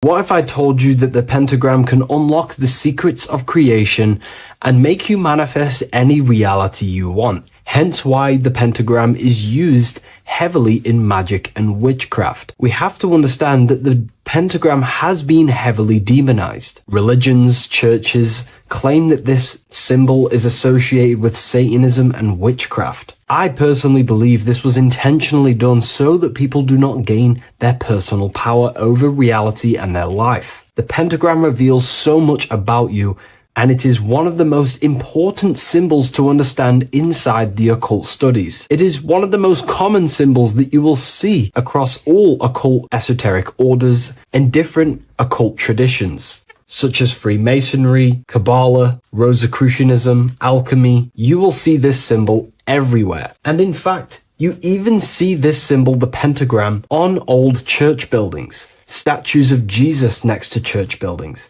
You will see this symbol used by Christianity itself, which is very contradicting about the church. But I'm not here to tell you to think anything. You can simply take this information with a pinch of salt and see if it benefits you. The pentagram used by the early Christians was said to symbolize the 5 wounds of Jesus on the cross. But this goes much deeper in an esoteric explanation. The pentagram ultimately represents the 5 elements of creation. All creation falls within these 5 elements. We have spirit on the very top, then you have air, water, earth, fire. This is the correct placement and order of the elements. Air is always on the left, water is always on the top right, earth very bottom left, fire bottom right, and spirit placed on the tip point of the pentagram. It's a 5-pointed star drawn with one continuous line. But this actually reveals much deeper things, and we're going to be going into how to use this symbol for magic and creating your reality towards the end of this video.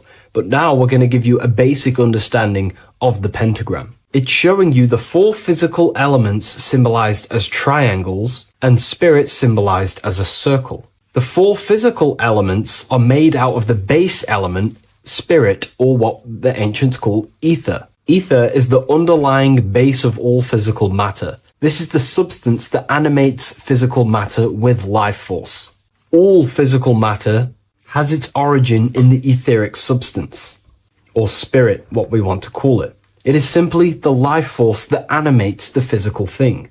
However, if we go deeper onto this symbol, it also represents something personal to the individual who wears this symbol. If you wear this symbol, you're basically saying you're putting your divine nature over your material nature. Your divine self is in control of your material self. You put your spiritual needs before your physical desires and needs. Hence why the spirit is on top, looking down over the 4 physical elements. The circle is continuous, one line, eternal, no beginning, no end. The triangle has beginning and end and points. You can see the beginning and the end when you draw it. On a deeper level, this is pretty much showing the process that symbolizes the structure of the macrocosm, the universe itself, showing how the invisible spiritual planes condense and crystallize into the visible physical world, spirit turning into physical reality. But if you wear this symbol, you're basically saying, I put my divine nature over my material nature, showing that your spiritual nature rules over your earthly existence. You put your spiritual needs first. If you see this inverted, it is now the opposite, placing spirit on the bottom, basically saying, I desire the physical things over the spiritual. But what exactly is your spiritual nature?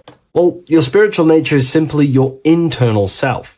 You chase things that are immaterial, such as knowledge, love, experience, expansion, gnosis. These are the qualities of spiritual things that the spiritual person likes to chase and desire, instead of desiring the things that are temporary in the material world and never actually lead to fulfillment. True fulfillment is by chasing spiritual things. God, the nature of creation, the self, gnosis, knowledge. But if we go even deeper, this symbol ultimately represents how reality is created. Hence why this symbol is heavily used in Kabbalistic magic and so-called witchcraft. We are all magicians. Each one of us are creating reality. There are just certain ways you can actually create reality by becoming conscious of them. By becoming conscious of the elements and the qualities of the self that actually create your experience in your life in the present moment. If we look at the pentagram, we see that when you draw a pentagram, it is one continuous line. It is one expressed in 5. The order of the elements are very important. Spirit at the bottom, fire at the bottom right, and so on and so on. Because this is showing you the descent of the spiritual into the material, the invisible crystallizing into a material reality. As you can see when you start to draw the pentagram, you see spirit at the very top. You're descending down to fire. Fire is the closest element to spirit. Hence why in magic and witchcraft,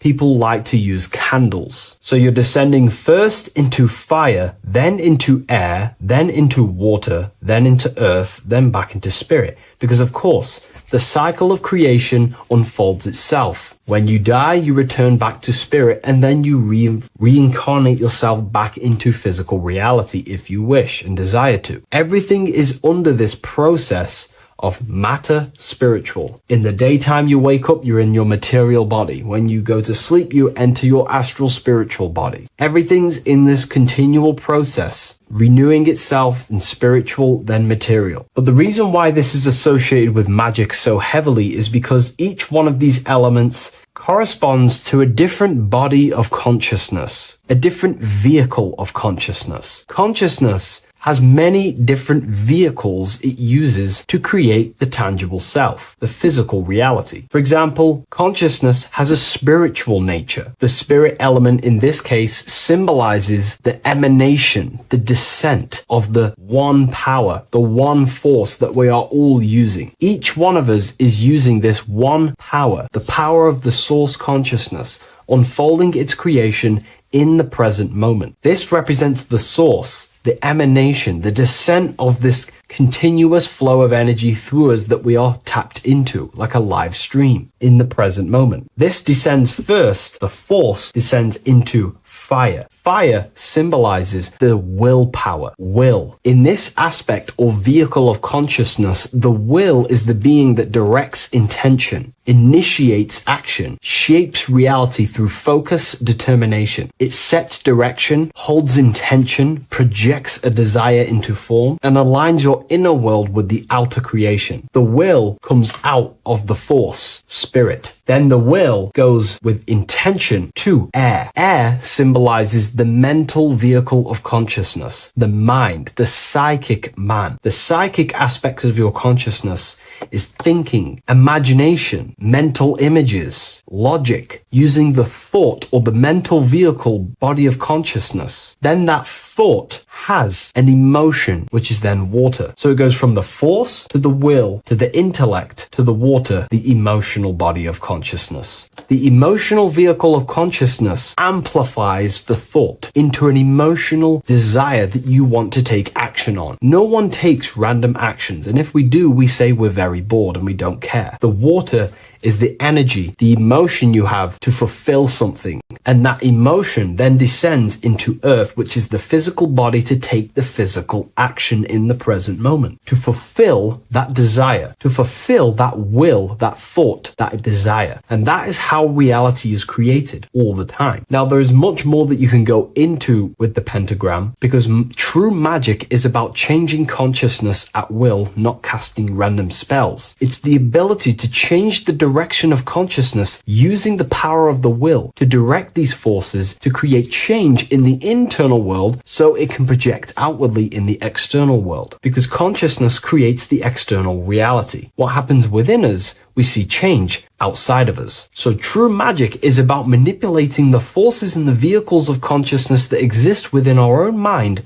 to produce a change in the material world. There are other ways you can use magic, by purifying each body of consciousness or banishing each body of consciousness. Other forms of magic, you can dissect each body of consciousness and work with that specific body. If you think you're using your mind too much, you can start using banishing rituals to banish the power of the mind, to stop overthinking, for example. Or if you have lack of emotional connection with your emotional vehicle of consciousness, we can dissect this body, tap into this body, and invoke this body and strengthen it. We're dissecting each body and vehicle of consciousness so we can work with it to create a specific change inside ourselves, then to be mirrored outside of us. So pretty much this pentagram represents the descent of the spiritual turning into a material reality. Hence why sometimes we see a human figure standing in the point of a pentagram, because it ultimately represents the microcosm. You are the microcosm. You represent the entire process of spirit into matter, the invisible into the visible, the formless into form. The pentagram, drawn in one unbroken motion, captures this divine act of creation, showing how consciousness flows downward through the elements or the vehicles of consciousness to bring forth the material reality. The Book of Symbolism will teach you all about this. It was released November 17th. A lot of people have taken advantage of this. You also gain a free ebook with this copy. Every order comes with a free ebook. And if you wish to get your copy of the brand new Book of Symbolism, you can find it in the description or revivalofwisdom.com. Thank you, everyone. I'll see you in the next video.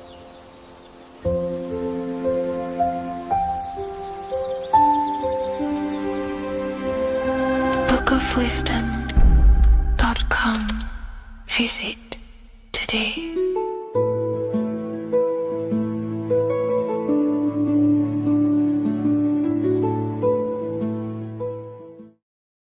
The earth has become a realm in order to trap souls within so that they can harness our electricity, our energy. Even the Bible is talking about how this realm is controlled by the wicked one in John 5:19. We know that we are the children of God and that the whole world is under the control of the evil one. Ephesians 6:12.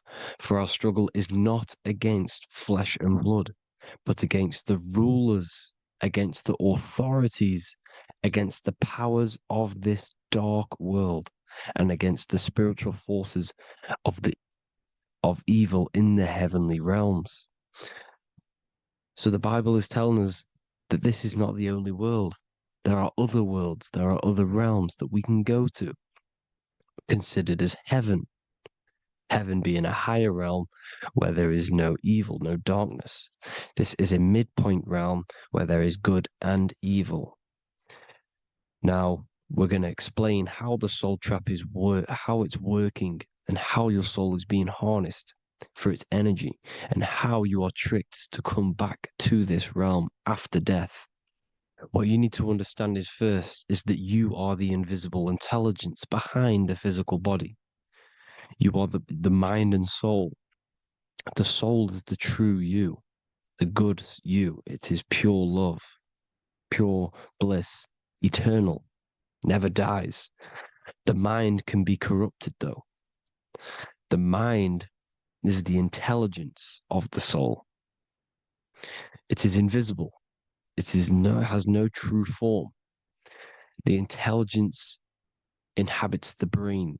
The brain is the computer to control the electrical machine called the nervous system, which is choice, program, and action. You are the invisible intelligence behind the body, and this will prove it even more. You do not even see into the external world. You are seeing an image produced by the brain because the light is being sucked through the retinas of the eyes. The image is produced in the visual cortex at the back of the brain. What does this mean? This means that we are the consciousness in the center of the brain, in the pineal gland, that is experiencing the program being ran by the central nervous system in the brain. This is the sigil of Lucifer. Lucifer in Latin is Lucy. Lucy is light in Latin. Lucifer is known as the light bearer. This is how the eyes work, people. It's not a demon or a devil. The sigil for Lucifer is how the eyes work, and how the left eye is controlled by the right brain. The right eye is controlled by the left brain. There is a crossover. It's the same with the body. The left side of the body is controlled by the right brain. The right side of the body is controlled by the left brain. There's a crossover with our hemispheres in the brain. Now, this empty chamber in the center of the brain is where this universal cosmic intelligence is held, known as the most holy place in the Bible, the throne of God. Okay? This is above the 33 vertebrae on the spine. As you can see here, you are the being in the center of this point. All of the nerves are being sent back to this one particular point, which is the seat of our invisible intelligence. You can see it's an empty chamber. Our consciousness, our intelligence is not a physical thing. This intelligence is the true voice inside of your head. This is why your head is heaven, your heart is earth, your heel is hell. Your head is heaven because this is the seat, the throne of God. God is in heaven because the consciousness, this divine intelligence that's controlling the body, is sat in the center of the brain. The brain is taking commands of this invisible intelligence. When you close your eyes, you can feel your awareness, your consciousness, your intelligence is all in the brain. Your awareness is not in the feet, the heart, the legs, the arms. It's all in the center of the brain. Now, if you meditate deeply, you will find that you are beyond the mind. You are the being observing the thoughts. You are the soul observing the thoughts. Now, with this being said, you are the consciousness experiencing the program being ran by the central nervous system in the brain, because you're not seeing into the external world. It's an image, it's a simulated image produced by the brain and the central nervous system. You do not experience the external world. You do not feel the external world. You feel electrical impulses on your nervous system. Your nervous system is decoding what you are feeling. So the only thing that you truly feel is the electrical impulses on your nervous system. This is why the nervous system is the tree of knowledge of good and evil, because it gives your invisible intelligence, your mind, the knowledge of good and evil. It can detect good things, it can detect bad things. If it's hot, if it's warm, if I need to go, the nervous system is doing this. It is the tree of knowledge of good and evil. Okay? Now universal intelligence is symbolized as the single eye. Okay? Matthew 18:9. It is better for you to enter life with one eye than to have two eyes and to be thrown into the fire of hell. What does this mean? It's symbolic, it's metaphorical, people. It is metaphoric. Your universal intelligence is the single eye, the one eye. It's the balance between the two poles, between the left and the right, the good and the evil. It knows the right thing to do all the time. This is our inner guide. The inner self is the inner guide. And when you are operating your life off duality, using your two eyes, you'll be thrown into the fire of hell, lower states of consciousness. Because you're split. You need to live in oneness, even, balance. Matthew 6:22, the light of the body is the eye. The light of the whole body is the eye. You are a light being. Human. Hue means an attribute of a color. Man is the word manifested. We are light manifested into physical form. Depending on your vibration is depending on what color that you are vibrating on, which is a hue, a human. If therefore thine eye be single, thy whole body should be full of light. Again, it's talking about the single eye, oneness, completeness. When you balance the hemispheres of the brain, we'll go over that later. But anyways, the body is the earth. This is what we need to understand, people. The body is running the simulation, the program that our consciousness is experiencing. So when we leave the body during death and astral projection, we leave the earth. This is how it works. The body is the vehicle for the earth, for this realm.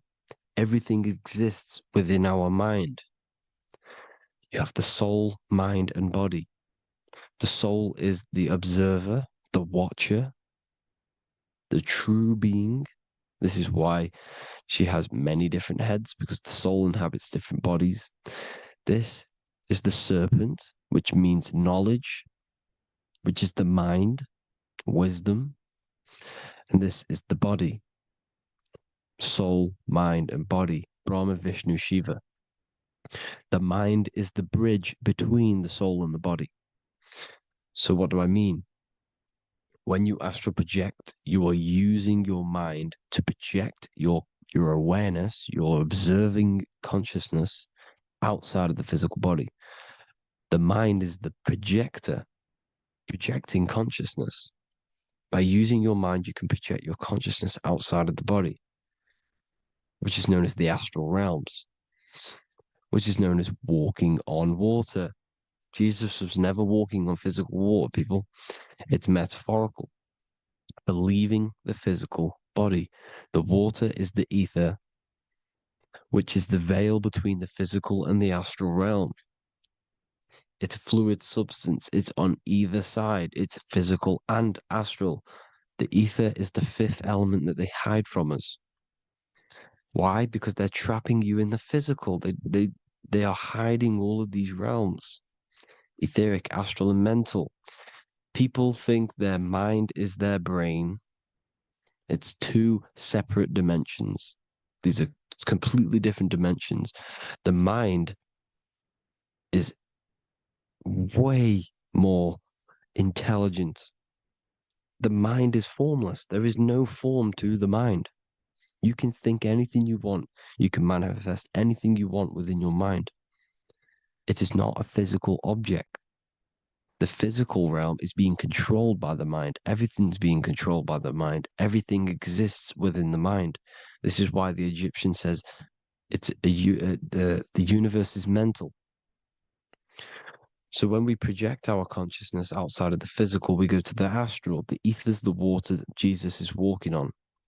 This is the veil between the physical and the astral world. The word together has ether within it because it joins the two worlds together, together, the astral and the physical. The word either is ether because the ether is on either side, physical and astral, physical and spiritual, physical and non-physical. In the astral realm, the mind can manifest anything we want. We incarnate to restrict our minds. This is why Saturn, if you go and watch my video on Saturn, how Saturn is this simulation, okay? Our minds can manifest anything we want in the astral plane in the click of a finger. However, when we incarnate in matter, we now have to labor for our manifestations. This is why Saturn's known as the great teacher in astrology, because he teaches you a lesson. When your mind incarnates into matter, it's teaching your mind a lesson, the knowledge of good and evil.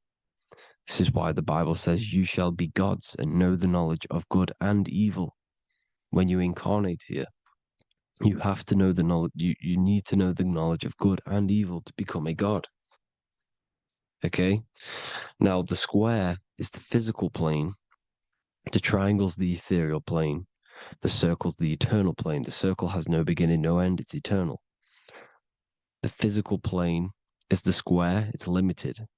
The square is limited. The cube is the geometric shape which gives rise to matter. Now, the term think outside the box has truth in plain sight. You have to think outside the box to project your consciousness, use your mind to project your consciousness outside of the box, the physical plane, into the astrals. The astral realm is the realm of the stars. Above us is the stars. Through the stars is the astral plane. This is why astral has the word star within it. The devil is the deveil. When you sell your soul to the devil, quote unquote, it's metaphorical. The devil exists in the physical plane. It's the lowest state of consciousness. The deveil, you deveil yourself into the physical when you are the devil. The deveil.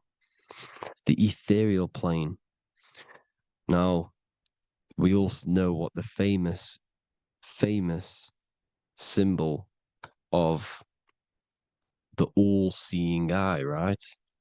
The all-seeing eye with the eye in the triangle. Look at the Masonic artwork showing you the triangle above in the sky. This is symbolizing the ethereal planes. The eye in the triangle symbolizes your invisible intelligence, your mind, which has the ability to see on either side. Because the triangle's the ethereal plane. The eye is your consciousness, your intelligence. And this intelligence has the ability to see in the physical plane and to see in the ethereal planes, in the astral planes. This is why it's above the earth. It's above the ground. Because it can see here, it can see in the heavenly realms. Now, the stars are, well, this is known as heaven, the realms of the astral planes. This is some quotes from the Emerald Tablets of Thoth. Out of the darkness ye must rise upwards, one with the light and one with the stars. Man is in process of changing to forms that are not of this world. Grows he in time to the formless, a plane on the cycle above. So there's other worlds. The Bible's telling you there's other worlds, there's other realms. Know ye must become formless before ye are one with the light, the astral light above, which shining through the stars. Not of the earth are ye, earthy, but a child of the infinite cosmic light. You are the invisible intelligence controlling the physical body. The body's not you. It's the vehicle that your soul lands in when your mind projects your consciousness into that realm. Free from the body, I flashed through the night. Unlocked at last for me was the star space. Wow, that's powerful. The star space, the astral planes. This is what it's talking about. We are all a star. We descended from the astrals, which is the star. We are all a star. Look at the ancient paintings of Jesus' birth. It's the star beaming his consciousness down into the physical plane. Here's another one. Here's some Freemasonic artwork showing you, again, the ether, that invisible intelligence, the I, manifesting itself inside of here in the physical realm where the people are. You see? It's the same here. This is Jesus. Is the bird symbolizes the Holy Spirit, your invisible intelligence, descending into the waters, the ether, the ethereal, everything. The ether is the base of all physical matter. His truth in plain sight. Mr. Bean, the famous TV program in England, in the UK. He begins the program like we all begin the program from falling from the stars. He falls down with a beam of light. And this is truth in plain sight. This is false. The aliens don't exist. They're a lie, alien. But this symbolizes the star beam in our consciousness. And when we die, this star will suck us back up. Just like this UFO is doing. It's truth in plain sight. So, this is some more Freemasonic artwork going from duality to singularity. Sun, moon, masculine, feminine. Right hemisphere, feminine, left hemisphere, masculine. The consciousness in the center, the balance point. Here's another more Freemasonic artwork. The two pillars, left and right hemispheres, and the invisible intelligence between the left and right hemispheres, the light of the body. This is why light's coming off it. Because it's light, it's pure light. The blazing star. The stairs go from the checkered board, the duality, up to oneness, in between the sun and the moon, the masculine and the feminine. This is symbolizing going into oneness. What did the Emerald Tablet say? You've got to become one with the stars, one with the one with the self. Balancing the two hemispheres so that you can gain, because when the two hemispheres are balanced, you can gain a more deeper connection with your invisible intelligence. Same with the chakras. When the chakras, the 7 seals in the Bible, these are 7 seals because when you conquer the 7 chakras, when you balance the 7 chakras, you then gain a more deeper connection with your internal self because your mind is not filled, it's not being ran, it's not being dominated by these 7 deadly sins, the 7 seals, the 7 chakras. These are 7 energy centers which are concealing our true form. Balance makes us have a stronger connection with our true cosmic intelligence. Heaven is even. This is why Jesus is pointing at the heart. The even point is the heart. You got to balance the chakras and live from the heart because the heart is the earth. You're in good and evil. The body manifests the lower and the higher self. The higher self is in the higher parts of the body. Wisdom, intuition, expression. The lower self is in the lower parts of the body. Sex, food, and power. This is how they are trapping your soul, people. Like I said, the mind is the bridge between the soul and the body. So by tricking the mind, not giving it the right knowledge, and keeping the mind stuck in the lower 3 centers, thinking about power, food, and sex, this is low vibrating energy. It's going to keep your mind addicted to the physical realms. Okay? This is why you need to go even, balance, heaven. Okay? I will explain the soul trap in a second, how it fully works. But I'm telling you all the science behind it so you can understand.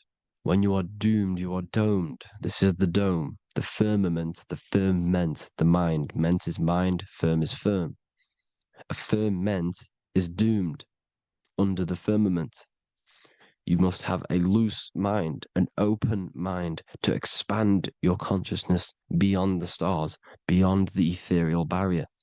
You have to vibrate higher than this world. Your consciousness must be expanded more than the physical plane.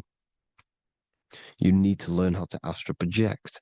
You need to learn how to leave the body, how to operate outside of the body, so that you, when you do leave the body, you will have recognition, you'll have knowledge, you'll have practice. But this is as above, so below. The woman's belly is the earth. It's as above, so below. It's a microcosm of the macrocosm.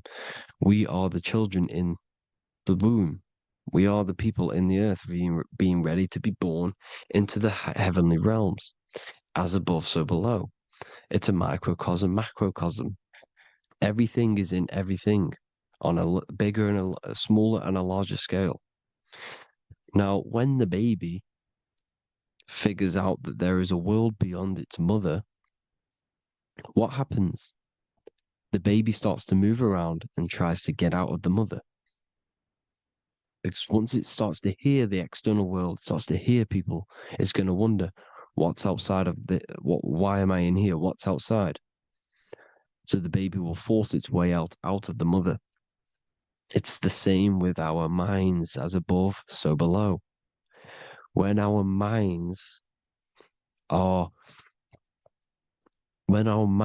figure out that there are other realms beyond this world, we will seek a way out.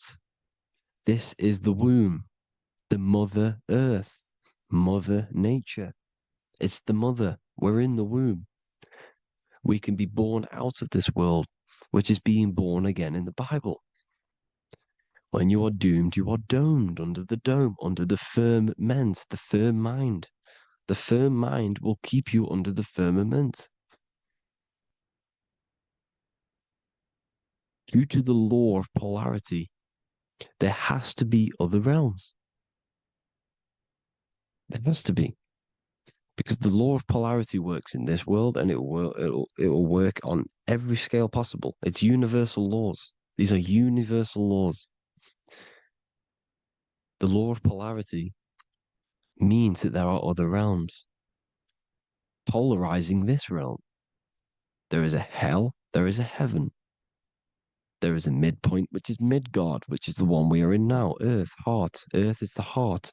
Heart is the center, good and bad. The balance between good and bad. Your reality is your level of realization. Your mind realizes other worlds, you will seek a way to them worlds. It's that simple. The soul trap is to keep you stuck in this physical body, which is the earth. This body is the earth. It's running the program, like I said at the beginning. It's running the simulation that your consciousness is experiencing.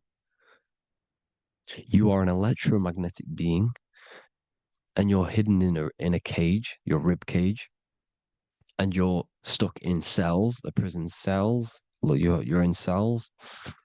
We produce electromagnetic energy. Your soul produces this energy.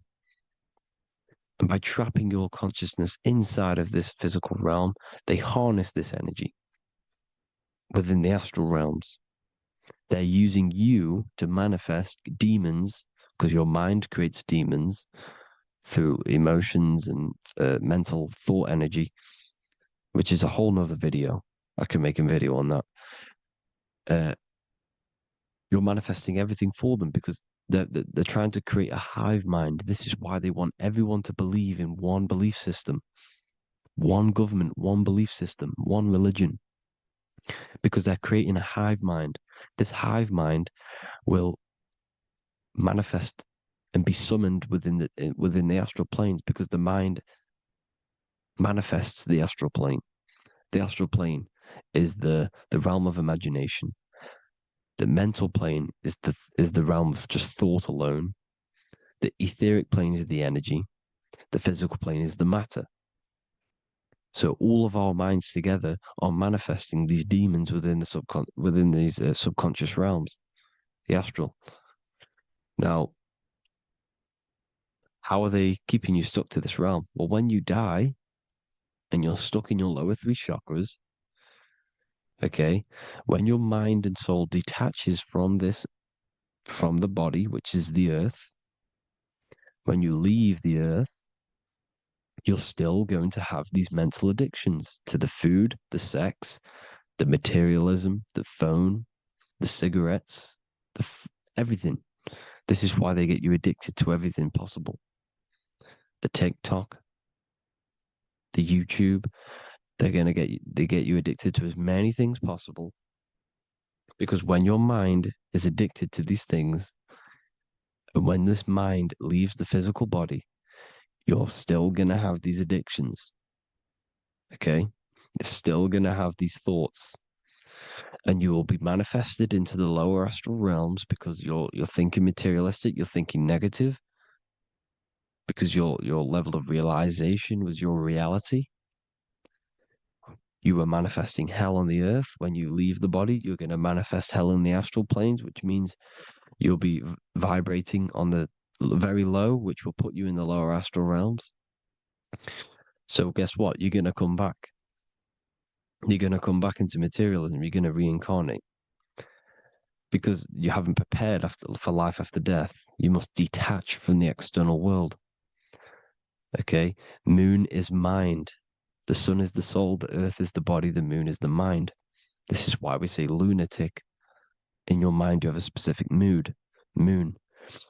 Money, M-O-N, is the moon. Money exists in the mind. They get you addicted to the money. The Bible's telling you this. Do not conform to the pattern of this world, but be transformed by the renewing of your mind. It's telling you. Of this world, but be transformed by the renewing of your mind. Who knew that the Bible was this deep? Matthew 16:26, what good will it be for someone to gain the whole world yet forfeit their soul? James 4:4, don't you know that friendship with this world means enmity against God? Therefore, anyone who chooses to be a friend of this world, of the world, becomes an enemy of God. John 4:4, dear children, are from God and have overcome them, because the one who is in you is greater than the one who is in the world. It's talking about the invisible intelligence. It's greater than the physical world. John 2:15, do not love this world, nor the things it offers you, because this world will create you to, if your mind has attachments to what this world offers, sex, money, and power, pretty much, you will reincarnate here. You will come back here, because when you leave the body, your mind will still have these addictions. Do not love the world, nor the things it has to offer you. All of this is in my newly published book. The paperback versions are now available. Finally, for all the people who have been waiting, the Book of Wisdom. All of this knowledge is inside of the Book of Wisdom. The paperbacks are available. There's worldwide shipping. You can get it anywhere, pretty much, any country. My new website, it's amazing. There's going to be some amazing products coming on the new website. But I thank you all for the support. Before I leave, I need to explain what is going on with the soul trap. Like I said at the beginning, the mind's the bridge between the soul and the body. The body's the realm. By tricking your mind with false knowledge, they are keeping your soul stuck to this realm. They get you addicted to all the physical things, and that is it. As soon as you're addicted and you die, you're going to come back. So by tricking your mind, which is the bridge between the realms, they keep your mind stuck within this body. They keep you in physicality. They deveil you, the devil, the deveil. Thank you all for the support, people. If you do want to join the Academy, all the links will be posted below this video for the book, The Academy. Thank you all for the support and have an amazing day.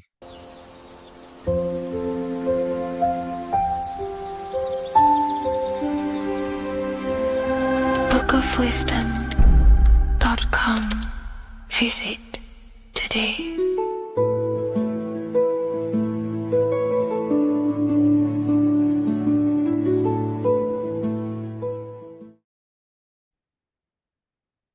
Hello, Seeker. Welcome to Revival of Symbolism, a channel devoted to the language of esoteric symbolism, guiding you to discover yourself and expand your consciousness into deeper realms of thought.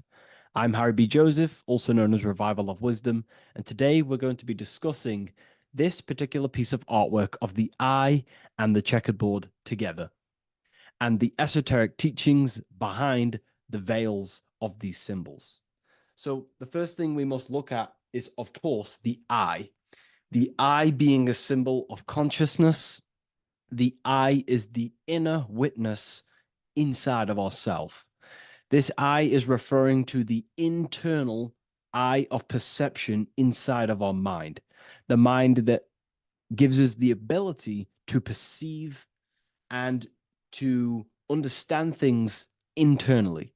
This is also the eye we use to vision things through our internal vision, what we like to call imagination. The screen in our mind that allows thoughts to be projected into a particular form. So this eye is talking about the internal eye of perception inside every single individual and form of life. Dogs, cats, squirrels, humans. Every single form of life has this internal dialogue, the inner being that no one else can listen to but themselves. This is a symbol of consciousness. And together, these two symbols reveal a grand teaching and understanding of the world and the universe, of how the universe is one consciousness, one observer. This is symbolizing the observer, witness consciousness. Consciousness holds many vehicles and many dimensions that it exists in. As I've talked about previously in my previous lectures, we have a physical vehicle of consciousness, which expresses physical actions through the physical body. We have an emotional vehicle of consciousness, which is our emotional body or the astral plane. We have a mental vehicle of consciousness to express thoughts inside of, the thought body of consciousness. We also have a witness side of our consciousness. This internal witness, like who is the one seeing the screen of your reality right now? Who is the one seeing it? Not looking, who's perceiving the screen of reality through your eyes? Well, that would be the inner witness. And that inner witness is also perceiving your thoughts. A lot of people become identified with their thoughts, and they let the changes, the ever coming, unfolding changes in their mind, world, become a part of who they are. And they get caught up in the world and the changes that happens to them. And a great teaching that I've come across this last year is to never identify with the ever-changing circumstances that happen in life. When things are tough, when things are bad, always remind yourself that you are the witness of your thoughts and you are the witness of this reality. You are the one witnessing your thoughts, emotions, and actions. You are the one behind them. So when things get tough, try not to get too indulged in these negative things. The eye is the witness.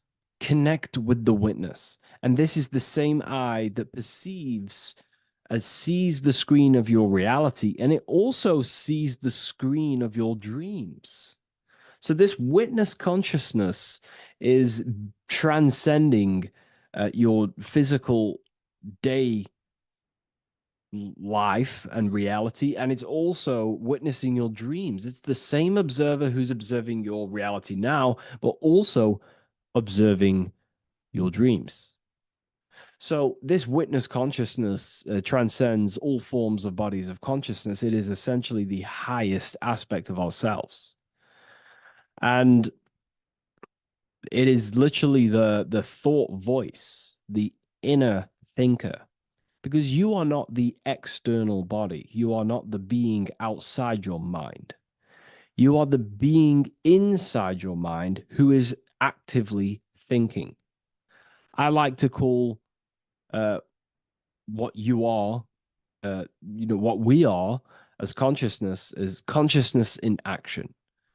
We are the thinking inner thinker, the inner being. And it's about becoming into contact with that inner being again to unveil who we truly are. If we sit back and truly have a thinking session of, closing your eyes and going inside yourself, and you ask yourself, who am I truly? Who am I beyond all of my beliefs, memories, my body? Who am I beyond that? And it will lead you to the inner voice, the inner dialogue. But again, you are not the voice. You are the one hearing the voice. You are the silent, invisible one, the one behind the veil. So this is ultimately what the eye is representing. It is representing the inner self shining, looking down upon the earth, upon duality, right? But this also reveals a great teaching as well, is that consciousness is universal. It is not something solely given to you. It is universal. It is a part of a greater whole. Consciousness is personal and also impersonal. We have our personal sense of self. We have this inner voice. We have this sense of who we are in this world. And that is our personal sense of self. But you can also transcend the personal sense of self by turning off the mind and fading into the collective impersonal consciousness, which is ultimately what you call transcended states of consciousness, altered states of consciousness, or astral projection. When you astral project, you are simply accessing this impersonal aspect of consciousness. And this is ultimately what the symbol is representing with the checkered board floor, because the checkered board floor is duality, division. There is many, many different forms, but the eye is singular. This is representing how the universe is one witness being, one consciousness expressing itself in infinite life forms and into division. But ultimately, division is an illusion. Consciousness fades into an impersonal consciousness. So the checkerboard floor and the eye above symbolizes how consciousness fractals itself and crystallizes into many different forms of personalized consciousness. The self, the sense of self, right? And this is why we always say, I am. I. If we look at the word I and the word I, so we have I, which is I am, and you also have the word I, which is like the eye you see here in the sky. The I, and if you look at the beginning of some words, you have inside. You also have internal, intelligence. All things to do with the inner self. Most words begin with an I, which is, I find, is a great connection because it's referring to the inner intelligence, the inner being, the inner sense of self. So the universe is essentially one being expressed in many different forms. That's also found in the word universe, uni, coming from the root word unite, meaning oneness, unification, united, and verse being a verse of a song, because we're all playing the song of consciousness, which is an ever unfolding song, an unfolding vibration, an unfolding creation. So this is simply representing how consciousness fractals itself into many different forms. And when we identify with our self consciousness, our sense of self, We no longer realize that we're a part of a greater whole. We're part of a unified field of consciousness. And there is only actually one true being in the universe, and that is the inner witness. And that inner witness is inside of every living form. And in order to truly process that, it takes a lot. You have to disintegrate who you truly think you were before you wake up to this universal truth. Before you understood this, you just think, I am me, you are you, and everyone is divided and everyone is their own being. When in fact, we're all not. We're all one consciousness expressing itself infinitely. And it's kind of like a social system. Consciousness is always interacting with itself. When you interact with someone else, you're interacting with yourself. It's a very mind-boggling concept to truly understand. But again, in order to truly understand this, you have to let go of who you thought you were. And when you do no longer identify with your personal consciousness and you identify with the witness consciousness, you become unified with the whole, with the greater, with the collective consciousness.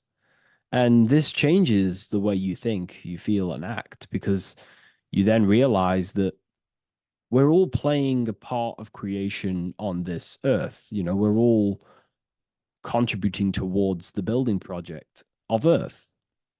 And your thoughts, emotions, and actions also hold a great impact on the building project, your contribution towards humanity and the collective. And you start to have empathy for other people and you start to care for other people naturally by understanding this concept. And it's a very important concept, because if the whole world truly understood this, we would live in a better reflection in the material world. The world would be reflecting a better place, because the world is simply just a reflection of consciousness. And the world today is so bad because people's thoughts and consciousness is not in the greatest state of mastery, of self-realization, and people don't understand who they truly are. And a religion plays a massive part in this. Our whole lives, we're stuffed with someone's going to come and save us. Jesus will return and save the whole world. It's, to me, to be honest, it's complete utter nonsense. We have free will. We are the ones holding we hold responsibility for the creation that unfolds on the earth. Us as a collective consciousness are God manifesting, unfolding this creation and steering it in the present moment. And that's another thing. Reality was never created thousands of years ago. God is creating the world right now through the present moment, and it's unfolding. It's in a continuous state of becoming, just like you are in a continuous state of becoming. Time is evolving. Time evolves our minds. It evolves our sense of self. And we evolve over time as an individual and as a collective consciousness. And so does the earth go through this change as we change. So it's important that we are becoming more self-aware in the world so we can actually start to reflect a better world. But the checkerboard floor, again, is just reminding us of the duality and the illusion, because it looks like an illusion, a checkerboard floor. It's an illusion. The physical world, if you only look at the world through the eyes, you will live in the veils of illusion and never see the light, the higher understanding of the world. You will see everything as divided. You will see everything as I am me, you are you, and live in division. But in truth, we are all one. We all come from the same source, and we're all the same infinite witness expressed in different forms. And this brings me back to the concept of love. Love is the force that unifies consciousness. It unifies yourself. It unifies your relationships with people. If you love your partner, you love your brother, your sister, whoever it is in your life, it unifies. If you have a care for someone, it brings you two together and you grow the relationship by expressing care into the other person, and it grows. So love is a very expanding, it allows things to grow, and it unifies things. And when you start to love yourself, you start to unify with yourself. And when you start to when you start to love nature, you start to unify with nature. So if we understood this, the world would be a better place. And love is the force that unifies the collective consciousness. If we truly hold love for ourselves, for others, other individuals, nature, then the world will become more unified. It unifies consciousness. This is the force of love. It's a very, very powerful, powerful force. And I do truly believe and come to understand now that love is the reason of all creation, which is the generative principle. All action is coming from a place of love or care. We only take action on what we care about. So even the sun is a symbol of love. It just expresses life, gives away all of its light, life, and energy to the earth and asks for nothing back. It is love, it is the expression of care. And that is what unifies consciousness.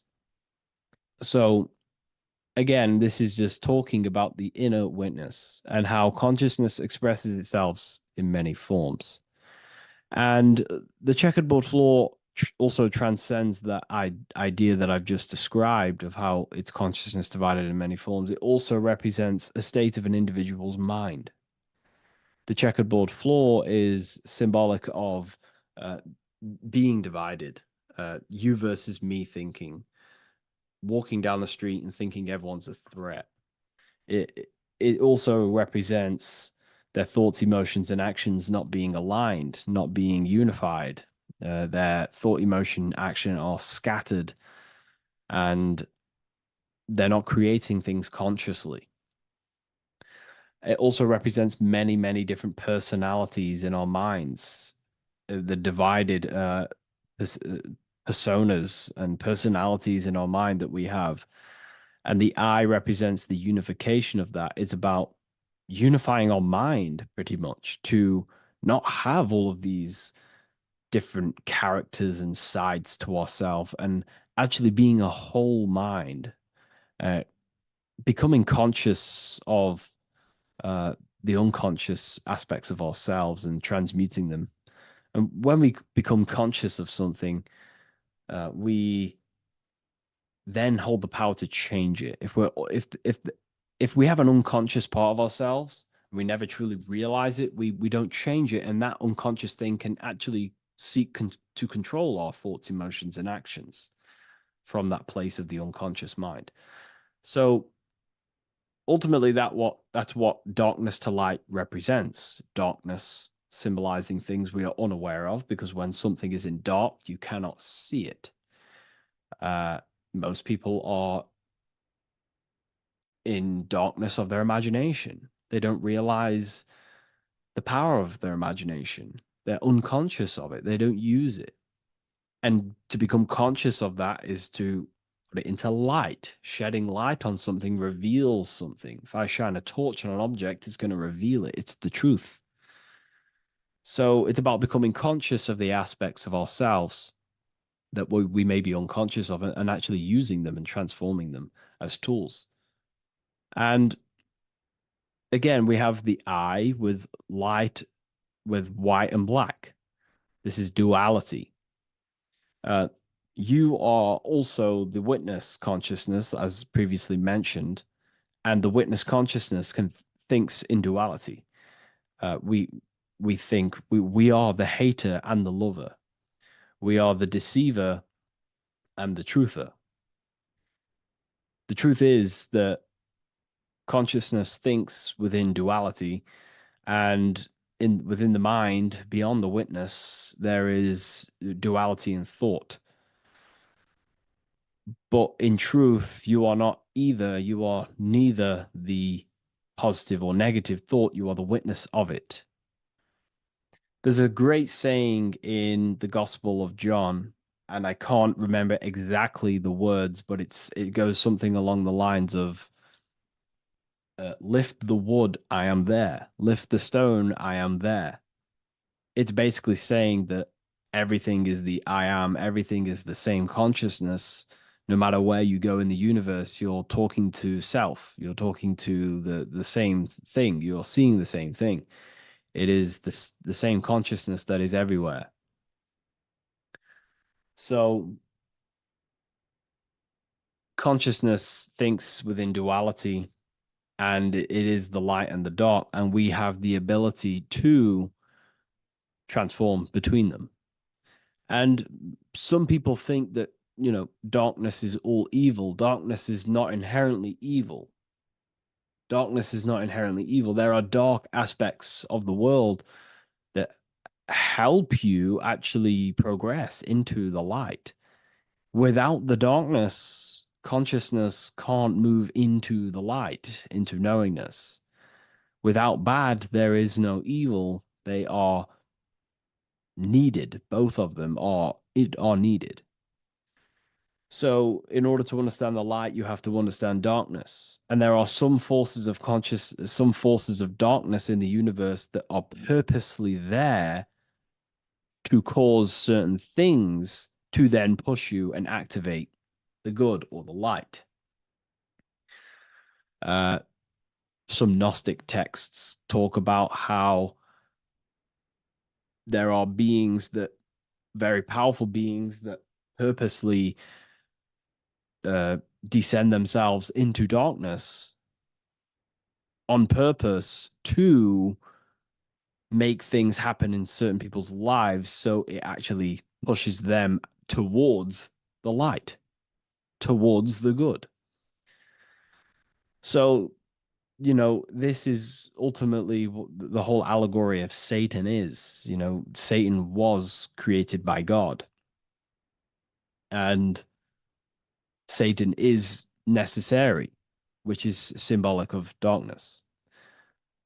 It's symbolic of evil, the evil forces of the universe, because the universe is simply just one force of consciousness, and that one force can express itself in good and evil.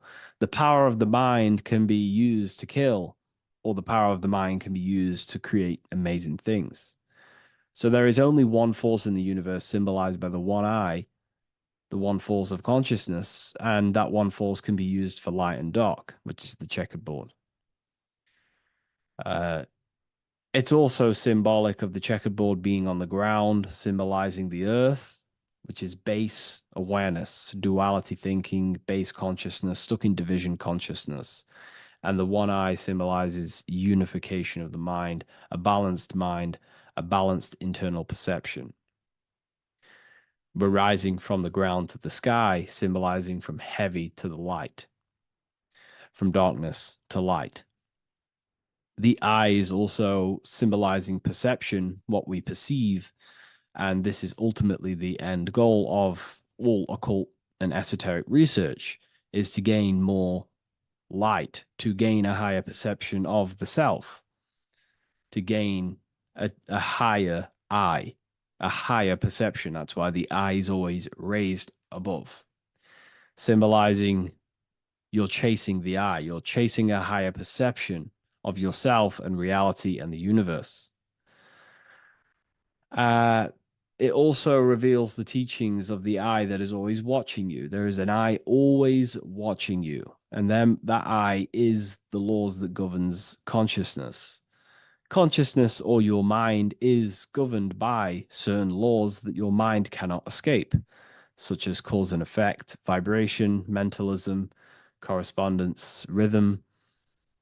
The 8 universal principles that pretty much crystallize consciousness into a reality. Your mind cannot escape the law of cause and effect. That force is too powerful to escape. Therefore, this is the eye watching you. This is the eye that has governance over you. It is the laws. But then again, on a negative context of the eye can then become a symbol of surveillance. Hence why certain organizations and companies in the world use the symbol of the eye symbolizing surveillance, gaining, manipulation and surveillance over humanity and certain things and data. So there's light and dark of every symbol. It's just depending on how you use it. But ultimately, that is the teachings of the checkered board and the eye in the sky.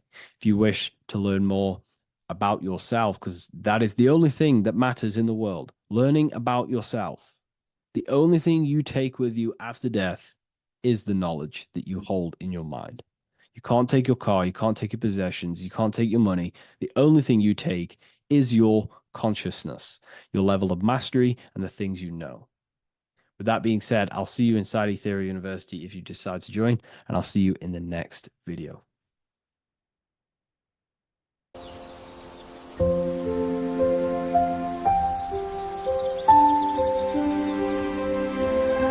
bookofwisdom.com. Visit today.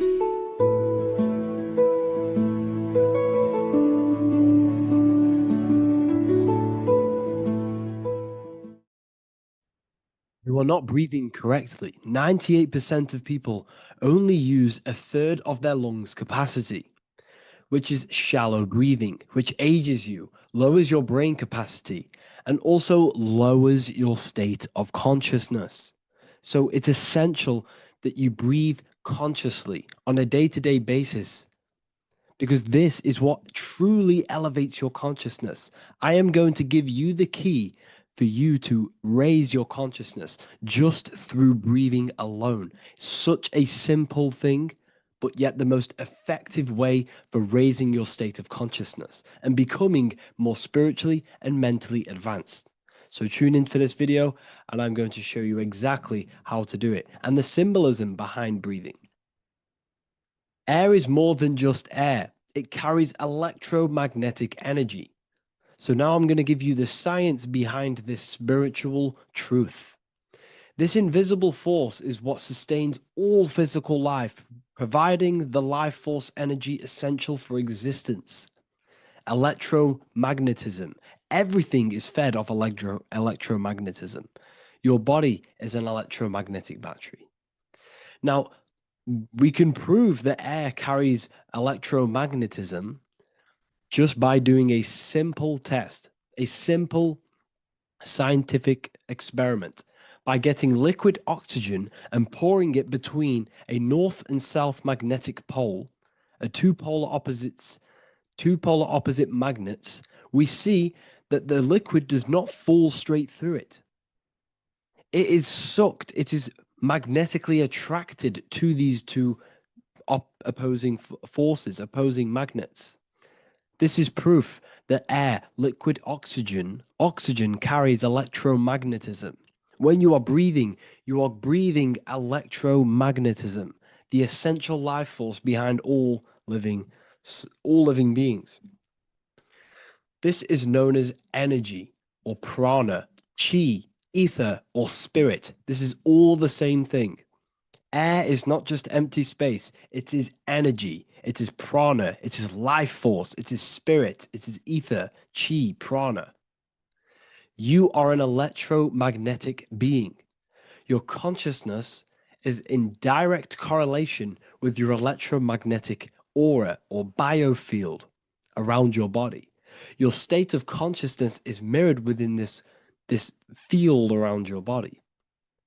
Now, your breath, when you breathe in, you're breathing electromagnetism or life force. Breath is the vital link between the physical and the spiritual, bridging the body with the soul. Through breath, we connect with both tangible world and deeper, the unseen realms of energy and consciousness.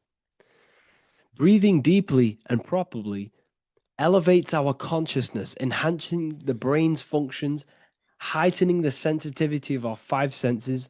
It also brings a profound calmness to the mind, creating a state of clarity and inner peace. Like I said earlier, breathing properly is the fastest way to elevate your consciousness. It is the fastest way, because breathing, when you stop breathing, what happens? You lose physical consciousness. Your body will shut down if you do not breathe in this vital electromagnetic energy in the oxygen. If your body does not get this for 5 minutes or however you can last without breathing, this makes you lose physical consciousness. Your body will not survive without this essential life force energy. Therefore, air is one of the most overlooked things. This is why we see the symbolism of Buddha having a big belly. Why does he have a big belly? Because it's symbolizing breath work, proper spiritual breath work, the certain teachings of breath work, of when you breathe in through the nose, you have to breathe in through the nose. You don't want to breathe in through the mouth because the nose acts as a filter which catches dust particles and filters out the air before it enters the lungs. The mouth does not do that. The nose is for breathing inward. We breathe in through the nose, and when we breathe in, we breathe into our belly, not our lungs. When we breathe into our belly and our belly expands outwards, we are then moving this energy down from the nose down the spinal column. And when we breathe back out, the belly goes in, which is raising the energy up the spinal column, back out through the mouth. This is the true way of breathing, because when we breathe, we are moving energy. We are moving electromagnetic energy. When we breathe in through the nose, the energy travels down the spinal column. And when we breathe out, we are raising this energy back up the spine, some of it going out the mouth, and some of it reaching the brain, activating dormant brain cells in the brain. But when we breathe, we need to make sure we are using 100% of our lungs' capacity, because the lungs is what transforms this special energy into consciousness, physical consciousness. So this is why Buddha has a big belly. It's not because he was fat. It's not because he was overweight. It's symbolism. It's symbolism of breath work. So try this. Do this for 2 minutes while you watch this video. Breathe in through the mouth as hard as you can until you no longer can fill any more air into your lungs and belly. Breathe it into your belly, not your lungs. And breathe out through the mouth. Do this for 5 minutes or 2 minutes, however long. I promise you, breath affects your consciousness. You will notice the difference. If you do it quicker, the quicker it'll affect your consciousness, and you might go lightheaded. But that lightheaded is you activating your spirit, your energy body. So try this just when watching this video. When you breathe consciously, you are renewing both your energy body and astral body, aligning your consciousness with a higher state. This practice feeds new life force energy into the body, revitalizing and enhancing your overall well-being. Like I said, your brain requires the most amount of oxygen. When we have shallow breathing, this is reducing the brain's capacity. Because when we are not breathing properly, which 98% of people are only using a third of their lungs capacity, we are essentially only using a third of our consciousness, because your breath is directly correlated to your consciousness, your state of consciousness. When you breathe in through the mouth, out through the mouth, out in through the nose, out through the mouth, consciously and deeply for 5 minutes, you will notice that your senses are more powerful and sensitive. Your brain is quicker.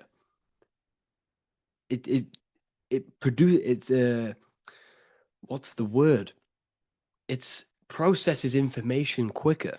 You become quicker. You become a superhuman, and you feel more spiritual because it activates your spirit, your astral and energy body. So when we meditate, it's definitely important to breathe in through the nose and out through the mouth as deeply as possible to align with a higher state of consciousness. And this is the easiest way to separate your consciousness from the body. When you breathe in deeply for long periods of time, while meditating, while taking no thought, when no thought is present and you gain a rhythm of deep breathing, this is the gateway. This is the gateway to opening your consciousness, because when you stop thinking, other aspects of your consciousness can open up. All of our lives we've been thinking, which has blocked off the higher states of consciousness. So breathing is very, very important. It affects our overall well-being. And this is Yahweh, the in and the out of breathing. When we breathe in, this is Yah. You can hear it. It sounds like Yah. And when we breathe out, that is Way. This is the name of God, apparently. But God is within you. You can connect with God. You can connect with source consciousness within you by breathing, by raising your state of consciousness through breathing and meditation. This is why the Bible tells you the Spirit of God has made me, and the breath of the Almighty gives me life. You are consciousness. You are God. You're an extension of God's consciousness. Job 27:3. As long as my breath is in me and the Spirit of God is in my nostrils. The Spirit of God is through breath. John 20:22. And when he said this, he breathed on them and said to them, receive the Holy Spirit. The word spirit means breath. In Greek, Hebrew, Latin, it all means breath or wind or air. The Holy Spirit is a certain way of breathing, a breathing technique that elevates your consciousness, that syncs you up to a holy consciousness, an elevated state. That is the Holy Spirit. That's why it tells you in the Bible, when he said this, he breathed onto them. He breathed onto them and said, receive the Holy Spirit. You must breathe to receive the Holy Spirit. When you breathe, you are renewing the body's energy. You're taking in new life force, which is regenerating your cells, regenerating your brain, nervous system, and also connecting with consciousness, pure consciousness. This is not something that we should be doing during meditation. Yes, it is. We should be doing it during meditation, but this is something that we need to apply all of the time. This is the fastest way you can raise your consciousness. I just want to say, all of this knowledge is inside of the Book of Wisdom, Volume 2. Make sure to give a like and a comment on this video to help the algorithm. And let me know what you think about the last book or this book if you have read them, to let the new people know what they're looking at with this book. This is truly life-changing, the Volume 2 and Volume 1 is truly life-changing. You can get them in a bundle also. Learn hidden knowledge inside of the Ethereal University. This is where truth seekers belong. I'm not here to try sell you this, but this is the place for truth seekers. And if you are serious about your spiritual journey and serious about gaining knowledge, which gives you the advantage over life, join Ethereal University. This will definitely help you. Thank you for watching this video. Please leave a like and comment. Make sure to give me any suggestions on videos you want me to make in the future. Thank you all.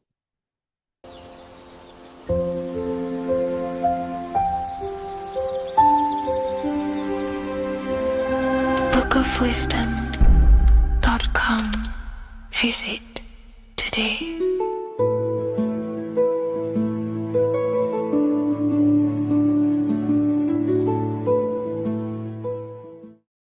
Welcome to Revival of Wisdom. Welcome people. We're back with another video. Please make sure to hit that like button, subscribe, and turn on notifications to never miss a video. The Earth is a giant torus field consisting of a positive and a negative pole. The sun being the cathode with a positive charge and the moon being the anode with a negative charge. This is why the sun rules over the day, giving you lots of energy, and the moon taking your energy from you, making you go to sleep. Now, the plane that we live on is called the plane of inertia, and at the center of this plane of inertia is the North Pole. This is where the two electromagnetical energies meet. Now, this is where the most electromagnetic energy is stored. This is why all compasses will point north, because it's the most magnetic place in this reality. So the sun and the moon is spinning around this center point, which is stirring the ether of this reality and making everything move in circles, meaning this is a cycle. Everything's recycling itself. It's an organic simulation.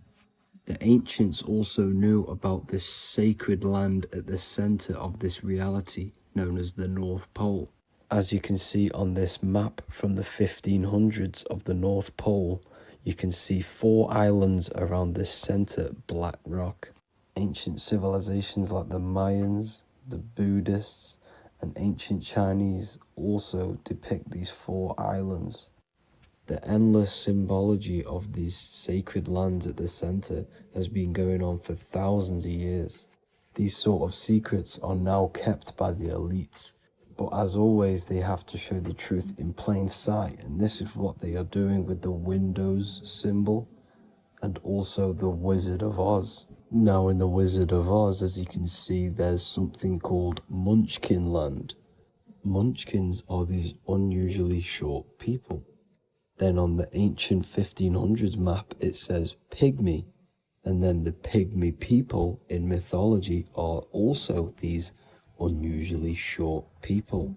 Just like Santa and his elves, they come from the North Pole. And elves are these unusually short people. These stories that we are told about Santa and Munchkins are putting truth in plain sight about this sacred land. This sacred land at the center of the earth is where the aurora borealis comes from and is being emitted from this black hole in the center, also known as the black sun. The aurora borealis is the earth's aura, hence why it has the word aura inside of it. It is the life-giving essence to all life within this realm. As this dualistic reality we live in consists of both physical and spiritual, the black sun is like our sun for the spirit. It's our spiritual umbilical cord, connecting us to the spirit realm. And the rising sun is the opposite. It's our sun for our physical 666 carbon suits, known as our human body, our physical aspect. As it states in the 40,000-year-old emerald tablets, deep in Earth's heart lies the flower, the source of the spirit. The flower of life is as thine own place of spirit, and streams through the earth as thine flows through thy form, giving off life to the earth and its children. So the North Pole is the core of this spiritual reality, and the closer you get to it, the more spiritual and lucid it becomes. So the elites have covered this up in order for us to forget the true nature of this reality. And they did this cover up by introducing the globe model. Nicholas Copernicus was around in the 1400s, and he introduced the globe model. As you can see, he is a Freemason. He depicts himself with a globe and a Masonic compass in all of his paintings and portraits. Galileo was also a Freemason, as you could see in all of his portraits with a globe and a Masonic compass. He was also a massive part of introducing the globe model after Nicholas Copernicus. So yes, the globe model was a spiritual and political move to gain more control over the masses. After the globe model was then introduced, they introduced the theory of evolution by another Freemason, Charles Darwin. See how these two theories go hand in hand? They both degrade humanity, and they make you confused of where we actually came from. By hiding the true form of this divine creation and hiding the true power of each and every one of us, they maintain control over the masses. Now this is order out of chaos, known to be the 33rd degree slogan of Freemasonry. Now this is the Masonic cosmology, and as you can see, you have the checkered board for the duality, the 5-pointed star for the 5 elements, the 4 corners for the 4 pillars, the all-seeing eye, which is Polaris, the sun, the moon, and the 7 stars. So even Freemasons are taught the flat earth cosmology and the true form of this reality.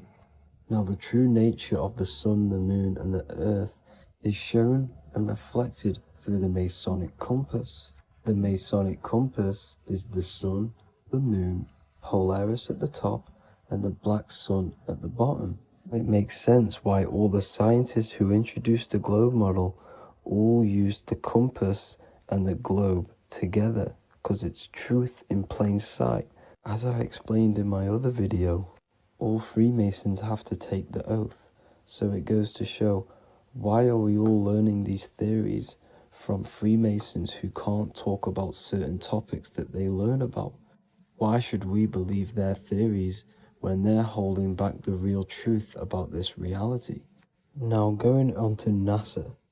NASA means to deceive in Hebrew, and they are also funded by the government. They are not a private company. The old owner of NASA, Werner von Braun, on his grave has the Bible verse Psalms 91. The heavens declare the glory of God, and the firmament showeth his handiwork. Now why would the owner of NASA put this on his grave?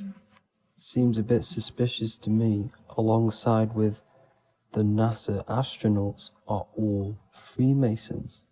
And not to mention the countless mistakes they've made on their live videos in space stations, the moon landing, and the CGI footage of the Earth, which is obviously photoshopped. Just by tricking the masses that they live on a spinning ball, the elites gain the perception of the masses. Not only does it hide the divine creation we're inside of, it hides the divine spark within you. It hides the creator, the source. And by believing in space and we live on a spinning ball, it makes people come to the interpretation of that we are a coincidence and we do not have any purpose. And of course this is false. When you come to realization that we are all a divine creation and we can create our own divine life in this reality, life becomes more sacred and you start to enjoy little things. The elites want you to believe everything exists only in the five senses. They want you constantly looking outside of yourself because they know that will keep you on lower states of consciousness. Now this brings me to our next point. By tricking the masses into the heliocentric model, the elites started to advertise aliens in the movies, in cartoons and magazines in the late 1940s. Now this is subconsciously programming us about aliens and extraterrestrial threats, which then they can use to their advantage. And this is something called Project Bluebeam. They are more than likely going to fake an alien invasion to push this 2040 agenda, which is for one government and one ruling currency. That's it for this video, guys and girls. Hope you all enjoyed. Please make sure to leave a like and a comment. God bless you all.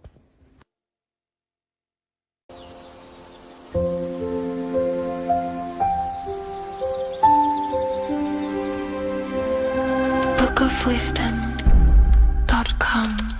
Visit today.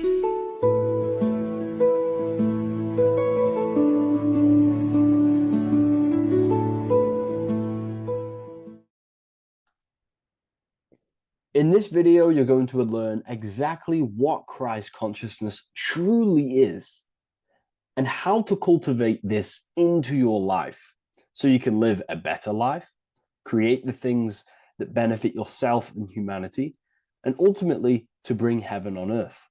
This is the true way. If you're familiar with my work, you know that, I'm pretty much obsessed with symbolism.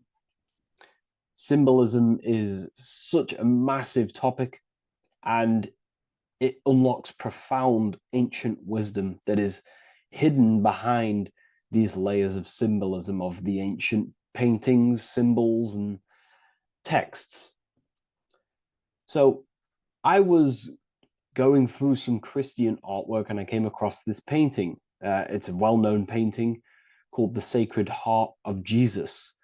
And it just blew my mind what this is revealing about human consciousness and Christ consciousness, which is what Jesus represents.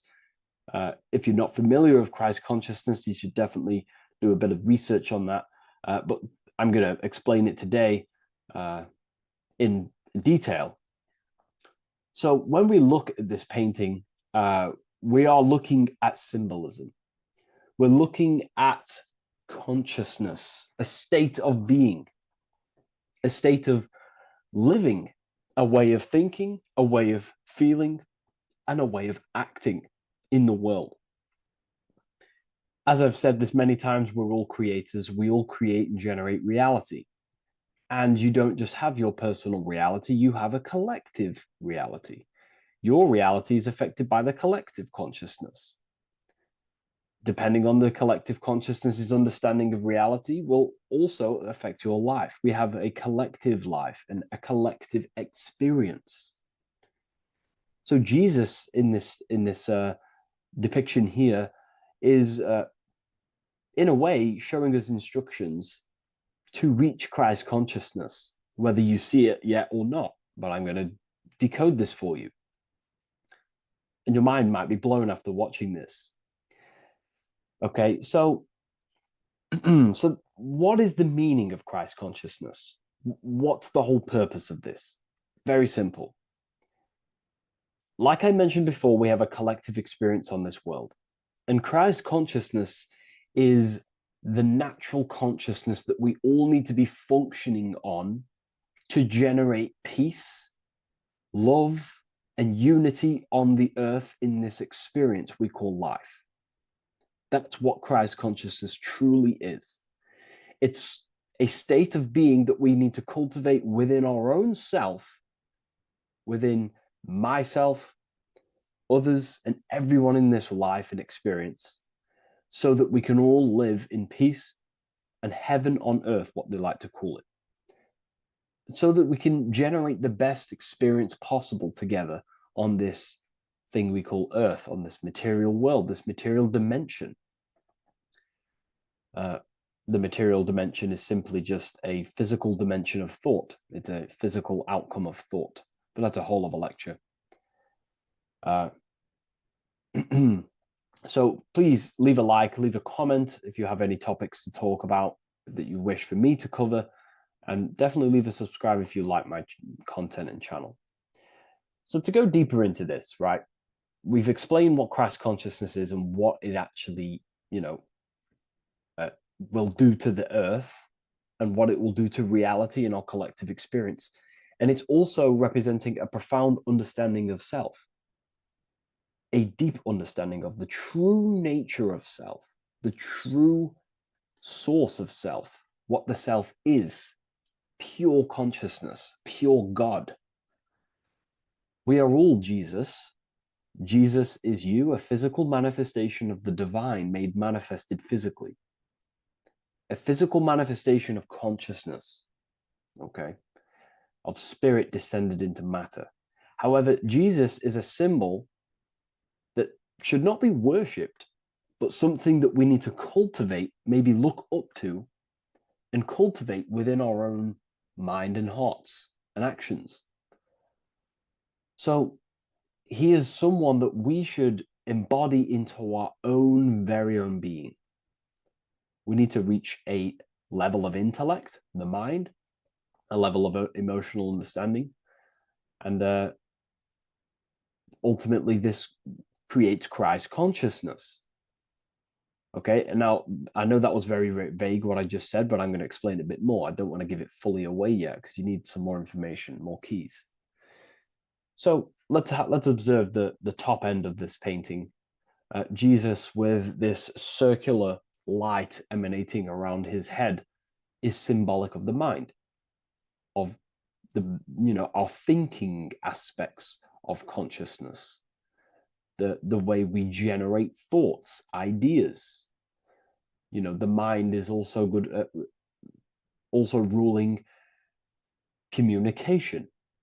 It also rules what we give attention to. Okay, so this is symbolizing the mind of every human being.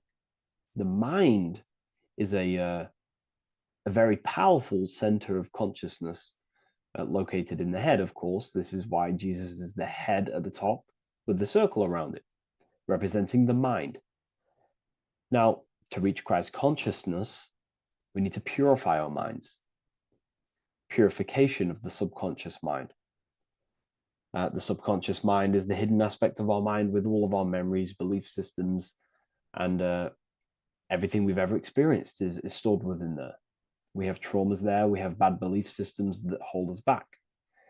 So it's about reprogramming the subconscious and aligning the subconscious with higher consciousness, with higher understanding of self.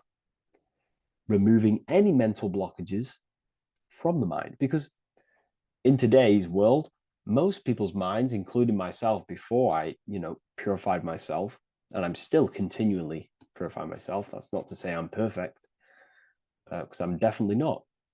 But what I was saying was purifying the mind so we can have a powerful mind. Because like I was saying, most people's minds are not their own friend. They let their mind control them. They let their thoughts create negative influence on them, negative emotions.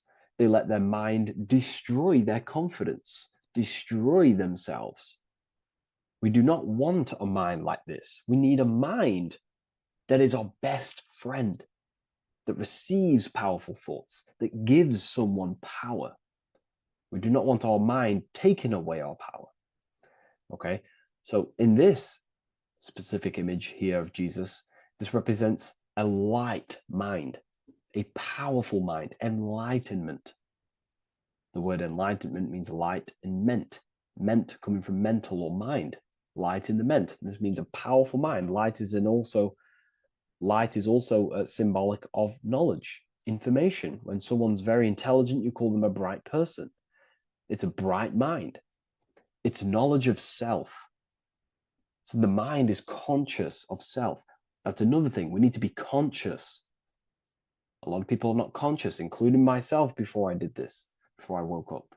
Most people are not conscious of their actions. They're not conscious when they're actually awake in the day. They do things unknowingly. Are we conscious of our thoughts, emotions, and actions, what we're giving attention to in our mind? Because ultimately this shapes our experience. There's a great quote, I think it's Julius Caesar or one of the Roman emperors, who says the quality of your life is dependent on the quality of your thoughts. Something along them lines. I don't know if I'm 100% correct there, but it's very true. Our thoughts dictate our happiness. So to cultivate Christ consciousness, we need to be conscious of our actions, conscious of our thoughts that we're giving attention to. There is a level of mastery that we can achieve within ourselves where we become conscious of every single thought that enters our mind. That sounds easy, but it's definitely not. But that's a high level of mastery that we can achieve and cultivate within ourselves.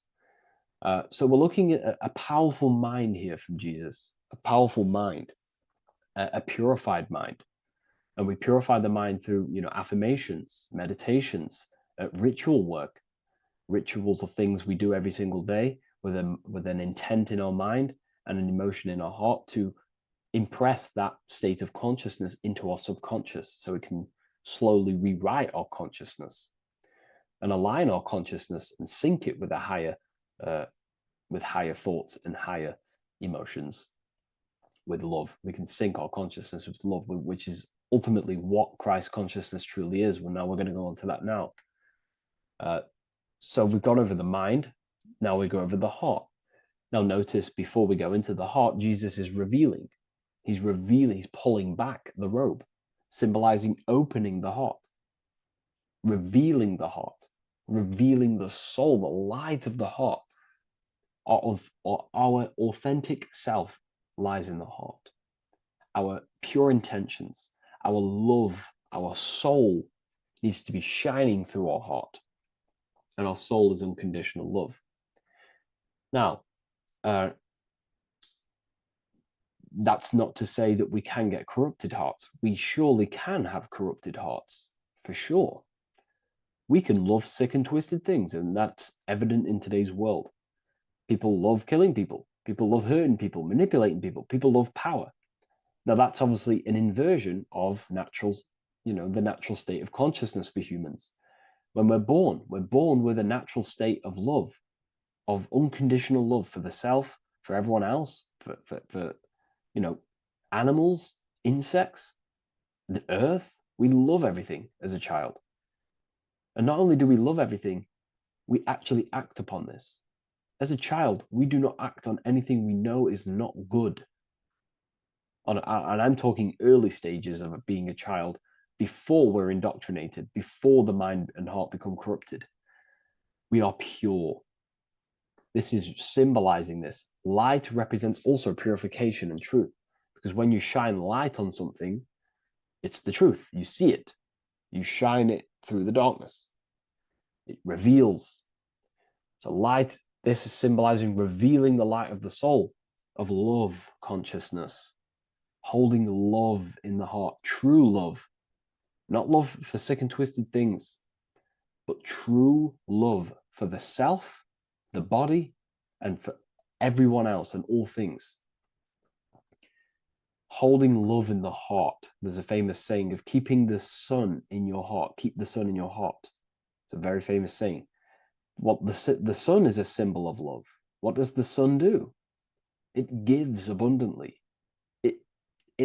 All it does is give light, give energy, power, light to the earth, and everything is feeding off this source. The sun expects nothing back. It just abundantly gives. It's a symbol of love. This is the love principle of creation. Now, the heart is also governing our actions. What we think about, okay, in our mental field of consciousness is directly corresponded and observed in our hearts. What we think about directly corresponds with what's going on and what we feel in our hearts. Okay? Thoughts produce emotions. So if we give attention to negative thoughts, there's no wonder we're having negative emotions in our hearts. So purification of the mind is also having an effect in purification on the heart. Because when we purify our thoughts and only give attention to powerful thoughts and positive thoughts that uplift yourself and humanity, then we're going to also see this change in the heart, see this emotional change in our consciousness. Okay, so this represents the purification of, a purified heart, the light emanating around the heart. Love for the self, love for one another. And you're revealing this, you're shining the heart on others. This represents, revealing your true self to everyone without suppressing aspects of self. Revealing the light, not holding back the light. Because people in darkness will look at people who are spiritual and say, oh, he's into the woo-woo stuff. It's about revealing that and not caring about others. Because when you shine a light, you're also planting seeds in other people. Now, I'm going to tie this together with the hand gesture. Now, what we're looking at here, we're looking at a hand gesture with two fingers up. We have the middle finger and the index finger upwards. And notice how they're crossed over. They're crossed. They're not separate. They're crossed, representing unification. Unification here. This is a unified two fingers. Two represents division. Crossed over represents oneness. It's the unification of the mind and the heart. A lot of people talk about this, but not many people go into detail about it because, for many reasons. But this is the unification of thought with emotion. This is how we truly reach Christ consciousness. And ultimately, when we do gain the love in our hearts and we do slow, it's a gradual process of cultivating love for the self and everyone else in the world, because we're so programmed to be divided, but it's a slow progress. But when we do cultivate love in our hearts for the self and one another, Love is a very, very nurturing and growing force. Like I said, the sun earlier, that is pure love energy. It makes everything grow on the earth. While love in your heart grows connections with people. It grows care. You go out your way to do things to people and give people things. You know, it's a very nurturing and growing energetic force. And me personally, I think the whole universe is built upon love. The whole thing. Without love, you know, without the love, there is nothing. Nothing is, you know, love is the only true emotion that truly exists. Everything else is either an opposition of love or a different degree and branch of love. Love is the only true emotion, and everything is built upon that principle. Okay, love is what guides us to a higher consciousness. When we cultivate love in our hearts, we become a vessel for light, more energy, more vibration. Our electromagnetic field expands, or biofield, when we hold love in our hearts. It's a very powerful force. And when we do cultivate a strong spiritual compass within our heart, because that's what our heart truly is, it's a spiritual compass. It tells us, well, it doesn't tell us, it knows what is right at all times. If you think something, your heart tells you whether that is right or that is wrong, whether you should act upon it or whether you should not. The heart knows what's good and evil. No one told you this as a child. As a child, you already knew this. You came into the world, you knew what was right and wrong. You knew it was wrong to hurt people. So this unification that he's doing with his hand symbolizes thinking with the love of the heart. Represents thinking with love of the heart. Thinking with love of the heart for the self and the collective. Now, ultimately, what this does is give birth to perfect action. Why? Why does this give birth to perfect action? Think about it. Every time you've taken an action, why did you take the action? You probably, well, you would have thought about it, you had a feeling towards it, a care energy, and you took action.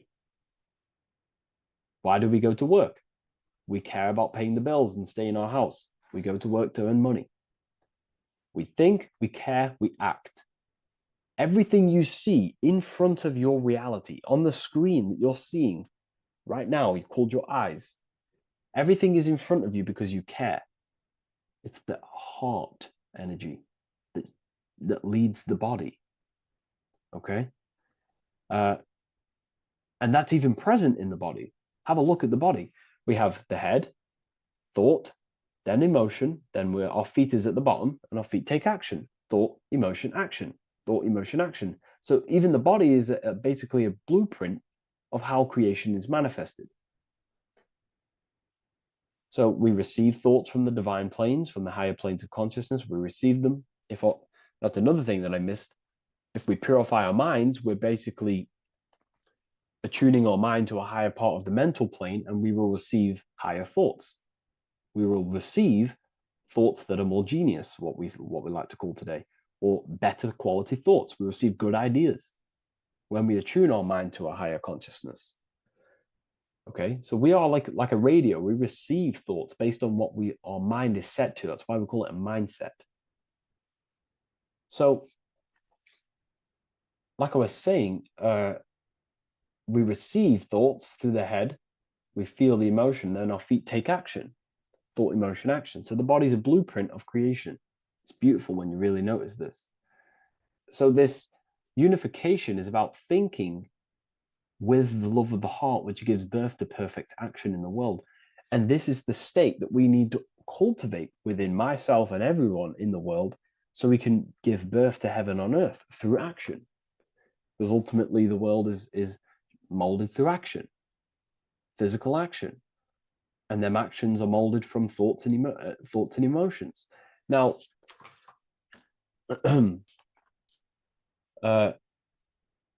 just to have a little announcement, I am now opening 10 more spaces inside my symbolism masterclass. With 10 more spaces, you're going to learn about a lot more about symbolism. It's very affordable. I'll leave the link in the description if you wish, if you care about gaining more information and learning the ability to read symbols. So, what is the inversion of this? What is the inversion of this consciousness? Well, that's what we call satanic consciousness. Satanism. Satanism on its true level is the opposite, the opposing the natural state of consciousness that we are born into. It's about thinking with no emotion, thinking and acting. This is what the Skull and Bones represents here. So the Skull and Bones Secret Society, this is their main logo. Again, we have the skull, which represents thought, and the bones, which represent action. The bones take action in the physical body. We're looking at thought and action with no emotion, no empathy, no love for one another, only love for the self, the inverted love. Okay? We're looking at gray. Gray is a symbol of dullness, death. There's no emotion in gray because colors provoke emotion. When we look at a color, it invokes an emotion. Gray has no emotion. So we're looking at dullness of the emotions. I'm not going to go too deep on this subject. I'm going to create a whole new lecture for that. In fact, I think we have a great lecture inside Ethereal University on Satanism. We're going very into depth of what Satanism is and what Satanism consciousness truly is. And again, it's just the cross inverted. Satanism is just it's the invertation of, I don't know if that's a word, but it's the inverse of natural law, natural consciousness, of love consciousness that we are born into. Okay, so ultimately the message in this video was to create love in our minds, love in our hearts, think with the love of the heart, think with the care for one another, and that gives birth to perfect action. And when we align, when we do truly act out what our heart is telling us, and I know this from first-hand experience. This is what happened to me. I woke up, I started to follow my inner guidance. I always took action on it. I was saying yes to it every single time.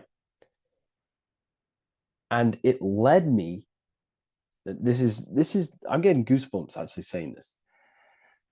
It led me to where I am. Like that action, me saying yes to my heart, to that knowingness of goodness within me, was like a domino effect. And that domino effect, every time I did it, it was just opening more and more doors, not physically, but mentally. I was receiving more information. I was receiving more opportunity physically. My work started to explode on social media. Like, when you follow your heart and truly take action on what you know is good, it's like a domino effect that leads you step by step to where you're meant to be. And it's so profound and it's so, beautiful. And I'm telling you this from firsthand experience.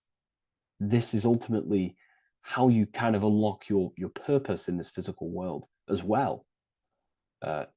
So not only is it going to create a better world, it's also unlocking your true soul form and soul purpose while you're here.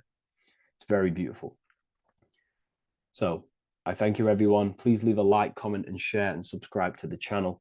And I'll see you all inside Ethereal University if you decide to take your studies to the next level. Take care.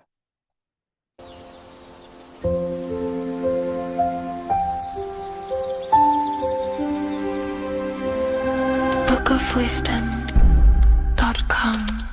Visit today.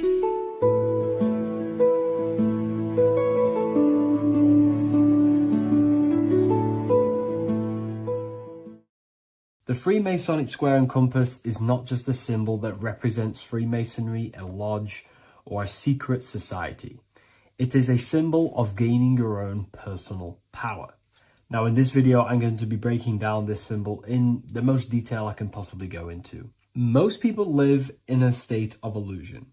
They live their life impulsively, acting based on their five senses, tasting.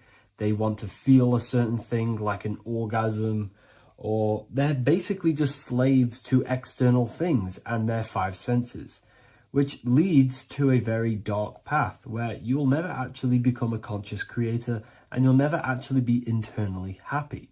The Freemasonic square and compass reveals some deep wisdom about this. Now let me break this down. If you want to gain your personal power, listen up. The Freemasonic square and compass is a compass which is used to create circles. Now, if you notice something about the circle, they have no beginning, no end. You can't tell where it begins and ends. It's eternal, which means this represents consciousness. Now, if you don't know what consciousness is, if you close your eyes, you have an internal world. You have thoughts, emotion, visualization. This is all consciousness, spiritual. Then we have the square. The square creates squares or lines, which represents matter. It has a beginning and an end. You can quite see where the beginning of the end is, right? So we can even link this to Leonardo da Vinci, the Vitruvian Man. We see the man in the square with the circle. The circle is the eternal consciousness, and the man is the square, limited to the physical world. But consciousness is not limited. That's why it's outside the square. This is eternal. The body is mortal. The body will die. Consciousness will never die. If we look even closer at the symbol, we notice in this particular symbol, we have the compass overlapping the square. This is very, very symbolic. This represents spirit over matter, also known as mind over matter, consciousness over matter, the circle over the square. Like I mentioned earlier, most people are slaves to their senses. They go through their day and all they do is chase validation and feelings. They eat all day to feel good, which means they're a slave to their taste. They're slaves to their feeling. They masturbate, which means they're a slave to orgasms and external things. They're literally being governed by the external world controlling their internal world. They're literally living life on autopilot. And don't get me wrong, I was guilty of this too. We're all guilty of this when we join this world because we're not taught this sacred knowledge. Until you actually stop and recognize this, you'll be living life on autopilot, literally not even living. You'll be running off subconscious programs, seeking external validation and being ruled by these five senses. The square underneath the compass represents consciousness on top of matter, which means the internal world is controlling the external world. It is the mind controlling matter and not matter manipulating the mind. In the occult and esoteric world, it's very important that you are conscious of every action that you are taking in your day-to-day life. Never act subconsciously. Always be conscious. What are you thinking? What are you acting? What are you giving your attention? All of this is contributing towards creating because you are a creator. Consciousness is a creative force. You need to make sure that the compass is on top of the square, that your inner world is controlling the outer world and not the outer world controlling the inner. As I've mentioned in many videos before, the internal world of consciousness is what's producing the external world. Your life is just a result of every thought and emotion that you felt in the past. Everything you own, everything you possess, your friends are all reflections of your consciousness. They're all reflections of what you are thinking about. When you change your thinking, your external world starts to rearrange itself. On a basic level, this symbol represents the combination of spirit and matter. You are a spiritual being and a material being. You are heaven, the sky, and earth, the ground. You are heaven and earth, spirit and matter infused into one. You are a bridge between the divine and the earthly worlds. And you can bring down these higher realms of consciousness, thought, imagination, and emotions into a physical, tangible reality. To do this consciously, we need to make sure the external world is not manipulating the inner world. Because if your internal world is being controlled by external circumstances, for example, you have a circumstance happen in your reality, an emotion triggers inside of you, and that emotion is a command to create more of that. And the thoughts that you think are creating more of that negativity. So it's a constant cycle of negative manifestation if you let the external world control your internal world of consciousness. So we need to make sure the compass is on top of the square, that the internal world are commands and not reactions to create your external reality. And not only just to create, but to actually enjoy life. If we let the external world bother our internal world, this means that we have some sort of mental or emotional attachment to the external world. We need to detach from the external world. Why do I say that? Because it's temporary. It's an illusion. We are going to die one day, and none of this will matter. You need to understand that everything in this world is temporary. You have to be okay with losing things, losing family, losing things in this world, because it's guaranteed to be temporary. We need to make sure the internal world is order and not chaos, commands and not reactions. Now, at the back of the Book of Wisdom, Volume 2, the book that I've wrote here, I go over the different meanings of the different arrangements of the square and compass. Sometimes we see the square overlapping the compass, which is the opposite of what we've just broken down. Or sometimes we see one leg of the compass on top of the square and one leg of the square on top of the compass. These are all highly symbolic. When we see the square overlapping the compass, this pretty much represents the beginning of the Freemasons' journey, when their internal world is being controlled by the external. They have a lot of spiritual growth and a lot of learning and inner work to do. Now, when we see half and half, one leg of the square on top and one leg of the compass on top, this represents the Masons' gradual emergence from the material realm into the spiritual. This interplay of symbols reflects the process of gaining greater light and knowledge as the Masons ascend from material concerns towards spiritual enlightenment. And of course, we've just broken down what this means. This represents spirit over matter.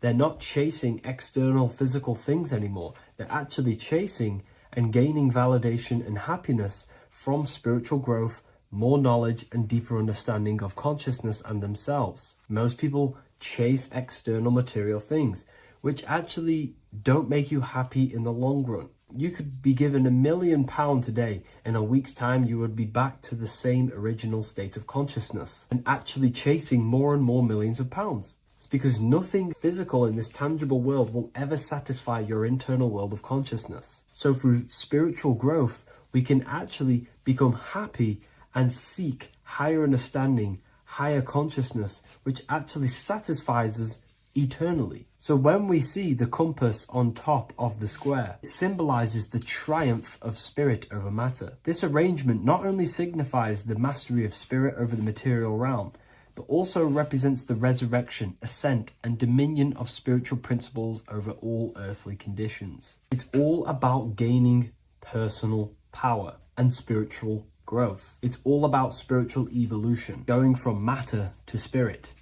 The external world controlling the internal world to the internal world ruling over the external world, where the mind becomes a powerful tool to actually create and command reality. The mind cannot create and command reality if it's being governed and tossed all over the place by external circumstances and thoughts. Here's a quick tip on how to know if your mind is controlling you. If your phone notification goes off and you're working on something and you instantly go to reach and pick up the phone as soon as the notification goes off, that is an indication that your mind is controlling you and you are not controlling it. The mind is the direction of consciousness. The direction, it directs the flow of your attention, your energy, your consciousness. So to practice to gain mind over matter is simply just meditation, allowing the mind to sit still and focus on one thing for long periods of time. And over time, this will gain mastery over your attention and your mind.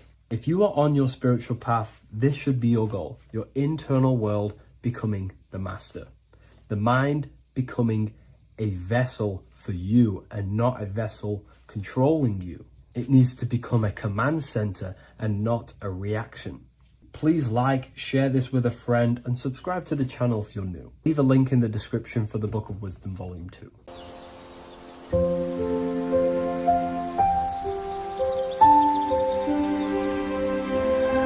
bookofwisdom.com. Visit today.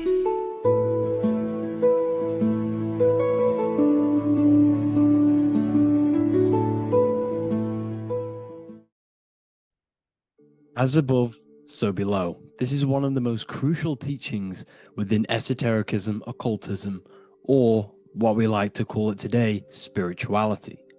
I don't like calling it spirituality because it's not spirituality. I teach human consciousness. I teach the science of you and your consciousness alone and your being. And in order to fully understand you and this world around you, you must understand this number one principle of as above, so below. There is many misconceptions of this, and there is many simple teachings of this. But I'm going to break it down today from the most simplest to the most complex, and you will see the connections between all things. This is the most important lesson you could ever learn, and I'm going to teach it you today. So what you must understand is with the term as above, so below, it applies with everything you see in this world and about yourself. We have something called the macro, which means the bigger scale. On the bigger scale, we have the whole earth. If we look down from the sky on top of rivers, this is what we see. We see this tree pattern. Then on a smaller scale, we see trees have this same pattern. Then we look even closer. We're going smaller and smaller into the leaves of the tree. We see the same pattern. Then we go even more micro into the human brain and look at the human brain cells, and we see the same pattern. This is proof this is a fractal universe, and everything is in the micro is reflected in the macro. As above, so below. As within, so without. On the macro is a reflection of the micro. So now that you understand this, we can go a bit further. A yearly cycle of spring, summer, fall, winter is a macro. A micro is a daily cycle. So a day is a mini year.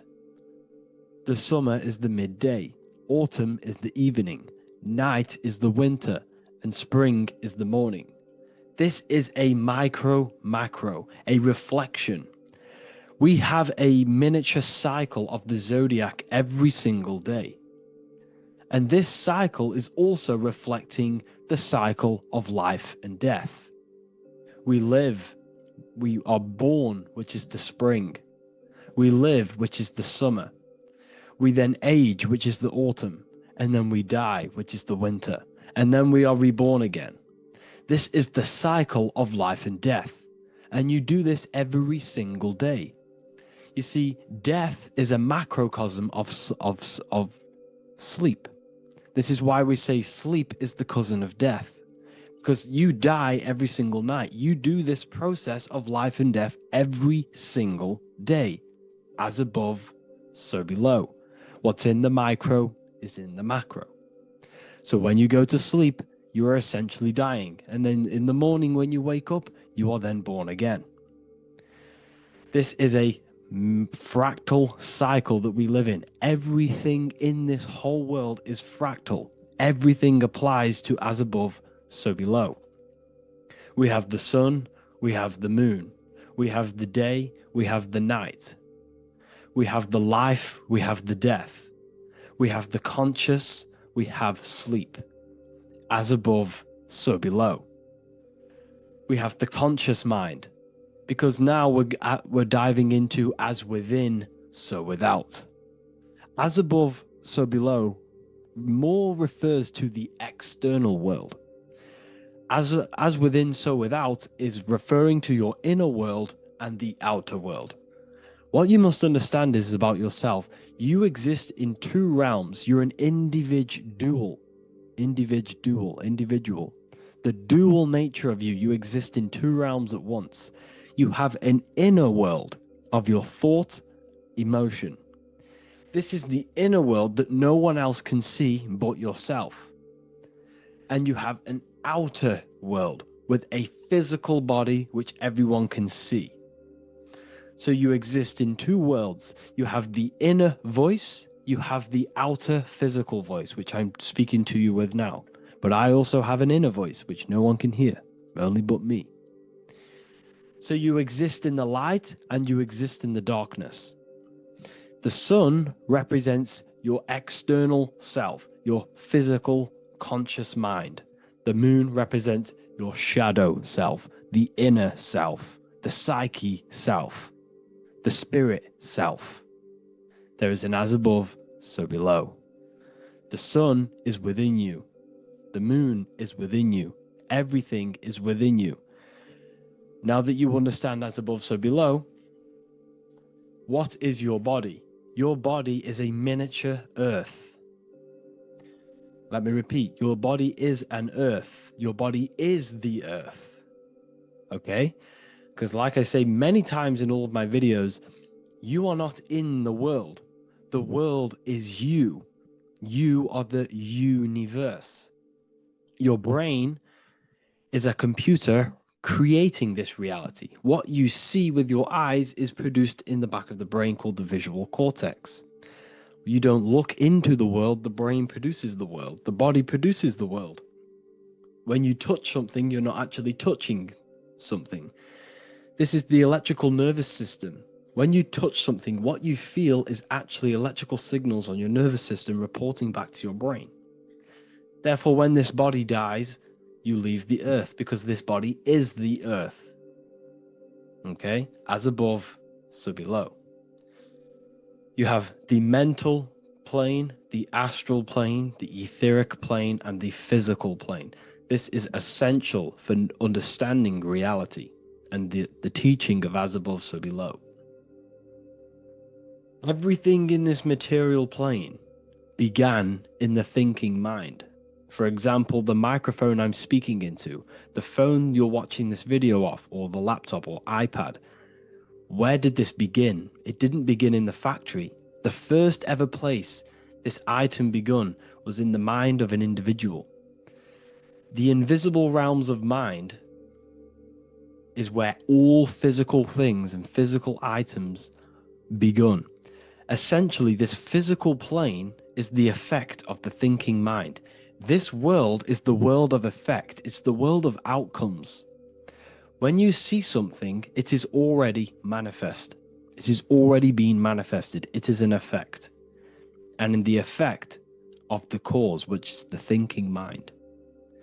Therefore, the mind creates thoughts, which is the mental plane. Then after thoughts creates imagination, which is the astral plane. These two are spiritual. They are non-physical. So spirit kind of means non-physical. Then you have the physical planes, the etheric and the physical plane. As above, so below. What happens in the mind is manifest on the physical plane. Like I said, the phone that you are holding, it was a thought, and then it brought down into a physical reality. As above, so below. You change the mind, you change your reality. Your environment, the word environment has ment in it because your environment is mental. So now that you understand this, so what is the world around you? The world around you was created by the mind of God. It was manifested through God's thought. So you are living in the mind of God. You are a thought in the mind of God. God thought you into existence. But like I said, we are all fractals. Everything is fractal. If God exists, this means that you are God, as above, so below. God created you through the thinking mind, and he gave you a thinking mind. So God created the macrocosm. God created the macro, the whole world. He designed the whole world, the sun, the stars, the moving. He designed this. But then he gave you the thinking mind to design your own life and create your own life in his world. You are a microcosm of God's macrocosm. Just like God thought you into existence and the whole world into existence, you are a microcosm thinking your world, your reality into existence. You see this now? Everything is a reflection.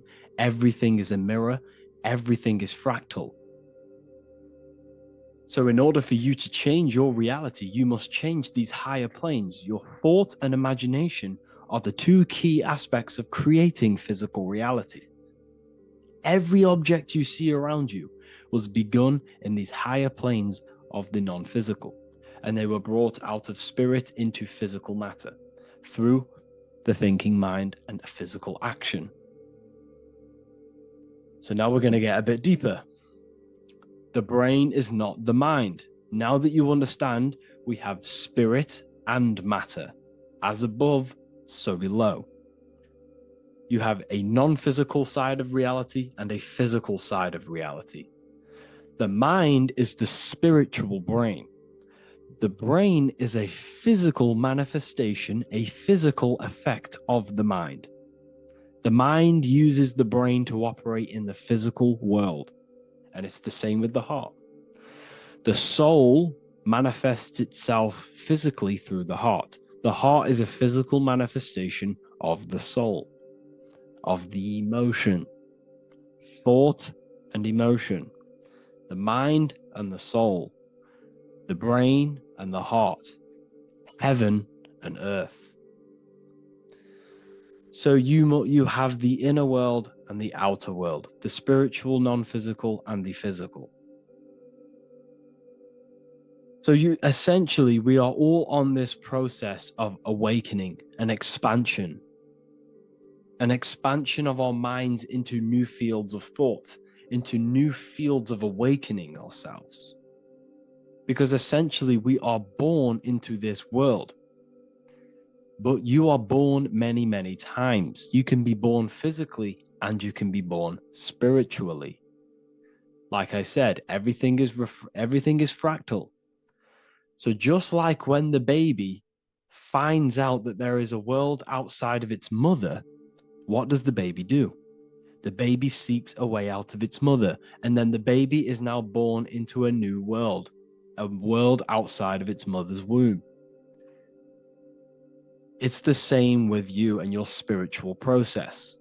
As your mind becomes aware that there are other realities beyond your physical body, it then seeks a way out. And this is why you are probably watching my YouTube, because you are now on the path. Something within you has guided you to this path of knowledge, truth, enlightenment, and expanding your consciousness. And it is your soul who brought you here. Your soul speaks through emotion, a guidance. Emotion is the language of the soul. When you feel very bad, this is your soul telling you you're not in the right place. You're doing the wrong things.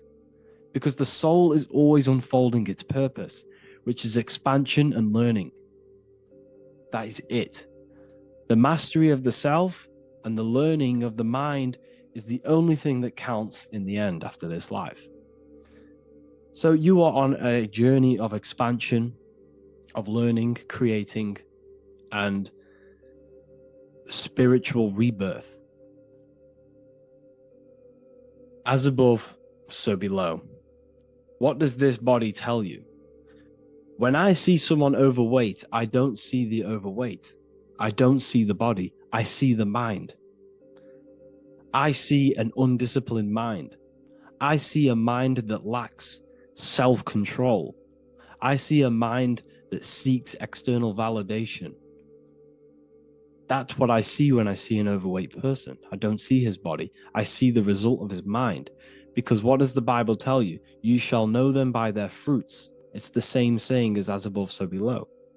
You shall know them by their fruit. The fruit is their manifestation.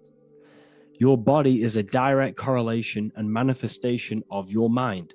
Your inner world projects your outer world. As within, so without. As above, so below. Now, what do you see when you see this man's body? I see discipline. I see strength. Mental strength, not physical strength. I see mental resilience of pain. Because all of this man's mental energy has been manifested physically within his muscle. This body is a direct manifestation of this man's mind's pain and suffering. And it shows discipline. This is why people instantly respect you if you are in shape. You walk into a room and you are in shape, people will instantly give you respect because they know that you are mentally disciplined. The body is a reflection of your inner world, and it's the same with your friends, your family, your connections with people. If you think about yourself very negatively all the time, and you don't have a good connection with yourself, you don't have a connection with your true self, this will manifest into every single relationship you have in your life. If you don't have a good relationship with your inner self, you don't have a good relationship with the people and the friends around you. Because as within, so without. If you think negative about yourself, you will only pick up the negative in other people. If I think very highly of myself and I think very happy and good things about myself, I will then see the good things in other people. Because it's as above, so below. As the inner world is, so is the outer world. It's the same with your life circumstances. Your life is a direct correlation of every thought you thought in the past. If you possess millions of pounds, millions of dollars, this is because you have thought this into physical reality. You live the life you are deserved. You live the life that you manifest through your thought. If you live a very poor life, this is a reflection of your mind. This is a reflection of what you have thought into physical existence. Because like I said, everything begins in the mind. As above, so below. And this is even present within the body. So where is the head? The head is at the very top of the body. And where does all manifestation begin? In the mind. That's where the mind is, in the head. And then the thoughts we think travel down the body into the heart, which is the emotion. Every thought we think is in the emotion. Every thought we think creates an emotion. This emotion then drives the action. Where does the action come from? The feet, because the feet move our body. We move with our feet to take action. Our hands. You see, so the body is even a micro reflection. I can't even say it. Reflection of the order of manifestation. This blew my mind when I figured this out. You see, the head, the thoughts begin here. This is the beginning of all manifestation. Then it comes down to the heart. This is the emotion. Then you take the action. The thought and emotion then sparks the action, which is taken with the hands and the feet. And where's the lowest point on the body? The feet, and that's touching the physical earth. So the head is where the thought is, the non-physical, and the lowest point on the body, which is touching the physical earth. So the head represents spirit, the feet represent matter, spirit and matter. Your room, if I walk into your room and I see a messy room, I don't see the room, I see a messy mind. The room is a reflection of the mind. If you have a messy room, this is your mind. It's an externalization of your unsorted mind, undisciplined mind. So like I said, we are all God, and we must find the God self within us. And I teach all of this inside the Book of Wisdom, Volume 2. This is not just a book, this is a revolution. This is the beginning of a new age with this book. If you have read it, I congratulate you. You should feel very proud of yourself if you have an open mind. You should feel proud of yourself for watching these videos, because not many people have an open mind. Remember this, people. You are special if you're watching these videos. You have the mind. You have the ability to see through the illusion. And I take my hat off to you. You want to take this to the next step? Read the book. Or if you want to take it to the serious levels, join the university. The university, you gain access to every piece of my material that I've ever done, all of my books, all of my lectures that are hidden from YouTube, that are hidden from everywhere else, the lectures that give you real power. And if you feel alone on this journey, we have a conscious community where you can connect with like-minded individuals, because I've been there. I've been there when you feel lonely because you feel like no one else is thinking the way you are feeling. You can't talk to people about these things because people just think you're crazy. That's why I put together this, so we can connect, so we can unite, so you can connect with people, so you don't feel crazy about thinking about this stuff, learning about this stuff. And if you truly, truly want to level up your life, people, and take your studies serious, this is for you. We do live calls, we do lectures. There's a whole library filled with books you can read. It's the perfect place for the truth seeker. I thank you all for joining. Please leave a like, a comment, a subscribe. Let me know any future videos you want me to make in the comments. Thank you all. Have an amazing day.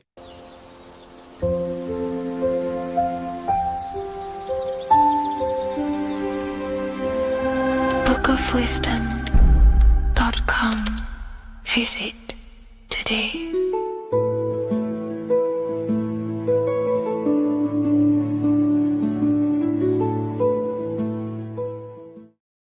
You're living in 4 planes of existence right now, but most people are only aware of one.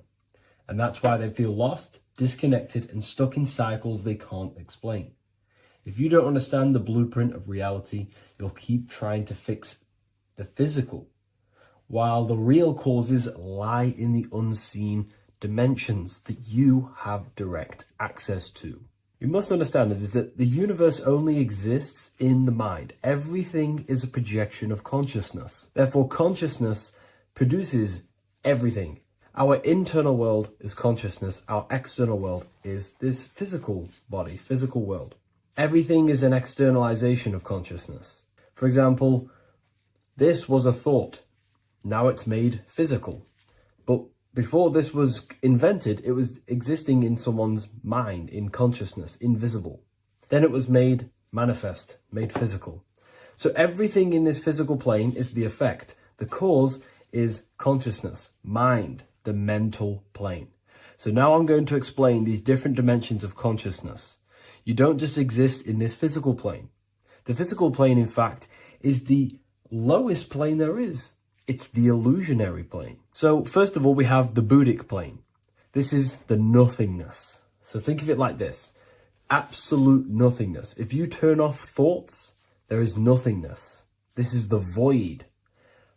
And out of the void springs infinite potential, which is the mental plane. Now, your mind has no limitation.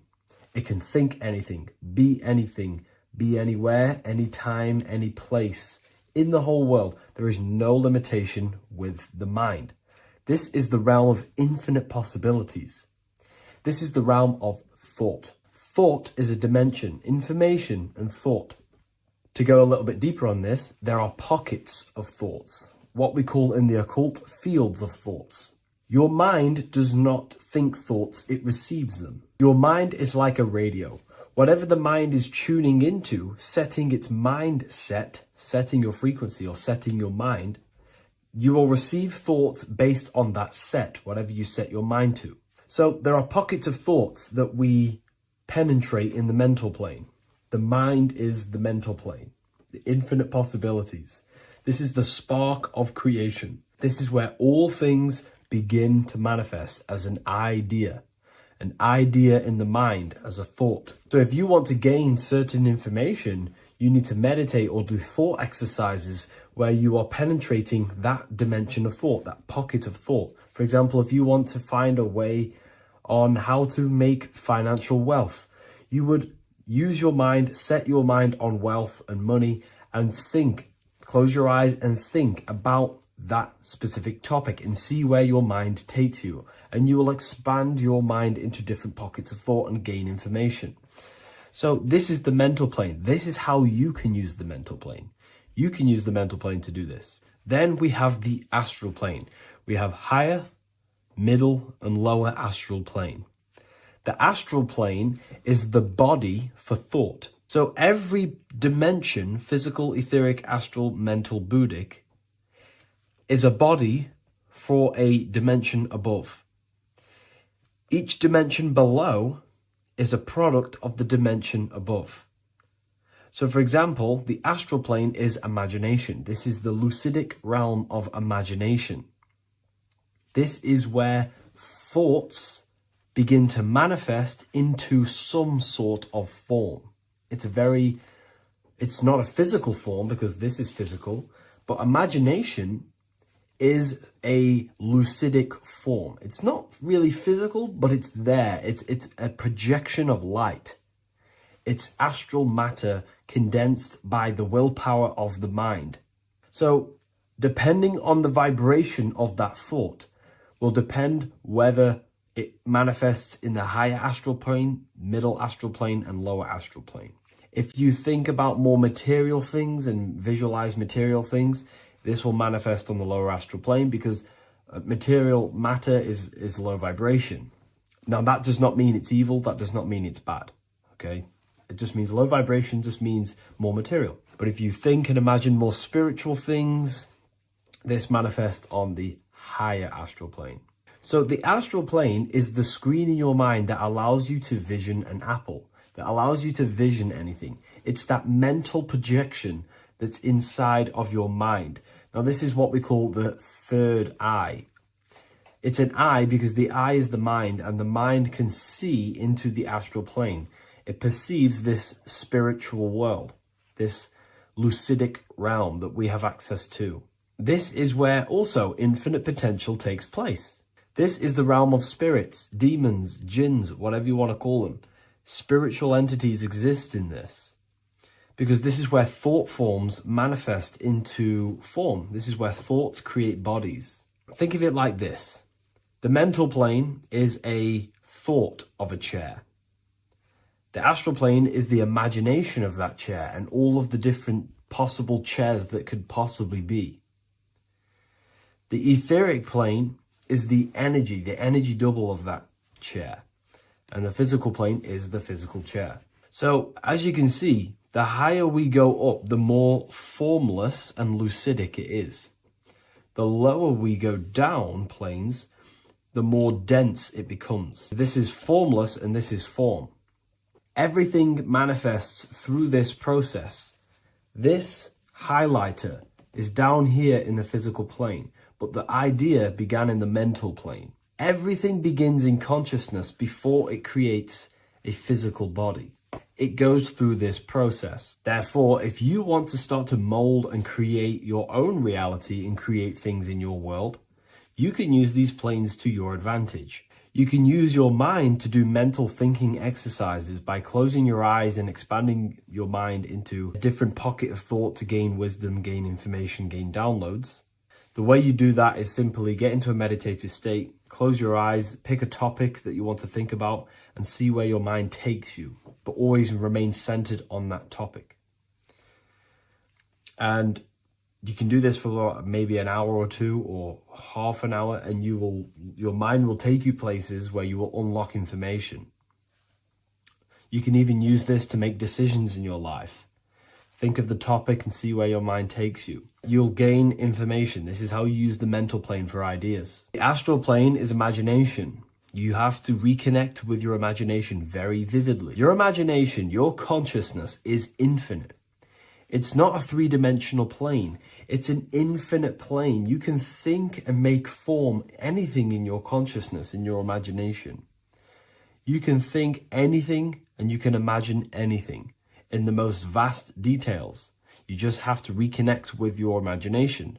I have a free book on my website. I'll leave the link in the description. It's an ebook. It's called Activating the Inner Eye. This is going to help you reconnect with your imagination.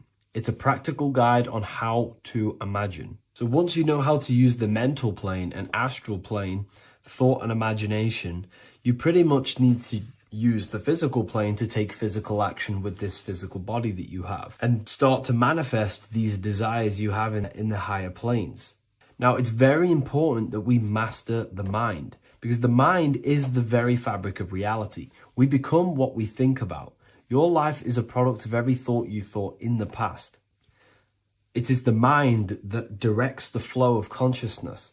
And wherever this consciousness is flowing is what you will create in your life. Consciousness is the most potent force in the universe, and the mind is pretty much the universe in a microcosm form.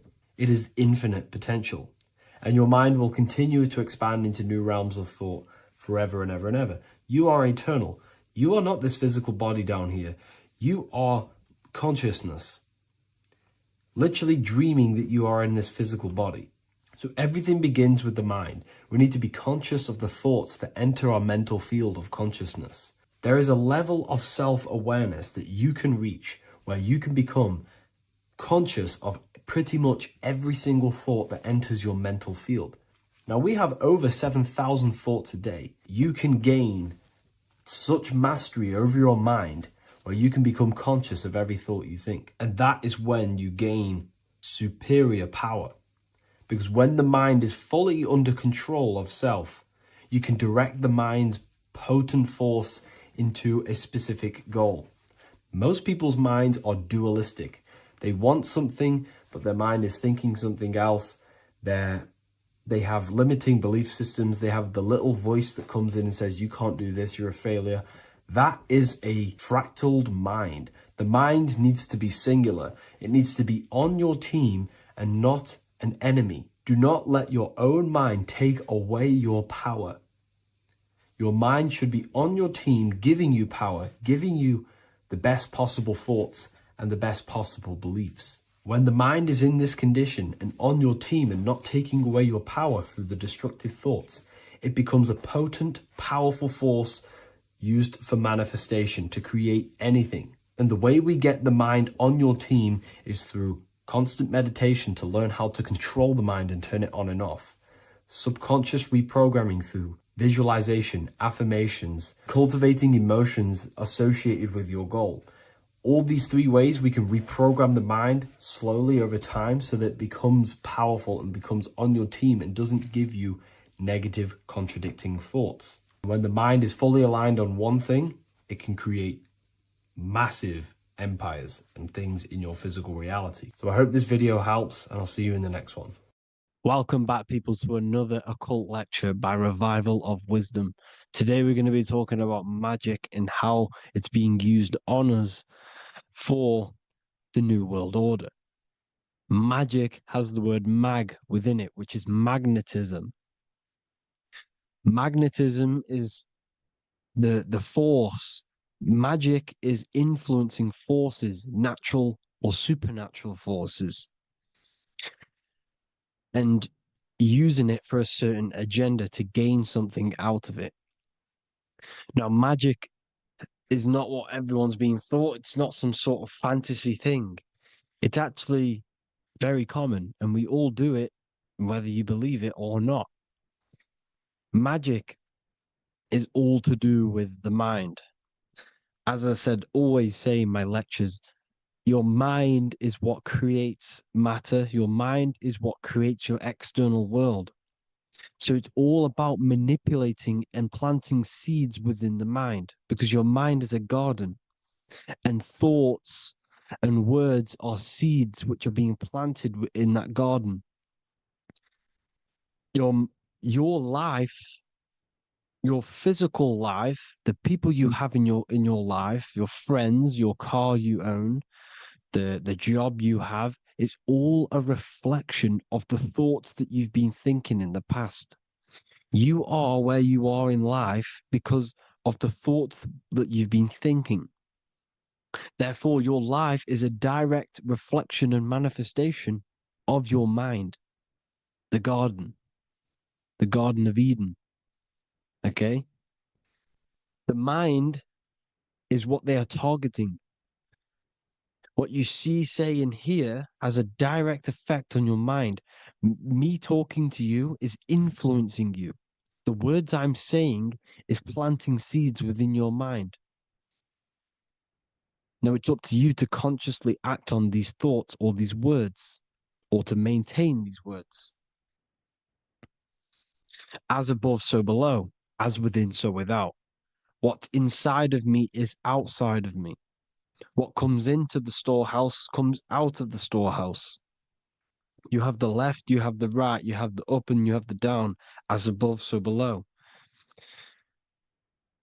Whatever is in your mind will be expressed in some sort of way, consciously or subconsciously, spiritually or physically. The mind is what manifests everything. And this is what we need to understand. We need to understand is that the mind is not physical. All things spiritual manifest physical. All things seen come from the unseen. The words you're thinking, that everything you have is coming from the unseen. The actions that you do come from the unseen mind. Another expression for as above, so below is you are the universe itself. You are a universe, a mini universe. But just because you are mini does not mean you are the whole thing. If I take a little piece of infinite, let's say there's an infinite light source. Let's say I take a little chunk of that infinite light source. That little chunk I took is still infinite because it's been taken from infinite. You are the universe. Your awareness, your mind is the universe. It's information. You are the universe experiencing itself. This is why we say we are all God. As above, so below. What is in me is outside of me. The sun, the physical manifestation of the sun is your soul. The 12 constellations are manifested in the physical body. The 5 elements are manifested in the physical body. They're manifested in the 5 fingers you have. As above, so below. This is manifested, well, this is a symbolized in Freemasonry and secret societies as the 2 pillars. The mirroring reflection, the reflection of reality, the mirror, as above, so below. What happens in the mind, what happens in the astral, happens in the physical. This is Aleister Crowley.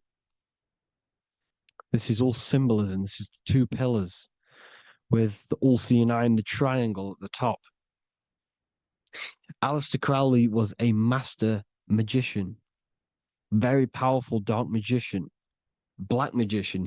There's 2 types of magic. You have white and black, just like the checkered board, the Masonic checkered board. You have white and black, you have good and evil.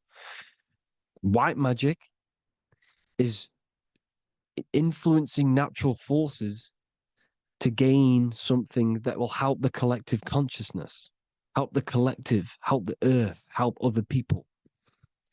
Black magic is something you manipulate something so you can get something personal out of it. Doesn't matter if it's good or bad. It's still considered as black magic because you're being selfish. Everything you do should be contributing towards the collective consciousness and helping others. And this is why the ancients lived in a system where everything was in unity. We understood that I am you and you are me. What I do to you happens to me because I am you and you are me. We are the same mind substance on the inside. We're all the same mind substance being expressed in different bodies. So what I do to your mind will have a ripple effect on my mind because all of our minds are connected within the mental plane. So this is why they know all this knowledge.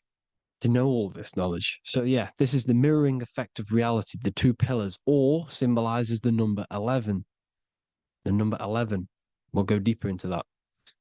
The technology we're using is magic. It's a form of magic.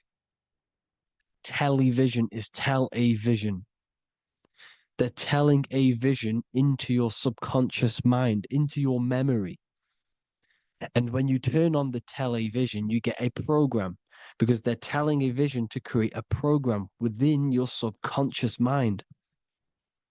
You see, the conscious mind is only 10% of your mind, which is to do with your, what you're aware of, your 5 senses. What are you consciously aware of? Well, I'm aware I'm here, I'm talking. I'm aware of what I'm wearing, the 5 senses, what I can hear, taste, smell, hear. what I'm aware in what I'm aware of what I think of. But the subconscious mind is the 90% of your mind. It's the hidden part of the mind, which is telling your heart to beat, telling your body to breathe. It's storing all of your emotions. It's storing everything you see, storing all the belief systems that you have. It has everything. It stores all of the habits you have, the values. It stores everyone's name that you know. All the words that I'm speaking right now is all coming out of the subconscious. Everything is subconscious, and it literally manipulates 90% of your daily basis behavior. Most people don't know this. What you did yesterday is what you will do today because of these beliefs and mental programs within the subconscious, stored within the subconscious. So the subconscious is what they're aiming at. They're trying to create programs within the subconscious because the subconscious manifests 90% of your thought patterns, 90% of your actions and words. They know all this stuff. So the subconscious mind is the most powerful part of the mind. Another way the subconscious manifests and influences your life is, let's say you were in a car crash years and years ago, 10 years ago. Let's say you're in this car crash, right? And you really hurt yourself. The emotion you felt in that time when you were injured in that car crash had a great impression on your subconscious mind. You see, the stronger you feel something emotionally, the stronger impact it has on the subconscious. You can remember and recall that moment and very vividly because of the impact it had on the subconscious. Another, for example, you become that terrified of cars that it manifests into your life today, that you are wary to go in certain cars. You don't want to go in cars at all, maybe, because of that moment that stored within the subconscious. And it will manifest into anxiety. It will manifest into not going into cars. It will manifest into depression, maybe. These things, these emotional, very emotional, traumatic events have a great impression on our subconscious and they control your life. This is why you need to meditate and let go go deep within yourself and let go of these internal, deep emotions that you may have repressed and keep pressing down and ignoring. But you need to address it and let go of these subconscious impressions you have, which are controlling your life, like anxiety, depression. All of these things are stemming from things that are stored within your subconscious years and years ago, more than likely. Broadcasting. They're casting spells to a broad audience, to news, north, east, west, and south. They're casting spells. No, if you watch the news, everything's red. Breaking news in red writing or the red background, everything's red. Why? Because red's the root chakra, which is all to do with survival. They want to stimulate this root chakra because they want you down there in survival mode. They want you in survival mode because you're easier to control. They control out of fear. And not only they're casting these spells as if, because most of the things they cast in the news hasn't already happened. They're constantly bombarding you with there might be a war breaking out, war this, war that, kill here, kill there, murders. It's impressing, it's casting spells on your subconscious mind. So when the event does turn up in real reality, in physical reality, you're less emotional, you're less surprised. You're not as surprised because you've already heard it before. Your subconscious has already heard it all before. If you never heard of a war and then a war broke out, you'd be going crazy. So they subtly program your subconscious mind through the words, because the words they say is impressing your mind. It has an effect on your mind, which will have an effect on your behavior, your words, your conversations you have with people. They're casting spells to north, east, west, and south on the tell a vision. They're telling a vision by broadcasting, by saying spells. This is why we call it spelling. Even the word, listen, the words we say cast spells. Bless. Oh, bless you. That's be less. The subconscious mind only picks up literal things. You see, when I say bless you, your conscious mind picks that up as, oh, thank you, you're blessing me. But your subconscious picks up as be less. You see? Because the subconscious it has no filter. It's just, it is what it is. Everything is factual in the subconscious. Therefore, if I call you an idiot, your subconscious, my subconscious will think I'm talking to myself and calling myself an idiot, and it will take that as true. That is truth. Everything is truth within the subconscious. And the subconscious manifests your behavior. The devices this is the biggest one. Black scrying mirrors, device, the devil's vice, the device. Okay? Black scrying mirrors, black screen is scrying.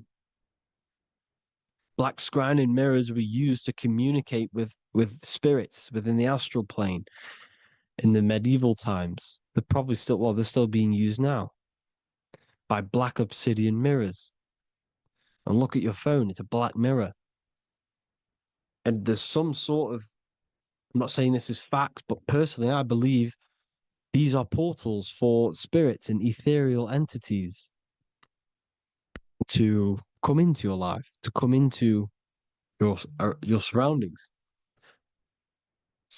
So this is the next big thing: the TVs, your iPhone, your iPod, all black mirrors. And mirrors are very, very powerful. Even just a normal mirror. Mirrors have an effect. Whatever you say into a mirror, what you say is energy. And when you say something into a mirror, you're saying it into yourself. It's an infinite cycle of words of energy because it's being reflected infinite times. When you say something into a mirror, it has a massive effect. You're saying it directly into your eyes, into your mind. So what you say in a mirror should be said with precaution. Never say anything negative into a mirror, because mirrors are very, very powerful ways for you to reprogram your subconscious mind for the good. You can say very positive things into mirrors and it will reprogram your subconscious mind. Okay? Manifesting is all magic. It's all magic. Everything is magic. But consciously doing it is what they're doing. They hid this knowledge. Your phone is magic. It manipulates your mind. The iPhone, okay. See, magic isn't all of this with wands and see, Harry Potter, okay, that was created to give you this perception of a mystical and amazing form of magic with magic wands and all sorts of stuff like that. Yes, that stuff was true when the collective conscious minds were on a higher level and our belief systems believed in these things, because the universal mind, all of our minds contribute to reality. If the masses don't believe in magic, if the masses don't believe in a certain thing, it's going to have an effect on physical reality. So when the collective minds are higher and have more open minds, things like Harry Potter can come true. See, it's all in the mind. The iPhone, the eye is the symbol for the mind, the invisible intelligence. The triangle is the ethereal plane. Okay. So the eye in the triangle is the eye that sees into the beyond the ethereal planes. The square is the physical plane. So the iPhone, your phone is a black box, just like the Saturn black cube. It's a black mirror. It's taking photos of you every 2 seconds. And it's your mind. Your mind is in that phone. Everything you like, everything you text, everything you type in Google, everything you say to someone, every conversation is all recorded on the phone. Therefore, it is a direct reflection of your mind. Your mind is imprinted into your phone because your mind, everything you think in your mind, you're manifesting into typing, saying, taking pictures into the phone, and it's collecting it and storing it. And what they're doing, and this is for all forms of magic, it's manipulating the mind. It's all manipulating the mind. Reels, Instagram, TikTok, this is all dopamine. It's all controlling the mind. Every like you get, every follow you get, every share that you get is dopamine within your brain. They're literally targeting your brain and mind. It's all manipulating because what they're pushing through the phones, through the media, through the news, through the televisions is visions and programs. You are the one manifesting the New World Order. They're not manifesting the New World Order. They're giving you the information so you can manifest the New World Order. Everything they say is contributing to your mind. For example, digital money and all the information they put out for you to see is contributing to your enslavement. Your mind is manifesting the New World Order. They know this. They don't manifest it. There's billions of us. We could easily run over them physically. But on a mental level, these people have the knowledge and they hide it from us and they let us manifest reality because we are the collective. They give us the information which manifests their agenda. It's all magic through the phones, the media, the television. So your phone is a manifestation of your mind. It's a record of your mind. Hollywood, holly tree, holy tree. They used to make wands out of holy trees, because it was the most holiest wood, the best for casting and transmitting energy. So they used holly trees to cast spells. That's what Hollywood is. And in Hollywood, they have the red tear, the blood drop next to the Hollywood sign, because it's all satanic. They're all black magicians. They use Hollywood to cast the spells through the music, through the films. You see, music is a form of magic. All of this is magic. Everything they do is a form of magic because they want an agenda behind it. But it's not black magic. They're letting us create our prison. This is what you have to see. Yes, they're evil, but they're not doing anything evil, or else they would face the karma. They let us manifest this agenda through giving in the information, by telling you what's going to happen in the movies. Everything that happens in a movie, it's all there on purpose to program your subconscious, to plant a seed within your garden, your subconscious, your mind. Because when the mind is already seen something, when it comes up and turns up in physical reality, you will be less shocked and you won't rebel. So they lure you slowly. They make you aware of these things over time. They make you gradually think it's okay. Like the technology, we never used to use these phones. How did we become so addicted and reliant on them? Well, because first they gave you a little flick phone. Well, no, sorry, they gave you a phone in your house, and then once you got used to that, they say, "Oh, here's the newest version of a little flick phone." You started texting your friends. Everyone was loving it in high school. They could now meet up without saying, "Let's meet on the weekend at this point at this time," like your parents probably did, or maybe some of you watching this, you probably had to tell your friend to meet on the weekend at a certain time because you had no way of communicating. So everyone got these phones and got addicted to them. Then they slowly got addicted to the new iPod with the touch screen. Now they invented touch screen. Then everyone got addicted to touch screens. Then because all of this is producing dopamine in the brain, which creates you to become mentally addicted to things and physically addicted, chemically addicted. Because dopamine's a chemical. Your subconscious becomes a program within your subconscious, and your body becomes chemically addicted to these phones. And these phones are the enslavement of humanity, technology. Without this, we wouldn't be in this mess without technology. Because they're creating a hive mind. We're creating a hive mind. So back on track anyways, they program you. Look at the films, 9/11, 9/11, all produced by Hollywood. Here's the 11, like I said at the beginning, the two pillars which reflect reality. What happens in the mind happens in the physical. What happens in the astral happens in the physical. Okay, what happens in the physical happens in the mind. It's the two pillars, the mirrors. 9/11. 9 plus 1 plus 1 is 11. Flight 11 was hijacked. New York is the 11th state. New York adds up to 111. This is not a coincidence. It's all a form of magic.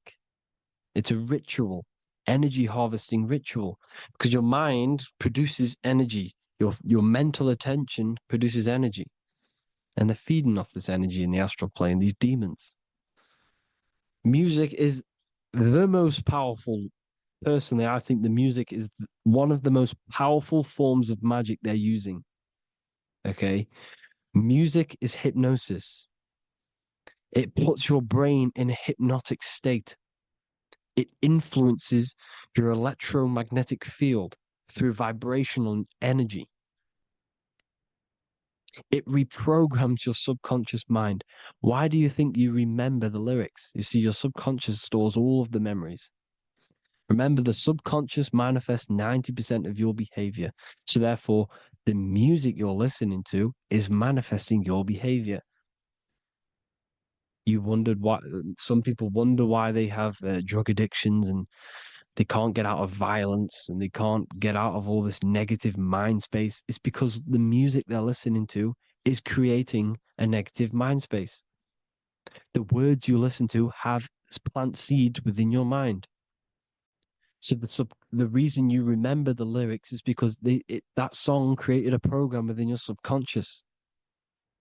Yes, that is what happens. You can use magic to reprogram your mind, but you can use music to reprogram your mind because it's all forms of magic. It's using natural mental energy forces to manipulate the physical reality. You manipulate your mind, you manipulate reality, physical reality. Okay? So the music, another very, very big one. When you turn on the radio, it's just all talks about alcohol, drugs, and sex because they want you down in the lower three chakras. They want your mind attached to matter when it's mind over matter. Your mind's not physical. You see, the word spirituality is the new trend. It's not about your spirit. It's not about your spirit. It's about your mind. It's not about, you know, uh, spirituality and looking after your spirit. And they've got you focused on your spirit. Why? Because they hide your mind from you. You see, a lot of people think their mind is their brain. But the mind is everything. There is no physical reality without mind. You can have a brain. Imagine if you had no mind but a brain. It wouldn't work. The mind is everything. The mind controls your avatar. It begins in the mind before it happens in the brain. Then the brain manifests through the body. The brain's just an electrical computer. So that, they've got people scared, or do I have a soul or not, and all this stuff. Listen, if you have a mind, you have a soul, because you are not the mind. This is why everything is sort of an illusion, because beyond the mind is your soul. But what is the soul without a mind? You can't have a soul without the mind. But if the mind didn't exist, the soul doesn't exist. You are the person listening to your mind. I shouldn't say person, because you're not the body. You're